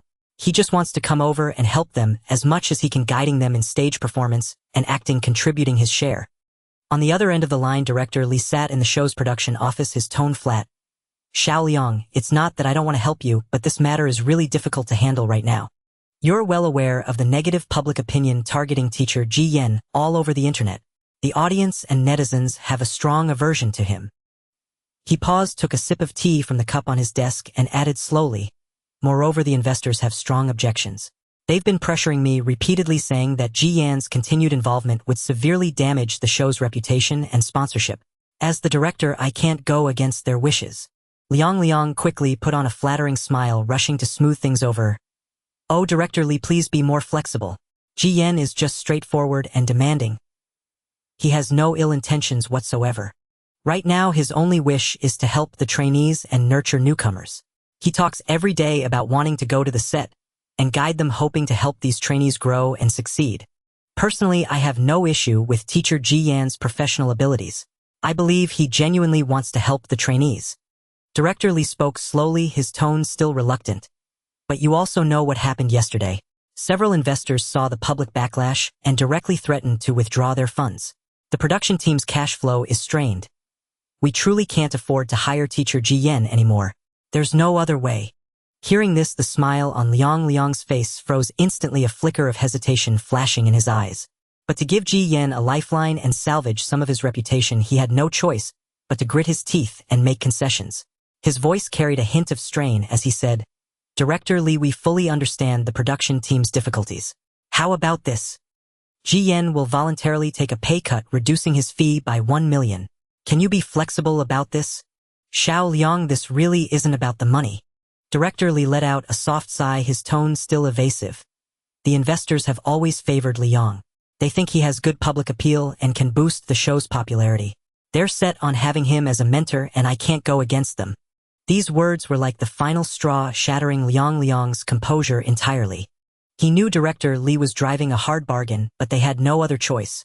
His grip on the phone tightened abruptly, his teeth clenching as he forced out the words. Director Lee well cut Ji Yan's fee in half.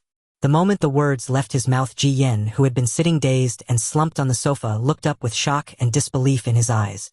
Almost reflexively, he shot to his feet. All right then, I'll swallow my pride and ask the investors to give teacher Ji Yan another chance. Hearing this, Director Lee agreed decisively. After Liang hung up, Ji Yan glared at him with deep dissatisfaction. Why did you agree to cut it in half? I'd rather not go.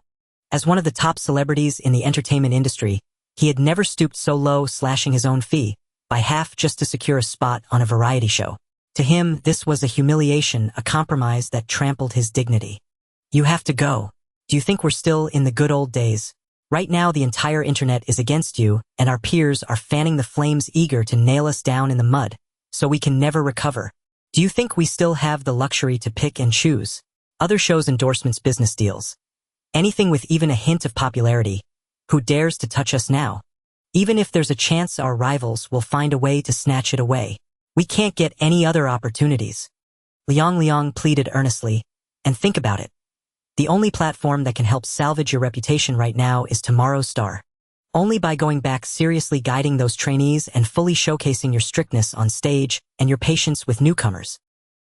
Can the audience see that you weren't being maliciously harsh but were just meticulous and responsible?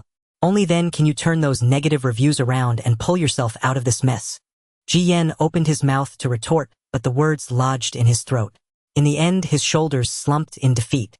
Meanwhile, in the director's office of the production team, Director Lee slowly placed his phone on the solid wood desk, a contemptuous sneer curling on his lips. Still trying to turn things around.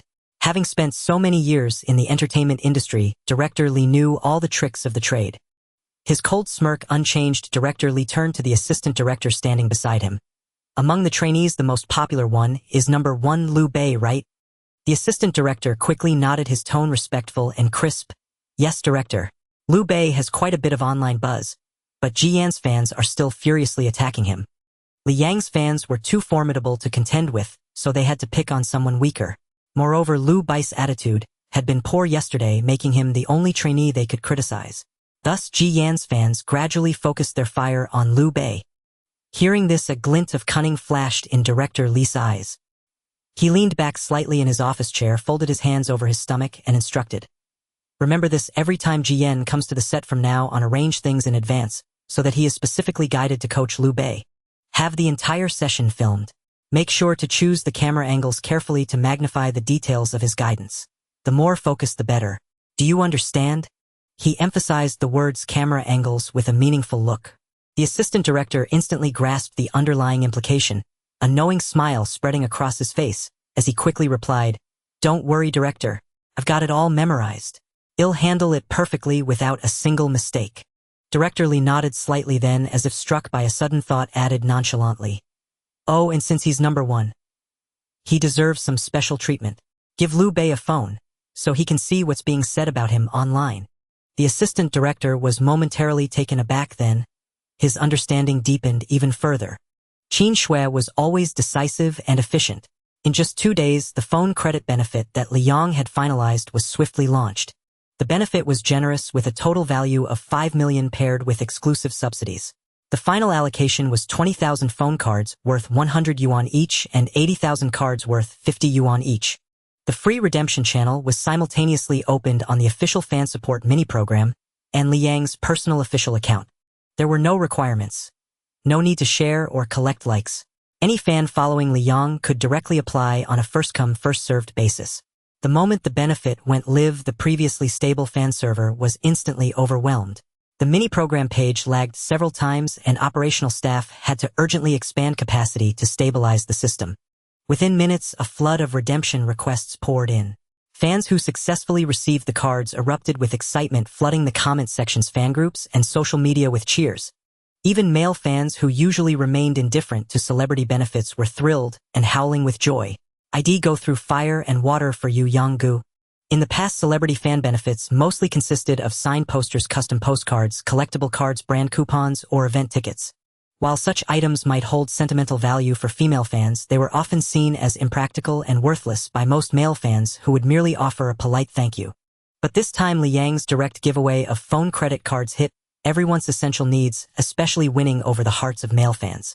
Phone credit is something everyone uses daily, for calls, internet, and streaming, offering real tangible value without any gimmicks.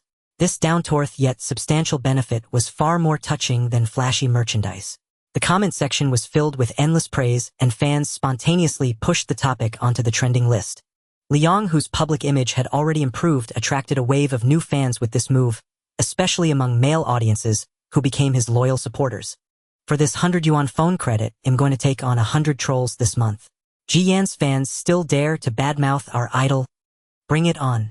While the online fans were buzzing with excitement, Liang, wearing sunglasses and pulling a suitcase, strolled leisurely along a country path in a short-sleeved shirt. He was heading to the destination for the show Leisurely Life.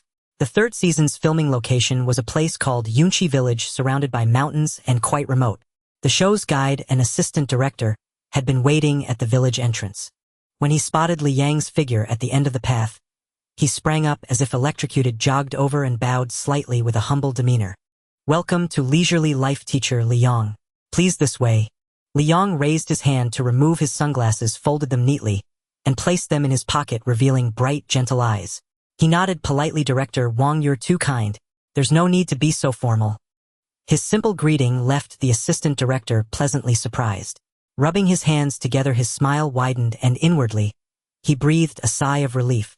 Liang had been generating tremendous buzz online lately, known for his boldness and outspokenness with a reputation for challenging anyone. Coupled with his massive fan base and formidable fighting power, few dared to provoke him. The director had feared Liang might be difficult to handle, but from this first impression he seemed easygoing. "It's only right."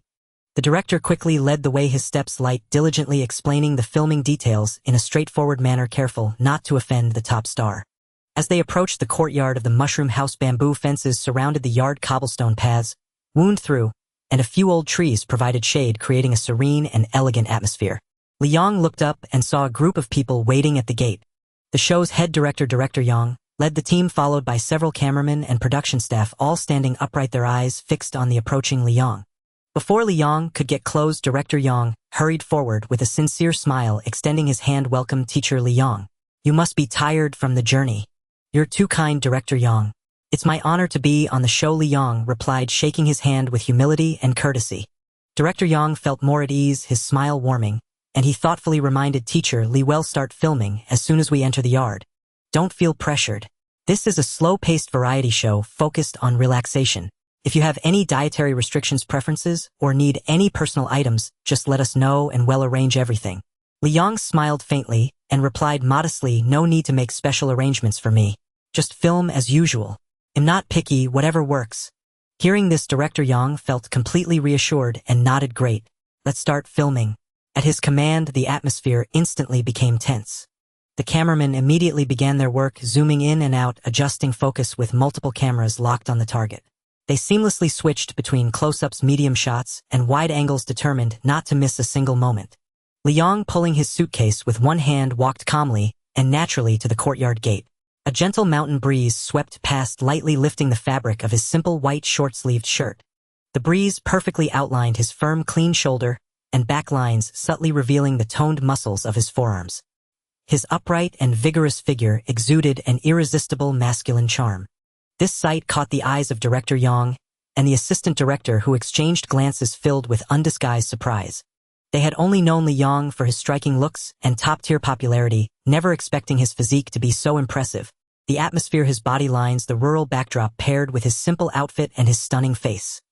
This scene was simply perfect. If they edited this moment of him pushing open the gate with the wind brushing his clothes into the show's promotional trailer or opening sequence, Just this one glimpse of his looks and physique would ignite a craze overshadowing all other variety show previews and becoming a viral highlight. The two directors subtly signaled the cameraman steady. The cameras capture more side angles, long shots, and details of the wind moving his clothes. Shoot from multiple angles covering everything from far to near and close-ups for later refined editing. This would be a surefire highlight. Just as he was about to push open the courtyard gate, a lazy yet impatient voice drifted out from inside. To be honest, I wasn't really interested in your arrival. We're not familiar with each other. And now a whole bunch of you show up, each one ordering dishes, expecting me to cook separately. I'm stuck by the stove all day and it's quite a headache. His words were followed by several young, awkward voices quickly chiming in. Teacher, Huang, you've worked hard. Please bear with us. In the courtyard, He Ling looked at the impatient Huang Lei and the three awkward young guests just about to speak and ease the tension when a light sound came from the courtyard gate as a tall figure stepped in. He Ling raised her eyes, and upon seeing the newcomer, her eyes brightened immediately as she smiled and approached with a warm and familiar tone. Xiaoyang, you're finally here. Everyone in the courtyard turned their heads in unison at the sound. Huang Lei, who had just shown a face full of disdain and kept complaining about the trouble of cooking, instantly changed his expression, all signs of impatience fading away as he put on a warm smile and quickly walked up to greet. Oh Xiaoyang, we haven't seen each other in a long time. Welcome, welcome. The three young guests standing nearby watched the stark contrast between Huang Lei's previous impatience and his current warm demeanor, and a bitter smile rose in their hearts in unison. As newcomers with little fame in the industry, they could only cautiously flatter Huang Lei, not daring to express any resentment even when he criticized them. However, facing Liang, Huang Lei's attitude changed faster than flipping a page, and the stark contrast made them realize just how real the disparity of connections and status was in the entertainment industry. Even if they felt 100 different emotions inside, they dared not show anything on their faces. The three of them widened their eyes in unison, instantly putting on expressions of extreme surprise as they hurriedly moved closer. Wow, Teacher Liang, it's really you. Oh my gosh, I've finally seen a real person. Teacher Liang, I absolutely love your songs.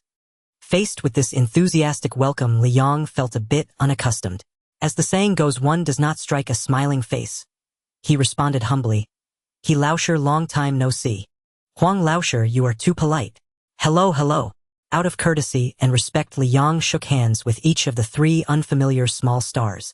He Ling wanted to help Liang carry his suitcase, but he hurriedly declined. He Ling could only gesture for Liang to go inside. Come in and sit down. You must be tired from your journey. We've saved a spot for you inside. Take a break first. Huang Lei also smiled and echoed, inviting everyone to go inside, completely dispelling the earlier awkwardness, as the courtyard filled with warm greetings. The entire day of recording leisurely life allowed Liang to truly experience the privileges that fame brings, understanding what it means to feel at home. From the moment he stepped into the mushroom house, He Ling took great care of him, fearing he would feel constrained, constantly looking for topics to chat about, being considerate in every way. Huang Lei, too, put aside his senior demeanor, showing no impatience towards the young guests. During leisure time, he sat in the courtyard, soaking up the sun and sipping tea, occasionally lending a hand to pick vegetables or chop wood, showcasing his muscle definition. He aimed to show the entire internet that he was not the delicate type. The atmosphere was relaxed and enjoyable, surrounded by friendly smiles, with no exclusion, no difficulties, and certainly no cold shoulders. Indeed, when one is popular, only good people surround them. In stark contrast to his leisure was the three young guests accompanying him. They did not dare to slack off for even a moment and put in all their effort to perform. They scrambled to do chores, move things, and assist in the kitchen. Even if they broke a sweat, they always wore smiles on their faces. They hoped to appear in front of the camera for a few more seconds, vying for more screen time, yearning to use this show to gain some presence and build popularity. They cautiously flattered He Ling and Huang Lei, while also deliberately catering to Liang, their eyes filled with a thirst for opportunity. For such people, as long as they did not provoke Liang, he was always willing to cooperate with them. The daytime bustle and warmth gradually dissipated as night fell. The people in the mushroom house had been busy all day and soon fell into a deep sleep. As the night deepened, the entire Yunqi village fell into silence. Confirming that everyone in the room was sound asleep, Liang quietly lifted the blanket and got up, changing into a set of dark, lightweight clothing. He silently pushed open the door and quickly walked out of the mushroom house. He scanned the surroundings with sharp eyes, ensuring that the fixed cameras set by the production team and the follow-up equipment were powered down before taking a deep breath, his aura suddenly changing. In the next second, he slightly bent his legs and exerted force, his extraordinary physical prowess on full display. In one swift movement, he leaped over the high courtyard wall, landing silently. Upon landing, he did not pause for a moment. His feet moved as swiftly as the wind, his form turning into a blurred shadow as he dashed along the country road. In the dense forest at night, where the undergrowth was thick and thorns were rampant, it would be difficult for an ordinary person to run, let alone walk, yet Liang moved as if on level ground.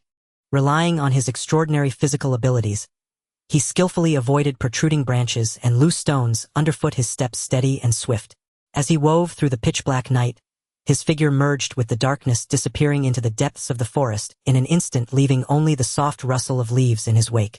The silhouetted mountains under the cover of night undulated, with Liang's figure darting swiftly through the forest, easily leaping over a peak and landing steadily on the slope of another mountain. The moonlight in the deep mountains was particularly bright, revealing a flat clearing surrounded by sparse vegetation, providing a perfect spot for testing a bow. Standing in the center of the clearing, Liang retrieved the purple card from his chest. Having been in the city where there were too many people and distractions, he never had the chance to showcase the true power of the Fengyu Bao, and now he could finally give it a try. He concentrated a faint spiritual energy at his fingertips and slowly infused it into the purple card. In an instant, a dazzling purple light burst forth from the card, and as the light faded, a majestic Fengyu Bao appeared in his hands. Liang raised his hand, hooking the bowstring with his index and middle fingers, gently pulling back. As the bowstring was drawn, the power gradually increased, and he estimated that he was using about 100 pounds of force. The bowstring of the Fengyu Bao was taut, but made not a single jarring sound. Only a visible light purple energy gathered on the string, instantly forming an energy arrow entirely composed of that energy, poised to launch. He raised his eyes to aim at a 1-meter-high green stone, standing quietly among the trees, 100 meters away, which was perfect for a target. Liang's gaze was focused, his arm steady as a mountain, and with a flick of his fingers he released the bowstring. The bowstring rebounded without making a sound. The purple energy arrow also flew silently, leaving only a faint purple trace under the moonlight. Liang's gaze followed closely, and in the blink of an eye the arrow had crossed the 100-meter distance, striking the green stone with force, embedding deeply into it. In a mere 3 seconds, the energy arrow that had entered the stone slowly dissipated, transforming into specks of spiritual light that vanished. Only a neatly smooth arrow hole 10 centimeters deep remained on the hard green stone. The edges showed no signs of cracks, indicating the arrow's refinement and penetrating power. Seeing such might in the initial test, a glint of surprise crossed Liang's eyes as he collected his thoughts, preparing for a full-force attempt. Taking a deep breath, he slightly tensed his arm muscles, mobilizing all his strength to draw the Fengyu Bao with all his might. At that moment, the purple light of the bow surged, and the energy arrow on the bowstring became even more solidified, its color deepening. On the arrow body, faint golden patterns also emerged. Liang's eyes sharpened, and he released his fingers again. Still without a sound, the arrow's speed was several times faster than before, and under the moonlight only a flash of purplish golden light was seen. In the next second, the arrow struck the same green stone, fiercely piercing through the half-meter-thick stone, emerging from the back with a clear, smooth hole without a hint of falling debris. Liang pulled back the Fengyu Bao once more. This time he attempted to merge a thread of spiritual power from within himself into that energy arrow. The purple arrow trembled violently, its color shifting from deep purple to purplish red, the patterns on the arrow body lighting up instantly, the Fengyu patterns spreading from the tip to the tail, exuding a wild aura. For the third time he shot. The arrow shot forth, reaching peak speed. The arrow remained silent, yet carried a world-destroying, penetrating power, and the moment it pierced through the green stone, the contained spiritual energy erupted. A dull roar shattered the silence of the mountains as the half-meter-thick green stone was instantly shattered to pieces, debris flying and dust billowing. The once complete stone was reduced to a pile of rubble scattered across the clearing. After testing the phoenix feather, Bao Liang did not leave, but instead found a secluded spot to cultivate. He noticed that the concentration of spiritual energy in the mountains was significantly higher than in the city. The sky gradually lightened. After a night of cultivation, Liang could sense that the wisp and a half of spiritual energy within him had grown slightly. Although the increase was minimal, he estimated it would take 10 days to refine another thread of pure qi. When he quietly returned from the deep mountains to the village, the first pale light of dawn was just breaking on the horizon. Liang softened his steps to avoid the early rising villagers, walked leisurely along a secluded path for a while, then pretended to be on his morning routine, breaking into a steady jog. Stopping beside a lush tree, He raised his hand to evenly sprinkle dew on his forehead cheeks, and neck, then gently patted his clothes to dampen the fabric. After a few motions, he indeed looked as if he had run for a long time and worked up a light sweat. Having tidied his appearance, Li Yong trotted toward the mushroom house.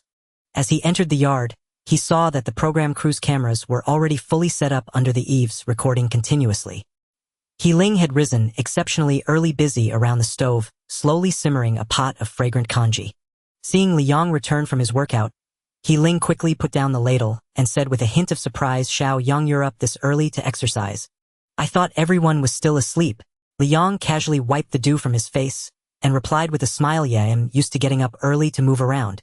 Many fans used to message me saying I look too thin and frail, so 6 months ago, I started exercising every morning without fail, no matter where I am." As he spoke, he gently moved his arm, the gesture natural. He Ling immediately understood, a look of genuine admiration spreading across his face. He gave Li Yong a thumbs up and praised, "So that's it. It's clear you haven't slacked off, you're in great shape. The hardest part of working out is the daily persistence. Being able to do that is truly remarkable." After speaking, he smiled and beckoned Li Yong, "Come inside and rest. The congee will be ready soon. Have a bowl to warm yourself." "All right, I'll go tidy up." Li Yong turned and went to his room to change into a clean set of casual clothes, looking refreshed and neat. When he stepped out again, the guest room doors of the mushroom house were pushed open one after another. Peng Peng, Zhang Zifeng, and 3 other young guests stumbled out, rubbing their eyes and yawning, still wearing the languid look of just having woken up. He Ling and Huang Lei greeted everyone with a smile. In perfect tacit understanding, they all began to perform a day of leisurely rural life. Some fiddled with the flowers and plants in the yard, others helped Huang Lei organize the kitchen ingredients, while a few sat on bamboo chairs basking in the sun and chatting. Everyone's movements were deliberately slowed down, perfectly enacting the idyllic atmosphere of pastoral life, for the cameras creating a seemingly peaceful and lively scene in the courtyard. By noon, simple farm dishes were laid out on the wooden table: stir-fried seasonal greens, steamed egg custard, and a pot of savory soup. The group sat together, eating their lunch slowly with bowls and chopsticks in hand. They exchanged light-hearted chatter, crafting a serene variety show ambience. Just then, a sudden clamor of hurried footsteps came from outside the courtyard gate, mixed with the anxious shouts of villagers. The group, who had been leisurely eating, showed curious expressions and headed towards the door. Crowding at the entrance, they saw 7 or 8 villagers from Yunqi village, gathered around, carefully supporting 2 men covered in blood. The 2 men were pale, with traces of blood at the corners of their mouths. Their clothes were torn to shreds, and the wounds on their bodies were shocking. Of blood had soaked through the fabric and dripped onto the ground, making them look utterly disheveled. The leading villager, his face full of anxiety, bowed repeatedly to the program staff, pleading urgently, and pointing to the crew's large vehicle parked nearby, indicating he wanted to borrow it to take the injured to the hospital. Li Yong followed at the back of the crowd as they came out, his gaze falling on the 2 injured men. His eyesight was far superior to an ordinary person's.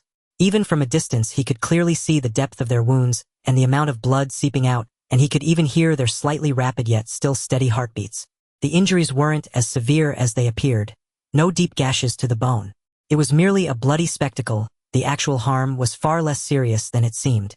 Meanwhile, the 3 young guests, along with Peng Peng and Zhang Zifeng, were instantly terrified at the sight of the 2 men drenched in blood. They instinctively stepped back half a pace, letting out short, startled cries. Zhang Zifeng timidly moved half a step closer to Li Yong, gently tugging at his sleeve and leaning her small frame slightly towards him. Li Yong glanced at the girl.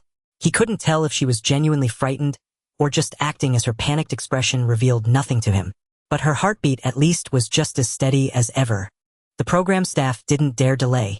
They immediately arranged for someone to drive, and the villagers helped the 2 injured men into the car. The vehicle honked as it sped out of the village, heading towards the hospital. Watching the car disappear, the group finally breathed a sigh of relief. They gathered around the remaining villagers, their faces filled with concern, peppering them with questions about what had happened. The remaining villagers spoke over one another, their voices panicked and laced with lingering fear, eagerly recounting the incident. It turned out they had gone up the mountain together to chop firewood and pick wild vegetables. As they reached the edge of the deep forest, they suddenly encountered a massive wild boar. Gesticulating wildly as they spoke, they described the boar as terrifyingly huge, with shoulders nearly as tall as an adult man and a body over 3 meters long. Its hide was dark and coarse, and its tusks were long and sharp, radiating fierce aggression. Having never seen such a colossal boar, they fled in panic.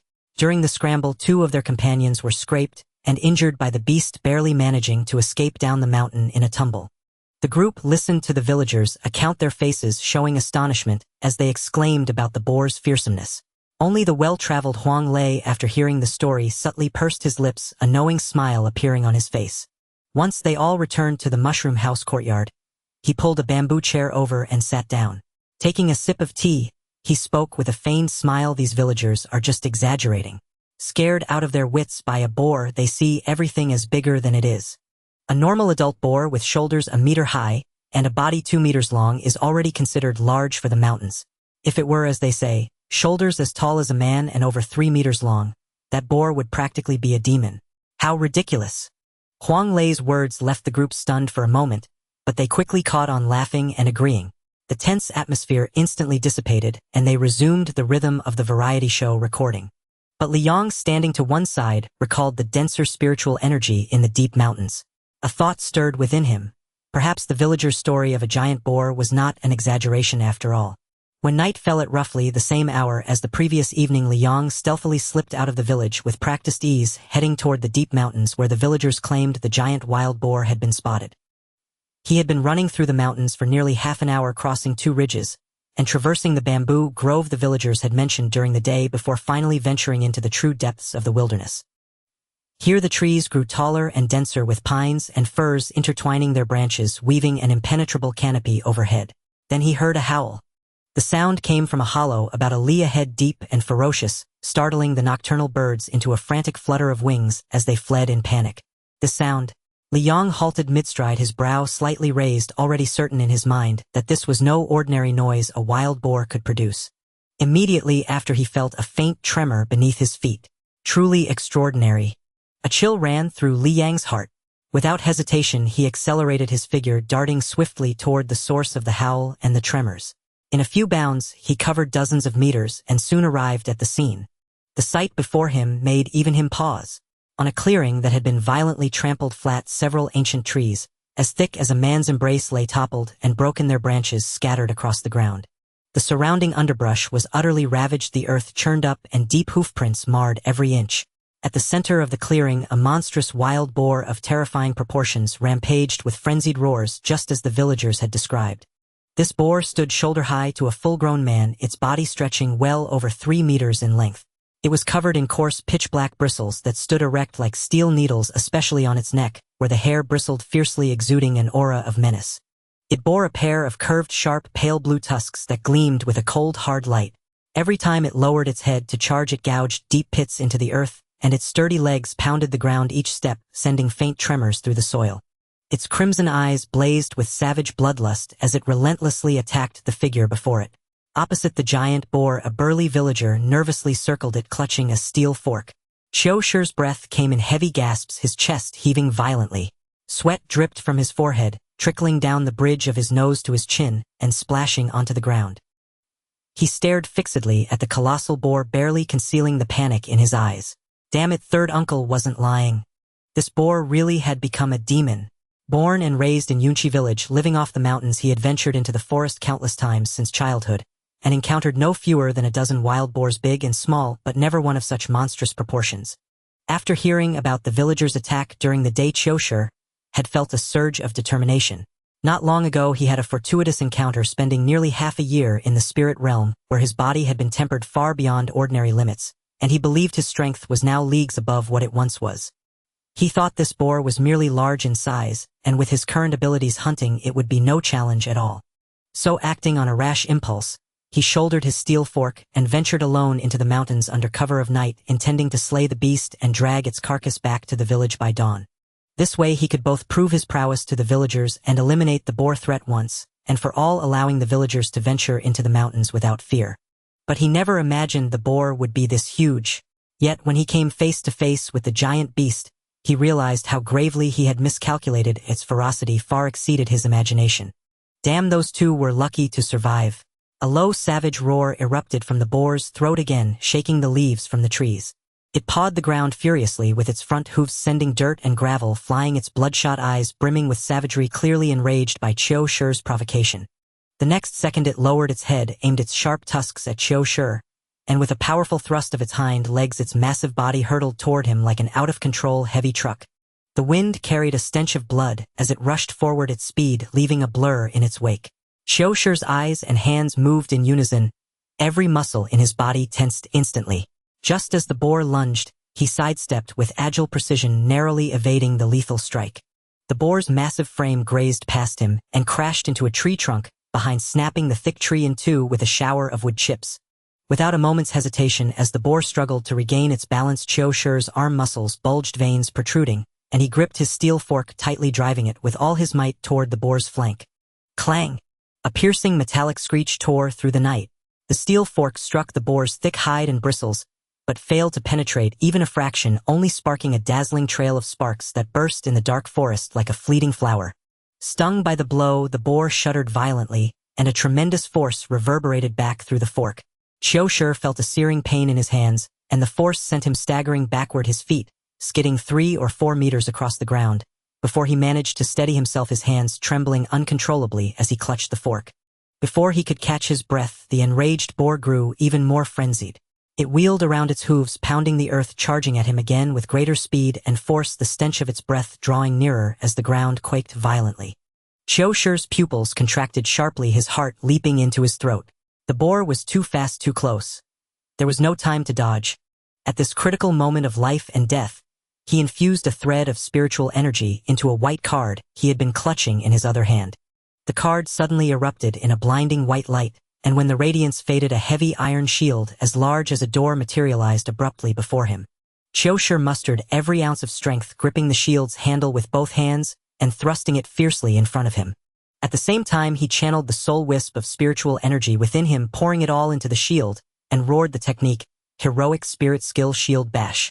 The single thread of spiritual energy in his body surged from his dantian, flowing through his meridians into his arm, and then into the shield. The shield glowed with a white light, trembled, and emitted a low hum. The heroic spirit he had awakened was that of an elite heavy infantry soldier from ancient battlefields whose talent doubled his strength when raising a shield. This shield bash was his heroic spirit skill, which upon activation instantly increased his power by 20% and granted the shield a 10% damage reflection. Boom! A thunderous crash echoed through the valley. The shield collided with the boar's skull, sparks flying. The boar's charge was halted and its enormous body swayed. But the recoil from the impact surged through the shield into Qiushur's limbs and torso, as if his internal organs had been jarred out of place. He was hurled backward like a stone struck by a speeding boulder, his body tracing a clumsy arc through the air before crashing heavily onto the grass behind him. Puffed! A mouthful of blood sprayed from his lips, staining the soil before him with a dark crimson patch. The steel fork clattered to the ground, and his hand holding the shield grew limp and weak, the shield itself dented deeply. Qiushur felt as though every bone in his body had shattered, racked with excruciating pain, too weak to even lift a hand. He could only gasp for air, staring in terror at the still ferocious giant boar, utterly trapped in a desperate plight. The massive boar, recoiling from the shield's counterforce, felt a dull ache spreading through its skull.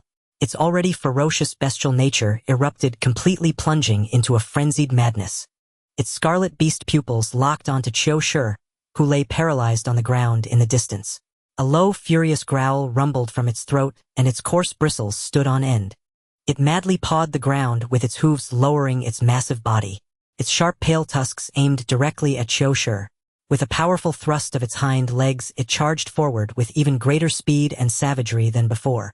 The ground trembled violently under its pounding, and the surrounding bushes were instantly crushed to pieces. Qiushur felt as if every bone in his body had shattered. He lacked even the strength to lift a hand. Watching the beast rapidly closing in despair was all that remained in his eyes. At this critical moment, on a tree not far away, Liang had already drawn the phoenix feather bow to a full moon. A wisp of spiritual energy gathered at his fingertips, and strands of crimson light flowed into the purple arrow, which immediately glowed with red light. Whoosh! The arrow left the bowstring, reaching an extreme speed as it sliced through the pitch-black forest. Silent and swift, it left behind only a dazzling trail of purple and red. In the next instant, it pierced directly into the head of the charging boar. The spiritual energy contained within the arrow erupted instantly like a hidden thunderclap, exploding. Bang! A muffled blast resounded. The head of the wildly charging boar shattered violently along with half of its body. Red and white matter splattered everywhere. The once ferocious aura dissipated instantly, and its roar ceased abruptly. Yet the momentum of the giant boar's charge was too immense. Even with its head destroyed, the massive half-carcass continued hurtling straight toward Qiushi, carried by its prior force. Qiushi's heart nearly stopped from terror. His entire body froze in place. The next second, with a deafening boom, the 1,000-gene boar's half-body crashed right in front of him, slamming heavily into the earth. Its hind legs twitched violently a few times before going completely still. Scorching beast blood instantly spread, soaking the entire ground. The campfire blazed through the night, its dancing flames illuminating the tranquil deep mountains. Liang held a steel fork, skewering pieces of cut boar meat, and slowly turned it over the fire. Fat sizzled upon meeting the flames, dripping onto the coals and sending up wisps of fragrant smoky air. Beside him, Qiushi leaned against a thick ancient tree. Though his injuries were not yet healed, his eyes were much clearer.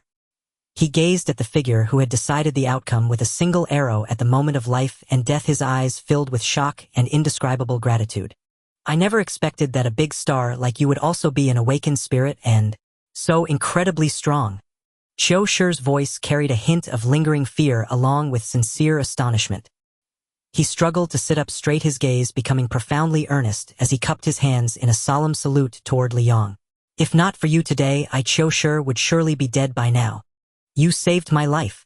This debt of gratitude I will forever hold in my heart." Liang, being the recently popular superstar who had come here, was naturally recognized by Qiushi without any surprise. Liang took the steel fork off the fire. The boar meat was roasted to a golden brown with tiny oil bubbles still forming on the surface. He handed the fork to Qiushi. "You eat first. This boar meat is probably extraordinary." Qiushi was momentarily stunned, then quickly reached out to take it. Carefully he tore off a large piece of the scorching hot meat. The skin was crispy, the inside tender, and the heat carried a rich aroma straight to his nose. Ignoring the burning heat, he took a huge bite. It was tender, flavorful, and left a lingering fragrance in his mouth. The moment the meat slid down his throat, a warm, mellow current spread from his dantian, slowly flowing through his limbs and bones. The aching, stabbing wounds felt a soothing warmth, and his depleted strength visibly recovered somewhat. Qiushi no longer stood on ceremony, devouring the roasted meat in large mouthfuls. Having honed his body in the spirit realm for half a year, his physique had already been tempered to 1.5 times the human limit, and his strength was particularly outstanding. The severe injury inflicted by the giant boar tonight would have been fatal for anyone else. But with his foundation, he would only need to lie in bed for 10 days or half a month to slowly recover. Now, consuming this boar meat rich in pure blood energy, the warm current continuously nourished his meridians and healed his internal injuries. His wounds were mending at an astonishing rate, and his drained strength gradually returned. He visibly perked up, looking much more spirited. The campfire crackled and fat dripped onto the coals, sending up curls of fresh fragrance. Beside him, Liang appeared to eat slowly and gracefully, yet his rate of swallowing and digestion far surpassed Qiushi's. After a few bites, the blood energy in the meat didn't have such a dramatic effect on him, merely warming his body a little. Before long, Qiushi's body loosened up and most of his pain faded. He promptly stood up, took the steel fork, and proactively added firewood, and turned the meat, focusing on roasting the remaining boar meat. The campfire flickered, casting warm light across the forest, and clearly illuminating the complex expression on Qiushi's face. Clutching the turning fork, his gaze fell on Liang several times. After a long and tumultuous internal struggle, he finally mustered the courage. His tone was somewhat restrained as he spoke earnestly. "Brother Li, if you don't mind, I want to follow you. My spirit is a heavy-armored infantryman, tough and durable, able to take hits. In battle, I can stand in front of you. I'm a villager here. You can check. I've never done anything illegal or immoral in all these years." After speaking, he stared nervously at Liang, his palms sweating. The man before him was his savior.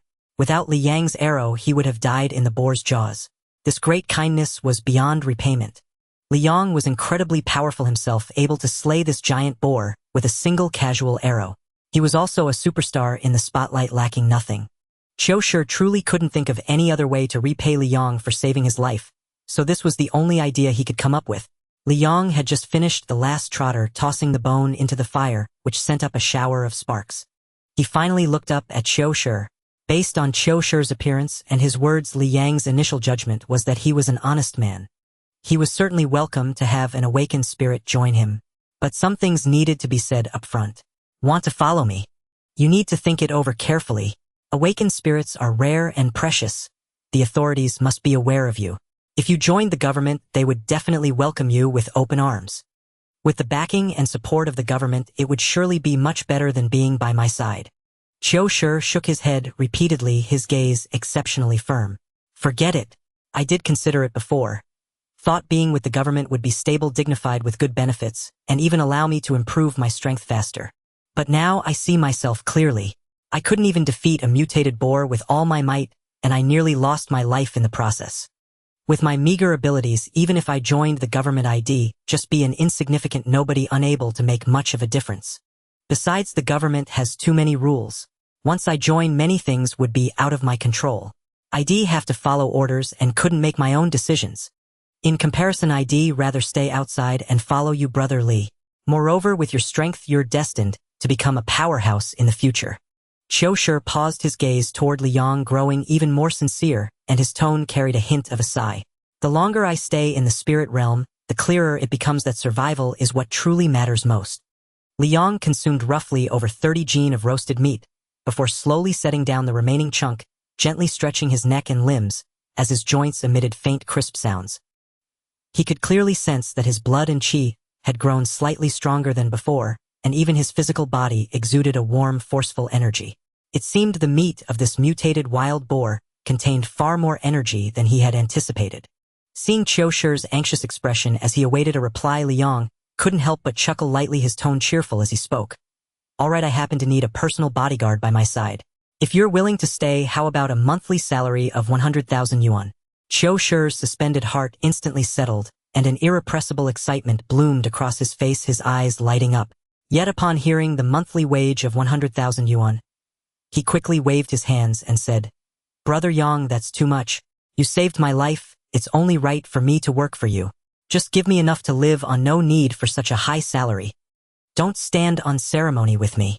Liang waved his hand dismissively. You're an awakened spirit, a rare find. This treatment is what you deserve. It's just the initial salary. If you perform well, it will only increase. Not giving Qiu Shi a chance to decline further, Liang shifted the topic to business. By the way, you've been frequenting these mountains for years. Can you track down the lair of that giant boar following its trail? Let's go take a look. Maybe we'll find the cause of its mutation. Qiu Shi immediately set aside his reluctance, thumping his chest with confidence, as he assured, Brother Yang, rest assured. I know these mountains like the back of my hand. I'll definitely find its den. With that, the two quickly packed up. Relying on his extensive experience in the mountains, Qiu Shi followed the giant boar's hoof prints, bristles, and broken branches, carefully navigating until they soon discovered the hidden lair. Yet after a thorough search of the cave, they found only withered grass and animal droppings. No spiritual herbs or rare treasures, nor any clue to the boar's mutation. They had no choice but to return empty-handed. Gazing at the remaining largely intact half of the boar's carcass, Liang naturally had no intention of letting such blood and energy-rich meat go to waste. Qiu Shi stepped forward and tried to lift it, straining with all his might to barely move it. Liang, unwilling to let the still injured Qiu Shi carry the load, strode over and effortlessly hoisted the 1,000-jin half-carcass onto his shoulders, his expression calm and unstrained. Witnessing this, Qiu Shi couldn't help but swallow hard, his respect for Liang's strength deepening. He no longer tried to overexert himself and obediently gathered the scattered pieces of boar meat, following behind Liang. Under the cover of night, the two made their way back toward the village, planning to store the boar meat properly at Qiu Shi's home. After washing up at Qiu Shi's to rid themselves of the smell of blood, they quickly returned to the mushroom house. By noon the next day, after a hearty meal, the mushroom house crowd reluctantly saw Liang off. His 3-day 2-night recording of the variety show Leisurely Life had come to an end. At the village entrance, Su Qingqing had long been waiting with a private chauffeur. She stared wide-eyed at the burly man beside the van, her breath unconsciously growing shallow. She watched as the man single-handedly loaded 5 sealed large crates into the van, causing the vehicle to visibly sink under the weight. The driver had initially tried to lend a hand, but even after straining until his face turned red and veins bulged on his forehead, he could barely lift one corner of a single crate. In contrast, Qiu Shi lifted the crates as if they were ordinary luggage with effortless ease. These 5 sealed crates contained the boar meat that had been meticulously processed the night before, each weighing a full 250 jin. Let me introduce you. This is my new bodyguard, Qiu Shi. Liang said casually to Su Qingqing. Hello, Assistant Su. Qiushi grinned, revealing an honest, simple smile. Hello, Su Qingqing stammered, gazing at the towering man. She couldn't help but think how strong and imposing he was. Indeed, the driver could barely lift a single crate, yet this new bodyguard effortlessly hoisted all 5. She wondered where Brother Yang had found such a bodyguard. He certainly looked reassuring. The van slowly pulled away from the village entrance, rolling along the dirt road. Liang leaned back in his seat, quietly watching the scenery recede outside the window. He pondered whether he should find time to venture into deep remote forests. If wild boars could become spirits, might there also be so-called heavenly treasures and rare herbs? But Liang dismissed the thought. Such a search would be like looking for a needle in a haystack. After the car had traveled less than 3 li, 2 white vehicles emblazoned with the conspicuous insignia of the Meteorological Bureau drove toward the village from the opposite direction, instantly capturing Liang's attention. Ever since awakening his spirit power, he had maintained extreme caution toward anything related to official authorities. Watching the 2 vehicles enter Yunqi village, a faint glimmer shifted in his eyes, and a strange feeling stirred in his heart. Qiushi, have officials from the Meteorological Bureau ever come to your village before? Liang asked curiously, turning to Qiushi in the passenger seat. Qiushi, who had also noticed the 2 meteorological vehicles receding in the rearview mirror, instinctively shook his head. No, I've never seen a Meteorological Bureau car come to our village in all my life. Su Qingqing, sitting beside Liang, chimed in with a smile. Brother Yang, it's perfectly normal for the Meteorological Bureau to go into the mountains to observe weather and survey terrain. I even considered applying to work there once. The word mountains drifted lightly into their ears, and both Liang and Qiushi's gazes sharpened simultaneously. If this had been before yesterday, before discovering the giant boar, they would have merely glanced at the meteorological vehicles and thought nothing of it. But just last night, they had dealt with the giant boar, learning that such an anomalous beast lurked in the deep mountains. And now, the very next day, vehicles from the Meteorological Bureau were heading into the village. This coincidence felt far too deliberate. Wild boars had always roamed the mountains, yet in all previous years, the Meteorological Bureau had never sent anyone specifically. That they chose this exact moment to arrive was undeniably suspicious. Qiushi clenched his fists, turning to Liang in the back seat. I'll contact some acquaintances in the village later and find out what's going on. See what they're really here for. But Liang slowly shook his head, cautioning, wait a while before asking. If the Meteorological Bureau was truly up to something, making inquiries now would only draw unwanted attention. Better to observe and wait. With that, Liang smoothly changed the subject, asking Qiushi, by the way, have you settled things with your parents? Leaving with me so suddenly? Any concerns at home? Qiushi's face broke into a cheerful grin, his tone light. Already taken care of. I had nothing much to do at home anyway, and I've always wanted to venture out and see the world. My family is fully supportive. That car that just passed by belongs to the superstar Liang. He's here to record a show. There's a variety program being filmed in Yunqi village. The people in the Meteorological Bureau's vehicle also noticed Liang's car. There were 5 people inside, 3 men and 2 women. Within minutes, a young man holding a tablet pulled up the vehicle's information and Liang's recent itinerary. The freckled girl sitting by the window in the back row suddenly lifted her head, her eyes sparkling with excitement, as she said somewhat passionately, Liang is incredibly popular lately. His songs are all over the internet. Not only is he talented, but he's also devastatingly handsome. This girl was clearly a fan of Liang. Sitting beside her was a girl with delicate features who, upon hearing this, teased with a smile, then you'd better work hard. Once you're strong enough, won't it be easy to sleep with whichever celebrity you want? Just crook your finger and Liang will come running into your arms, won't he? As soon as the words fell, soft laughter echoed inside the car. The freckled girl's cheeks flushed and she pushed her friend, playfully scolding, what nonsense are you talking about? One of the men with his arms crossed over his chest glanced at Liang's photo on the tablet, a flicker of disdain crossing his eyes as he snorted, humph, in the end he's just a mortal. The future belongs to us, the awakened spirit heroes.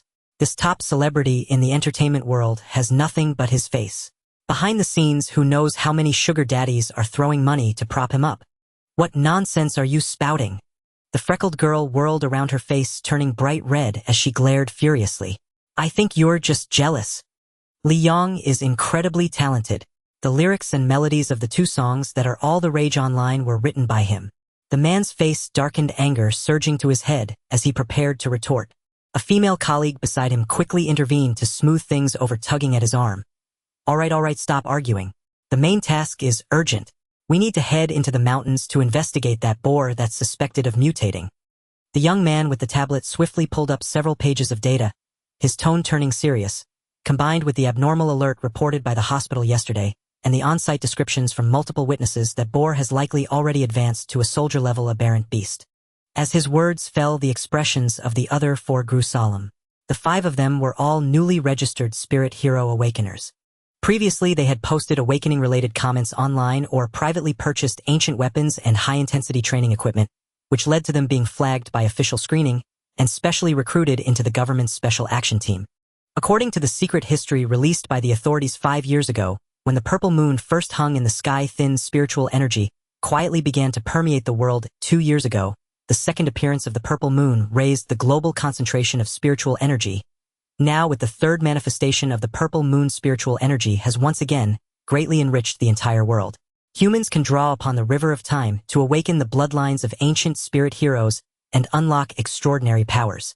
Meanwhile, the birds and beasts deep in the mountains and forests can also, through the baptism of the purple moon and the nourishment of spiritual energy, awaken the bloodlines of primeval beasts undergoing mutation and transformation. As for soldier level, it is the first threshold rating for aberrant beasts entering the supernatural realm, although their combat power varies due to differences in species origins. Any aberrant beast that reaches soldier level possesses at least 3 times the physical strength, power, explosive force, and speed of ordinary wild animals, making it difficult for conventional firearms to easily subdue them. And boars are naturally thick-skinned and tough. A large boar reaching soldier level would be nothing less than a living tank rampaging wildly through the mountains. Another man who had remained silent finally spoke. The captain said, "This time we're using this boar as practice." He paused, scanning the group, and continued, "If its soldier-level boar meat, its blood and flesh energy will be very beneficial to us awakeners who haven't yet reached twice the normal physique." Hearing this, everyone's eyes lit up slightly, and the tense expressions from the earlier argument softened. "Then what are we waiting for?" The man with his arms crossed snorted, a hint of pride resurfacing in his tone. "Let's get into the mountains early, take it down quickly, and divide the meat. I don't want to waste too much time in this broken village." Under the systematic training provided by the authorities during this period, these 5 Spirit Hero Awakeners had all condensed over 1 strand of spiritual energy within their bodies, and their physiques had been strengthened to about 1.5 times the human limit. Their vehicle did not stop in the village, but drove directly into the deep mountains along a mountain path. The road grew increasingly bumpy, with gravel and twigs crackling under the wheels, until they finally stopped in a relatively open forest clearing. The car doors opened and the 5 filed out. Without any unnecessary pleasantries, they quickly shouldered their equipment, oriented themselves, and then shot like arrows into the depths of the dense forest. Their movements were agile and light, leaping and dodging among tree roots and jagged rocks, their figures as nimble as wild beasts in the mountains. In the blink of an eye, they vanished into the layers of green shade. The second car, following closely behind, also came to a stop. The door opened and 5 fully armed figures stepped out. They were clad in dark combat suits, wearing ballistic helmets and carrying standard-issue firearms, automatic rifle, shotguns, and even a portable grenade launcher. Each person moved with crisp efficiency, clearly belonging to an elite Special Forces squad honed through rigorous training. This was a special operations team under the government. The squad leader, removing his sunglasses, gazed at the retreating young figures ahead, his expression complex. His team members also paused instinctively, their eyes following those silhouettes disappearing into the forest, fleeting traces of undisguised envy crossing their faces from time to time. "Look at their speed," a young team member muttered, his tone tinged with bitterness. "We've trained hard for so many years. Daily weighted cross-country runs, combat drills, tactical coordination, and barely managed to push our physiques to the human limit." Another veteran soldier sighed, softly, gently patting the stock of his rifle. "That's fate. We could train until we die and still be stuck here. These lucky ones have left us in the dust in just half a month. And I heard they can even unleash special moves." The young team member added, his eyes full of longing. The squad leader was silent for a moment, then said in a low voice, "Stop staring. Everyone has their own path. Their mission is to hunt down that mutated boar. Ours is to provide peripheral support and prevent the aberrant beast from escaping and harming people. Do your own job." Despite his words, his gaze involuntarily drifted toward the dense forest, a trace of loneliness hidden deep in his eyes that only he could understand. The more he learned about these spirit hero awakeners, the more he realized just how fortunate and powerful they were. But it wouldn't be long. Rumor had it that the higher-ups had already developed a serum capable of breaking through the limits of human physique. Soon after, the Special Forces squad also finished their preparations and silently melted into the mountain forest in tactical formation. The five followed the remnants of traces through the mountain forest, soon arriving at the site where Li Yang and Qiu Shi had fought the previous night. The sight before them darkened everyone's expressions. The clearing was a scene of utter devastation. Trees snapped, earth churned, and the ground scarred with deep gullies and craters as if plowed by some violent force. Even more harrowing were the scattered chunks of wild boar flesh, bloodied and mangled, splattered across the area in various sizes, with a thick stench of blood permeating the air. The lingering ferocity of the boar kept ordinary beasts at bay. Zhang Sun, bespectacled, stepped forward, swiftly crouched to sample a relatively intact piece of flesh, and placed it into a portable detection device. The device emitted a soft beep, numbers flickering on the screen before settling. 392. Zhang Sun's pupils contracted sharply, his voice rising involuntarily. It's confirmed. This is the soldier-level boar, and its flesh energy is nearly quadruple. Quadruple? Exclaimed Yen Li, the freckled girl. The other three widened their eyes in shock. A soldier-level boar with nearly quadruple physical strength meant its actual combat power far exceeded their pre-arrival estimates. But Huang Di, a girl with delicate features, frowned as her gaze swept over the scattered flesh and bloodstains, her tone turning complex. Someone has already dealt with it. A moment of silence fell over the group. Ning Yi paced slowly around the battlefield, without a word, his hawk-like eyes scrutinizing every detail. Broken branches, drag marks on the ground, the distribution of blood splatter. He reconstructed the battle rapidly in his mind. He finally spoke, his voice steady and resolute. From the combat traces, it looks like one person. He pointed to a deep groove on the ground. This is from the boar's charge, but it was forcibly halted midway, meaning that person withstood its full impact. Hidden. The others followed his gesture, indeed seeing a drag trail stretching from afar that abruptly ended at a certain point. And there's no smell of gunpowder, Zhang Sun added, adjusting his glasses. Thermal weapons leave clear nitro residues, but there's nothing here. So, it must have been a heroic spirit skill that killed the boar. Clearly it's a heroic spirit awakener. The group moved to the most shocking area, where half of the boar's body had been blasted apart. Flesh, shattered bones, and innards lay scattered in a fan-shaped area several meters wide, the ground scoured by the shockwave, revealing scorched soil beneath.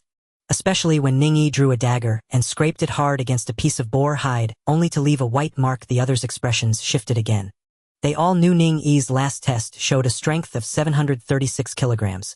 With such power, he couldn't even break the skin. Could it be a second-generation awakener? Huang Di asked. Impossible, a second-generation awakener wouldn't have fought this long. It should be a fellow first-generation awakener. Ning Yi shook his head. The group fell silent. Even Lu Qi, who had previously dismissed Li Yang with contempt, now furrowed his brow. What kind of heroic spirit skill could blast half the body off a soldier-level boar with nearly quadruple physical strength? He couldn't do it now either. And look here, Ning Yi, undaunted by the surface carnage, walked step by step to a prominent pit at the battlefield's edge. That person likely got injured, flung here by the boar's charge, carving out this shallow crater. He pointed to a blank area nearby. There's a distinct clean patch here. The surrounding leaves and stones remain natural, but this small spot is too clean. He raised his head, his gaze calmly sweeping over the group. Probably blood he spat out cleaned up. Their eyes flickered. This person was cautious. After finishing, he roasted meat here. As he spoke, Zhang Sun crouched by the campfire, using tweezers to pick up a small charred bone fragment, sniffed it, and wrapped it up. Fought all night, injured, yet still had the mind to cook on the spot and eat boar meat. Zhang Sun smiled, but his expression grew increasingly grave. Lu Qi, seeing Zhang Sun's changing expression, frowned. What does that mean? Yen Li said solemnly. It means his injury wasn't serious at all. And after finishing, he took all the portable boar meat. Huang Di remarked, pursing her lips as she looked at the scattered flesh with no large pieces left. This heroic spirit awakener is strong. Stronger than all of us. Ning Yi said somberly. Reluctant as he was to admit it, one person handling a nearly quadruple strength soldier-level boar was truly formidable. Lu Kai's brow furrowed into a deep crease, his irritation mounting. He kicked a pebble aside, his tone vexed. So what? A wasted trip. Zhang Sun quickly smiled to soothe him, pointing at the flesh on the ground. not entirely wasted. There's still plenty of meat left. Let's gather all these scraps enough for a big pot of broth. This is a nearly quadruple strength soldier level boar. Its flesh is rich in spiritual energy, greatly beneficial for our current physiques. Maybe this broth will add a few gene of strength to each of us. At these words, Huang Di and Yan Li's eyes lit up. Their earlier disappointment swept away, replaced by eager anticipation as they looked at the meat scraps. Ning Yi nodded emphatically in agreement. Lu Kai's anger mostly subsided, and he grudgingly lowered his clenched arms, ceasing his complaints. Without delay, the five split up, taking out their portable bags to carefully collect the boar meat scraps from the ground. Even the small bits of lean meat were not overlooked. Too soon, they had gathered several full bags, enough for a hearty meal. Just as they finished packing and prepared to light a fire to cook, light footsteps sounded from behind, and a fully armed Special Forces squad finally arrived at the scene following the trail. Yan Li Sharpied waved at them enthusiastically. Come over here. We found soldier-level boar meat scraps and are about to cook broth. Join us for a boost. The Special Forces soldiers exchanged glances, scanning the chaotic battlefield, and the five young people picking up meat, shock evident on their faces. The mutated boar was dealt with so quickly. Zhang Sun, catching their expressions, smiled. It wasn't us, someone beat us to it. Never mind, we'll report later. Come on, this meat will help you even more. With a flicker from the bracelet on Huang Di's wrist, a large pot appeared before the group. A week later, the highly anticipated music variety show China's Good Voice held a live special. Li Yang, invited as a special returning guest, took the stage once more to perform the classic track, Three Kingdoms Love. The performance instantly ignited the audience, delivering a double surprise to fans watching on their screens. Related hashtags like Liang sings Three Kingdoms Love Again and Three Kingdoms Love God stage quickly trended. The live stream's popularity surged to the top of the platform's charts. Clips of the performance were widely shared by netizens, flooding major short video platforms with edits of the stage, once again becoming a phenomenal viral moment. Meanwhile, the talent show Rising Star also maintained its high level of buzz. In these 3 episodes, the biggest highlight wasn't the trainees' performances, but the undercurrent between Ji Yan and Liu Bei. No, not an undercurrent, a raging wave. Nearly all the attention on Rising Star was drawn to the ceaseless quarrels and conflicts between contestants Ji Yan and Liu Bei. Their feud had intensified since the early days of recording, with every direct confrontation appealing to viewers' curiosity and becoming the show's primary source of traffic. During a routine live coaching session, their conflict escalated directly. Another fierce argument broke out over rehearsal blocking. Ji Yan's words were sharp and relentless, even accusing Liu Bei of deliberately stealing the spotlight and dragging down the team. In a fit of anger, he reached out and shoved Liu Bei. Liu Bei simply extended one hand, precisely gripping Ji Yan's shoulder. With a slight push, he pinned the slender Ji Yan to the backstage floor. Ji Yan's face flushed, crimson veins bulging on his neck. He desperately pushed against the ground, with both hands kicking and thrashing in an attempt to get up. But no matter how hard he struggled, Liu Bei held him down effortlessly with one hand. He couldn't break free at all, looking utterly humiliated and frustrated.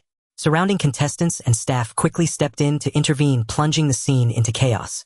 This scene was fully captured by the live broadcast. It immediately sparked widespread online discussion, with hashtags like Liu Bei pins Ji Yan with one hand and Rising Star fight scene rocketing up the trending list.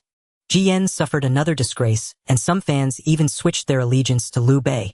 For a time, the musical feast of the powerhouse singer and the conflict drama of the talent show dominated 2 major traffic peaks in the entertainment section, each drawing a nationwide wave of spectators with their distinct appeal. At that moment, Li Yang was in a company meeting.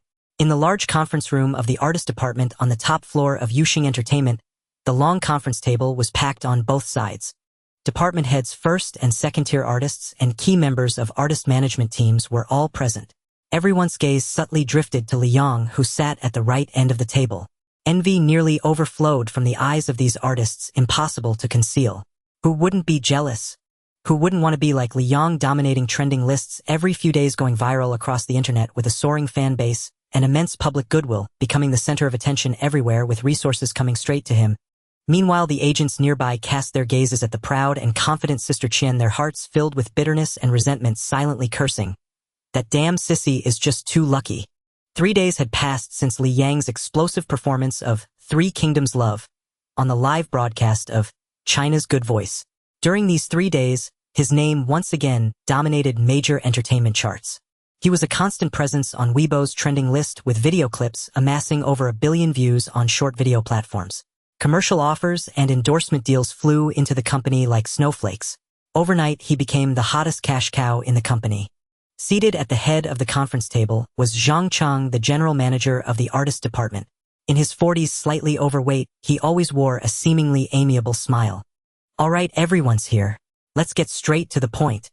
Zhang Cheng put down the report in his hand, swept his gaze across the room, and finally fixed it on Li Yang, offering an encouraging and praising look.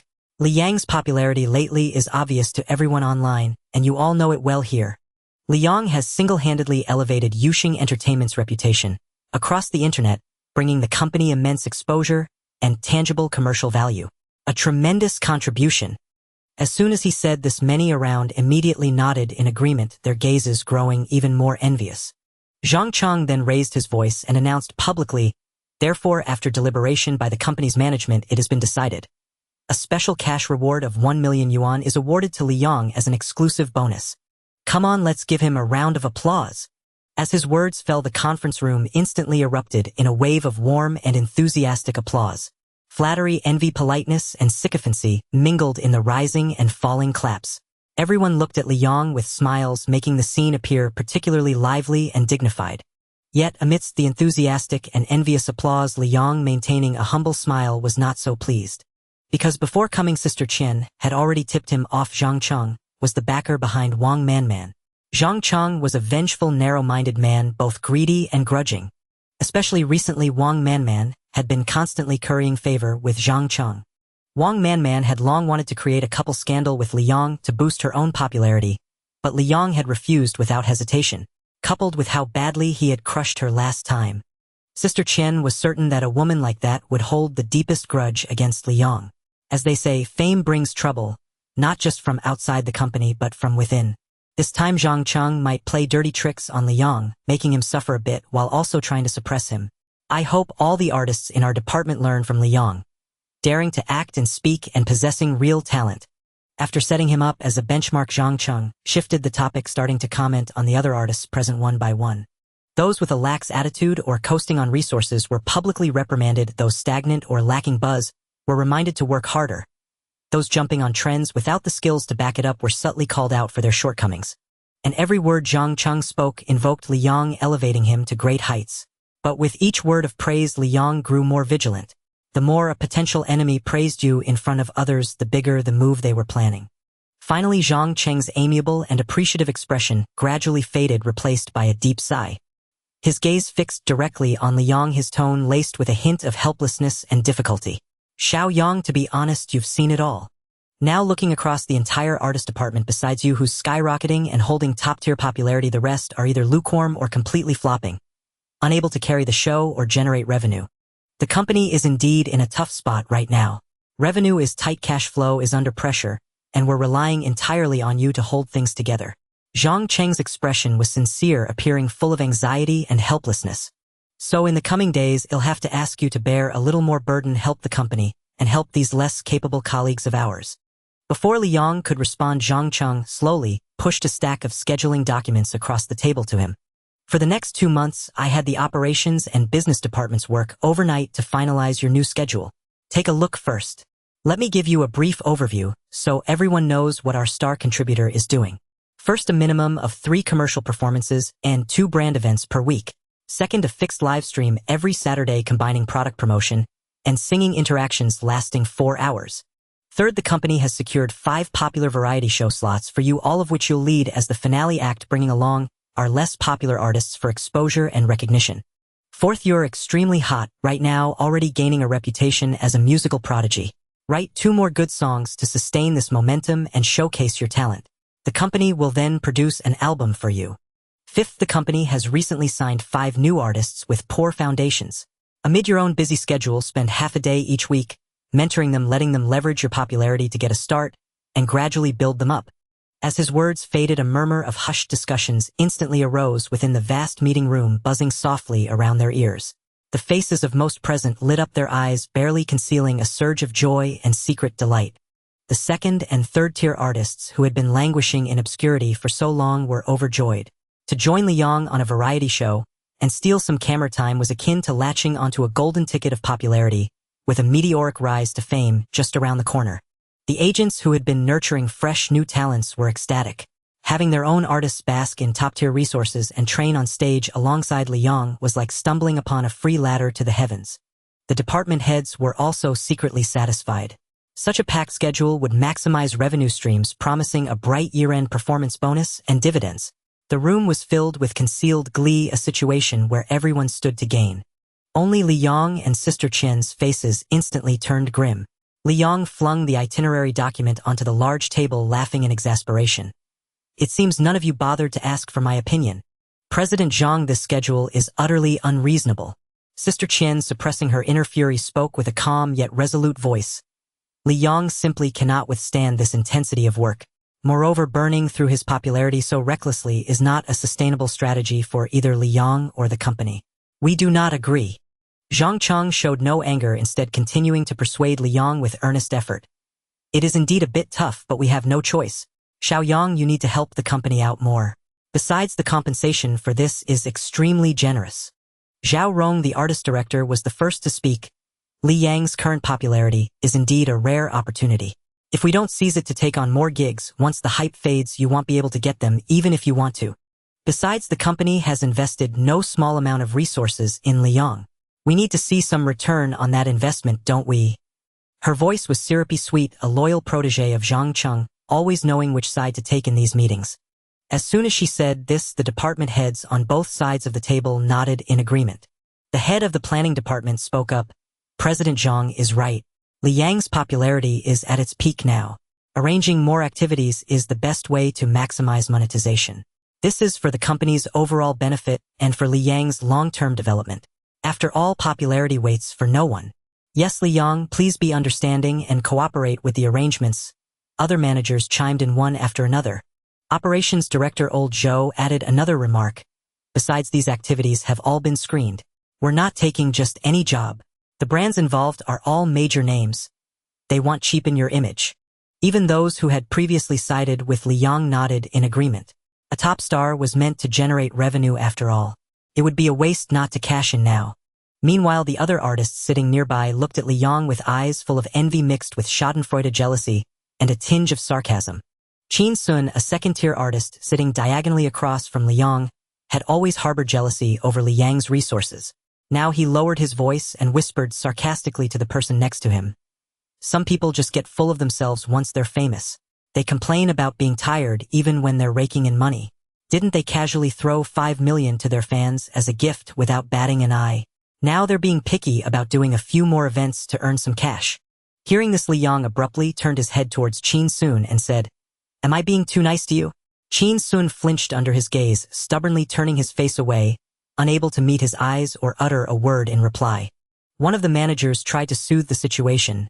"Li Yang, don't get worked up. We're all doing this for everyone's good. Just work hard for these 2 months, and the company will remember your contributions." Zhao Rong spoke up again. "Yes, Li Yang, it hasn't been easy for the company to nurture you. Now that you're hot, taking on more jobs benefits both the company and yourself. What's a little hardship for a young person?" Others thought the same. Although they knew Li Yang was deeply dissatisfied with profits right before their eyes, who cared about his satisfaction? Seeing the coldness deepen on Li Yang's face, Zhang Cheng's own expression grew calmer as he said, "Li Yang, this is the company's decision. If you refuse to comply, it will make things very difficult." Difficult? Li Yang let out a cold laugh and stood up. Just as he was about to flip the table, the meeting room door suddenly swung open. Everyone turned to look at the entrance as a woman walked in. She wore a black blazer over a white silk blouse, the collar slightly open, revealing a slender neck. Her hair was tied back in a low ponytail, exposing a smooth forehead and sharply defined jawline. Her eyes and brows carried an innate cool aloofness and nobility. Each step she took was steady and powerful, exuding an imposing and intimidating presence. Behind her followed a man in his 50s, impeccably dressed in a suit with a composed demeanor, holding a document folder. There was also a woman in her 30s with short hair and a brisk, efficient air, clutching a laptop. Everyone in the meeting room was stunned. Zhang Cheng frowned, about to rebuke the newcomers for their lack of protocol, but when he recognized the face of the man behind the woman, the words died in his throat, and his expression shifted instantly. He recognized the 50-year-old man as the secretary to the company's president. He stood up his chair, sliding back, and quickly asked, "Secretary, what is this?" "Secretary," he cleared his throat and announced solemnly, "Everyone, I am here on behalf of President Sun to inform you of something. This is Ms. Su Li. By a resolution of the Board of Directors effective today, Ms. Su Li is appointed as the company's vice president in charge of artist management." These words struck like a thunderclap, exploding in the minds of everyone in the room. Was this a change in leadership? Before anyone could react from their stupor, Zhang Cheng immediately rose, offered his seat, and with a fawning smile said, "President Su, please have a seat." Su Li gave Zhang Cheng a faint glance and sat directly in the main seat. Everyone present immediately sat up straighter. Only Zhang Cheng and Liang remained standing. Liang naturally recognized Su Li, a flicker of shock in his eyes. Damn, was this woman really a wealthy heiress? Liang casually sat back down, unwilling to stand alongside Zhang Cheng. After Su Li took her seat, her cool, authoritative gaze slowly swept across every person in the meeting room. Her eyes first fell on the department heads, their faces plastered with cautious, ingratiating smiles. Then they passed over the artists, who were usually adept at reading the room, now wearing expressions of pure sycophancy. Finally, her gaze settled firmly on Liang, and a faint, subtle smile curled at the corner of her lips. "Everyone, I am new here, and not very familiar with matters of the entertainment industry. So please continue as you were." As she spoke these words, many breathed a sigh of relief. Their smiles turned from fake to genuine, and the artist's shoulders relaxed. But then Su Li's tone shifted sharply, becoming incisive. "However, I have one single demand." That one short sentence instantly tightened the atmosphere that had just relaxed. Everyone straightened their backs in unison. They stared intently at Su Li in the main seat, barely daring to breathe, afraid to miss a single word, their minds racing with guesses about what harsh requirements this new vice president might impose. "I am a fan of Liang. From today onwards, all of his work arrangements will be directly managed by me. Anyone who makes things difficult for him is making things difficult for me. Is that understood?" As these words were spoken, the meeting room fell so silent that the hum of the air conditioning was audible. Everyone's gaze shifted from Su Li to Liang. Those looks were filled with sheer disbelief, shock, envy, jealousy, and fawning. Sister Qian's eyes were wide as saucers, darting frantically between Su Li and Liang, her mind screaming in turmoil, "Oh my God. This wasn't just an appointed vice president. This was a supreme heaven-sent protector falling straight from the sky." Su Li sat in the main seat, the rustling of papers echoing distinctly through the silent conference room. After flipping through for a moment, Su Li placed the document detailing Li Yang's schedule on the table and addressed him directly. "Take a look at these arrangements. Pick whichever you fancy. If none suit you, just reject them outright. No need to force yourself." The others swallowed hard, their expressions shifting. Zhao Rong's smile had completely vanished. Without even a glance, Liang replied, "Thank you, President Su, but I don't like any of them." Su Li responded casually, "All right then, well, scrap them all." The air in the room froze for an instant. Someone gasped, someone held their breath, and someone silently cursed in astonishment. This was blatant favoritism. Zhang Cheng, who had been standing by, saw the forced politeness on his face fade away. Most of these arrangements were his own handiwork, intended to solidify his influence within the department by managing Li Yang's tasks while subtly keeping him in check. Now, with a single casual remark, Su Li had overturned everything, effectively slapping him in public and leaving him humiliated. He took a deep breath, suppressing the rising anger, and tried to keep his voice steady. "President Su, Li Yang's work schedule involves the company's overall strategy. I think we should discuss it further." Zhao Rong, seated nearby, parted her lips to echo Zhang Cheng's words. But before she could, Su Li cut in icily, "I don't care what you think. I care what I think." Those 10 words, forceful and domineering, left Zhang Cheng speechless. He stood there, his face alternating between pale and flushed, trapped in an awkward and humiliating position. No one else dared to utter a word. The weight of her sudden appointment, coupled with this overbearing aura, made it clear to everyone what lay behind it. Liang, meanwhile, reveled inwardly. This damned CEO vibe was exhilarating. Across from him, Qin Su watched the entire scene, his eyes burning with jealousy, his heart nearly consumed by envy. He had toiled in the company for years, diligently climbing the ranks, barely securing a few decent resources to ascend to the second tier. Yet even as a second-tier star, he still had to be constantly deferential. But Liang had skyrocketed to fame, and just as the company assigned him a challenging task of vice president, who was also a fan, appeared out of nowhere. She showered him with favoritism, offering top-tier resources at his disposal, discarding anything he disliked. This was a treatment he had never dared to dream of. He stared at Liang, his nails digging deep into his palms, a tempest of jealousy and resentment surging within. Yet restrained by Su Li's authority, he dared not show a hint of it, forcing it all down his face, twisted with bitterness. The conference room fell into silence. Everyone understood that from now on, with Su Li as his formidable patron, no one would dare provoke Liang in the company. Meeting adjourned. Dusk crept over the villa's terrace, and the evening breeze carrying the faint scent of grass brushed gently against their clothes. Liang and Su Li stood side by side, leaning against the railing, gazing at the city lights flickering to life in the distance. The tension from the daytime meeting had completely dissipated. Su Li turned her head, her features still bearing the briskness of the day, but softened by a light-hearted smile. She lifted her chin at Liang and said playfully, "Brother Li, was I impressive today?" Liang immediately gave her a thumbs-up, sincere in his praise. "President Su, you're awesome." Su Li laughed heartily and teased, "So how are you going to repay me for this awesomeness?" Without a second thought, Liang blurted out, "I'll treat you to barbecue, as much as you want." "Deal," Su Li replied, her eyes curving into crescent moons as she agreed readily. Inside the villa's living room, the atmosphere was entirely different. Qin Shui and Su Qingqing sat primly on the sofa, their backs straight, not daring to move a muscle. They had already scoured the company's internal messages, learning every detail of the day's dramatic events in the conference room. Now their gazes toward the balcony were filled with undisguised shock. The entire Yuxing Entertainment was buzzing with rumors a newly appointed female vice president, who protected Liang with unparalleled ferocity, crushing anyone who dared to challenge him. Even Zhang Cheng, publicly humiliated, had tried to complain to the CEO afterward, but to no avail. Instead, word came down from upper management that everyone must treat Su Li with the utmost respect. The two exchanged glances, their faces alight with excitement. From now on, Brother Yang could truly walk tall in the company. Night fell, and on the villa's top-floor terrace the charcoal fire had already burned red, spreading warmth.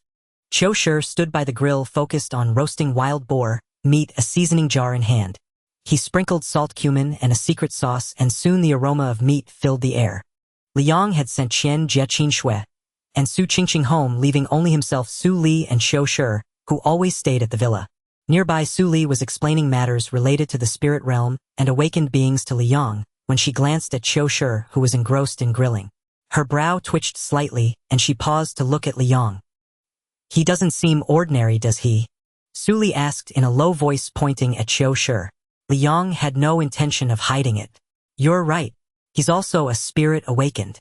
Su Li's physical condition had already reached twice the limit of an ordinary human, granting her senses and eyesight far beyond the norm. She could easily discern the extraordinary qualities hidden within Qiu Shi. Su Li nodded. "Every time the purple moon descends, it brings a surge of spiritual energy, each wave stronger than the last. The number of spirit awakened grows with it."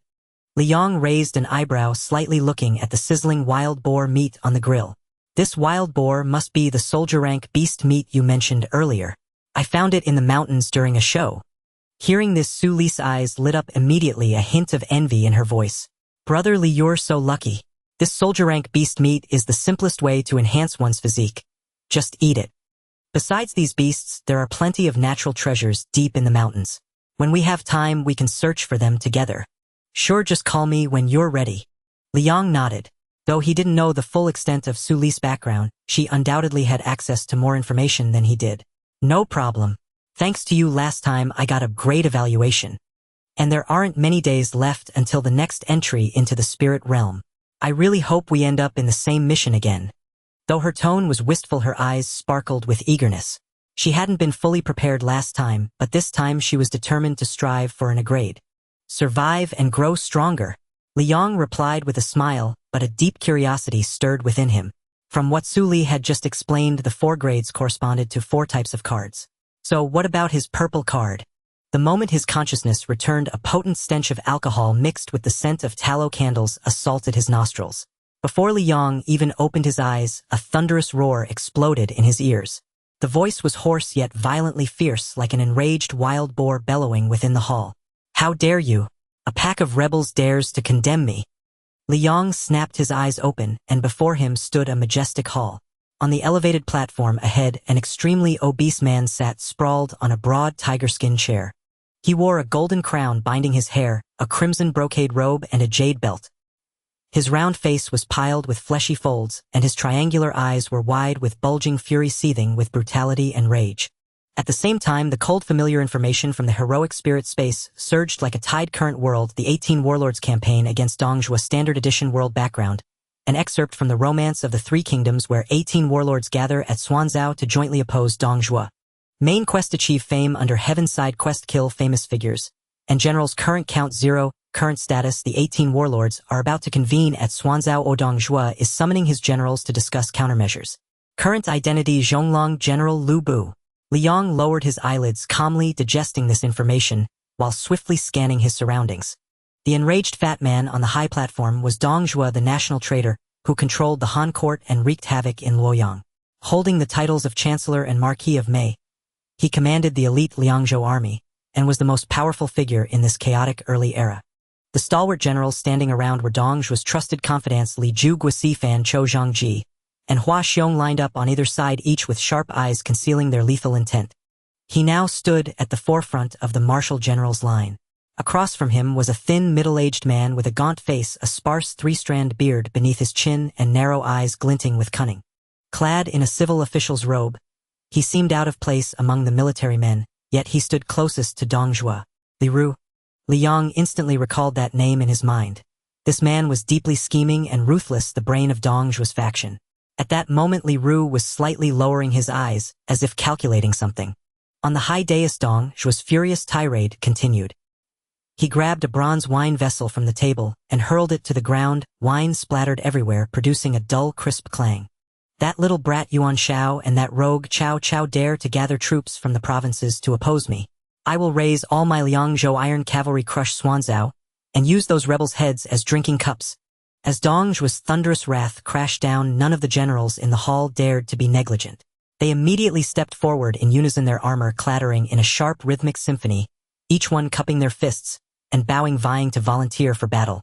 Chancellor, I am willing to lead 50,000 elite troops to strike directly at Xuanzhou and present the heads of those warlords before your tent. A rabble of motley crew, nothing to fear. I request to be the vanguard. Within 3 days I will surely break the coalition. We are all willing to follow the Chancellor on the campaign to crush the rebels east of the pass. I too wish to go. Those rats from east of the pass, I see them as nothing more than walking corpses with price tags on their heads. In an instant, the hall erupted like a boiling cauldron. Rough voices rose one over another, the clamor of competing battle requests surging back and forth, as if whoever shouted loudest would become the vanguard. Liang also blended into the group of generals and voiced his own request for battle. There was no choice. Everyone was applying for deployment, and he alone could not remain silent. How could that be allowed? Dongjua leaned back in his tiger-skin chair, watching his generals eagerly compete for battle. A trace of relief finally appeared on his fleshy face. The brutality in his triangular eyes receded slightly, replaced by a measure of satisfaction. He raised his hand and pressed it down, and the generals' shouts instantly ceased as they all bowed their heads, awaiting orders. Dongjua turned to Li Ru, a gleam of sharpness flashing in his eyes, and spoke. Wanyo, do you have a plan? Li Ru, standing on the left, saw this and gently waved his feathered fan, stepping forward with confidence.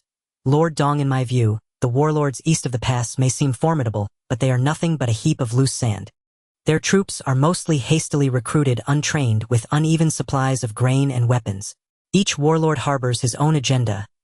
They are utterly incapable of withstanding a single blow. To me, these 18 warlords are no different from weeds on the roadside. This battle hinges on a swift resolution. Our army should deploy all Liangzhou's finest, press upon them with overwhelming force, and crush the coalition in one fell swoop, like a mountain toppling a boulder, eradicating the threat forever. Li Ru's words were sharp, his strategy ruthless, fully displaying a strategist's decisive killing intent. The generals below nodded in agreement, all finding the plan feasible. Yet Dongjua, who should have immediately struck the table in approval, remained silent. His round eyes narrowed slightly, flickering with uncertainty, a rare hesitation spreading across his face. In the past, in his fury, he would have instantly ordered a full-scale assault upon hearing such a battle plan, eager to crush the coalition warlords without delay. But now, holding the position of Chancellor, wielding supreme court authority, and enjoying the prosperity of Luoyang, He was no longer the simple Liangzhou general who only knew warfare. His heart was now consumed with preserving his current power and safeguarding his loyal Liangzhou forces, unwilling to suffer any losses. He knew well that although the 18 warlords harbored ulterior motives, their numbers were vast. If he committed his full strength, even a great victory would inflict heavy casualties on his elite troops, leaving both sides battered. Then, with the old Han officials in Luoyang watching covetously and hidden currents stirring across the realm, without military backing, his position as chancellor would be precarious. Such a risk of depleting his capital was not one he wished to take. Li Ru stood in the hall waiting for a moment. When Dong Zhuo remained silent, he lifted his head and met Dong Zhuo's gaze. In an instant, he read the meaning in those eyes. Not secure enough, propose another. Li Ru sighed inwardly but kept his expression unchanged. Having followed Dong Zhuo for so many years, he understood his lord too well. The once daring and audacious tyrant of Liangzhou had now had his claws dulled by the soft luxury and power of the capital. In the old days, Dong Zhuo would have overturned the table and personally donned his armor for battle. But now, he lowered his eyelids, suppressing that trace of helplessness. When he raised his head again, his face had already donned a composed expression. He gently closed his feathered fan and immediately changed his tune. I have another plan that can repel the enemy without our troops having to charge into battle. Our army need only hold firm at Hulao and Sisui passes. These two passes are the gateway to Luoyang, with treacherous terrain that is easy to defend and hard to attack. Those 18 warlords come from various provinces across the land, traveling great distances. Their rear supply lines are already unstable, and with no unified command, conflicts are bound to arise among them. Our army simply needs to close the passes and defend, stubbornly dragging out the time. When their grain runs out, internal turmoil will inevitably erupt. Then, without our forces needing to strike, they will scatter from within and retreat without a fight. Dong Zhuo's eyes lit up instantly. He sat bolt upright, the hesitation on his face swept away, replaced by a relieved exhilaration. He let out a few hearty laughs, echoing through the hall. Excellent, excellent, excellent. He said excellent 3 times in a row, extending his stubby finger to point at Li Ru. This plan is superb. We shall follow it. As soon as he finished speaking, a robust tiger-backed general with broad shoulders and an intimidating aura sprang forward from the ranks. Taking large strides ahead of the line, he heavily cupped his fists and declared in a resonant voice, Chancellor, I am willing to guard the passes, slay all the warlords' heads, and hang them high above the city gates to display our army's might. Dong Zhuo looked up at Hua Xiong, who had stepped forward, and saw his high battle spirit and imposing demeanor. Overjoyed, a broad smile spread across his fleshy face. With a grand wave of his hand, he ordered in a firm, resonant tone, Good. With General Hua taking the field, I have nothing to worry about. He immediately rose to his feet and announced the appointment loudly. From this day forth, Hua Xiong is appointed Colonel of Agile Cavalry, commanding 50,000 elite troops. Prepare your forces at once and march to Sisui Pass. Guard the pass strictly, and be sure to crush the arrogance of the warlords east of the pass. 50,000 elite troops represented a significant portion of Dong Zhuo's forces. Such favor made Hua Xiong's heart leap with ecstasy, the excitement on his face impossible to hide. He lifted his head abruptly, his eyes beneath his bristling beard blazing brightly. His rough features flushed crimson with agitation. He cupped his fists once more with great force, bowed deeply, and his voice brimmed with respect and fervor. I, Hua Xiong, thank the Chancellor for his trust. I will not fail my mission. I will defend Sisui Pass to the death, slay enemy generals, capture their banners, and exalt our army's prestige. Li Yang watched the ecstatic Hua Xiong and silently shook his head inwardly. Hua Xiong's moment of greatest glory was about to arrive. As Li Yang walked out of the Chancellor's mansion, several trusted confidants from Bingzhou were already waiting at the foot of the steps. Seeing him approach slowly, they immediately bowed and stepped forward, presenting a long halberd, steadying it before him. Li Yang reached out and took it, feeling a solid weight settle into his palm. The weapon was cold to the touch, and a sharp, fierce aura pressed against his brow. This was Lu Bus Fangtian Halberd. The shaft was forged from refined iron interwoven with century-old hardwood, its patterns ancient and weighty. The blade at the tip gleamed with a biting cold, and the crescent-shaped side blade was razor-sharp, radiating a frigid metallic luster. A single swing produced a sound that cut through the air. Li Yang gripped the shaft tightly, feeling as if a power within him resonated with the weapon. It felt exceptionally natural in his hands. Before long, another confidant led forth a magnificent steed, approaching with deliberate steps. Li Yong looked up and his eyes brightened instantly, unable to look away. This was a pure-blood sweat-blood steed, without a single strand of off-color hair. Its coat was as red as blazing fire shimmering under the sunlight with a satin-like luster, smooth and dazzling. Its stature was tall and upright, its bearing extraordinary. Its limbs were long, strong and agile, with muscles flowing in smooth, full lines exuding a sense of raw power. The horse held its head high, its ears stood upright like trimmed bamboo, and its eyes were bright and spirited. In its gaze was a natural pride that looked down upon other horses. Its hooves struck the ground with steady strength, and occasionally it flicked its tail. This was Lu Bus Mount, the Red Hare. Having roamed the internet for years and seen countless images and videos of famous horses, Li Yong had never encountered such a magnificent steed. Every detail was flawless, each one proclaiming the caliber of an extraordinary beast, the king among horses. He couldn't resist stepping forward and reaching out to gently stroke the red hare's smooth mane. The horse nuzzled his palm affectionately, showing a clear bond, as if it had already recognized its master. With the Fangtian Halberd in hand and the red hare at his side, Li Yong felt the long-dormant power within him begin to awaken. His blood surged and a towering, world-dominating pride swelled in his chest. This time he would challenge the heroes. "Let's go to the military camp." Li Yong mounted the horse and his trusted followers followed closely, spurring their steeds toward the garrison. They arrived at the camp shortly. Here were the old troops of Bingzhou, nearly 6,000 soldiers, 5,000 elite Bingzhou cavalry, plus the 800 renowned trap camp.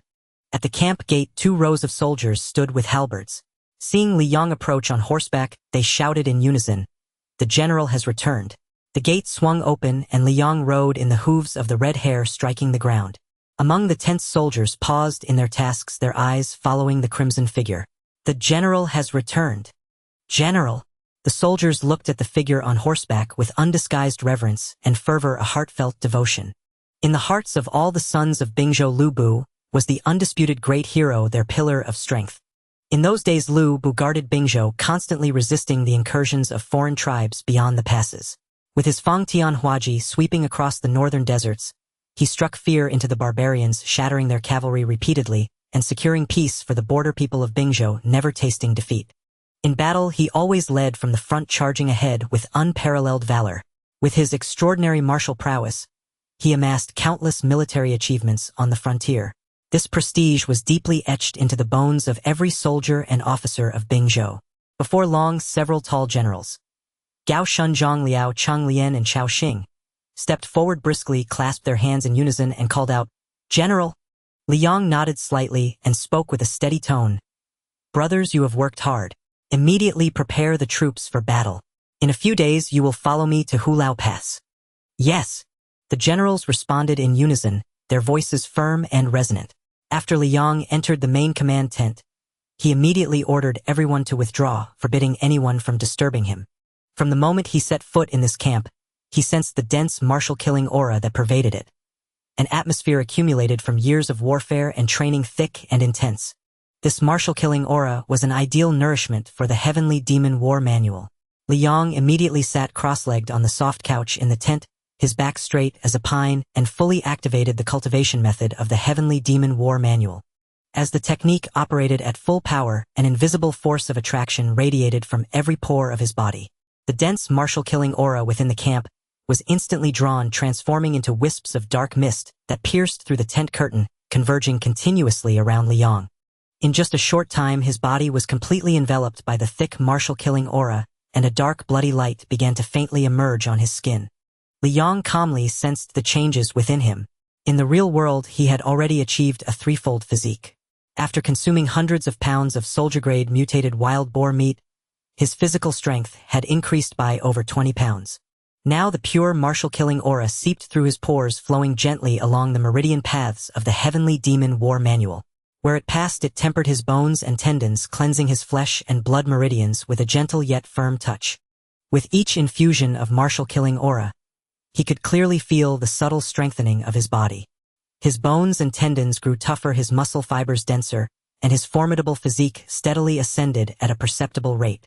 Li Yong could distinctly perceive the power accumulating within him, his blood and qi circulating with increasing vigor. The level of the heavenly demon war manual, nourished by the martial-killing aura, showed faint signs of advancement. Every pore of his body exuded a refreshing pleasure. The thick, martial-killing aura continued to pour in endlessly, and Liang immersed himself in cultivation, utterly forgetting the outside world. Meanwhile, Hua Xiong had already led elite troops to Sisui Pass. With 50,000 crack soldiers under his command bolstered by the fierce Liangzhou elite, he was eager to shatter the coalition of lords and claim the foremost merit before Dongzhuo. Bao Xian, the chancellor of Jibei, was eager for glory. Fearing that the vanguard Sun Jian would steal the advantage, he secretly sent his younger brother Bao Zhong with 3,000 troops to challenge the defenders at Sisui Pass. Upon receiving the news, Hua Xiong immediately donned his armor, mounted his horse, and grasped his great blade. Leading his iron cavalry, he rode out of the pass to meet the challenge. Bao Zhong was nothing more than an obscure minor general with mediocre martial skills. The moment he spurred his horse forward, Hua Xiong swung his blade and cleaved him from his horse's head, falling to the ground instantly. Seizing the momentum, Hua Xiong captured Bao Zhong's supplies and returned in triumph. This initial victory only fueled his arrogance. The coalition's vanguard Sun Jian arrived at Sisui Pass with his elite Changsha troops, intending to breach the pass in one decisive strike. However, Yuan Shu, driven by selfish motives, deliberately withheld supplies, causing unrest and hunger among Sun Jian's troops. Hua Xiong launched a night raid on Sun Jian's camp. Caught completely off guard, Sun Jian's forces fell into chaos, soldiers scattering in all directions. Hua Xiong galloped through the camp, his great blade swinging wildly, pursuing Sun Jian relentlessly. Sun Jian fought back in panic, suffering heavy casualties among his men. His general Zhu Mao was also cut down by Hua Xiong's blade, staining the battlefield with blood. After this defeat, Sun Jian retreated in disarray. Hua Xiong, emboldened, impaled Sun Jian's red headscarf on a long pole and rode before the coalition camp, shouting insults and challenges, his arrogance reaching its peak. "You children east of the pass, come out and die." And that sick tiger of Jiangdong, Sun Jian, cowering in his camp, too afraid to show his face. "Better to surrender now, ha ha ha. You eastern Guangdong dogs. Do you only cower within your camp like cowardly turtles? Come forth and face me in 300 rounds of combat. My great saber has long thirsted for blood." Hua Xiong's thunderous laughter boomed across the battlefield, echoed by the raucous jeers of his Xiliang troops, each taunt dripping with contempt. Inside the alliance commander's tent, the 18 regional lords sat rigidly in place. Hearing Hua Xiong's brazen insults ring beyond the tent flaps, their faces flushed with fury. Yet none dared rise to challenge him. At that moment, a young general surged forward from behind Yuan Shu. His features were stern, his armor immaculate, radiating an aura of martial authority, as he declared in a voice like tempered steel, "This humble general volunteers to sever Hua Xiong's head and present it before this assembly." Yuan Shu gazed upon the advancing officer with undisguised pride and proclaimed loudly to the assembled lords, "Behold, Yu Shi, my elite commander." The lords nodded approvingly, eyes alight with anticipation, fervently hoping Yu Shi would slay Hua Xiong and restore the alliance's faltering morale. Upon Yuan Shu's silent assent, Yu Shi bowed sharply, seized his long spear, vaulted onto his steed, and galloped toward the front lines. Within the tent, all 18 lords lifted their gazes toward the distant battlefield, holding their breath in tense, hopeful silence. Yet scarcely a few exchanges passed before a figure was hurled backward through the air. Blood sprang like crimson rain. All stared in horror. Yu Shi had been cleaved from his horse by a single stroke of Hua Xiong's blade, dead before he struck the ground. The alliance's thunderous war drums fell silent mid-beat. A suffocating stillness descended. Each lord, frozen eyes wide with disbelief, staring numbly at the distant field. Yuan Shu turned ashen, his pupils dilated with shock. His earlier arrogance evaporated, replaced by a searing, humiliating sting, as if struck across the face in full view of the world. Before the allied ranks, Hua Xiong sneered, lifting Yu Shi's lifeless head aloft on the tip of his ring pommel saber. He raised it high above his head, brandishing it toward the allied camp with savage glee. "Are there any more eastern Guangdong rats brave enough to come die? My saber awaits. Come forth if you dare." His arrogant laughter rolled across the battlefield. Grating, insolent, unrelenting. The 18 lords flushed crimson with shame. The alliance soldiers bowed their heads, spirits crushed beneath a weight of utter despondency. Watching their troops' morale collapse, the lords' expressions darkened further. Yet no solution came to mind. Han Fu, the inspector of Ji province, nearly cried out, but a quiet gesture from a general behind him silenced him before he spoke. Near the rear of the tent, standing behind Gong Sun Zan, stood a towering warrior with a ruddy, solemn face, 9 chi tall, clad in a parrot green battle robe. His phoenix eyes gleaming with fierce, unyielding pride. Seeing no one step forward, he could contain himself no longer. "This humble general volunteers to sever Hua Xiong's head and present it before this assembly. He strode forward with commanding presence, drawing every lord's gaze. Gong Sun Zan hurried forward to introduce him. My lords, forgive the interruption. This is Guan Yu, sworn brother of Lu Xuanda. His martial prowess is peerless. Legends speak of his invincibility against 10,000 foes. No sooner had the words left his lips than two more figures stepped boldly from the rear. One stood 8 chi tall, leopard-headed with round blazing eyes like twin torches, a thick beard bristling like iron needles, exuding raw ferocious might. Zhang Fei, famed for his reckless valor. The other bore a gentle, unassuming countenance. Yet his ears flared outward, his arms extended past his knees, and his bearing radiated scholarly grace and quiet dignity. The three stood shoulder to shoulder, striking unmistakable, commanding attention. The long-armed man inclined his head modestly and offered a respectful bow. I am Liu Bei, styled Xuanda, descendant of Prince Jing of Zhongshan. This is my elder brother Guan Yu and my younger brother Zhang Fei. At these words, many lords' expressions softened into genuine reverence, nodding in quiet acknowledgement. Cao Cao, lean and sharp-eyed, rose swiftly and stepped forward, clasping his hands in sincere salute. So, you are Lord Xuanda, scion of the Han Imperial House. We raise righteous armies to quell rebellion and restore the Han dynasty. Your noble arrival embodies unwavering loyalty and righteous courage. Truly admirable. Yet to Yuan Shu those words struck like poisoned barbs. Humiliated by Yuxi's death, he burned with indignation. And now some obscure upstart dared volunteer. If Guan Yu slew Hua Xiong, it would publicly expose his own command as hollow. His prestige utterly shattered. Yuan Shu snorted coldly, his voice laced with disdain. Descendant of Prince Jing of Zhongshan. In this age, imperial clansmen are scattered like dust. There are not 800 but 1,000 pretenders claiming such lineage. How can we know you are not an impostor, here only to steal fame and fortune? His words cut like frost-laced steel, shattering decorum outright. Liu Bei's expression tightened. But behind him, Zhang Fei's tiger eyes blazed open, a storm of murderous fury erupting from his frame, as his fists clenched ready to explode in wrath. Even Guan Yu, who rarely stirred from his calm repose, slowly opened his half-lidded phoenix eyes. A flash of glacial light pierced the air, lethal intent coiled like mist around him as his gaze locked onto Yuan Shu. Proud, unbroken, unyielding. Yuan Shao, seated at the head of the tent, watched the trio's furious stare.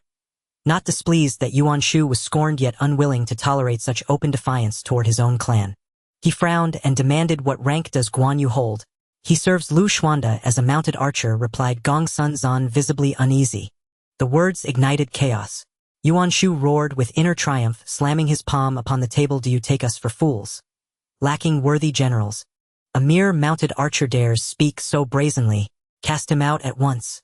Several powerful lords shook their heads, murmuring derisively, a mounted archer. How absurdly presumptuous. Sun Jian and Yuxi both fell before Hua Xiong. What chance has he but to die pointlessly? Sending an archer to fight invites Hua Xiong's ridicule. Will be mocked as a league without heroes. Utterly ignorant of heaven's height and earth's depth. Yuan Shao also frowned and waved dismissively. To send an archer into battle invites Hua Xiong's scorn. And where then lies the dignity of us all? Withdraw. Cao Cao's gaze lingered on Guan Yu. 9 chi tall, bearing regal composure and indomitable spirit unmistakably forged beyond common men. Beneath his calm exterior, admiration stirred deeply. Just as he prepared to intercede, to speak truth and justice on Guan Yu's behalf. Han Fu, who had long wished to speak, now received a subtle nod from the general behind him, and raised his voice with conviction. My lords, fear not. I have General Pan Feng, a peerless warrior whose strength none may withstand. He shall slay Hua Xiong and restore our honor. At once, a massive, imposing figure emerged calmly from the crowd. His frame was colossal, encased in heavy armor over bulging corded muscle. In his grip rested a massive battle-axe, its edge gleaming with lethal coldness. A weapon demanding titanic strength. The lords gasped in unison. Stunned. Here stood a true peerless general. Had Li Yang stood among them, he too would have recoiled in astonishment. For this was Liu Bei. Yuan Shao's face lit with delight. Clapping his hands, he exclaimed, what a peerless hero. With such a general, how could Hua Xiong possibly survive? He immediately ordered attendants bring hot wine. Moments later, a servant presented warm wine, and Yuan Shao himself poured a cup, offering it to Liu Bei with earnest sincerity. Drink this wine of valor, then ride forth and claim victory. Liu Bei gazed at the steaming cup, and a wry phrase flashed through his mind. When Yuan Shao offers wine, death follows swiftly. Yet regardless of omen or irony, he claimed the legendary scene of slaying Hua Xiong with warm wine as his own. Nodding slightly, he declined the cup and declared, voice resonant with heroic confidence, pour the wine. This one will return ere it cools. Beside him Guan Yu, who had already felt deeply awkward, suddenly stiffened, inexplicably unsettled by those very words. Before the two armies, dust swirled in the wind. Hua Xiong sat astride his steed at the forefront of his ranks, his face still brimming with arrogant disdain, waiting for another challenger from the coalition to ride forth and meet his doom. Yet the moment Liu Bei appeared at the front lines, gripping a colossal battle-axe and spurring his horse forward, Hua Xiong's swagger slowly faded. His expression shifted subtly, his eyes narrowed with wary intensity. Liu Bei's frame was broad and imposing. The massive axe he wielded gleamed coldly along its razor-edged blade, a weapon whose sheer presence bespoke extraordinary might. Hooves thundered back and forth across the field, while war drums from both the coalition and the Xiliang army roared skyward, shaking the very air until ears rang with their deafening resonance. Seated atop his warhorse, Liu Bei inhaled the acrid scent of gunpowder, and battlefield smoke felt the drumbeats reverberate through his bones. His blood surged, boiling with exhilaration. This was where a true man belonged. What good was bickering endlessly with Ji Yan? Not a shred. One word settled it: fight. Ya! Hua Xiong squeezed his mount's flanks. The horse reared and shrieked, then charged like a bolt of black lightning straight toward Liu Bei. His great saber dragged behind him, flashing intermittently in the dust. Simultaneously, Liu Bei spurred his own steed forward. The beast neighed fiercely as he raised the colossal axe high, its blade catching the sun and blazing with blinding silvery light. The two horses hurtled toward each other in a thunderous headlong charge, the pounding hooves like rolling thunder, dust billowing in great clouds. As the distance collapsed with terrifying speed, 100 paces, 50, 30, 10. Hua Xiong suddenly swung his saber upward from behind in a devastating arc. Its edge cleaved the air with a shrill, piercing shriek, a luminous blade streak flashing like a silken ribbon aimed directly at Liu Bei's throat. The strike was swift and merciless. Having spent half his life battling Chang tribesmen in Xiliang, Hua Xiong had severed countless enemy heads with that very stroke. He was certain even if this blow failed to decapitate his foe, it would force him to raise his axe in desperate parry. And once parried, his next slash would claim the man's life. Seeing Hua Xiong close in, Liu Bei's eyes flared wide open. A single thread of spiritual energy surged up from his dantian. Heroic art, mountain-splitting strike. This technique unleashed an explosive burst of power, 250 beyond mortal limits. That slender thread of spiritual energy flooded into Liu Bei's arms. Strength erupted through his limbs. He gripped the massive axe with both hands and, summoning every ounce of his being, brought it down. Not merely against the saber, but against Hua Xiong himself. In a motion faster than his opponent's, a dull ochre aura flared around the axe's edge. As it descended, the sound was muffled and immense, like a mountain collapsing upon itself. Dang! The colossal axe smashed into the great saber with cataclysmic force. Hua Xiong's blade instantly buckled and warped, but Liu Bei's axe did not falter. Still descending with unbroken momentum, it cleaved through the twisted steel and drove straight toward Hua Xiong's chest. Hua Xiong's face contorted in raw terror, too stunned to react, when a deafening, bone-shattering pong echoed across the field. The axe struck home, shearing through saber and sternum alike. His chest exploded inward under the impact, his body hurled backward by the sheer force, crashing onto the earth with a sickening thud. Life extinguished before he hit the ground. In the blink of an eye, the arrogant, invincible Hua Xiong lay dead before the coalition lines, felled by a single decisive blow. For a heartbeat, the war drums fell silent. Then in the next, the coalition soldiers erupted in deafening, awestruck cries. Moments later, Liu Bei strode boldly into the coalition camp, holding Hua Xiong's severed head aloft, met on either side by soldiers' awestruck gazes. Inside the command tent, the 18 lords sat in solemn formation along both sides. Every pair of eyes converged upon him, filled not with suspicion but with profound respect and unrestrained admiration. Han Fu stroked his beard, his face radiant with delight. To his left, Cao Cao's eyes gleamed with unmistakable fervor. What a warrior! If only he served under me. Then Yuan Shao rose swiftly from his seat, his countenance alight with exultation. With a thunderous slap upon the table, he boomed in jubilant laughter. Excellent. Truly a peerless warrior. General Pan is nothing short of celestial. His single stroke felled Hua Xiong and restored our coalition's martial spirit. This victory belongs solely to him. General Pan's strength is unmatched, his martial prowess transcendent. A rare, unparalleled hero in this age. Cao Cao strode forward, clapped Liu Bei heartily on the shoulder, and praised him effusively. With such a general at our side, how could Dongjue possibly endure? How could treachery ever prevail? That cup of farewell wine still warms upon the table. Please take your honored seat and drink this victory libation. The other lords surged forward in turn, all beaming with insistent smiles, vying to heap praise upon him. General Pan's valor knows no equal. He is the coalition's greatest asset. One stroke, one kill. Clean, decisive, 100-fold more valiant than Hua Xiong. To think such a warrior serves under Lord Han. How enviable indeed. Han Fu stood nearby, chest puffed with pride, spine erect as he basked in the envious glances of his peers. With resonant confidence he declared, General Pan is the foremost warrior of Ji Province, possessing the strength to withstand 10,000 men alone. Slaying a traitor like Hua Xiong, merely child's play. Praise and fine wine flowed ceaselessly toward Liu Bei. The tent thrummed with unrestrained festivity. Liu Bei, standing quietly at the rear of the tent, watched Liu Bei with undisguised wonder. Then turned his gaze to Han Fu, eyes flickering with quiet envy and a pang of melancholy. Such peerless valor. If only I commanded a warrior like him, my footing in this chaotic age would grow infinitely firmer. Alas! Zhang Fei, standing beside him, bore no such restraint. His tiger-like eyes bulged, lips curled in disdain, as he leaned close to Guan Yu and muttered low, "Humph. What's so special about him? Had he not stolen the chance before second brother, this glory of slaying Hua Xiong would have been ours." Since their Peach Garden oath, Zhang Fei had fought alongside Liu Bei and Guan Yu against the Yellow Turban rebels, cutting down generals, routing legions, never meeting his match. Proud by nature, he acknowledged only Guan Yu's martial supremacy. Any rival seizing such a claim stirred fierce resentment within him. Guan Yu, listening to his younger brother's grumble, let his phoenix eyes flicker faintly, shadowed by quiet regret. He had intended to volunteer for the duel, only to be preempted by Pan Feng. Missing that chance to prove himself upon the battlefield left him with a lingering sense of loss. Yet when his gaze lifted again to Liu Bei, bathed in the adulation of the assembled lords, it held no trace of jealousy, only clarity, sincerity, and a fierce rising spark of competitive resolve. His fingers unconsciously traced the hilt of the green dragon crescent blade at his waist, silently resolving, if fate grants the opportunity, I shall test my strength against his, without hesitation.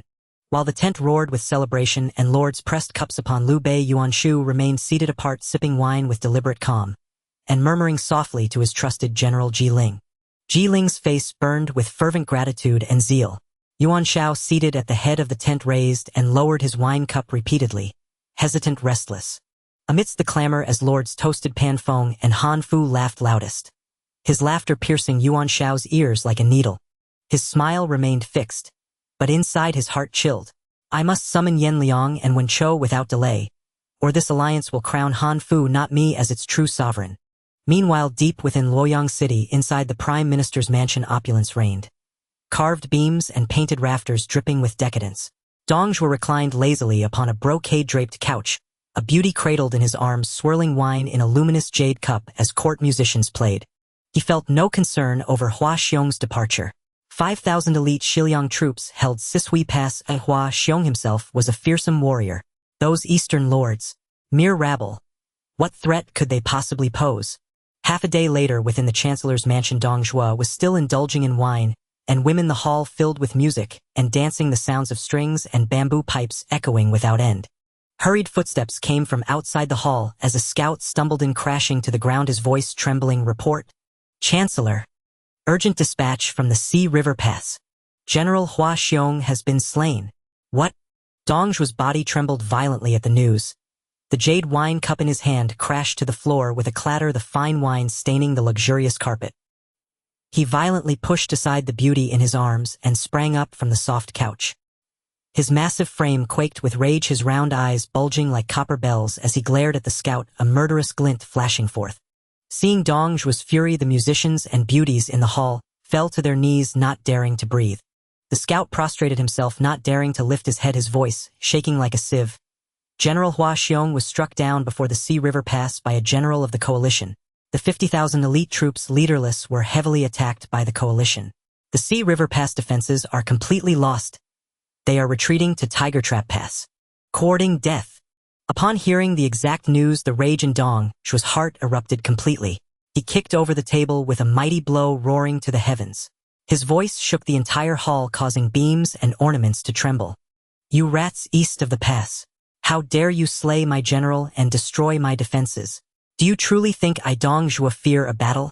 And Hua Xiong, this useless fool. I gave him 50,000 elite troops, and in just 3 days he's dead. Worthless. Useless. After a few roars, Dong Zhuo took a deep breath and continued to bellow, "Summon Li Ru at once." With Dong Zhuo's roars, everyone in the Chancellor's mansion trembled. After a quarter of an hour, Li Ru hurried into the main hall. Dong Zhuo stood in the center of the hall, clutching the battle reports from the front, and all the news about the coalition east of the pass. His face was full of intense killing intent, and his entire being exuded a menacing aura. Upon learning of the great defeat at Sea River Pass and Hua Xiong's death, Li Ru's face was heavy with gravity. He dared not show the slightest negligence. Before Li Ru could speak, Dong Zhuo slammed the battle report onto the table, rose abruptly, and roared with fury, "Li Ru, I shall personally lead the Xiliang army on an expedition. I will chop off the heads of those 18 lords and hang them atop the Luoyang city gates to rot in the sun. Only then will my wrath be appeased." Li Ru took a deep breath, suppressing the gravity in his heart, and said in a deep voice, "Lord Dong, the Sea River Pass is lost, and our army has suffered an initial defeat. Military morale is unstable. If the entire army marches out, Luoyang will be left vulnerable. Those officials harboring treacherous intentions will surely seize the opportunity to cause trouble. Then we will be attacked from within and without, and the situation will become difficult to control." These words were like adding fuel to the fire. Dong Zhuo's rage instantly soared to its peak. A violent aura burst forth from his massive, trembling frame. His eyes were bloodshot as he gnashed his teeth and roared, "Cause trouble. Then kill. Slaughter all those old bastards who secretly collude with the enemy and harbor ill intentions. Let me see who dares to defy me." The overwhelming killing intent radiating from Dong Zhuo swept through the hall. Li Ru's scalp went numb, and he quickly stepped forward, urgently dissuading him. "You cannot, my lord. Absolutely not. The officials are spread throughout the court and have extensive connections. If you massacre them rashly, it will surely plunge Luoyang into chaos, giving the lords east of the pass an opportunity to exploit. This absolutely cannot be done. As you say, if the army marches out, Luoyang will be empty. If I don't kill these people and they collude with the coalition lords from within, cutting off my retreat, what then?" Dong Zhuo glared, his eyes fixed on Li Ru, his tone full of violent interrogation. Seeing this, Li Ru's heart eased slightly, knowing that Dong Zhuo had heeded his advice. A flash of cold, ruthless light flickered in his eyes. A sneer curled at the corner of his mouth as he slowly said, "Lord Dong misunderstands my meaning. I do not intend to indulge the officials, but to intimidate them. Now the very reason for intimidation has delivered itself to our doorstep. Why resort to a great upheaval?" The savagery in Dong Zhuo's eyes dissipated slightly. He knew well that Li Ru was a master of strategy, his trusted advisor. After a moment's thought, Dong Zhuo grasped the deeper implication. He immediately bared his teeth in a sinister grin and said in a low voice, "You mean the Yuan family? Lord Dong is most wise." Li Ru bowed with clasped hands, his tone harsh. "The Yuan clan of Runan has held the 3 highest offices for 4 generations. Their disciples and former subordinates are spread across the land, and their prestige is immense. Now Yuan Shao is the coalition leader of the rebel lords, and Yuan Shu is a core member of the coalition. The two have openly raised troops to rebel against you, Lord Dong. Yuan Wei, who remains in Luoyang, holds the high office of Grand Tutor. The entire Yuan family is clearly plotting treason in secret collusion. Making an example of the Yuan family will both eliminate a major internal threat and serve as a warning to others, intimidating the entire court. Let everyone know the fate of those who collude with the enemy and rebel. In this way, no one in Luoyang will dare to act rashly. You, Lord Dong, can then focus on deploying troops to Tiger Trap Pass and crush the lords east of the pass." As his words fell, a deathly silence filled the hall. The murderous intent in Dong Zhuo's eyes grew, and a cruel smile curled on his lips. "Good. Very good." Dong Zhuo laughed with satisfaction and casually asked, "Then who shall we send?" Li Ru thought quickly, the names of various military generals flashing through his mind, only to be ruled out one by one. This matter was of utmost importance. He had to send someone of sufficient stature, loyalty, and ruthlessness. His gaze suddenly stopped. He looked around the hall. Where was Dong Zhuo's Lu Bu? Lord Dong, where is General Lu? Li Ru withdrew his gaze, turning to Dong Zhuo. Lu Bu's absence surprised him. As Dong Zhuo's adopted son Lu Bu was almost always by his side, never leaving. Why was he nowhere to be seen? Hearing Li Ru inquire about Lu Bu, the smile in Dong Zhuo's eyes deepened. He was becoming more and more satisfied with this adopted son. Brave, obedient, a formidable fighter. In his eyes, Lu Bu was the sharpest blade, striking wherever he pointed. He stroked his needle-like beard and said with a smile, Fangtian sent word a few days ago that his martial skills had improved. He has been training in the camp these past few days. Upon hearing this, Li Ru's eyes suddenly lit up with surprise. He had always known that Lu Bu possessed peerless valor, the might of a ferocious tiger, and was the foremost general in their army. No ordinary general could match him, and now learning that his martial arts could advance even further, he might well be unmatched under heaven.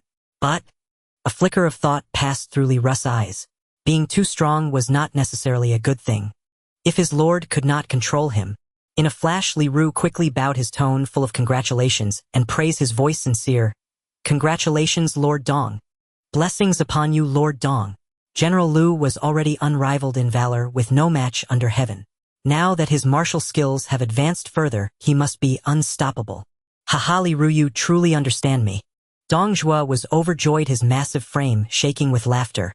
However, in the next moment, Li Ru paused slightly, a faint smile curling at the corner of his mouth, and added, General Lu will surely become the foremost general under your command, Lord Dong, receiving the adoration of the entire army.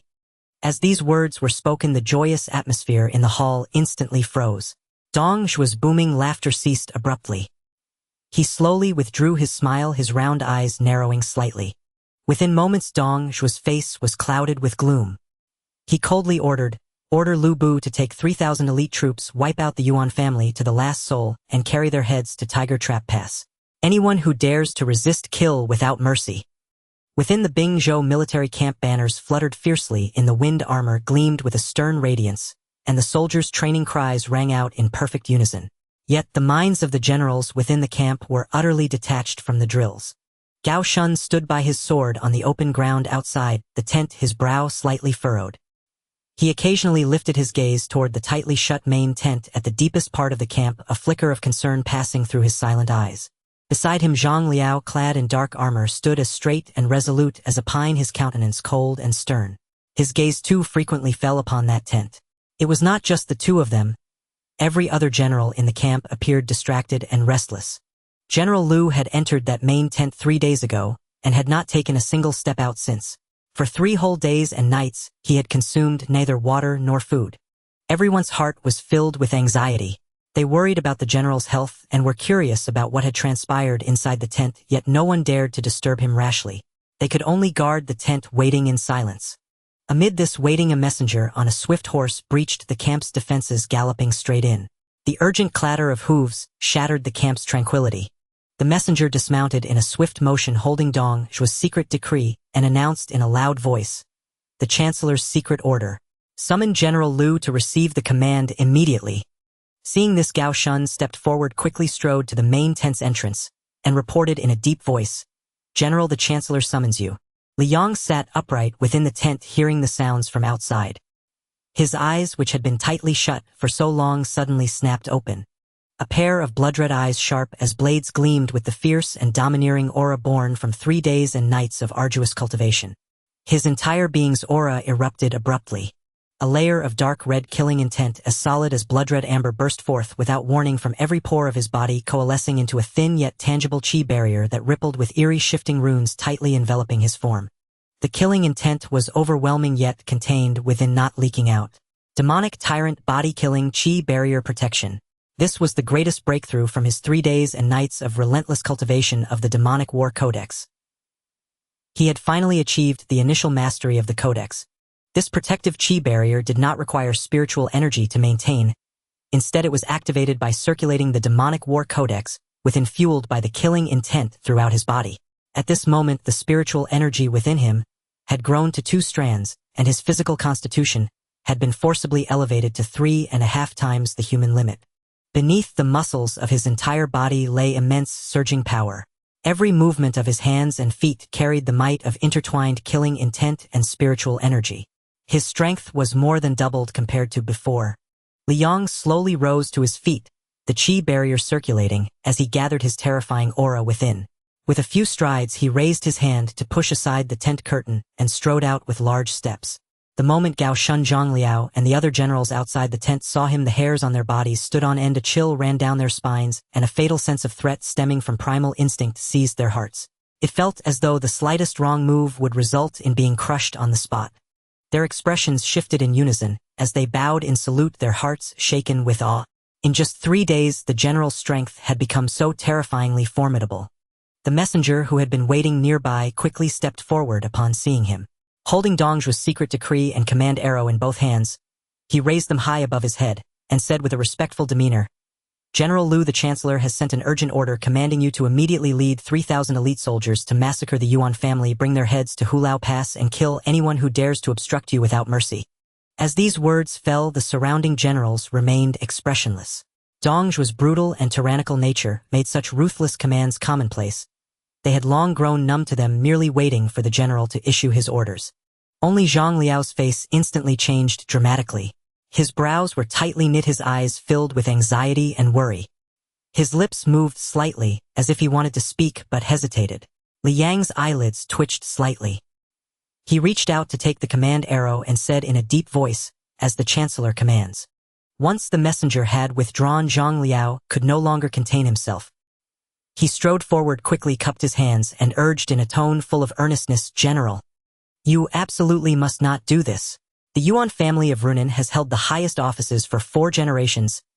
Their disciples and former subordinates are spread across the land.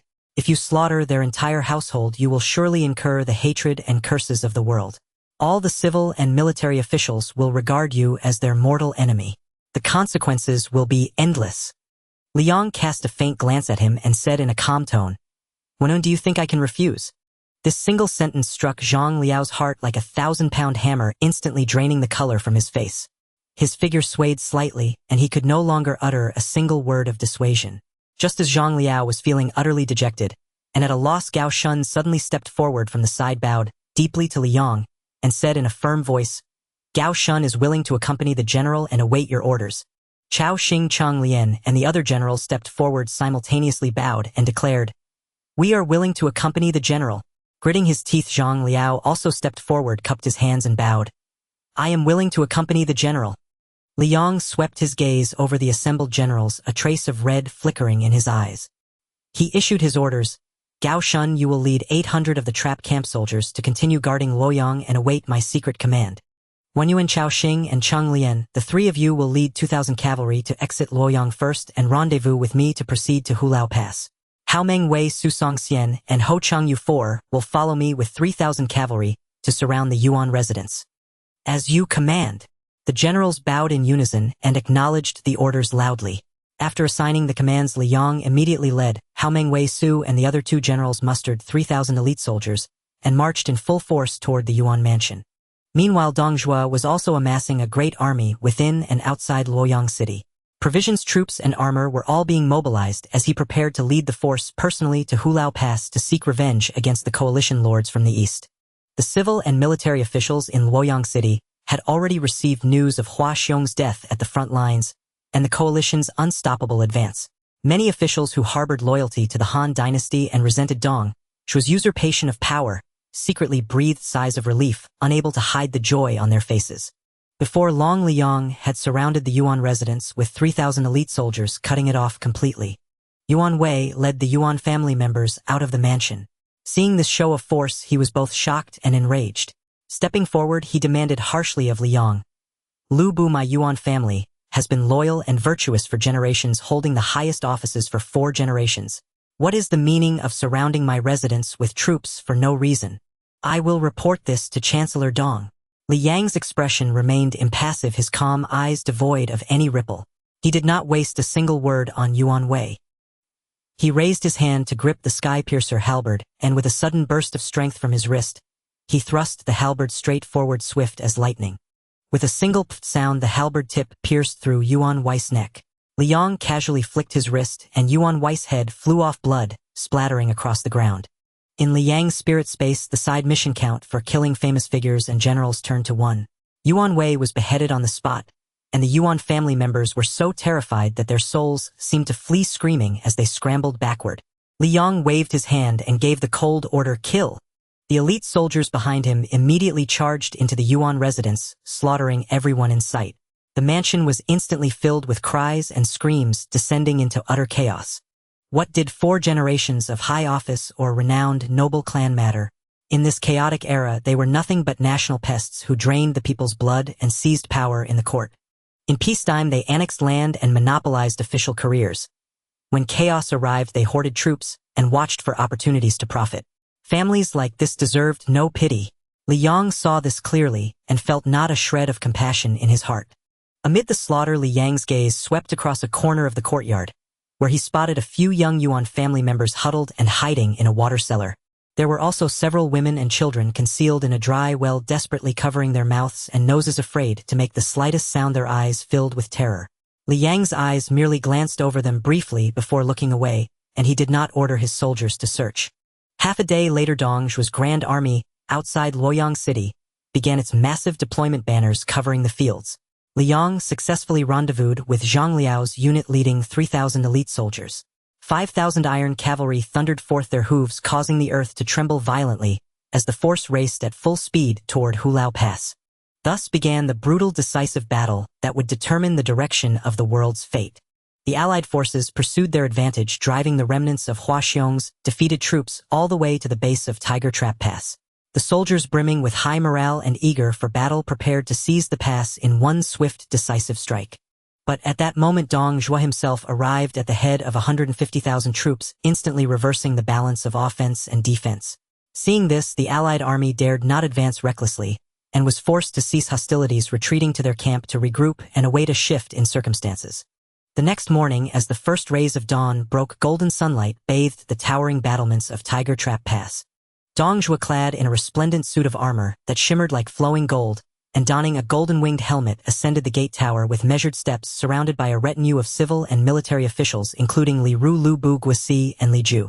Though his figure was corpulent, his imposing presence was undeniable. Standing at the highest point of the tower, he shaded his eyes with his hand and gazed into the distance at the camp of the 18 Allied lords. The moment his gaze swept across the Allied camp, Dong Zhuo's face, initially marked by brutality and arrogance, subtly shifted. His thick brows knitted tightly, and his eyes betrayed a clear wariness tinged with a faint, barely perceptible regret. After the battle at Sea River Pass, these hastily assembled provincial troops had shed much of their rawness. Their camp was laid out in an orderly fashion, and patrols of horsemen shuttled back and forth like weaving threads, exuding an air of hardened, battle-tested ferocity. A fine gathering of 18 lords, Dong Zhuo remarked coldly, inwardly regretting that he had not heeded Li Ru's counsel to commit his full force from the outset.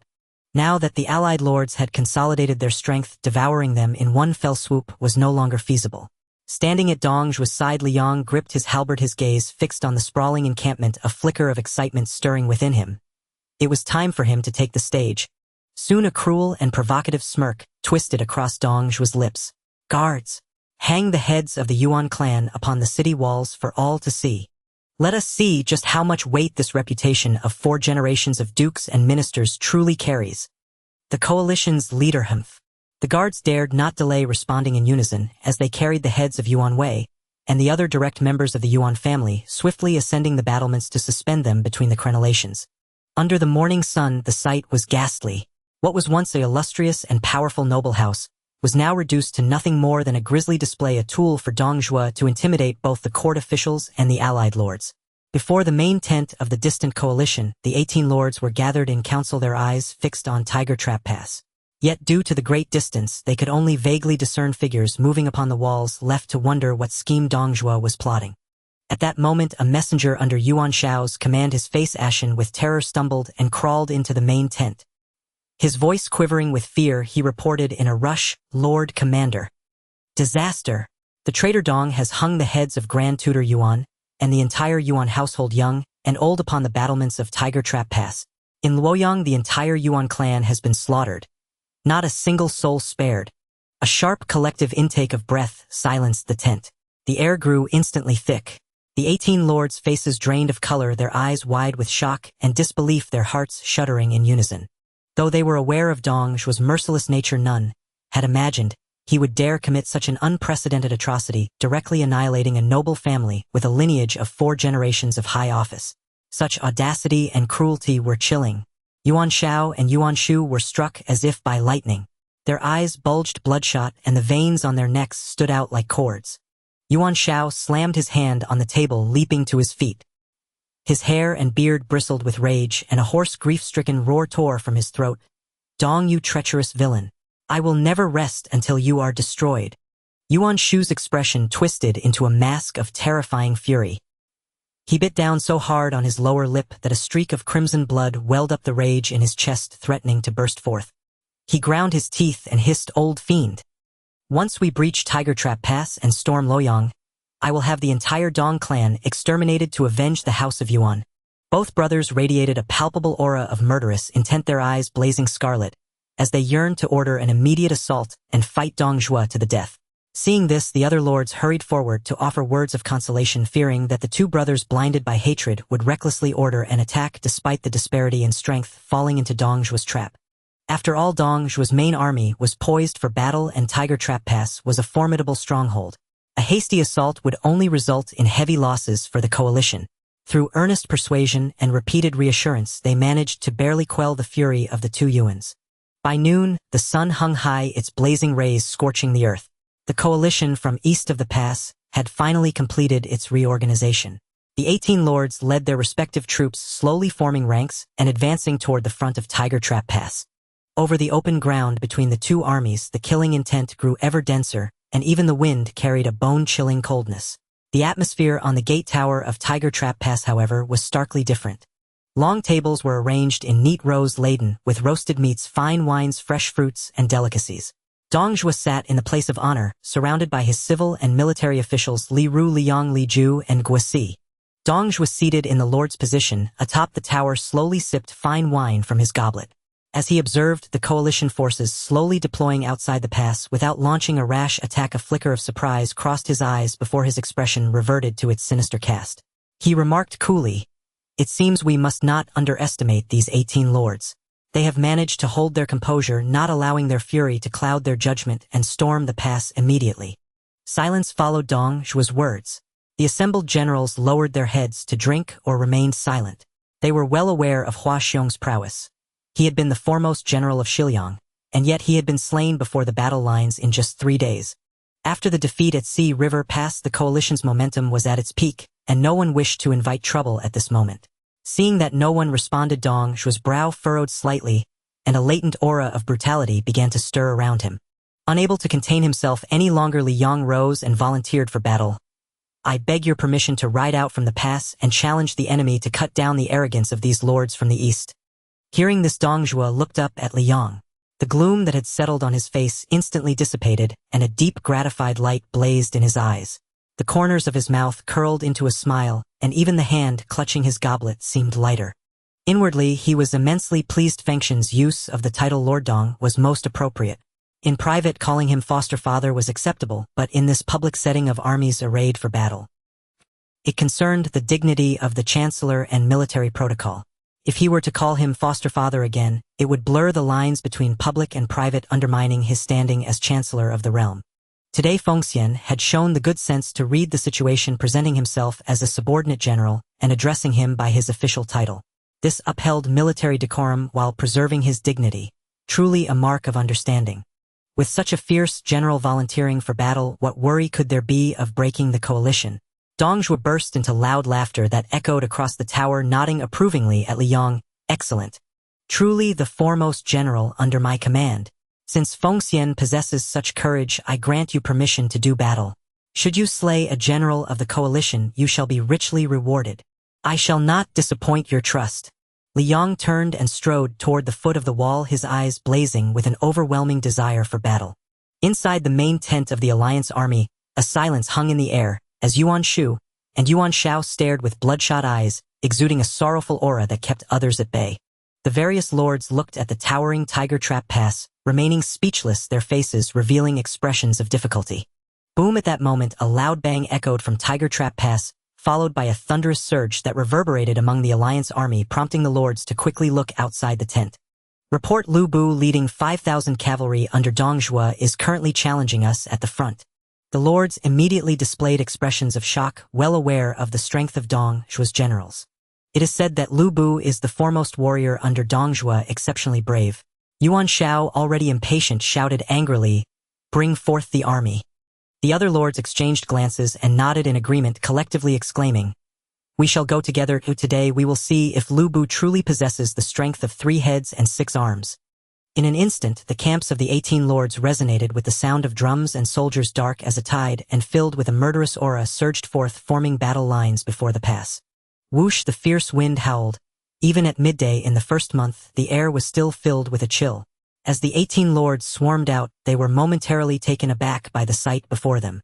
In the clearing before the 2 armies stood a fiery red figure standing proudly at the center, so dazzling that it was impossible to look away. At this moment Liang was fully armored, his appearance strikingly magnificent. Liang wore a trident-shaped purple gold crown adorned with a red brocade battle robe from Sichuan, and over it a beast-faced armor that covered him completely, with a finely crafted lion belt at his waist.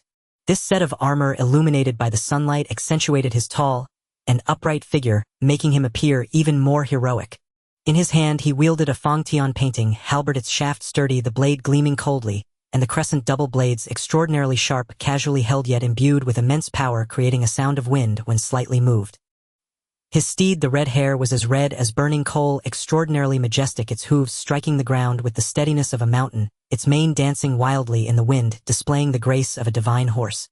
The sunlight poured over him, casting a radiant glow on his armor, perfectly blending nobility with martial spirit. Though his face was exceptionally handsome, it bore no trace of gentleness or elegance. His sword-like brows slanted into his temples, and his jawline was sharply defined, each line exuding strength, embodying the essence of heroism. As the lords beheld Li Yang's impressive presence on the battlefield, they could not help but feel awed, silently praising him. Among men Lu Bu, among horses the red hare. Cao Cao remarked in admiration. Even without witnessing Lu Bu in combat, his imposing aura indicated that he was no ordinary warrior. The gazes of hundreds of thousands of allied soldiers were entirely focused on him. At that moment Liang felt no anxiety. His blood surged with excitement, as if he were one with the fierce wind, the red hare, and the halberd. Looking at the dense army array before him, he felt an overwhelming sense of pride. He urged his horse forward, lightly twirled the Fangtian Halberd in his hand, and with a glint of cold light reflecting off the blade in the sunlight, he bellowed at the hundreds of thousands of troops, eastern rats, who dares to fight.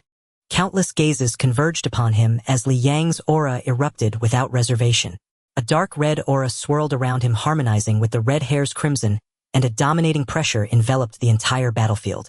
Every move he made carried a soul-shaking power, as if a war god had descended, standing proudly between heaven and earth, capturing the attention of the entire battlefield. Fight! Fight! Fight! Behind him the 5,000 Bing, Zhou iron cavalry roared excitedly to the heavens. Meanwhile Dong Zhuo atop Tiger Trap Pass clapped his hands in excitement, shouting, "Fangtian truly is valiant." Haha! Yuan Shao stood at the front of the lords, gazing at the dazzling fiered figure at the front lines. Recalling the tragic sight of the Yuan family's heads hanging high on the city walls, and seeing Lu Bu's arrogance, his anger became uncontrollable, and he stared wide-eyed, angrily shouting, "You arrogant wretch! Who dares to step forward and slay this thief? Whoever takes this head will be recognized for the merit of breaking Tiger Trap Pass, and this alliance leader will reward him generously." At these words, the generals behind the lords were instantly stirred. Just days ago Pan Feng had slain Hua Xiong before the Sisui Pass, surrounded by the other lords who toasted and praised him. Who wouldn't want to be the second Pan Feng? Who wouldn't want to flaunt their prowess before hundreds of thousands of troops? Among the lords, Liu Bei, who already had a seat, remained oblivious to the fervor around him, instead staring blankly at Liang, at the front, confusion filling his gaze. Why did he feel like he had seen Lu Bu somewhere before? Not just Liu Bei. In the cavalry ranks on the side of the alliance, another person was also frozen in place, gazing in shock at the radiant figure on the battlefield, mouth agape, filled with disbelief. This person was named Zhang Wei, mingling among the cavalry dressed in ordinary soldier armor, appearing inconspicuous yet. He was also an awakened hero. His spirit was that of elite cavalry, his physical condition barely reaching the limits of human capability. He thought that, with this strength, he could slay his way in and out of the Three Kingdoms battlefield. However, on the very first day, He was knocked aside by a young general in white who sent his weapon flying with 3 strikes, leaving him defeated and covered in dirt. Since then, he had obediently shrunk back into the ranks, contemplating how to complete the main mission of surviving. As for the side quest of slaying famous generals, he would leave it to fate. Oh, as for who that young general in white was, Zhao Yun, of course. It was none other than the vice-captain beside Zhao Yun, who was currently following Gongsun Zan. In any case, he hadn't asked for any names. Zhang Wei had originally been quietly hiding behind these cavalrymen until he saw the appearance of that crimson figure. Lu Bu. He certainly knew of the classic scene where the 3 heroes battled Lu Bu at Tiger Trap Pass. How could he not know? 3 people surrounding and beating one, and that person had already slain several generals before. Yet now the one about to be surrounded looked so much like Brother Yang, who had given him $100 worth of phone credit. With a heavy reward, there must be brave men, especially for the grand opportunity to gain fame and earn respect from the lords. Just as Yuan Shao finished speaking, the sound of hooves rang out from the alliance ranks. A general clad in armor and wielding a spear galloped out swiftly. Upon seeing this, Yuan Shao on the high platform showed a look of delight and quickly inquired, "Who is this?" Hearing Fang Yu's battle cry, Li Yang's eyes gleamed. The first head in the storyline had arrived. In that instant, his entire being plunged into the ultimate combat state, holding nothing back. His right hand gripped the long shaft of the sky-piercing halberd, while his left arm exerted force, as he spurred his horse's flanks with a crisp, decisive motion. Hiya! The red hair beneath him dug its hooves into the ground, transforming into a crimson streak of lightning as it charged forth. In the blink of an eye, it was a whirlwind of speed. Within mere breaths, the red hair had closed in on Fang Yu like a shooting star chasing the moon. Time itself seemed to slow. Fang Yu's eyes burned with fervor as he prepared to thrust his spear, only to realize in sudden terror that the fiery figure before him had already closed in. All he could see was a single bone-chilling glint of cold light. The afterimage of the sky-piercing halberd sweeping across, moving so fast it was impossible to track. Not good. Fang Yu's heart shook violently, his face draining of color, as he hastily raised his spear to block, hoping to deflect the force of this thunderous strike. Yet it was all in vain. A piercing, ear-splitting clash of metal erupted as the spear met the sky-piercing halberd. The fragile spear could not withstand the collision of the halberd and its terrifying power. With a sharp crack, it snapped instantly.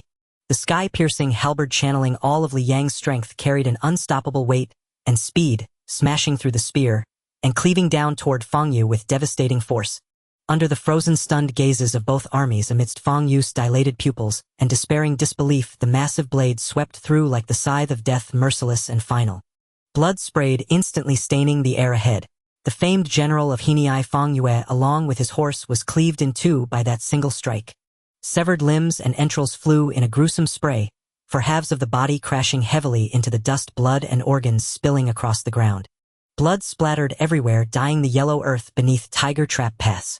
A dead silence fell over the entire field. Whether among the 18 feudal lords or Dong Zhuo's troops, every soul held their breath, overwhelmed by the sheer disparity in strength. Blood still dripped from the halberd's blade. The red hair snorted white mist, pawing the ground and shaking its head impatiently. Seated atop his horse, Li Yang gazed at the lords on the distant platform. With a subtle twist of his wrist, he flicked the sky-piercing halberd, sending lingering blood droplets arcing through the sunlight in a dark red curve. He spoke, his voice soft yet crystal clear, to every lord on the platform next. Meanwhile, atop Tiger Trap Pass, Dong Zhuo watched with wild excitement and bellowed, "Excellent! Beat the drums with all your might for me. My son Fangtian is unmatched under heaven. Haha!" In an instant, war drums thundered from Tiger Trap Pass, shaking the skies. In contrast, the morale of the 18 lords plummeted, their faces turning ashen. Wang Kuang, who had just spoken, sat back down in awkward shame. Arrogant. Enraged by Li Yang's provocation, the lords' eyes burned red as they slammed their tables, fury surging through them. The next moment, 2 more generals from the coalition spurred their horses forward, one on the left and one on the right, charging straight at Li Yang. The general on the right was a burly, fierce man with bulging, knotted arms, each hand gripping a massive iron hammer. As he urged his horse forward, he roared, his voice echoing across the plain, "Do not be so insolent. I, Wu Angua of Beihai, am here to slay you." The general on the left, agile and swift, wielded a gleaming long spear and shouted in pursuit, "I, Mu Shun of Shangdong, have come to take your wretched life." Seeing 2 fierce generals ride out, the coalition troops erupted in cheers, their war cries rising and falling. Boom, boom, boom. Drums thundered from the lords' camp, their beats like rolling thunder that shook the very ground. All 18 lords fixed their eyes on the battlefield, their expressions a mix of gravity and excitement, hoping the two would slay Liang and crush his momentum. Mu Shun's horse was faster, reaching Liang first.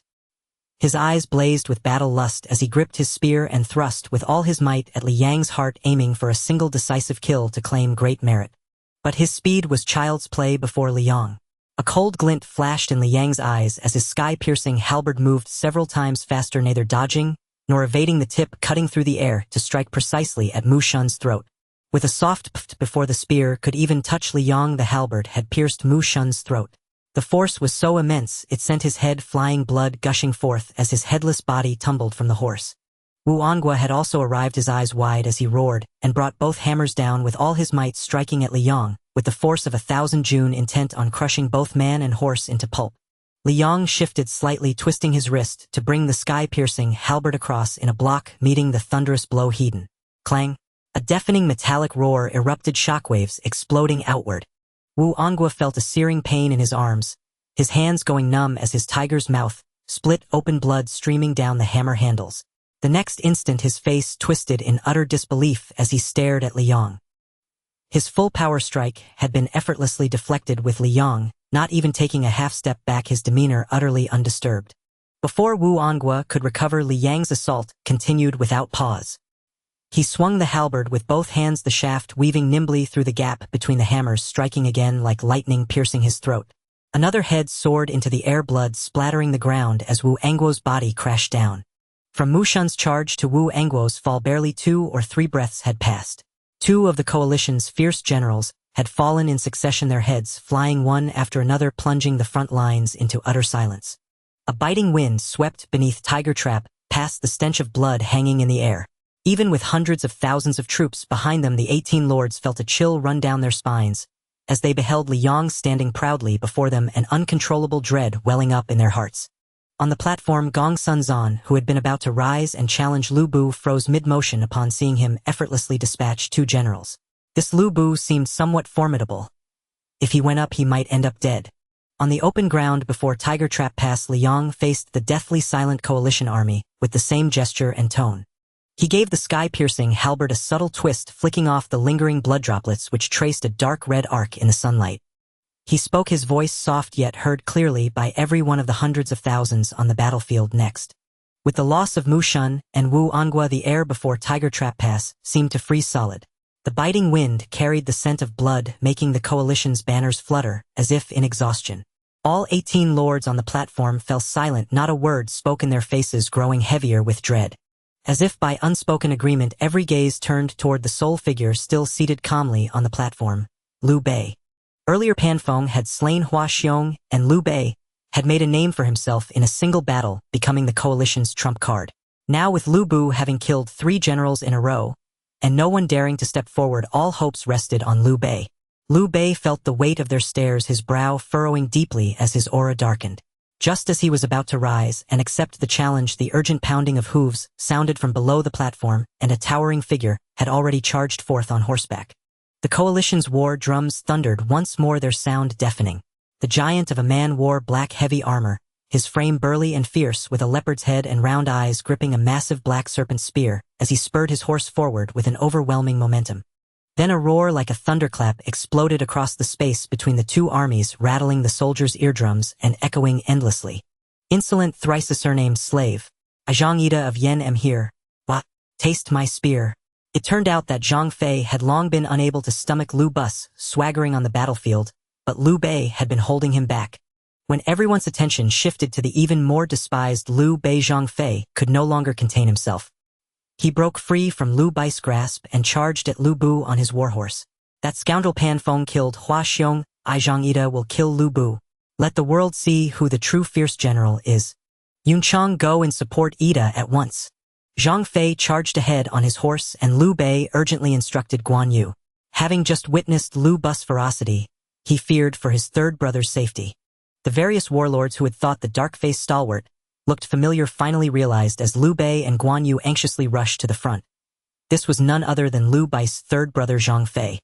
In an instant, the warlords assumed a posture of watching the spectacle, while most of the generals under their command stood by with cold indifference.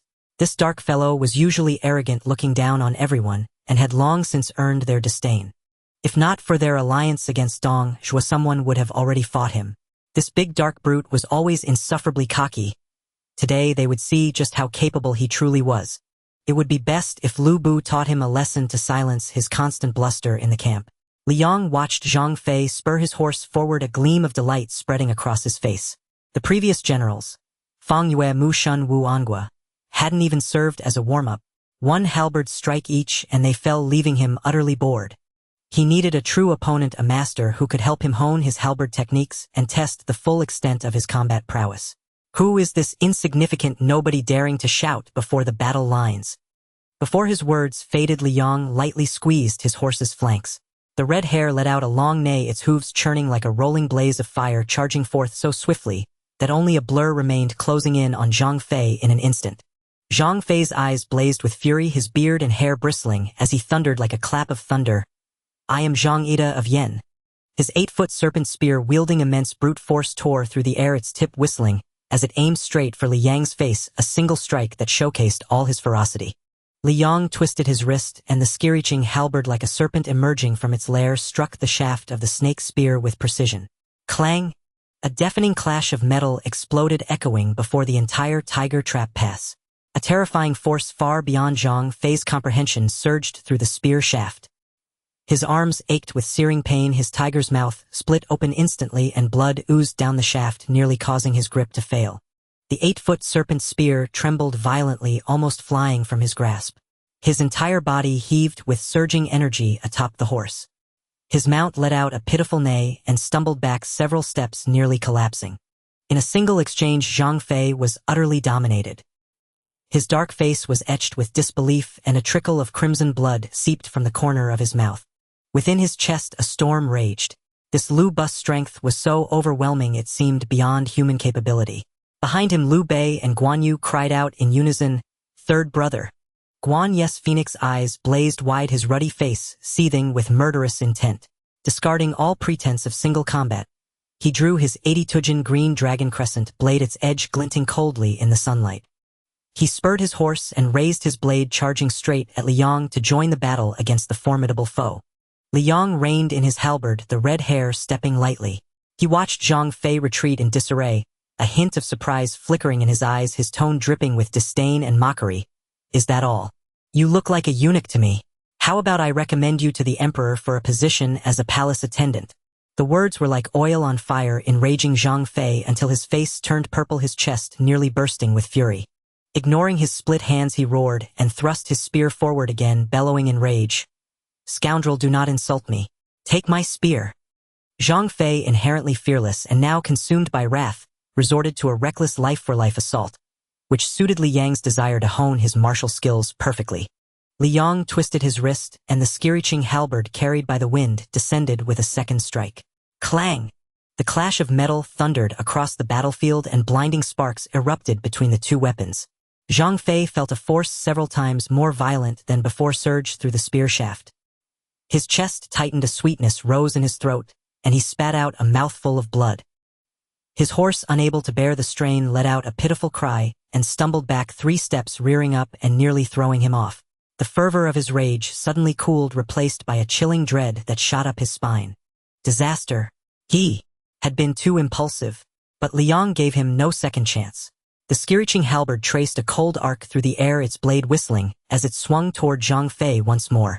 The speed was even greater than the previous 2 strikes, so fast that Zhang Fei's eyes could barely track the blade's trajectory. All he saw was a flash of cold light exploding before his eyes, and then it grew larger and brighter, like a moon falling from the sky.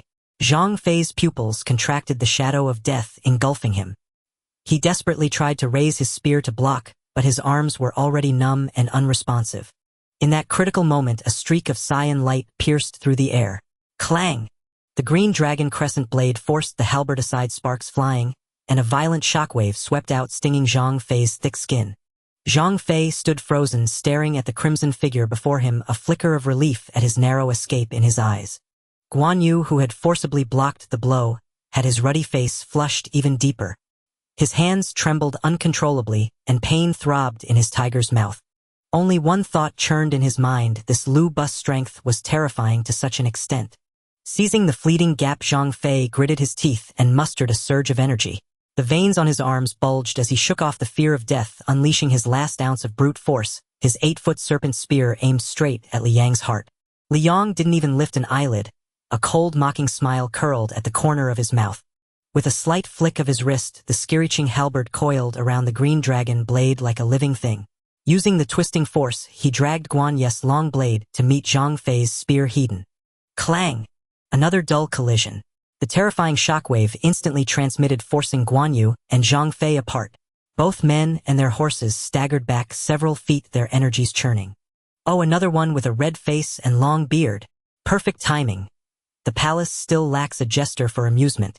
You'd be suitable. Li Yang's tone was flippant, but his halberd suddenly accelerated like a venomous dragon emerging from the sea, its sharp whistle piercing the air as it thrust toward Zhang Fei's throat. The strike was so fast it left only a blur.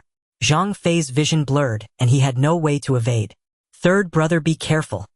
Guan Yu cried out in alarm, swinging his blade in a desperate attempt to intercept, but it was too late.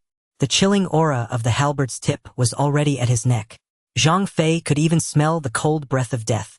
In this perilous moment of life and death, "Lu Bu, do not harm my third brother." A frantic roar accompanied by the thunder of hooves swept in like a gale. A figure spurred his horse like the wind, twin swords flashing coldly, charging in from an angle to shield Zhang Fei. Liu Bei had arrived. Clang! Sword met halberd. Liu Bai's arms went numb, his tiger's mouth burned and blood seeped from his palms. His horse staggered back and he wobbled in the saddle, nearly falling. But he did not retreat. Gritting his teeth, he stood firmly before Zhang Fei. Li Yang reined in the red hair, retracting his Fangtian Halberd, his gaze sweeping over Liu Bai's face. A faint smile curled at the corner of his mouth. Finally he had arrived. "I grant you the chance to amuse me. If your performance is satisfactory, I might take pity and recommend you all to the palace as eunuchs. How does that sound?" Li Yang burst into wild laughter, his spirits soaring. His Fangtian Huaji slanted toward the ground, and his battle armor glistened brilliantly under the sunlight, showing no regard for the three men before him. When Zhang Fei and Guan Yu saw Liu Bei galloping to their side, the three brothers stood shoulder to shoulder, their confidence surging anew. Their gazes met, and without a word their hearts were in perfect accord. In the next instant, the green dragon blade blazed with icy light, the snake spear shook the heavens with its might, and the twin swords moved with lightning agility. Lu Guan and Zhang spurred their warhorses, simultaneously, their three blades converging into a single force, charging fiercely to encircle Li Yang. Li Yang's eyes blazed with battle fervor. He gently squeezed his horse's flanks. The red hare neighed loudly, its hooves churning the dust, as it transformed into a crimson blur, charging straight at the trio. In the blink of an eye, the four steeds collided. Blades, halberd, spear, and swords clashed thunderously, the sharp ring of metal on metal echoing without cease. Clang, clang, clang. The deafening roar rose wave after wave, resounding across the entire front of Hulao Pass. The shock waves sent dust flying, warhorses neighed in succession, and the four figures interwove at lightning speed within the haze. The 18 feudal lords before the formation watched in utter astonishment, their necks craned, breath held, forgetting even to inhale. That Lu Guan and Zhang, mere nobodies in their eyes, could join forces to contend with LV Bu for so long was already beyond imagination. And that LV Bu, fending off three alone, while maintaining an unyielding offensive, left the crowd thunderstruck, their minds churning, unable to utter a single word. Hundreds of thousands of soldiers in the coalition army also raised their heads, their gazes locked on the battle. The clamor gradually faded, leaving only the thunderous clash of weapons and the pounding of hooves. "Beat the drums. Cheer them on." A great shout arose from the coalition, and instantly the drums thundered. Boom, boom, boom. Boom, boom, boom, boom. The war drums rolled like thunder across the ground, trembling the very earth. Soldiers roared their support, the sound surging into the heavens. Atop Hulao Pass, Dong Zhuo leaned on the battlements, gazing down at the battlefield. Seeing the coalition send 3 men to besiege his trusted general, he was enraged. In a fury, he flung his sleeves and roared, "Men, beat the drums for me. With all your might, boost Fangtian's morale." The garrison on the wall answered with a thunderous shout, and the heavy fortress drums struck simultaneously. Boom, boom, boom. Both sides' war drums thundered, soaring to the sky, making heaven and earth seem to tremble. Yet, on the battlefield the situation showed a one-sided crushing dominance. Liu Bei, Guan Yu, and Zhang Fei were flushed crimson, their jaws clenched tight. Every move and strike expended their utmost strength, veins bulging on their arms, their breaths ragged and hurried, clearly at their limits. In contrast, Li Yang, besieged by the three, grew fiercer, with each clash his bearing elegant and unhurried without a hint of disarray. The Fangtian Halberd moved in his hands like an extension of his arm, chopping, sweeping, thrusting, and lifting, flowing like water, each move ruthless and sharp. Amid the fierce battle he felt his blood surging. The martial inheritance of LV Bu, already 70 to 80% fused, became ever more seamless in this life-and-death struggle. The previous minor obstacles were all shattered. His martial realm steadily ascended in the heat of combat, subtly touching the pinnacle. In a flash the four had already exchanged over 20 rounds. Ha ha, exhilarating! Li Yang's laughter shook the surroundings. His halberd attacks never waned and his arrogant taunts poured forth, each word piercing. Your movements grow softer and softer, like eunuchs without balls. Could it be you truly wish to become eunuchs? Liu Bei, Guan Yu, and Zhang Fei burned with rage, their eyes bloodshot, fury nearly bursting from their chests. But the three clenched their teeth, not daring to utter a single retort. At this moment they relied solely on an unyielding surge of righteous anger to sustain them, struggling bitterly against Li Yang. Any distraction to speak would release that vital force and their assault would instantly collapse, leading to instant death. Yet the more they fought, the deeper the bone-chilling sense of helplessness grew within them. This LV Bu before them wielded his techniques with unhurried ease, perfectly balanced between offense and defense, like a cat toying with mice, manipulating the three brothers at his whim. Li Yang watched their flushed faces, his smile deepening. He spun the Fangtian Halberd in his hand, its blade flashing a cold gleam under the sun, knocking aside their weapons simultaneously. The force was so immense that Zhang Fei's horse stumbled back 3 steps, Guan Yu's horse 2 steps, and Liu Bai's horse nearly knelt. Li Yang spared no further glance at the panting, blood-soaked trio. He reined his horse around and gently squeezed its flanks. The red hare neighed loudly, its hooves kicking up dust as it galloped toward the coalition's main formation. He halted his steed before the allied army, pointing the Fangtian Halberd skyward, its icy tip aimed at the central tent of the 18 feudal lords. An overbearing aura of dominance, as if he looked down upon the world with none to rival, erupted outward. He roared to the heavens, his voice shaking the fields. Is there no one left among the 18 lords? Must you send these 3 nameless rats to make a fool of yourselves? Were you not clamoring to take my head? LV Bus' fine head is right here. Who among you dares to take it? Ha ha ha ha. The arrogant laughter rolled across the front of Hulao Pass, stirring the blood of soldiers on both sides, their faces flushed with emotion. Atop the pass, Dongzhu's eyes gleamed. He rubbed his hands together, excitedly shouting, Fangtian's bravery is unrivaled under heaven.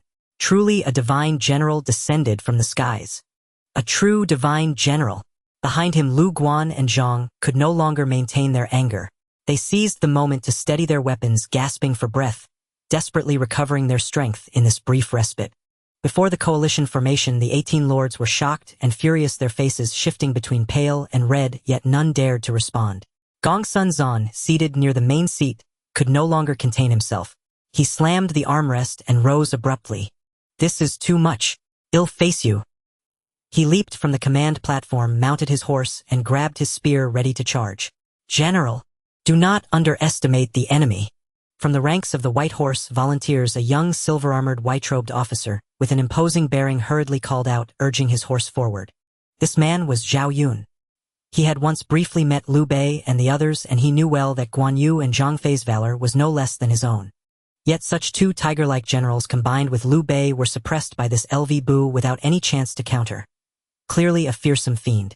Though Gongsun Zan was skilled, he would surely fall in a single exchange. Zhao Yun's heart burned with anxiety, but he could only follow closely. On the high platform, Liu Bei and Zhang Wei, hidden in a corner, were both horrified and certain. This LV Bu was definitely not the real LV Bu. He was most likely an awakened spirit, and that face, it was Li Yang. Yet this realization brought even deeper shock. How could he be so powerful, overwhelming Lu Guan and Zhang, single-handedly challenging the 18 lords alone? Such might was virtually unmatched in this era. Brother, aren't you giving up your top influencer status to become the foremost warrior instead? Lu Bu, do not be so insolent. I Gongsun Zan am here. Zhao Zilong of Changshan comes to test your might. Haha, well met. Liang, who had been single-handedly fighting Lu Guan and Zhang, showed no sign of retreat as Gong Sun Zan and Zhao Yun suddenly charged into the fray. His battle intent blazed even fiercer. Red hair neighed rearing up on its hind legs. He held his sky-piercing halberd horizontally before him, his eyes brimming with the will to fight swept across the 5 opponents before him. At this moment, an absolute silence fell over Hulao Pass. Hundreds of thousands of soldiers had their gazes locked onto the center of the battlefield, not daring to breathe. 6 horses, 6 men, 6 weapons, churning into a chaotic mass amidst the dust and sunlight. The sky-piercing halberd, the serpent spear, the green dragon crescent blade, the twin swords, the long spear, and the silver spear. The continuous clash of metal echoed in the eardrums of the soldiers from both armies, numbing their scalps and quickening their heartbeats. Soon after over a dozen exchanges, the 5 men fought with remarkable synergy. The first to make a move was the enraged Zhang Fei. Blood from his split tiger's mouth still dripped down the shaft of his spear, yet he was utterly oblivious to the pain. The serpent's spear, carrying the force of a thunderbolt, thrust straight for Li Yang's heart. The spear's wind was fierce, each move a suicidal tactic aiming to repay the humiliation and pain he had just suffered in full. Almost at the same instant, a cold light flashed in Guan Yi's phoenix eyes. His 82 Gene green dragon crescent blade swept down from above. The blade tore through the air with a whistling sound, cleaving towards Li Yang's left shoulder, its momentum heavy and fierce. Together with Zhang Fei's spear shadow, they formed a pincer from left and right, sealing off Li Yang's escape routes on both sides. Seeing this, Liu Bei immediately spurred his horse forward. His twin swords, one left, one right, moved with agile grace, aiming for Li Yang's arms and throat. His swordplay was cunning and nimble. Seemingly lacking in power, it precisely targeted the gaps in the melee, striking at weak defensive points, perfectly filling the openings left by Guan and Zhang's brute force style. Gong Sun Zan followed closely behind. His long spear thrust like lightning, the spear tip aiming for Li Yang's lower body, specifically targeting the horse's belly and limbs to disrupt its stride, preventing red hair from maneuvering freely. But the most lethal strike came from Zhao Yun on the flank. This white-robed young general's spear technique was supernatural. His movements were as agile as a swallow's, his silver spear wrapped in a cold gleam silently striking from the side. The spear tip aimed straight for Li Yang's back. Fast, precise, ruthless, with no hesitation it delivered a fatal blow, while Li Yang was occupied with the frontal assault of the other 4. The 5 men coordinated flawlessly, Zhang Fei with his fierce assault, Guan Yu with his powerful cleave, Liu Bei with his harassing attacks, Gong Sun Zan targeting the horse, and Zhao Yun delivering the killing stroke. Layer upon layer of attacks surged forward like a relentless tide, airtight and impenetrable. Any ordinary general would have been cut down in an instant. Facing this deadly formation, Li Yang showed no fear. His expression remained calm and unruffled, but the blood within him boiled ever hotter. With a sudden burst of power from his wrist, the sky-piercing halberd spun rapidly. The shaft blocked horizontally before him, precisely deflecting Zhang Fei's serpent spear. A tremendous force rebounded along the spear shaft, causing Zhang Fei to stagger again, his chi and blood in turmoil. In the next instant, the halberd swept upwards, forcibly withstanding Guan Yi's green dragon crescent blade. The deafening clang of metal and the shower of sparks filled the air. Guan Yu only felt his arm go numb as his blade's momentum was completely halted. As for Liu Bei's twin swords, Li Yang merely flicked his wrist, lightly sweeping the halberd's tip to brush aside the 2 tricky sword shadows, forcing Liu Bei to hastily rein in his horse and retreat. Facing Gong Sun Zan's low strike, he gently squeezed the horse's belly with his legs. Red hair, as if understanding, reared up, dodging the spear's attack. Simultaneously, he pressed the halberd down, aiming for Gong Sun Zan's face, startling him into hurriedly pulling back his spear to defend. As for Zhao Yun's fatal thrust aimed at his back, Li Yang seemed to have eyes in the back of his head. He twisted his body abruptly and thrust the halberd backward in a counterstrike. The halberd tip met Zhao Yun's silver spear with a sharp crack. Zhao Yun felt a slight numbness in his tiger's mouth and was inwardly shocked by his opponent's swift reaction. He immediately withdrew his spear, changed his technique, and re-engaged. In the blink of an eye, the 6 men fought for another 10+ rounds. The battlefield was filled with the ceaseless neighing of warhorses and clouds of flying dust. Zhang Fei's serpent spear swept and stabbed wildly, each blow carrying immense force. Guan Yi's green dragon crescent blade moved with grand sweeping motions, the blade light crisscrossing like bolts of cloth. Liu Bei's twin swords darted nimbly, waiting for an opportunity to strike. Gong Sun Zan's spear technique was fierce, pressing the attack step by step. Zhao Yun's silver spear was elusive, each move concealing a deadly intent. The 5 men took turns attacking, covering for each other, their coordination growing ever more seamless. Their offensive waves grew stronger, completely surrounding Liang, giving him no chance to breathe. Yet Liang remained standing firm. The sky-piercing halberd in his hand was used with supernatural skill, blending offense and defense into a perfect natural whole. He remained unhurried, precisely predicting the trajectory of each person's technique. The halberd would cleave, sweep, thrust, or block. Single-handedly, he withstood the relentless assault of the 5 men. Not only did he not fall into a disadvantage, but he also grew braver with each passing moment. Every swing of the halberd forced one of his opponents back. Even when surrounded by 5, his stance was as steady as Mount Tai. Red hair moved nimbly through the melee. Liang maintained the optimal posture for both attack and defense. His aura did not diminish but grew stronger, as if this airtight siege was merely an excellent opportunity for him to hone his martial skills. From atop, Hulao Pass, Dong Zhuo watched with surging excitement, clapping and shouting repeatedly. "My son Fangtian is unmatched under heaven." The feudal lords before the coalition army were filled with shock. None had expected that the combined might of 5 fierce generals would still be unable to subdue this one formidable warrior. On the battlefield, the deafening clash of metal resounded to the heavens. The more the 5 fought, the more alarmed they became, the heavier their hearts grew. They had believed that, with their synergy and skill, they could take down this villain within a dozen exchanges. But now, after dozens of rounds, not only had they failed to gain an inch, but under his effortless and unhurried offense, they gradually felt a deep, bone-chilling sense of powerlessness. A hint of carefree joy tugged at the corner of Liang's mouth, and his heart burned with passion. These 5 were all masters. Fighting them together was the finest whetstone. He let his martial arts flow freely, perfectly fusing Lu Bu's dominance with his own agility. Each block, each counterattack elevated his mastery over his power to a new level. "Ha! What a thrill! Again!" He let out a booming laugh that shook the wilderness. With a sudden surge of power, his halberd's attacks became even fiercer and more ruthless, forcibly pushing back the encirclement of the 5 by half a step. Seeing this, the feudal lords all gasped in unison, exchanging bewildered glances. They had seen fierce generals but never one this fierce. At this critical, deadlocked moment, beneath the coalition's high platform, a messenger galloped in frantically. He dismounted and knelt, reporting in an urgent voice. "Report. Alliance Leader Generals Yanliang and Wen Chou have arrived at the front and await your orders." Yuan Shao's face had already turned ashen from the failure of the 5 generals. Upon hearing this, his eyes burst with a sharp light. He slammed the table, shot to his feet, and ordered with a hoarse shout. "Quickly pass my command. Order Yanliang and Wen Chou to enter the fray immediately and cut off Lu Bu's head together." Before his words faded, Yuan Shu, standing nearby, also clenched his fists and roared in anger. "Ji Ling, you also take your troops into battle. If we cannot slay Lu Bu today, our coalition of the 18 warlords will be a laughingstock for the world and will have no place to stand."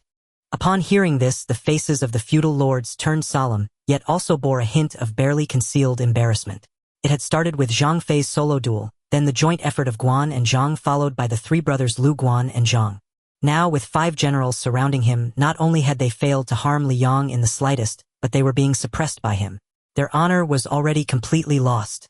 Adding 3 more generals, now making it 8 men fighting 1, would only make them a greater laughingstock if it got out.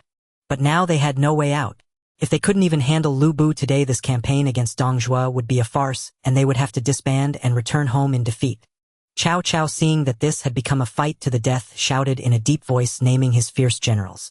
"Xiahou Dun and Eugene, enter the field immediately and assist the other generals." Sun Jian, his face pale, also gritted his teeth, his gaze fixed on the increasingly valiant Liang in the melee. He issued his order in a harsh voice. "Cheng Pu, Huang Gai, go into battle." Orders were issued one after another, and all the fierce generals under the feudal lords were dispatched. Originally, Jiling, Xiahou Dun, Eugene, Cheng Pu, and Huang Gai had been observing from the formation. Since Lu Bu entered the battle, they had been watching intently, their gazes fixed on the distant melee, their expressions extremely solemn. Even though they were usually brave and proud, who among them dared to claim invincibility before this man? As seasoned veterans of the battlefield, their judgment was razor-sharp. The martial skills of Zhang Fei, Guan Yu, and Zhao Yun were already not inferior to their own. Gong Sunzan was a renowned elite cavalry general of many years, and with Liu Bei added, the 5 of them encircled him, yet they could not harm Lu Bu in the slightest. Yanliang and Wen Chou, who had just arrived at the front, were utterly dumbfounded. The moment they received the order, they thought they had misheard. Who in the world could this be to warrant the combined might of two famed generals of Hebei? Which lord's general could be so ferocious? When they finally saw the spectacle of 6 men locked in combat, their eyes grew even more bewildered. This was too unruly, wasn't it? 5 men ganging up on one. No. It was clearly one man relentlessly attacking the 5. The 7 generals exchanged glances, their faces flushed with shame as they hesitated on their war horses. They couldn't win with 3 against 1, nor could they prevail with 5 surrounding him.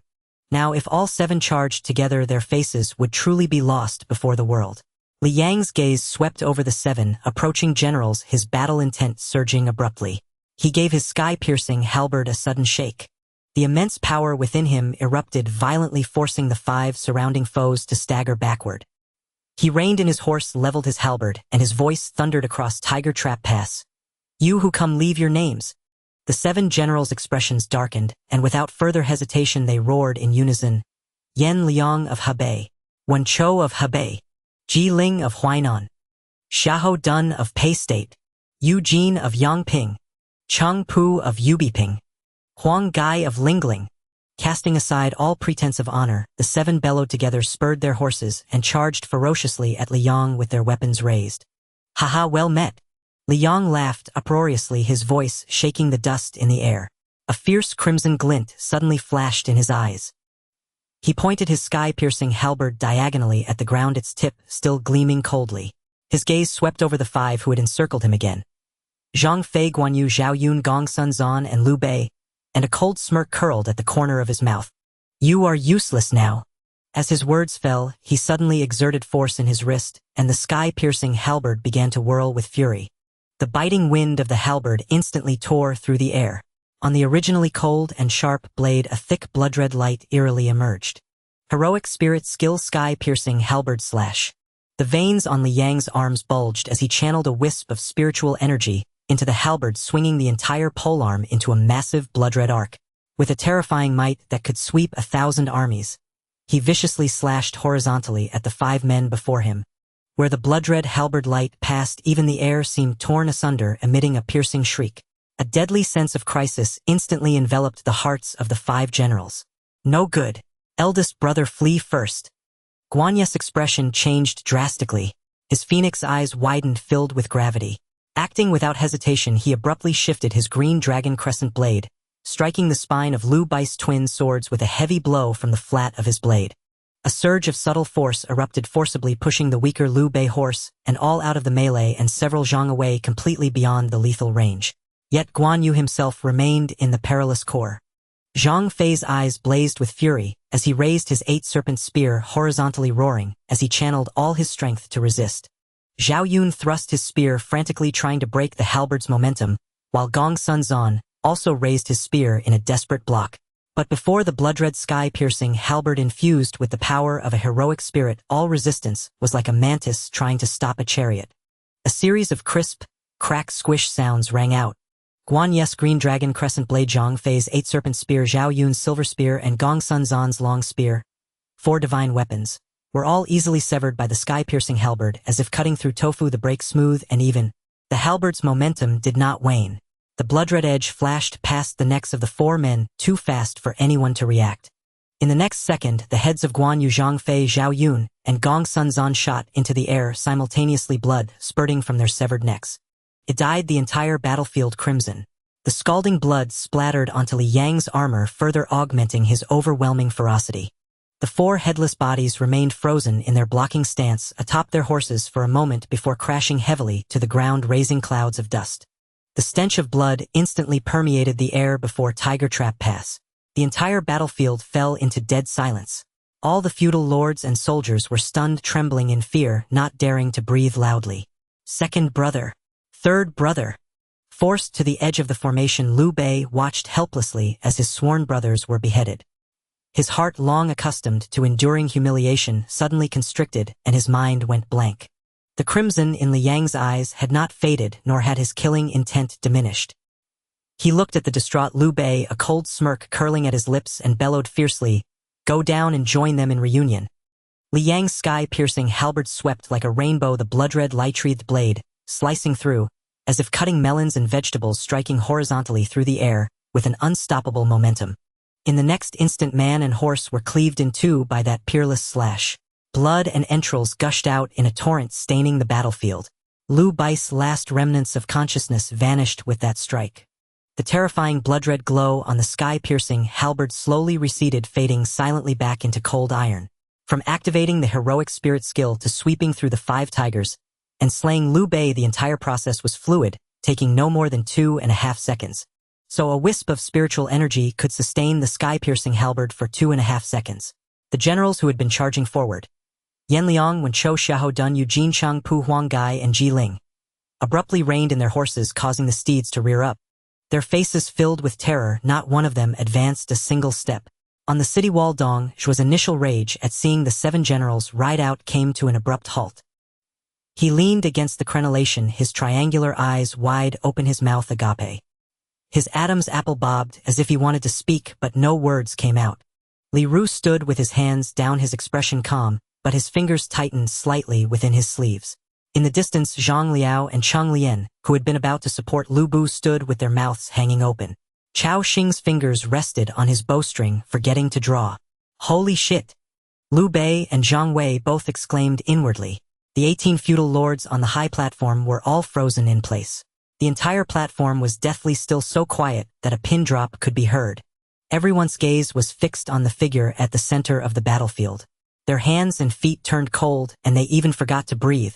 All dignity of lords was gone, replaced by sheer terror and shock. It was not until a panicked cry pierced the silence that the frozen atmosphere was broken. Ji Ling, come back. Retreat immediately. Yuan Shu's face was deathly pale, his voice trembling.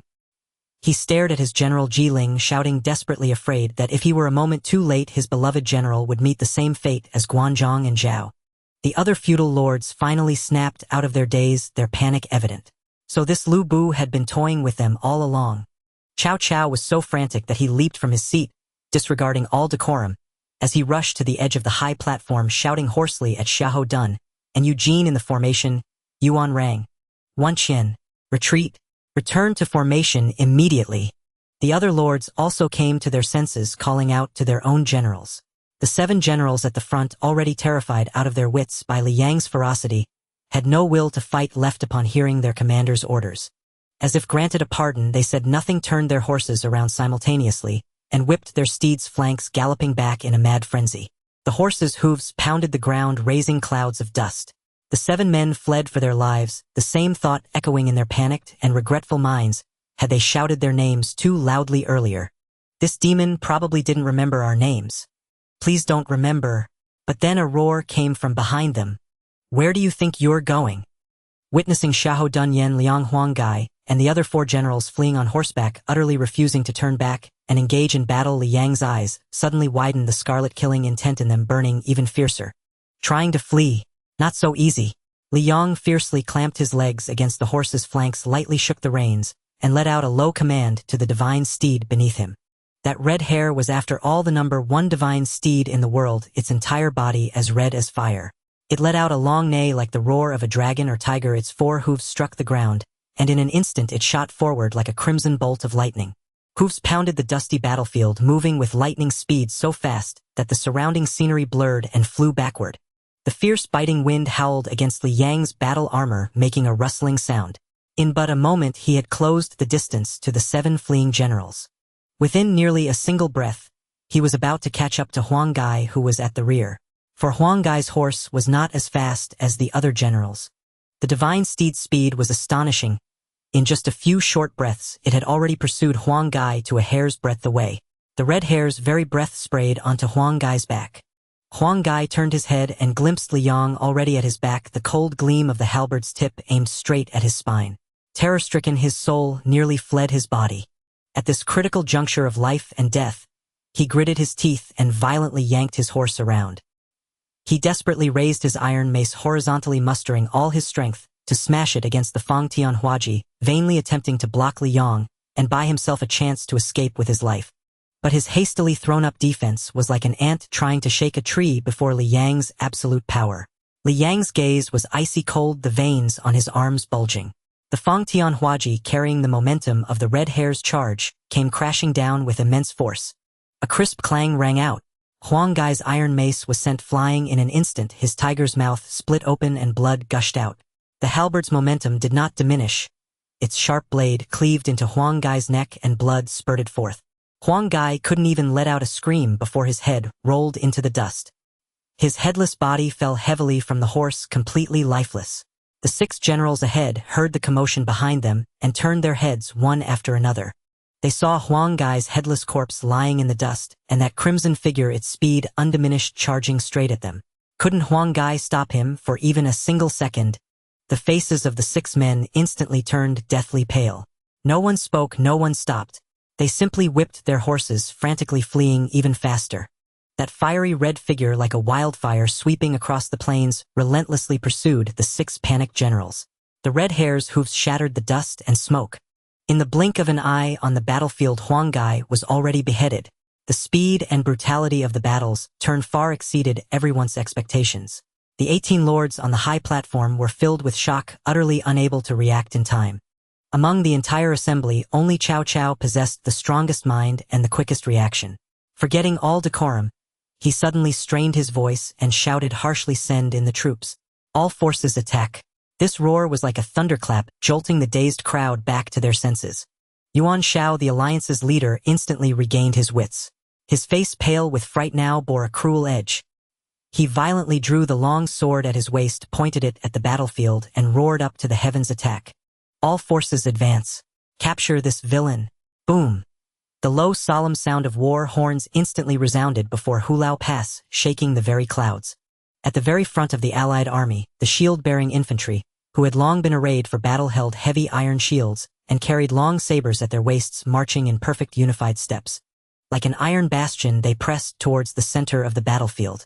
The clashing of armor and the pounding of footsteps merged into a surging torrent, their momentum fierce, vowing to overwhelm Liang with their sheer numbers. At the same time, beneath Hulao Pass, 5,000 Bing, Zhou iron cavalry stood arrayed, waiting. Zhang Liao, at their head, saw his lord about to be surrounded by the allied army. His expression changed drastically. He fiercely swung his long spear and roared at the cavalry under his command, "All troops charge with me. Rescue the general." As his words fell, the 5,000 Bing, Zhou cavalry simultaneously spurred their warhorses. Hooves thundered like rolling thunder as they charged out, boldly determined to escort their general back to the pass. In the center of the battlefield, Liang gazed at the dense, overwhelming horde of the allied army charging towards him from afar. There was no fear in his eyes. Instead, a towering, bloodthirsty battle lust blazed within them. Today, before Hulao Pass, this was the battlefield where he would make his name known throughout the world. Kill. Sensing its master's fighting spirit, the red hare let out a long neigh, its speed increasing by another third. Its 4 hooves flew like lightning, and in an instant it had caught up to Cheng Pu, who was lagging behind. Cheng Pu's iron spine serpent spear lay horizontally across his saddle, its tip trembling slightly in the wind. He heard the sound of hooves behind him growing closer. He looked back once, and his pupils contracted sharply. The figure, shrouded in a dark red glow, was already upon him. "Die!" Liang roared. The Fangtian Huaji was raised high. The red hare's 4 hooves left the ground, as it became a crimson lightning bolt catching up to Cheng Pu. The Fangtian Huaji came sweeping down. Its blade cut through the air with a sharp shriek. Cheng Pu hurriedly raised his spear to block. The iron spine serpent spear was like a fragile, withered twig before the halberd's blade. With a crack, it snapped in two. The Fangtian Huaji's momentum did not stop. Its blade sliced across Cheng Pu's shoulder. Half of his body, along with his head, flew into the air.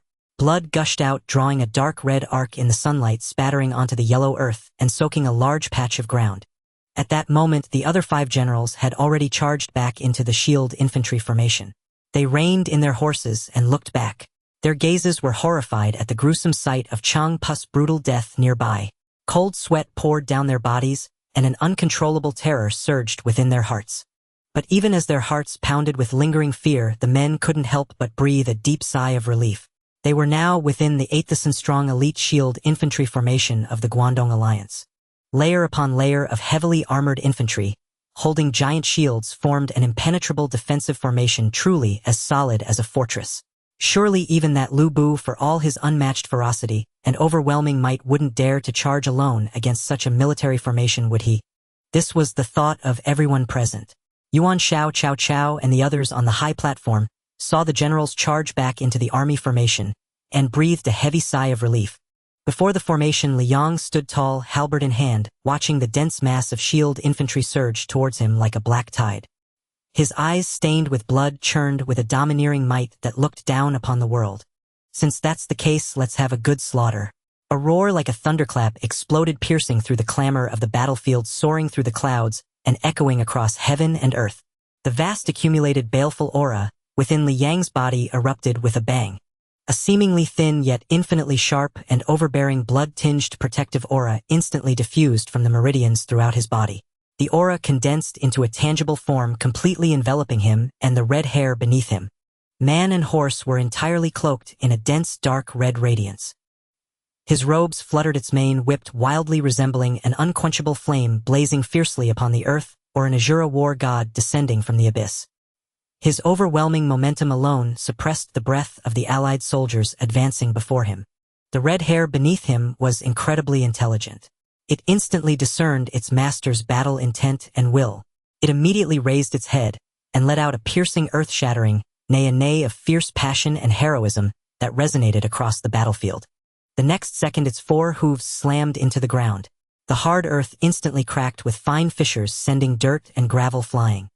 Its massive body transformed into an unstoppable fiery red blur, like a raging flame charging forward, rushing without hesitation into the dense black formation of shield infantry. A lone man, a single horse, and a halberd charged toward an army of 8,000. A dark crimson aura trailed behind the red hair, leaving a long plume of light. The soldiers before the shield formation caught sight of that fiery figure hurtling toward them. They saw the dark crimson glow enveloping both man and steed, and the sky-piercer halberd raised high. Their faces instantly turned pale, hands trembling, shields quivering, spear tips shaking. Only one thought occupied their minds: he's insane. A single man charging into an 8,000-strong shield formation. He must be utterly mad. Not only them, but the warlords on the high platform and Dong Zhuo at Hulao Pass were also shaken to their core by the awe-inspiring sight. Is Lu Bu out of his mind? As the red hair closed in on the shield formation, less than 10 zhang away, Liang raised his sky-piercer halberd high, the dark crimson arc on its blade gleaming once more. Heroic spirit skill. Sky-piercer slash. Before the shield formation, the soldiers in the front rows could already see the firelight reflected in the red hair's eyes.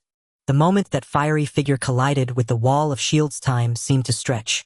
The sky-piercer halberd descended first, the dark crimson arc on its blade like a compressed bolt of blood-red lightning, slamming fiercely into the front row of shields. There was no anticipated clash of metal, no crisp sound of shields shattering.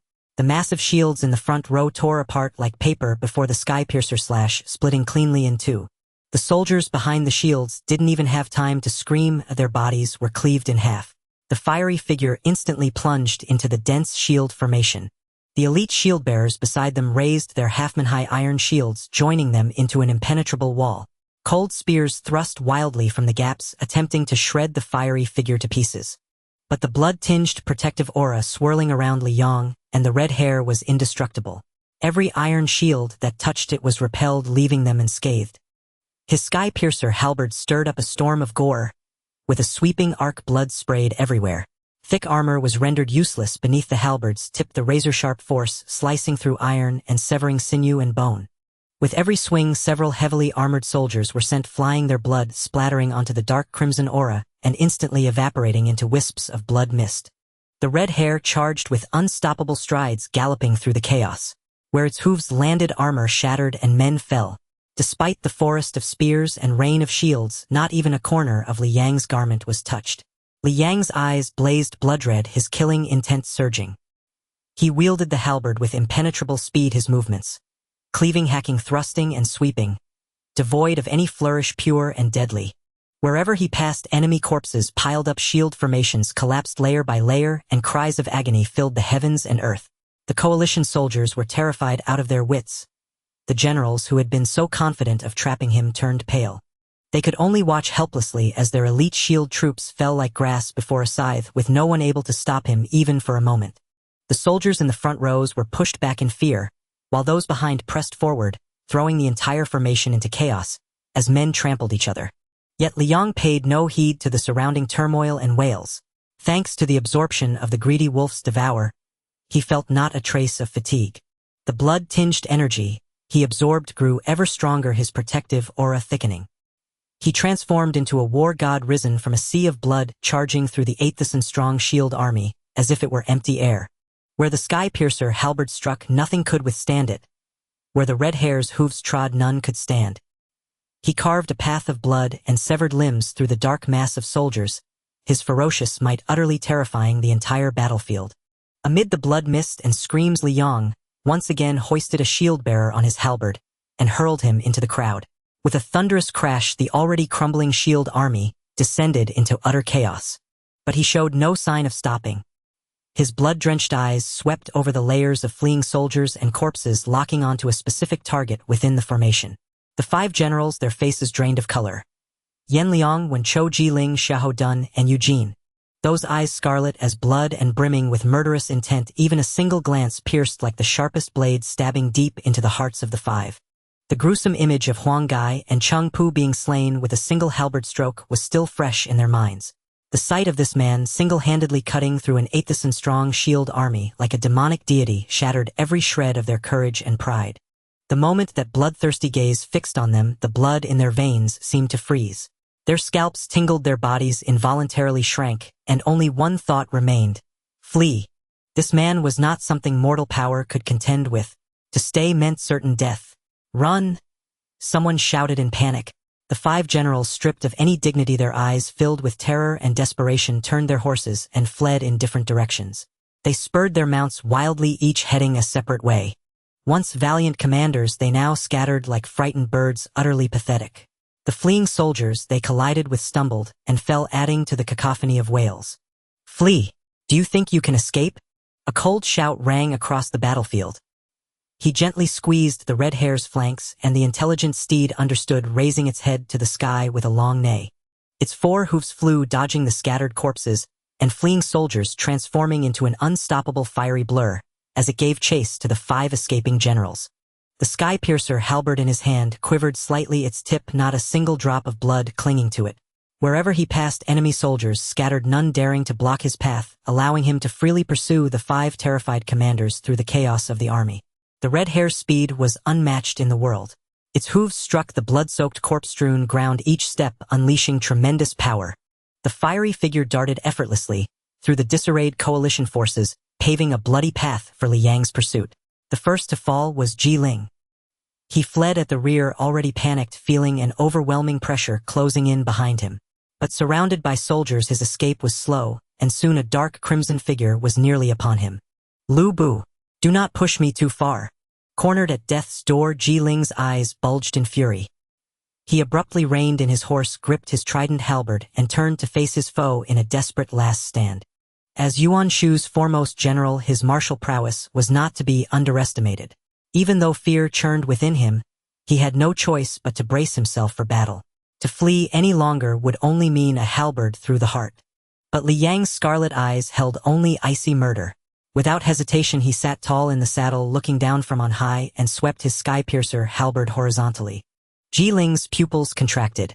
Gritting his teeth, he poured all his strength into his weapon and roared as he blocked. Clang!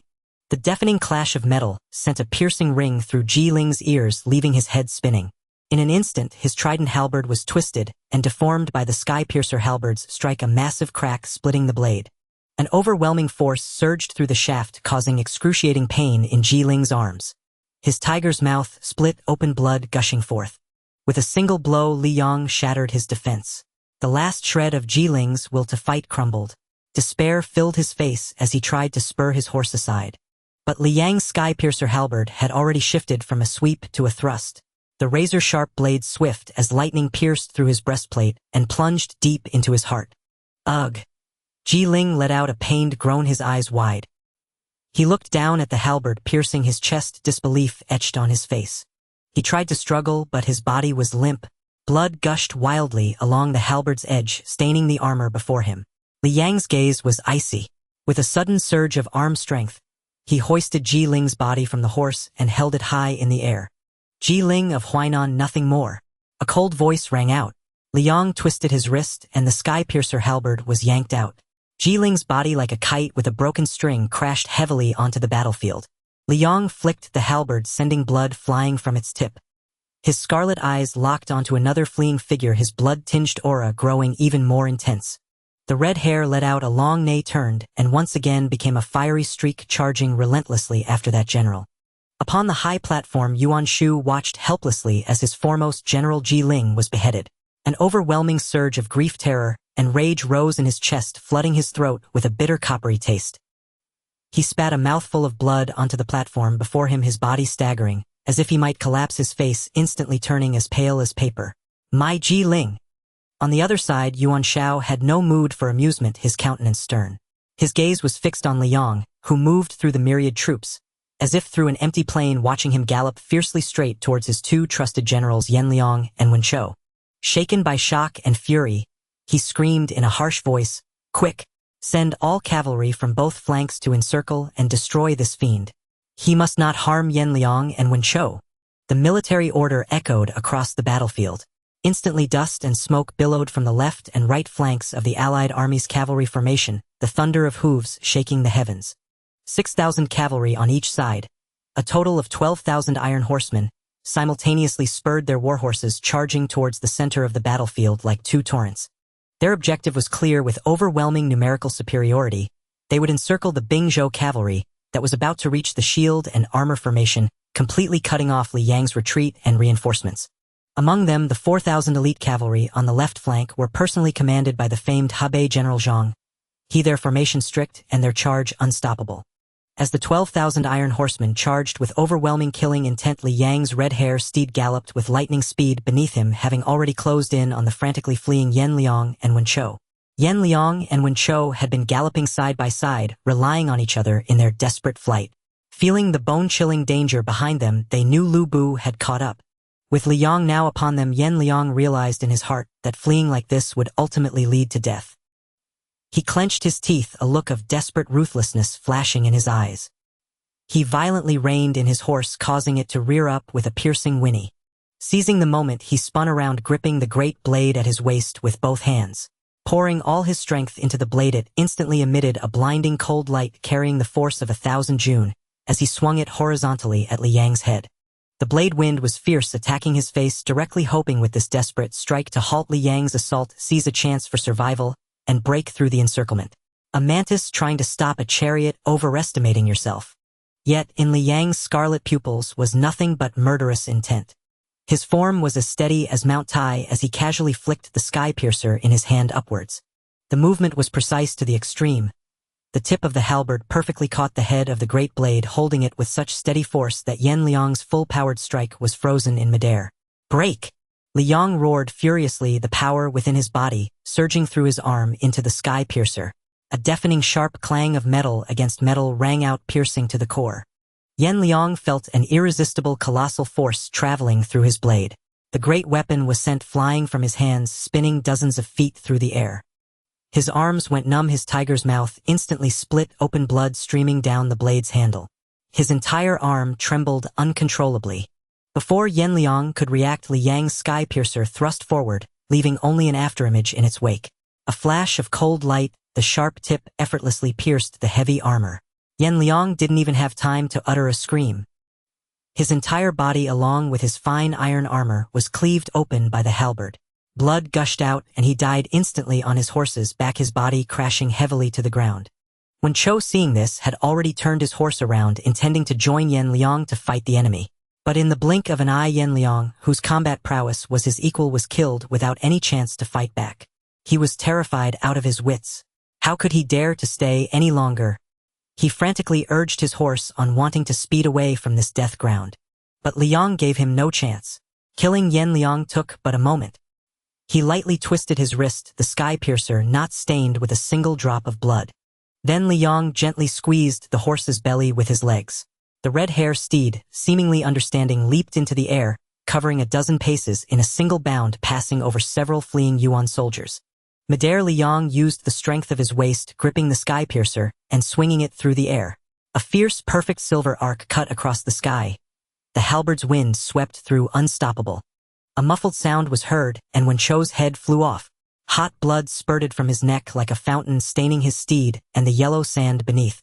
The head that rolled to the ground had eyes, wide-open pupils, still filled with extreme terror and disbelief, staring blankly ahead, unable to accept his instant demise even in death.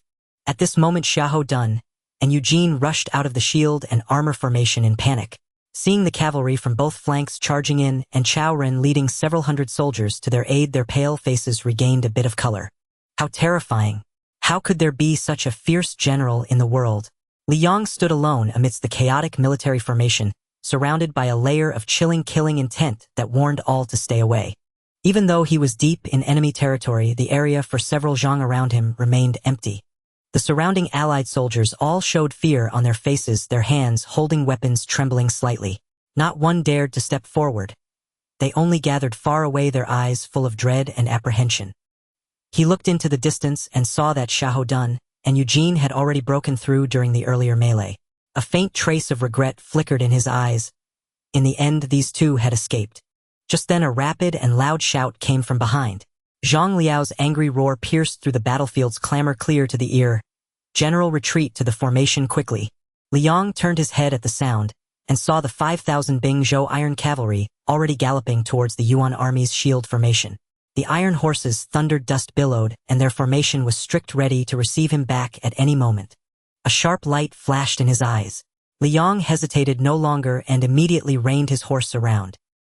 He gently squeezed the horse's belly, and the red-haired steed instantly understood his intention. Its hooves dug into the ground, carrying him at lightning speed towards the Bing Zhou cavalry. His figure was swift as thunder, easily breaking through the loose enemy encirclement before him. Liang galloped swiftly, reaching the front of the 5,000 Bing Zhou cavalry. Just as he merged with his own iron horsemen, the deafening thunder of hooves reached his ears.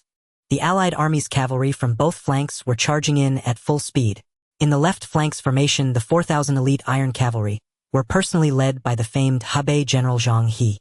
He was clad in heavy armor, exuding a steady, fierce, and commanding aura. By his side, Chao Hong and Li Dian commanded 2,000 cavalry, each flanking left and right. Their expressions were somber, their eyes full of battle intent and ruthlessness. The offensive on the right flank was even fiercer. 3,000 white horse volunteers led by Deputy Commander Yan Gang charged with bloodshot eyes and an aura of murderous rage, all because Gong Sun Zan had died at Li Yang's hands. The other half was personally led by the Jiangdong Tiger Sun Jian, accompanied by the fierce General Han Dang. Sun Jian's tiger eyes were wide with blazing fury. Liang had just killed Huang Gai and Cheng Pu in succession, earning Sun Jian's undying hatred. His gaze was like a knife, wishing he could slay Liang on the spot. Liang sat upright on the red-haired steed, his killing intent undispersed. His scarlet eyes swept over the layered cavalry formations, looking towards the high platform in the distance, where the various warlords were anxiously observing the battle. Suddenly a bold idea was born in his heart. Facing the enemy's 10th Sandstrong cavalry charge, Liang showed not the slightest fear. He planted his halberd across his horse, and a chill aura of killing intent together with a domineering presence that seemed to look down upon the world burst from him. He lifted his eyes to the four generals now before him, Zhang Liao, Chao Xing, Chang Lian, and Zhang Ba, then swept his gaze over the 5,000 Bing Zhou iron cavalry, rapidly closing ranks into a cavalry formation behind him. Channeling his spiritual energy, he bellowed the sound like thunder cut through the clatter of hoofbeats and slaughter, and poured into the ears of every soldier, "Soldiers, do you dare to charge on with your general?" No sooner had the words left his mouth than deep within Li Yang's heroic spirit space, that towering figure long shrouded in silence, finally opened a pair of blood-red, terrifying eyes. An inexorable aura surged down the spiritual bond into every limb and bone of Liang. A golden light flared in his sea of consciousness as the dormant talent slot awakened. Talent 3, Qi Shui Lang Qi, Red Blood Wolf Cavalry, fully activated, and a clear message rose in his mind. When one personally commands the cavalry corps in battle, the Xiaohu might will spread through the ranks, rousing the savagery and ferocity in the soldiers' blood, banishing fear, and greatly enhancing their cooperative combat prowess. That invisible Xiaohu might radiated outward from Liang in an instant, sweeping across the entire Bing Zhou cavalry formation. Zhang Liao, ever composed and impassive, felt a burning tide of blood surge through his chest. Visions of Liang single-handedly cleaving through enemy ranks flashed uncontrollably through his mind. A swell of exhilaration rose within him, and his very blood seemed to boil. He reined his horse, lifted his spear, and voice hoarse cried out, "I swear to follow the general unto death." Chao Xing Chang Lian and the other commanders were likewise wielded their warlust, surging like a tide. Drawing swords they roared in unison, echoing Zhang Liao, "I vow to follow the general unto death. I vow to follow the general unto death." All 5,000 Bing Zhou cavalry were infected by that might. They raised spears and sabers high and threw back their heads in battle cries that shook the plain, suppressing the morale of the allied cavalry around them. Good. Seeing this, Li Yang's eyes flared with a sudden radiance. He pointed his Fangtian Halberd forward in midair, aiming at the allied army's raised platform, and shouted again, "Soldiers, charge with your general." At the command "charge," the power of Qi Shui Lang Qi erupted completely. Invisible ripples cloaked the entire Bing Zhou cavalry. Each Bing Zhou rider felt his blood boil as an unprecedented feral strength surged through his veins. Their fighting spirit leaped to its zenith. Their weapons felt featherlight in their hands, and even their mounts seemed to sense their riders' fury. Lifting their heads, neighing, driving their hooves with renewed force, and racing noticeably faster than usual. Liang led the charge at the very front, his Fangtian Halberd held high. His Qi 2 horses' hooves churning a dark red halo shimmered over both man and steed. The entire Bing Zhou iron cavalry behind him became like a blade set aflame, transformed into a scarlet flood that surged toward the 12,000 allied cavalry charging to meet them. On the allied platform, Yuan Shao had been clutching his chest in grief over the brutal deaths of his trusted generals Yan Liang, and when Chou, his eyes rimmed red, his heart aching, as if an arm had been torn away. But when he saw Liang personally leading 5,000 cavalry toward the allied host, his sorrow vanished in an instant. He flung his eyes wide, pupils pinching with disbelief, murmuring, "This Lu Bu. Not only does he not seize the chance to break out and flee, he actually charges straight at the core of my allied army. Madness. This is sheer madness." Beside him, Cao Cao Han, Fu Tao Qian, and the other lords stood frozen, each gaping as they stared at the figure on the field, radiating a boundless, murderous aura. They had assumed Lu Bu would flee. Who could have expected him to counterattack? At the side of the platform, Yuan Shu's eyes were bloodshot. He ground his teeth and hissed, "Kill. All forces, surge forward and slay them. Even if we must use a sea of men, pile them up and bury this Lu Bu in bodies." The other lords snapped back to attention at his words, their faces darkening into grim resolve as they nodded fiercely. They all thought the same. Liang's combat prowess defied the heavens and had become the allied forces' greatest peril. No matter the cost today, he must be utterly slain here, or else he would bring endless calamity. From the platform, the lords shouted orders, calling all their commanders to deploy and to lead infantry and cavalry in a coordinated encirclement, vowing to annihilate Liang and the 5,000 Bing Zhou cavalry on the field. Meanwhile, atop the Hulao Pass gate tower, Dong Zhuo gripped the battlement with both hands, his tiger-like eyes round, as he stared at Liang charging against the tide, his face a mixture of astonishment and bafflement. He could not comprehend it. Liang had clearly broken through the cavalry encirclement. Why not withdraw within the pass? Instead, he led 5,000 iron riders alone to face the allied tens of thousands. It was plainly courting death. His brow knotted and a keen light flickered in his eyes. Several times he opened his mouth to order the garrison out to reinforce, yet each time he suppressed the command and remained silent. Beside him, Li Ru hung his head, wide sleeves hiding his expression. His face remained still, and he said nothing, as if indifferent to the brutal battle below, offering no counsel to Dong Zhuo. Around the tower, Dong Zhuo's generals were frozen in place, eyes wide, as they watched Liang on the plain like a war god descended. Their looks were filled with utter amazement mixed with a hard-to-hide apprehension. Even seeing Liang in grave danger, not one dared to step forward and volunteer to sally out and reinforce. They simply watched in silence, not daring even a breath. On the battlefield, Liang's Qi 2 horse led the charge. The Qi Shui Lang Qi talent carried a rolling, murderous aura. The 5,000 Bing Zhou iron riders behind him became bloodthirsty wolf riders, charging straight into the 12,000 allied cavalry crashing toward them. In a heartbeat, the two vast cavalry torrents collided with a thunderous impact. The high metallic clash of steel, the horses' piercing neighs, and the warriors' earth-shaking battle cries braided together and rang across the field. Dust was thrown into the air by iron hooves and dashed aside by spurting blood. A dense fog of crimson swelled before the lines, its acrid coppery stench carried on the wind. Although the allied cavalry outnumbered the Bing Zhou force 2-1 and held a clear numerical advantage, they proved as fragile as paper before the Bing Zhou wolf riders, whose ferocity and fearlessness had been fully roused by the Xiaohu might. The front ranks could not even hold face to face. They were driven down and over, horses collapsing with mournful cries as soldiers screamed and were struck down. The once tight cavalry formation was torn open by a massive breach. Li Yang rode at the very tip of the spear leading from the front. His Fangtian Halberd spun in relentless impervious arcs, cold flashes dancing with each movement. Where the halberd's tip swept, allied soldiers had no strength to retaliate. Some were prodded and hurled aside, others had their throats slashed by the blade, dropping dead in heaps. None could block him for even a moment. His gaze struck like lightning, his cold stare locking onto the allied cavalry commanders at once, and the killing aura about him swelled anew. The Chi-2 horse trampled over a carpet of corpses and blood-soaked mud, charging straight at the commanding officer on the left wing, with such speed that it left only a trailing afterimage. Zhang He, a famed general of Hebei, gripped a spear of tempered iron as he commanded the battle. Suddenly he glimpsed the lightning-quick figure of Lu Bu charging alone toward him. His pupils shrank and his heart plummeted. At such close range there was no retreat. He clenched his teeth, mustered every ounce of strength, and drove his spear forward in a straight, desperate thrust. The tip rode a cutting gale, aimed for Li Yang's breast with a merciless rapid strike meant to force him back. "Wretched rebel, dare not insolence!"